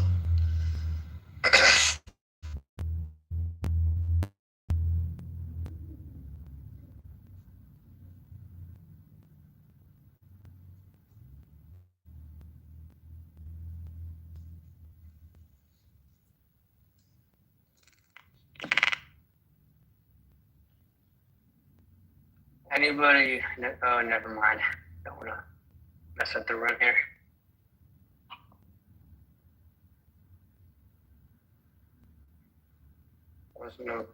Never mind. Talk about it later. Okay, somebody asked me the question so I can answer. So you see, you can understand how, like, you can answer that question. Somebody asked me the question. Which God do you believe in, Melly? Yahweh. All right, thank you, Melly. See? Cool, thank you for saying. Yep. That was El's nephew, by the way. Yahweh was the breath of life.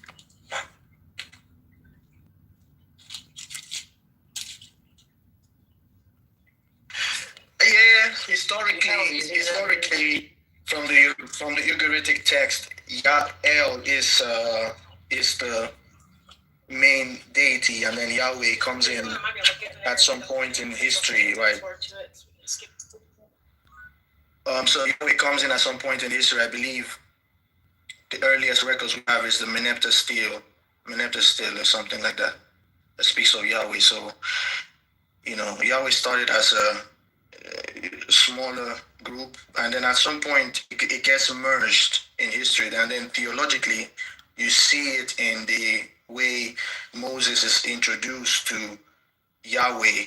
He says it's El, but my name is Yahweh. So like they actually merge the idea theologically, right? But like later on, what you find is Yahweh. So that's why I'm able to answer that as Yahweh. I don't know why I don't know why you're insulting. Shouldn't be, because it was a pretty clear question. Your ability of saying of just not being able to answer or saying you don't know is a problem, because it shows that you're just pompous and egoistic. So it's okay. It's all right.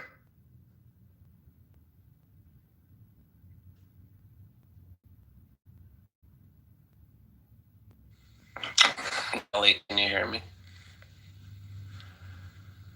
Yeah. Yeah. Are you said you're a Muslim? Is that right?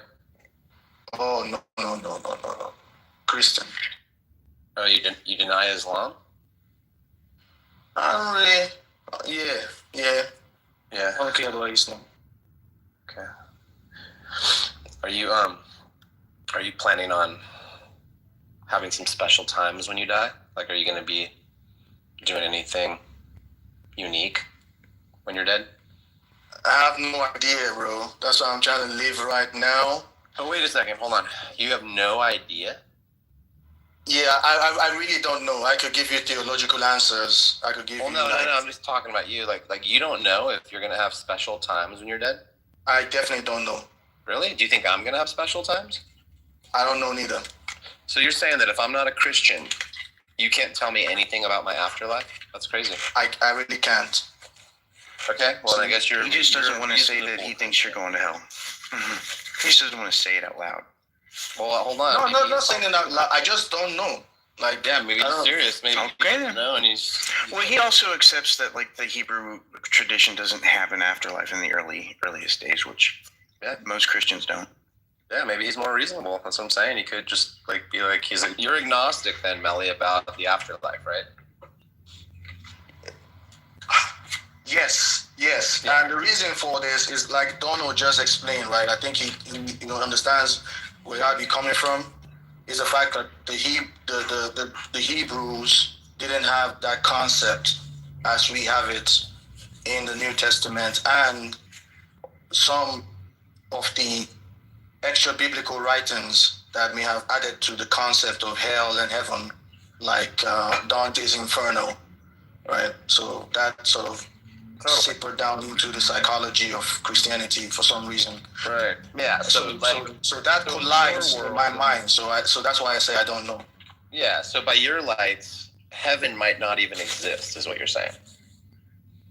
No, the fact it might just be the abode of the Creator, right? And then where we go, I just don't know. It's not clear. Right. As far as you know, heaven might not even exist, right? Right. Okay. That's like the fallen angels. Interesting. I've never ran into somebody who's held that belief. It's very Gnostic. It's a very Gnostic Christian belief. Yeah. I was raised up in early local Hebrew circles, and those who I talk, that's mostly who I talk to. So, that makes sense. In early Hebrews, the rabbinic Hebrews, they're going to tell you that Sheol is just the grave, and there isn't really an afterlife for humans. Yeah, I've heard that. Yeah. The only thing, Melly, that's to me the most inconsistent about what you've said, because everything else is fine, I guess, but it just seems like for all the bother, like, what's the point? If like you're a Christian and you believe all this stuff, and someone asked me if I was good to go after I die, I would just say yeah. Oh yeah. Because then what's the payoff? What's the point? Like, why even act like you care about what God thinks and stuff? Because either we're all equal, right? Like, I'm an atheist and I'm not going to have anything different happen to me when I die, or there is something different that's going to happen to me when I die, right? So Yeah, and I understand that it looks that way from your point of view. And what I could just say about that is that personally, for me, right, I do like I've studied a bunch of different things, right, and like what I find out is that some things might be true for one person, and it just might not be true for another person, right? And Subjectivity. yes, right, and how that molds into our objective view of the world is something that fascinates me every single day. Right. There isn't an objective view of the world. Yeah, that doesn't make sense. You're thinking of your perspective of objective reality. Yeah, that's certainly not how like ontology actually works, right? It's not the case that like I have a view that the cat is on the mat, and your view is the cat is not on the mat, and both of us are correct. That's just simply not the case. That's not how it works. And I can't say that in that same situation it's a dog on a mat. And if I said that in that same situation there's a dog on the mat, I'd be wrong also. Right. I wasn't trying to be extra literal or hyper-literal with that. We overanalyze sometimes. Yeah. I figured that out, but it's all good. Yeah. So you're not saying anything important here. You're just saying something completely trivially true, which is that I like strawberry ice cream and you don't. That's all you're saying. But chocolate's best. So like that's why like the next thing I was gonna say is that I don't like go around preaching to people or things like that. I kind of keep it in my personal world. You can't be a Christian then, because that's one of the tenets of your faith. Only evangelicals. There is Christianity where conversion isn't a thing. Like absolutely. What? Oh, okay. Freemasonry.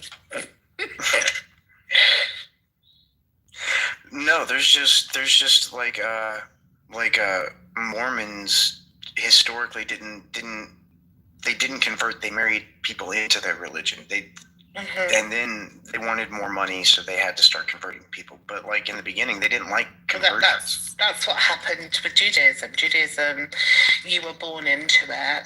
It was Zoroastrianism also.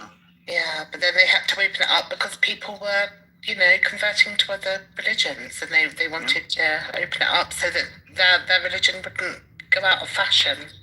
And so that tradition carried over into Christianity and a few small sects. I think the Methodists are like that. There's not a whole lot of evangelical, except for the Southern Baptists. They're very evangelical. But that's a completely different denomination. The Pentecostals are evangelical as well. They go out and proselytize, hold their cross high in the air. Catholics will do it. They'll take the big walk through wherever they're going. Yeah, the Great Commission is a part of the Catholic tradition too. That's why we have things like the Conquistadors and the Knights Templar.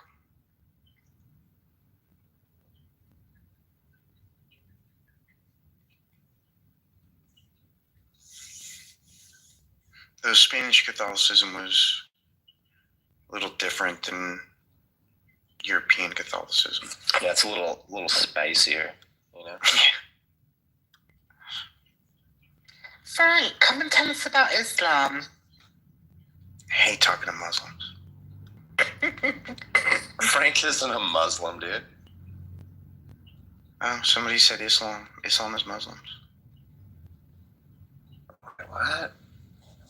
Somebody said, come up and tell us about Islam.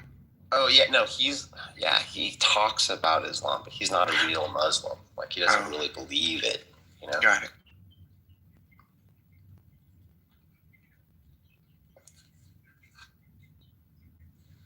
Like 90% of these people, right? Like, they talk about it all serious, but they don't really believe it. You're assuming others' motives. Oh, I love that reverse psychology, honey. Donald, let me ask you a question. Is it scientifically true that there is good in the world? Just asking. No. Not really. No, that's not a thing in science. No. Good and evil are humanistic properties. They don't exist inherently. They're descriptions that we give actions that humans take. And they change based upon, where you come from, and they also change how about well-being? As society progresses. Do they have a what? No, I mean, how about well-being? That's also made up, yeah. It's also made up. And there's no inherent. Sam Harris talks about it a lot, so he's an atheist, right? I've never once listened to a single word Sam Harris ever has to say, so I wouldn't know. There's also no inherent. But he's an atheist. Kind of a goofball now. I don't care. We don't have preachers like y'all do. There's also no inherent meaning to. That's what I said, honey. I think that rather than being Christian, I think he's more of a deist. That was a good answer, Donald. Thanks. Appreciate it. Because he comes from an agnostic thing. He doesn't even know if Jesus is God. So that in itself should tell you. No, but Jesus is not, that's what I'm trying to explain to you. I understand a lot of Christians say that, but do you know who God is? But if they, all right, so according to the Bible, he will be the creator of the heavens and the earth. But all you had to do, see how you did that though? It's so weird. Like you said, do you know who God is? The answer is yes, right? You should just say yes. You don't go, according to the Bible, he is the creator of the heaven and the earth. Like, why do you guys are like little robots? So whenever you ask me what gravity is, I'm going to say the curvature of space-time. I'm not going to say, according to Newton, it's this. According to Einstein, it's. So, Melly, do you have a concept of what God is? Yes. You personally. Okay, so answer from your perspective. Personally, I think maybe. But like I said, I'm not 100% sure of my perspective. My perspective will basically line up with what I believe the Bible says. Just say it. Just say what you think it is. Correct, right? The Creator is the same thing. I'm going to say. It's the same thing I'm going to say. But she was going to ask me something about Jesus, right? That's what you were going to ask me, right? Yeah. Okay. Yeah. I was actually going to ask you about God. I'd like you to tell me your perception of God, and did he come down to earth to die for everybody's sins so that people can go to heaven? Because typically that's what Christianity is. So if you don't believe that, then you are not a Christian, because Christian means referring to Christ and Christ dying for our sins. Then what you are is you're a deist, a theist, or an agnostic theist. That's fair. That's fair. But if you look at Christianity as the religion we have it today, that was post Constantine. I personally believe it would look different from the second century Christians, right? Hold on, let me just finish up. If we look at how would you know what century Christianity would look like, Melly? Right, but because we can see with. But how would you know? How would you know what it looks like? If you're going to say that today's Christianity is different to second century Christianity, you're implying that you have knowledge over second century Christianity and you like that more, correct? But how do you know what it looked like? Right, because I know certain subjects that were discussed, right? Because again, you don't know, do you? You know about as much as that subject of that topic as I do. I wasn't alive then. You weren't alive then. We can only go by what's been told to us. So you exactly. don't know. Okay. So, put it that way. Of course, I don't. Again, I don't have any issues with that. So what I'm trying to explain to you, right, is that something happened in the Nicene Creed where subjects about the divinity of Christ. It wasn't the Council of Nicaea that happened. People make that mistake. The Council of Nicaea, there were two of them, but there were several of them. It was in the Council of Constantinople that that happened. Right. There were several of these councils. Yeah, sure. There were several of these councils, but again, even if we look at the Bible itself, this idea that God came down from earth, right, to sort of die on the cross for everybody else. Again, all of these ideas is not found in the Bible. Okay, so what is the hope for your salvation? Do you believe that Jesus died on the cross so that people can go to heaven? Well, it will be debatable on if Jesus died. I'm going to be honest. I'm going to be honest. If you can't answer a question, if you can't answer a question with a yes, a closed question with a yes, no, we're going to have a problem for one. But two, I think that what you're doing is questioning your belief system because you don't have knowledge over your belief systems, and you're trying to err on the side of cautiousness by being agnostic, but you're also trying to imply that Christianity is something other than what it is or what it's supposed to stand for, which is a bit weird. It's sort of the thing that the Apostle Paul would do. He'd say, when I'm with the atheists, I'll behave like the atheists. When I'm with the Jews, I'll behave like the Jews. That's the kind of thing I'm getting from you. So you either believe it or you don't believe it. Yeah, that's fair to say, and I wouldn't necessarily, because again, like you're thinking that I'm looking at this from a standpoint of me studying less. I'm looking at it from a standpoint that I know more than the average Christian, right? So the average Christian just regurgitates what they've heard, right, about certain, especially theologies about, for example, Jesus being God. Isn't that what we all do? This idea, like you can find it it's not found in the Bible itself. It came after the Bible, after these texts were written. Like, that's what I'm trying to make you understand. Like, the book of John is the last book, right? Mark is the first. Yeah, Mark. If you study it closely, the way Mark is written, the personality of Mark, of Jesus in Mark, is vastly different from John. John is doing something John is interpreting Christ in a very he's elevating Christ to God level. Yeah, I get it. Yes. I understand that. This is where they are plucking some of these ideas from. Okay, so let's get rid of the fact that Jesus is God, right? Do you still believe that Jesus died for your sins? Do you believe that Jesus died for your sins? Yes. Or even more importantly, do you think Jesus rose from the dead? Yes, I believe that. Okay, so if Jesus died for your sins, who made you become sinful?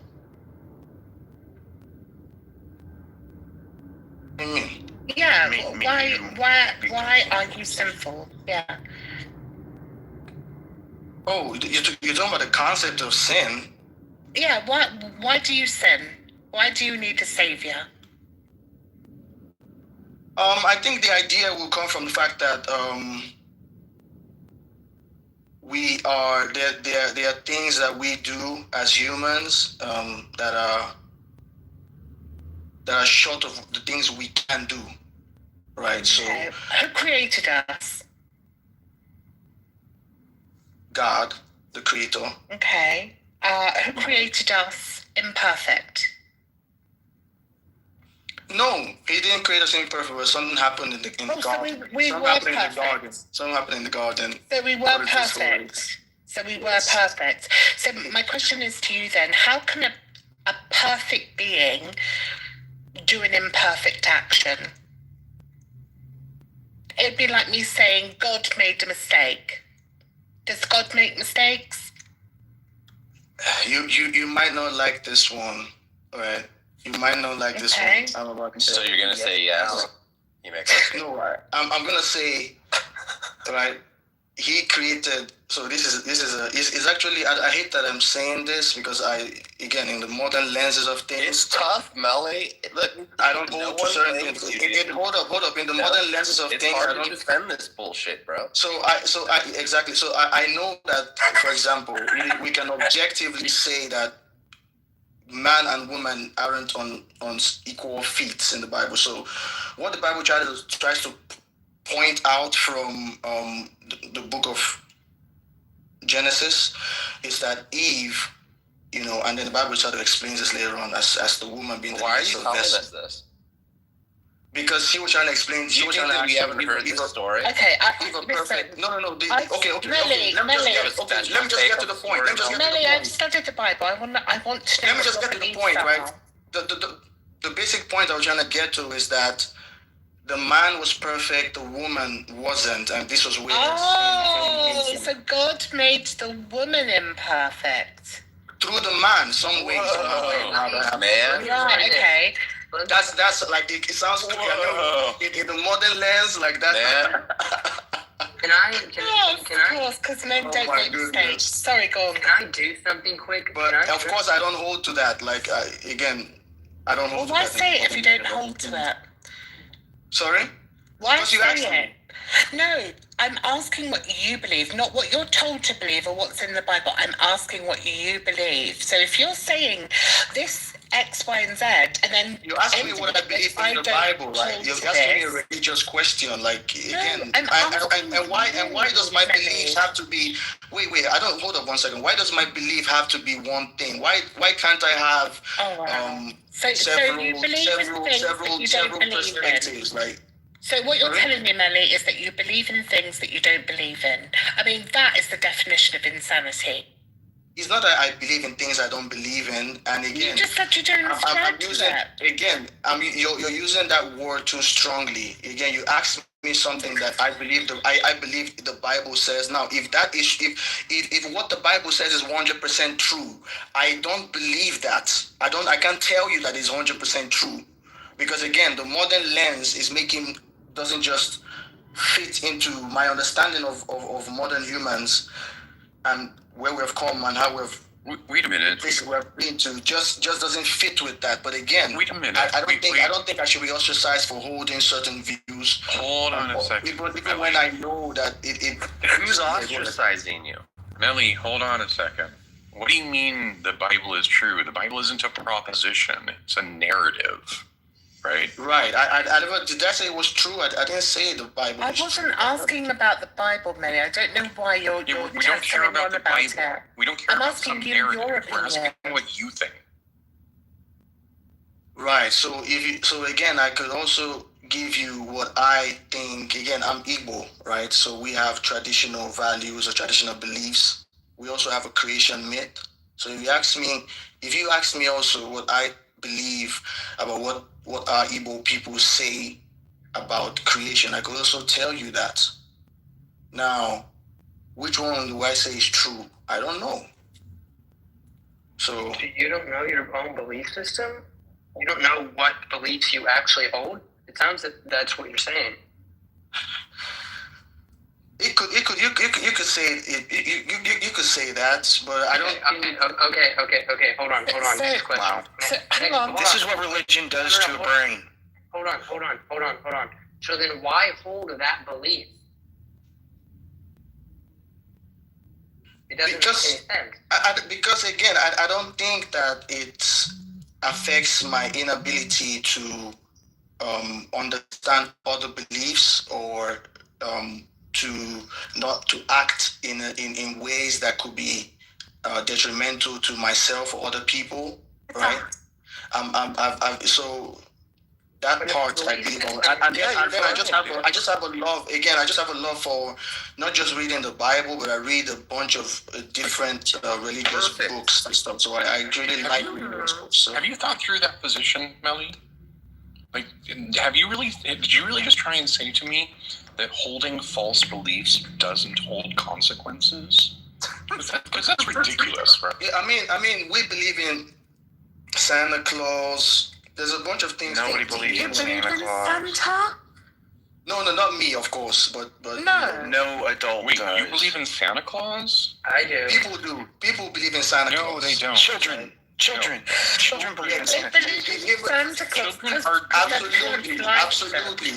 And that's just because they're lied to by adults. But again, I'm just bringing that up as an example of like mystical. Do you think adults believe in the tooth fairy also?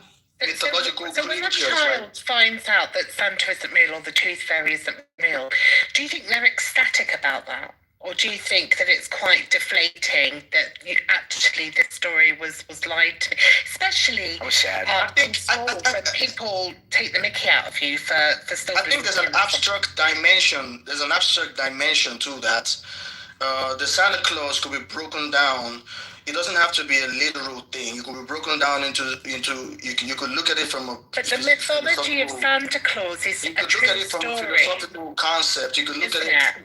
The mythology of Santa Claus is a true story. It's about Saint Nicholas, who used to go to the orphanages and give presents to the orphans. Saint Nicholas, correct? Yeah. Santa Claus. Correct. But we don't believe that there is a man who wears a red and white suit that flies through the air with reindeer pulling him on a sleigh, saying, and lives in the North Pole with elves at his factory, and then goes toys all year long just so that they can be delivered on one night of the year. That's right. Goes down and eats the. And you have to bribe him with milk and cookies, yeah, because he's fat. All I'm gonna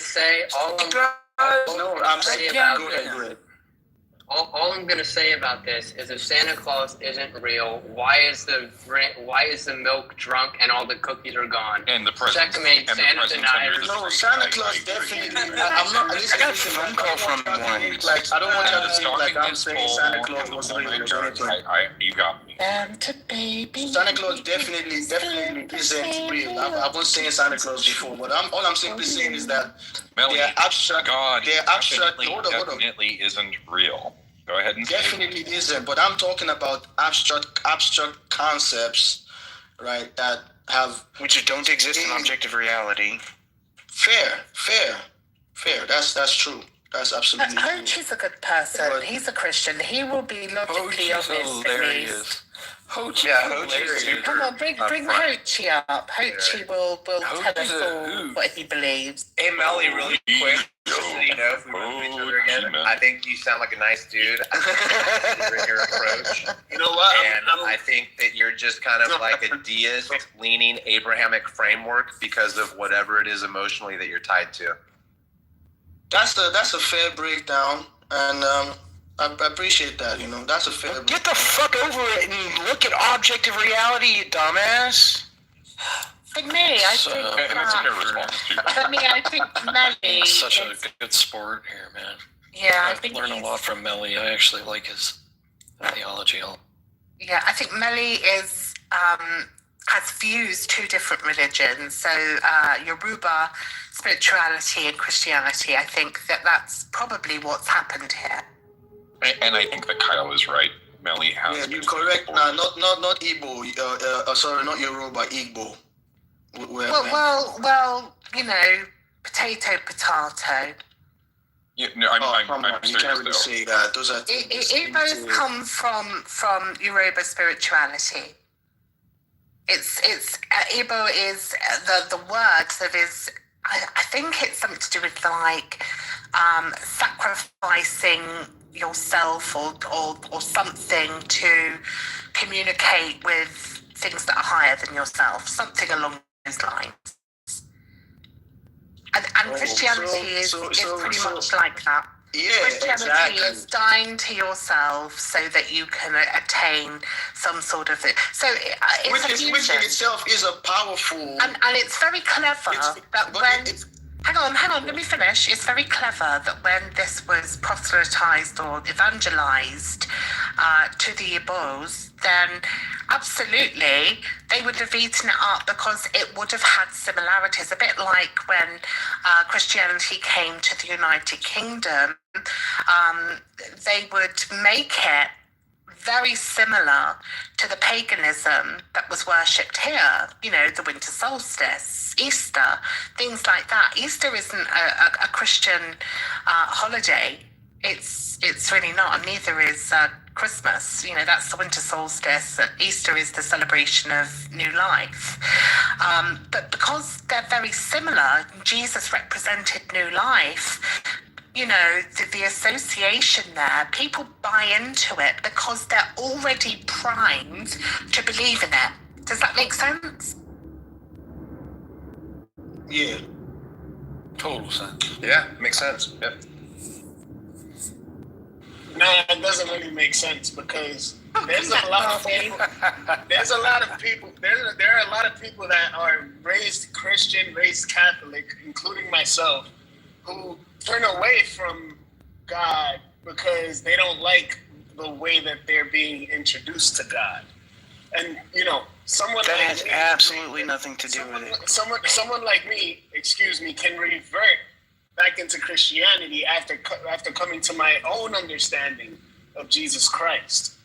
And because you that's were been my I experience. guarantee you that church hurt is like less than 1% of atheists. No, think of it like learning a new language. Yeah, and Christian leaves the church, they have to learn a new language. It's like English, but it's like another English. If it doesn't take, then you could like go back to speak a native tongue. It's just not a bad thing to go back to church if you have instructed. You know, it's like. Sorry. Don't like you were saying the church hurt was the reason that there were atheists. Yeah, I mean, like I don't know the percentage, and I think it would be pretty foolish to deny that there are some people who have left the church because of that. But I think the percentage number for that specifically compared to other reasons is way lower. And say like reading the Bible in full, looking at the history of how the Bible was compiled, right? There are a myriad of different reasons why people leave the church, and to say the only reason that people leave the church or leave religious institutions and become non-religious is because they're hurt or they want to sin. I'm not saying they're doing that. I'm just saying when people do that, it becomes a very, very dangerous straw man of why people actually do leave religious institutions. Very much agree. And a lot of people who go through the church hurt and leave that church don't leave the religion. They just go to a different church. I don't know if that made any sense what you just said. I mean, but if you really think about it, when somebody finds a church that they like, for example, I found a nice church that I really like, and that's what's contributed. That's what's contributed. No, that's what's. I mean, it's just funny. Like I had to having consistent faith. You know what I mean? A theory of gravity that I really liked for it to be true, and then when I found that theory of gravity that I really liked, that was the one. That was the one that was true. No, it's probably another thing. As all the previous churches that Ochi attended, people, criticized or condemned him for something. But this church are probably, more affirming to Ochi's delusions. False. I found a pastor who is very who understands the Bible and he's got the real Christianity. All the other Christians are wrong. That pastor's got the real Christianity I agree with. You guys are ridiculous. That's why I like my pastor. He's got the real Christianity I agree with. So your pastor is filled with the Holy Spirit, isn't he, Ochi? Ochi's so bad. My pastor has a good understanding. But he's filled with the Spirit, though, isn't he? And a good interpretation of the Bible. But it's the Spirit that leads him. He's got the interpretation I agree with. The one I really like. The one that ignores all the shit that I don't like. Why can't we all have a different kind of relationship and understanding of God and God be real. Oh, I'm sure we Why can't that happen? I bet his interpretation is literally the foundation of it is steeped in hatred for gay people. Hochi, am I right? No, you're embarrassingly wrong. Okay. And what I mean is that the Bible is not always meant to be interpreted literally.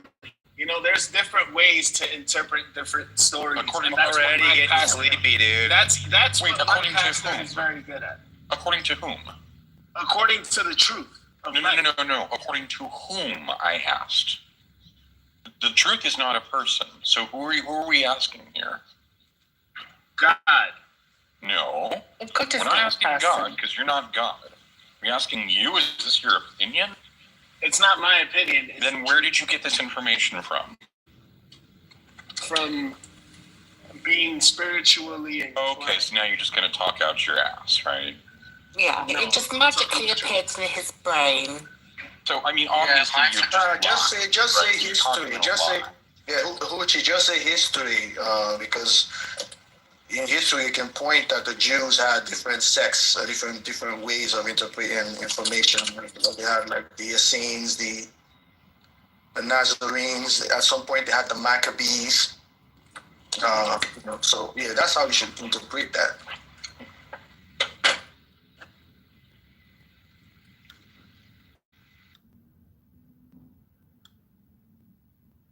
God is the greatest. And these atheists low-key do believe in God. Is this what they think that they're better than God. This is where he just starts doing his code. They think that I they're better low-key than believe God. in a Do you know fictional what character. makes him laugh? Which Like, low-key fictional character do I low-key believe in? he's projecting right now. So basically, as a Christian, He's nuts. he Low-key, thinks he's nuts. Loki and Thor, he is really, he's projecting because as a Christian, he believes that he is saved and everyone who doesn't believe is not. So he is better than everybody else. But now he's going to say that atheists think they're better than everybody else, which is just not true because what you're doing is you're projecting your own worldview onto other people. And just because you believe it doesn't mean others have to believe it too. So don't project. He didn't. Or he did something worse. He assumed. You did say that, Hochi. You said JPC. He assumed our mental states that we secretly in God. Watch. Right. So watch this. You secretly don't believe in God, and this is a front. See how stupid that is? Okay. Yeah, Hochi, you don't do that anymore. You don't have access to anybody's mental state. But he knows that's actually So then answer this question. doesn't really believe Answer this question. What do you believe in? I believe in things that align with the reality. things, Hochi. I believe I'll have another beer. Answer the question. I did, believe Hochi. that my battery. I believe, Hochi, I believe in things that align with reality. Now what? Okay, like what? So then, what do you believe about Tires are super durable. Why? I believe Walls are hard. Why is reality reality? I believe my sense data. What is reality? Brain dead person, dude. Okay, I have a very simple explanation for what reality is. Reality, Hochi, reality is the world in which we live in, right? It's everything that exists. Yeah, I believe in things that are aligned with the world in which I live in, right? I believe trees exist. I believe the planet Earth objectively exists. That's what we live on, right? There you go. Now what? Objective reality is everything that exists if you removed every mind. Exactly. That's objective reality. It's mind stance independent. The world exists with mind entering. Yes, you just said that. Of course. Yes, said that, Hochi. Yes. You aren't aware of that, Hochi? You can't have you can't. You aren't It aware doesn't matter. Back in the olden There days. is no who. That's the point. There is no who. It's nonsense. And that's the problem because you have to. Hold on. Say you don't believe in anything, but Yeah, no, Hochi, that's not what we're saying, right? If humans or everything that lives ceases to exist, gravity would still exist. There's just nobody here to interpret it. If humans, since we literally talked about this a couple of seconds ago, if humans and every living thing cease to exist, the solar system would still be a thing. Yeah, how do you know that? How do you know that? The solar system existed prior to other living things. So regardless of us, if we went extinct, that's irrelevant. The fact is, it existed way before we did. Can the world continue on existing without us? Oh my God! Yes. Hey, dude. Hochi, are you seriously this slow, bro? You work in the medical profession, bro. There were 9 billion years of universal history before our solar system even existed. And Hochi, it would follow if Earth existed prior to our existence, it does not need us to exist for it to exist. So by you asking would it exist if we didn't exist is asinine. I agree. Good. I'm glad you agree. With what you're saying. I don't think that a universe exists without mind entry. Oh my God. That's goofy. How can a mind enter something that doesn't exist yet? How can you enter something that doesn't exist? If the universe can't exist until a mind enters it, then it must exist for the mind to enter it. It exists. What did he say? But the universe doesn't exist until a mind enters it. No way, dude. For real, Hochi? That's what he said. You know, I want to hear him say it. What did he say, Hochi? I understand that I'm speaking at a much higher frequency that you guys cannot understand. You do realize I'm sorry, a much higher frequency? What do you mean a much higher frequency? Lower that frequency, my eardrums can't keep up. It means you know you're low. Are you talking like a dog whistle? It's just such a high frequency we can't hear the truth. He's like dog whistles, it's like ultrasonic, right? You guys are low vibrational. Low vibration.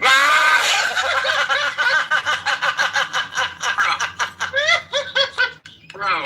Now he gets the name calling because how is that an insult? What does that even mean? It's not an insult, but I'm just saying people think that that's going to hurt me because it's going to hurt him. Again, he's projecting his own things that he thinks are going to hurt us. Oh, What does that even mean? Seriously, I'm low vibration. That means that what? My eardrums can't vibrate at the resonant frequency responsible for the truth. When you don't want to accept the truth, when you don't want to know the truth, and you won't. Look, you just. I agree, but that's projection on your part, though. You don't want to know the truth. You make it up as you go along. If you want to find something wrong, you're always going to find it. That's operating at a low vibration, low frequency. So I have two. I have two things I want to point out. Right, you keep going. It's the truth. You haven't given us any reason why it's the truth, and you just keep stating it's the truth. Second of all, this is a serious question. Are you trolling the shit out of us right now? Yes. No, he's not. This is literally what people believe, and they affirm these things because it makes them feel good to be more superior.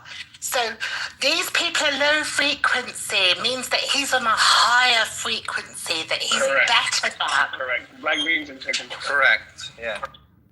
That's where I am. I'm at a higher frequency. Okay. Yeah. So that's why when I pray to God, He hears me. Does God answer every one of your prayers with a yes, Hochi?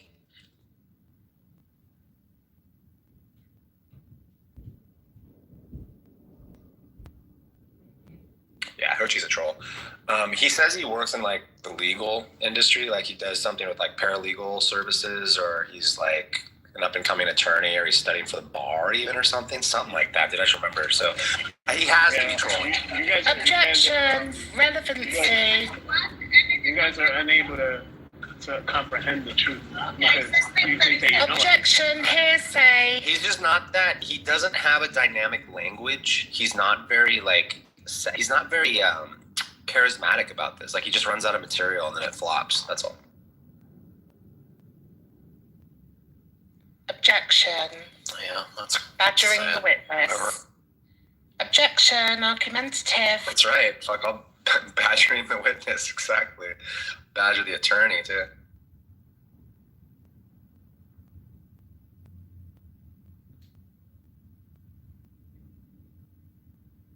Oh, gee. Jesus. And then there's Justin. I mean, come on. It's like, what is going on here? Hi, That's Justin. You're just in time, aren't you, Justin? Another really fringe theology.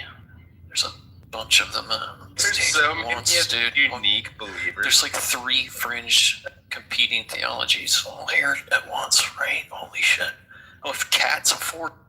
You killed him. And Justin just washed out immediately. He's like, I can't deal with a bunch of other theists with fringe positions like me.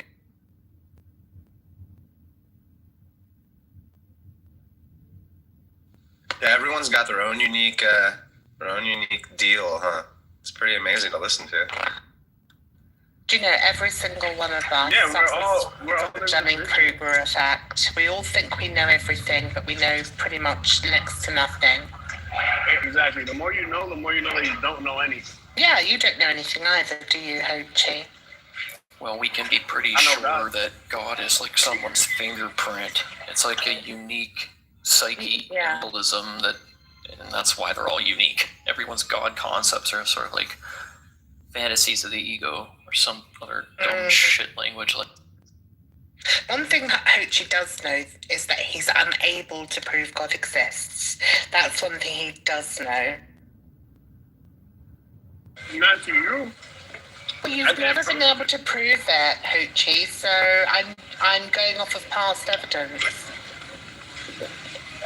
You have to find God on your own. So then God doesn't exist. So then God is subjective. That's why I was saying that he's like a fingerprint. People are just defining it willingly. Excuse me. If we were willing to prove that God exists, then we wouldn't need to have proof. He's got to bring it up to that higher frequency, right? You gotta do a different one, dude. You gotta try a different angle, bro. I would get rid of this ETR and try again. Like, just come back a fresh new guy, you know, and try a different way of doing this shit. No, that's the perfect angle. No, you're really not. No, dude, I actually agree with Ho-Chi, dude. I'm like thinking, wait, he's right. We do have to define God for ourselves. Right, we do, but I mean, like, that is what we do, though. I'm just saying we actually do. His overall presentation has been like just going down for a while, kind of like Barth. Like Barth actually used to be funnier, right? Ho-Chi used to be funnier. Darth is actually very smart. Not Darth, Barth. Not Darth Dawkins. We're talking about mythology. And Darth isn't very smart. Darth isn't very smart, to be honest. Oh yeah, Ho-Chi's way smarter than Darth. Ho-Chi's smarter than a lot of a lot of people are smarter than Darth. Theologians. I just enjoy slapping atheists around. Oh, come on. Like this. You don't know how to do that. You enjoy learning interesting takes from various other types of theists. That's what you could have said, but like you missed these opportunities, bro. Ho-Chi, why you do this? You gotta do this. Like, there's so many ways you could do this so much better, dude. No. No. It's amazing. Have you ever considered That's passive demand avoidance, Ho-Chi. Go and look that up. I like it. So what did you say that was? I'll be damned if I take that back. Passive demand avoidance. We're just saying give it a thought, man. We're not saying you gotta dance for this. They go no without thinking about that. There's gotta be a way to hold your arms really tight and stay as hard as you. Ho-Chi, I've been talking, like, so I don't know if you know this, but I've always been talking, I want to get paid on Clubhouse to just do this shit, right? So I've been actually charging consulting fees for theists to learn how to do this better. If you want to don't do that, they might learn something. That we could talk about that, and you could become part. It's really cheap. It's way less than I want to get paid, but I'll do it for you just to help you because you're pathetic. Well, I mean, because most theists are broke. It'll be like honey's equivalent to legal aid.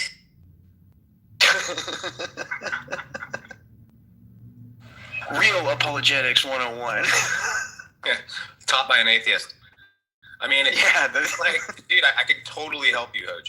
Just let me. Why is that anytime a theist needs to learn something, they always come to the atheists? I don't get it. I know. Why is it the atheists know more about the doctrine than the theists? The atheists know more about everything than the theists. Anytime a theist needs to learn about nature, they go to the atheist to do science. You guys are arrogantly stupid. Hochi, how? No, we're just accurate. How was there a day and a night before the sun and the moon? Hochi. What was that? I said, how was there a day and a night, well, 3 of them, without the sun and the moon? I don't know. I don't know how that's possible. I don't know how the thing that determines what's night and day not existing makes night and day impossible. Exactly. And they're fucking just ignorant. Just ignorant. You can't explain anything with your God. You guys think that you got me like in a gotcha or some shit? No, I'm just asking. No, it's just showing your ignorance. That's all. But you don't even know. You don't even understand how dumb you sound. Why did you ask me that? Oh, so you're rubber and we're glue, and everything we say bounces off of you and sticks to us?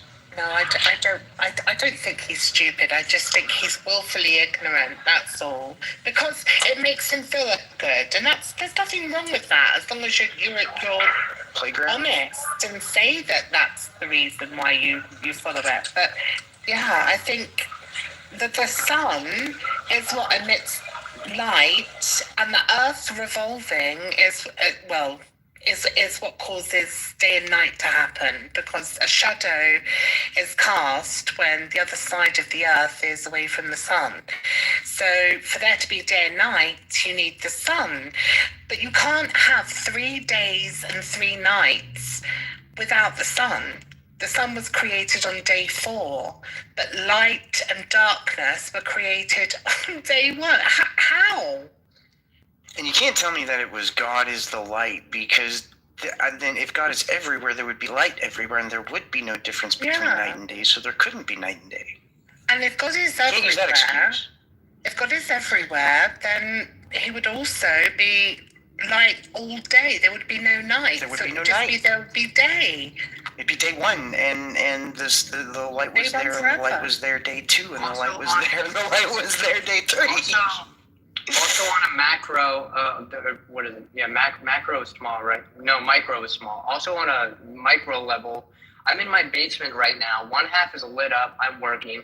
The other half is completely dark. If God is light, why isn't my other room lit up? Well, he's not in the world anymore. I'll tell you why. Because light is faster, quicker minded than God. It travels at a faster pace. Not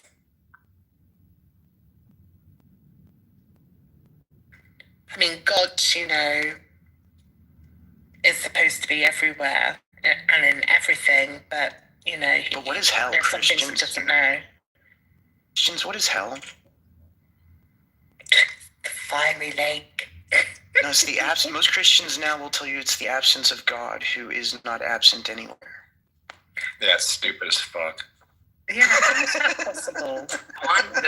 The one I hear the most is not absence, but I hear separation from God. That's what I hear. If God is everywhere and in everything that exists, how can you separate yourself from God? You can't. Yeah. But you I mean, the theology.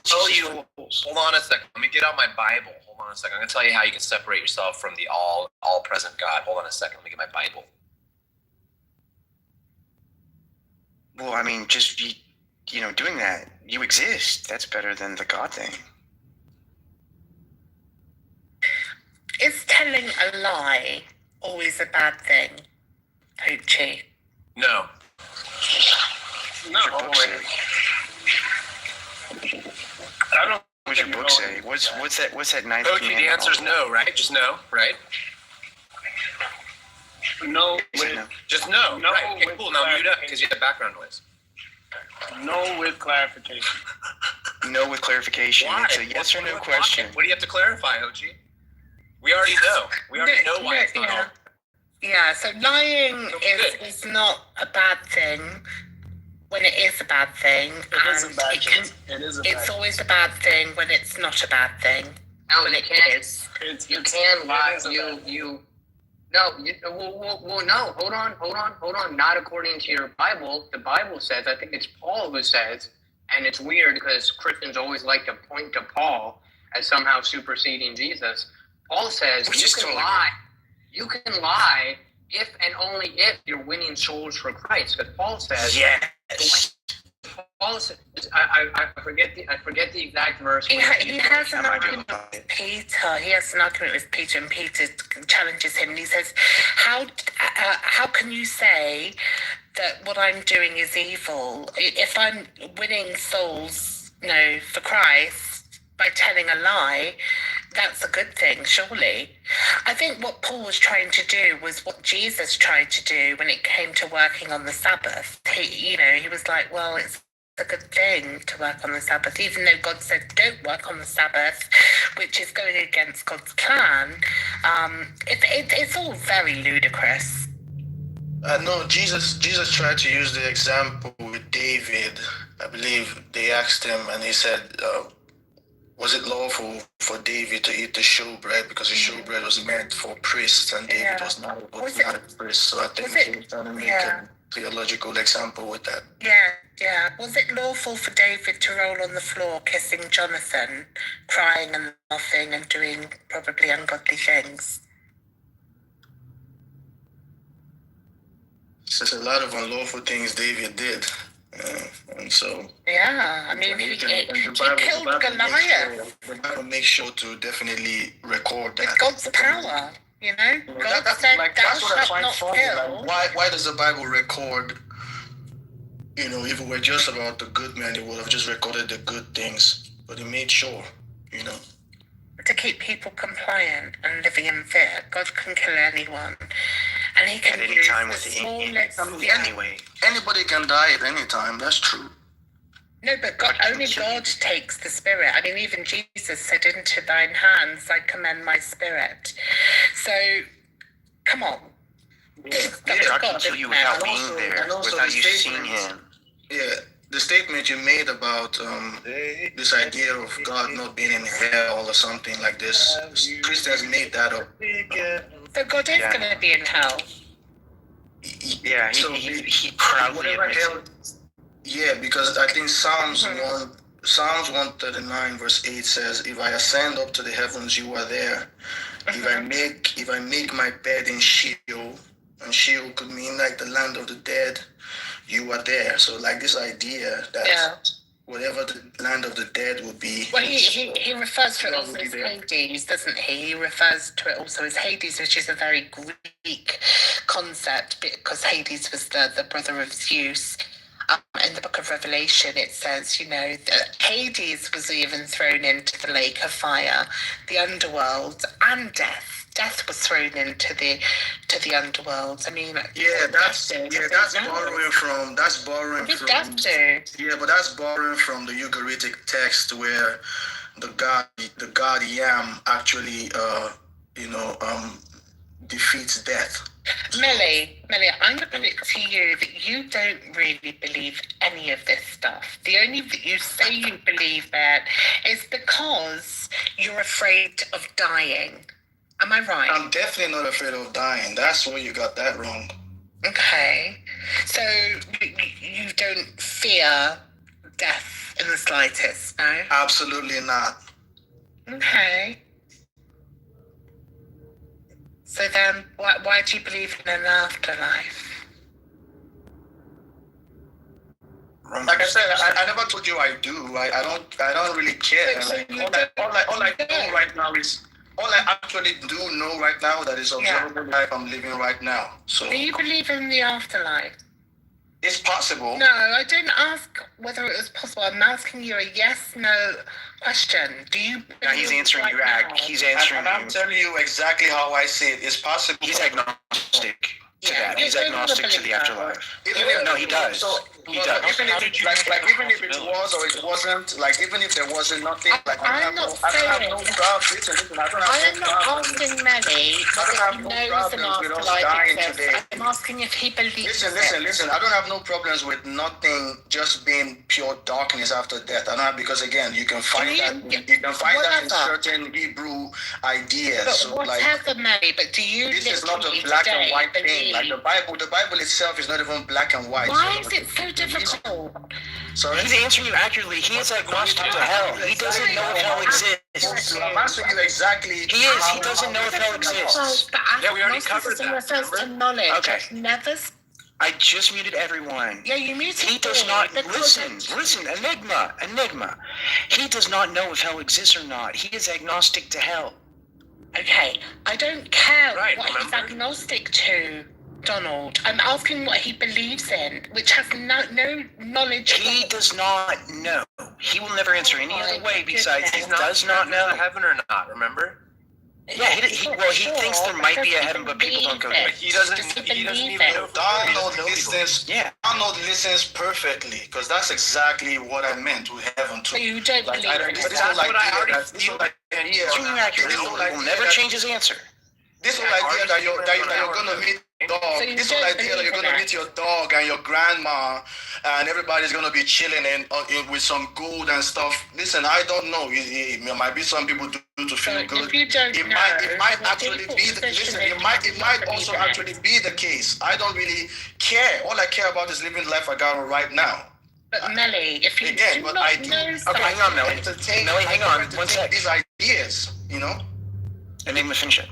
Yeah, if you do not know something, then the default position is to say that you don't believe it to be the truth. Correct?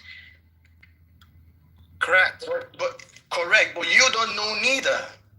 So, no, okay, I'm not making any claims, right now. Let me turn the question around and ask you, do you think there is an afterlife? So let me ask you this question. Let me just ask you this question. Yeah. Do you think there's an afterlife? No. How can you prove that? I don't have you ever died? Because it's a subjective opinion. I don't think that you should. The thing is that you gotta believe in something. Hold on, 1 second. What did you say?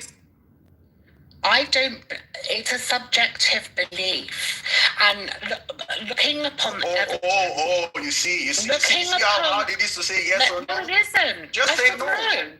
I said it. I've said no. I do not believe that there is an afterlife. There is no evidence to suggest that there is. No credible evidence, at least. Everything else is just hearsay. Okay, really quick.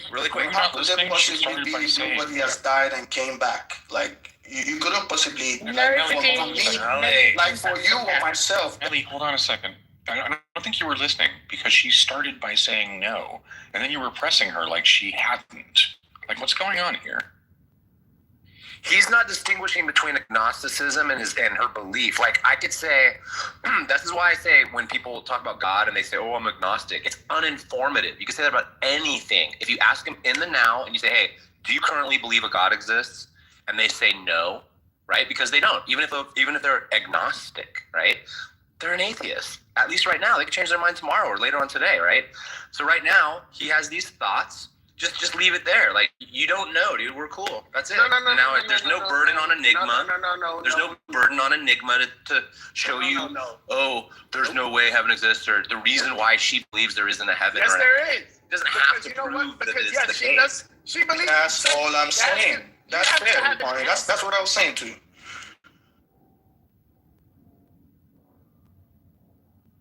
So earlier you said something very interesting, Melly. You said it's possible. How did you measure that possibility? Yeah, what other universes or gods have you studied to indicate that it is a possibility that there is an afterlife?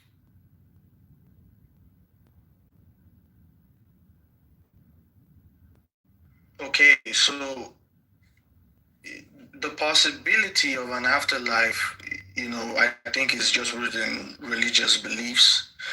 And that's not what I asked, Melly. And a possible idea that Melly, that's not what I asked. That consciousness itself. Melly, right? Hello. That's not what I asked. Garrett. That's not what I asked.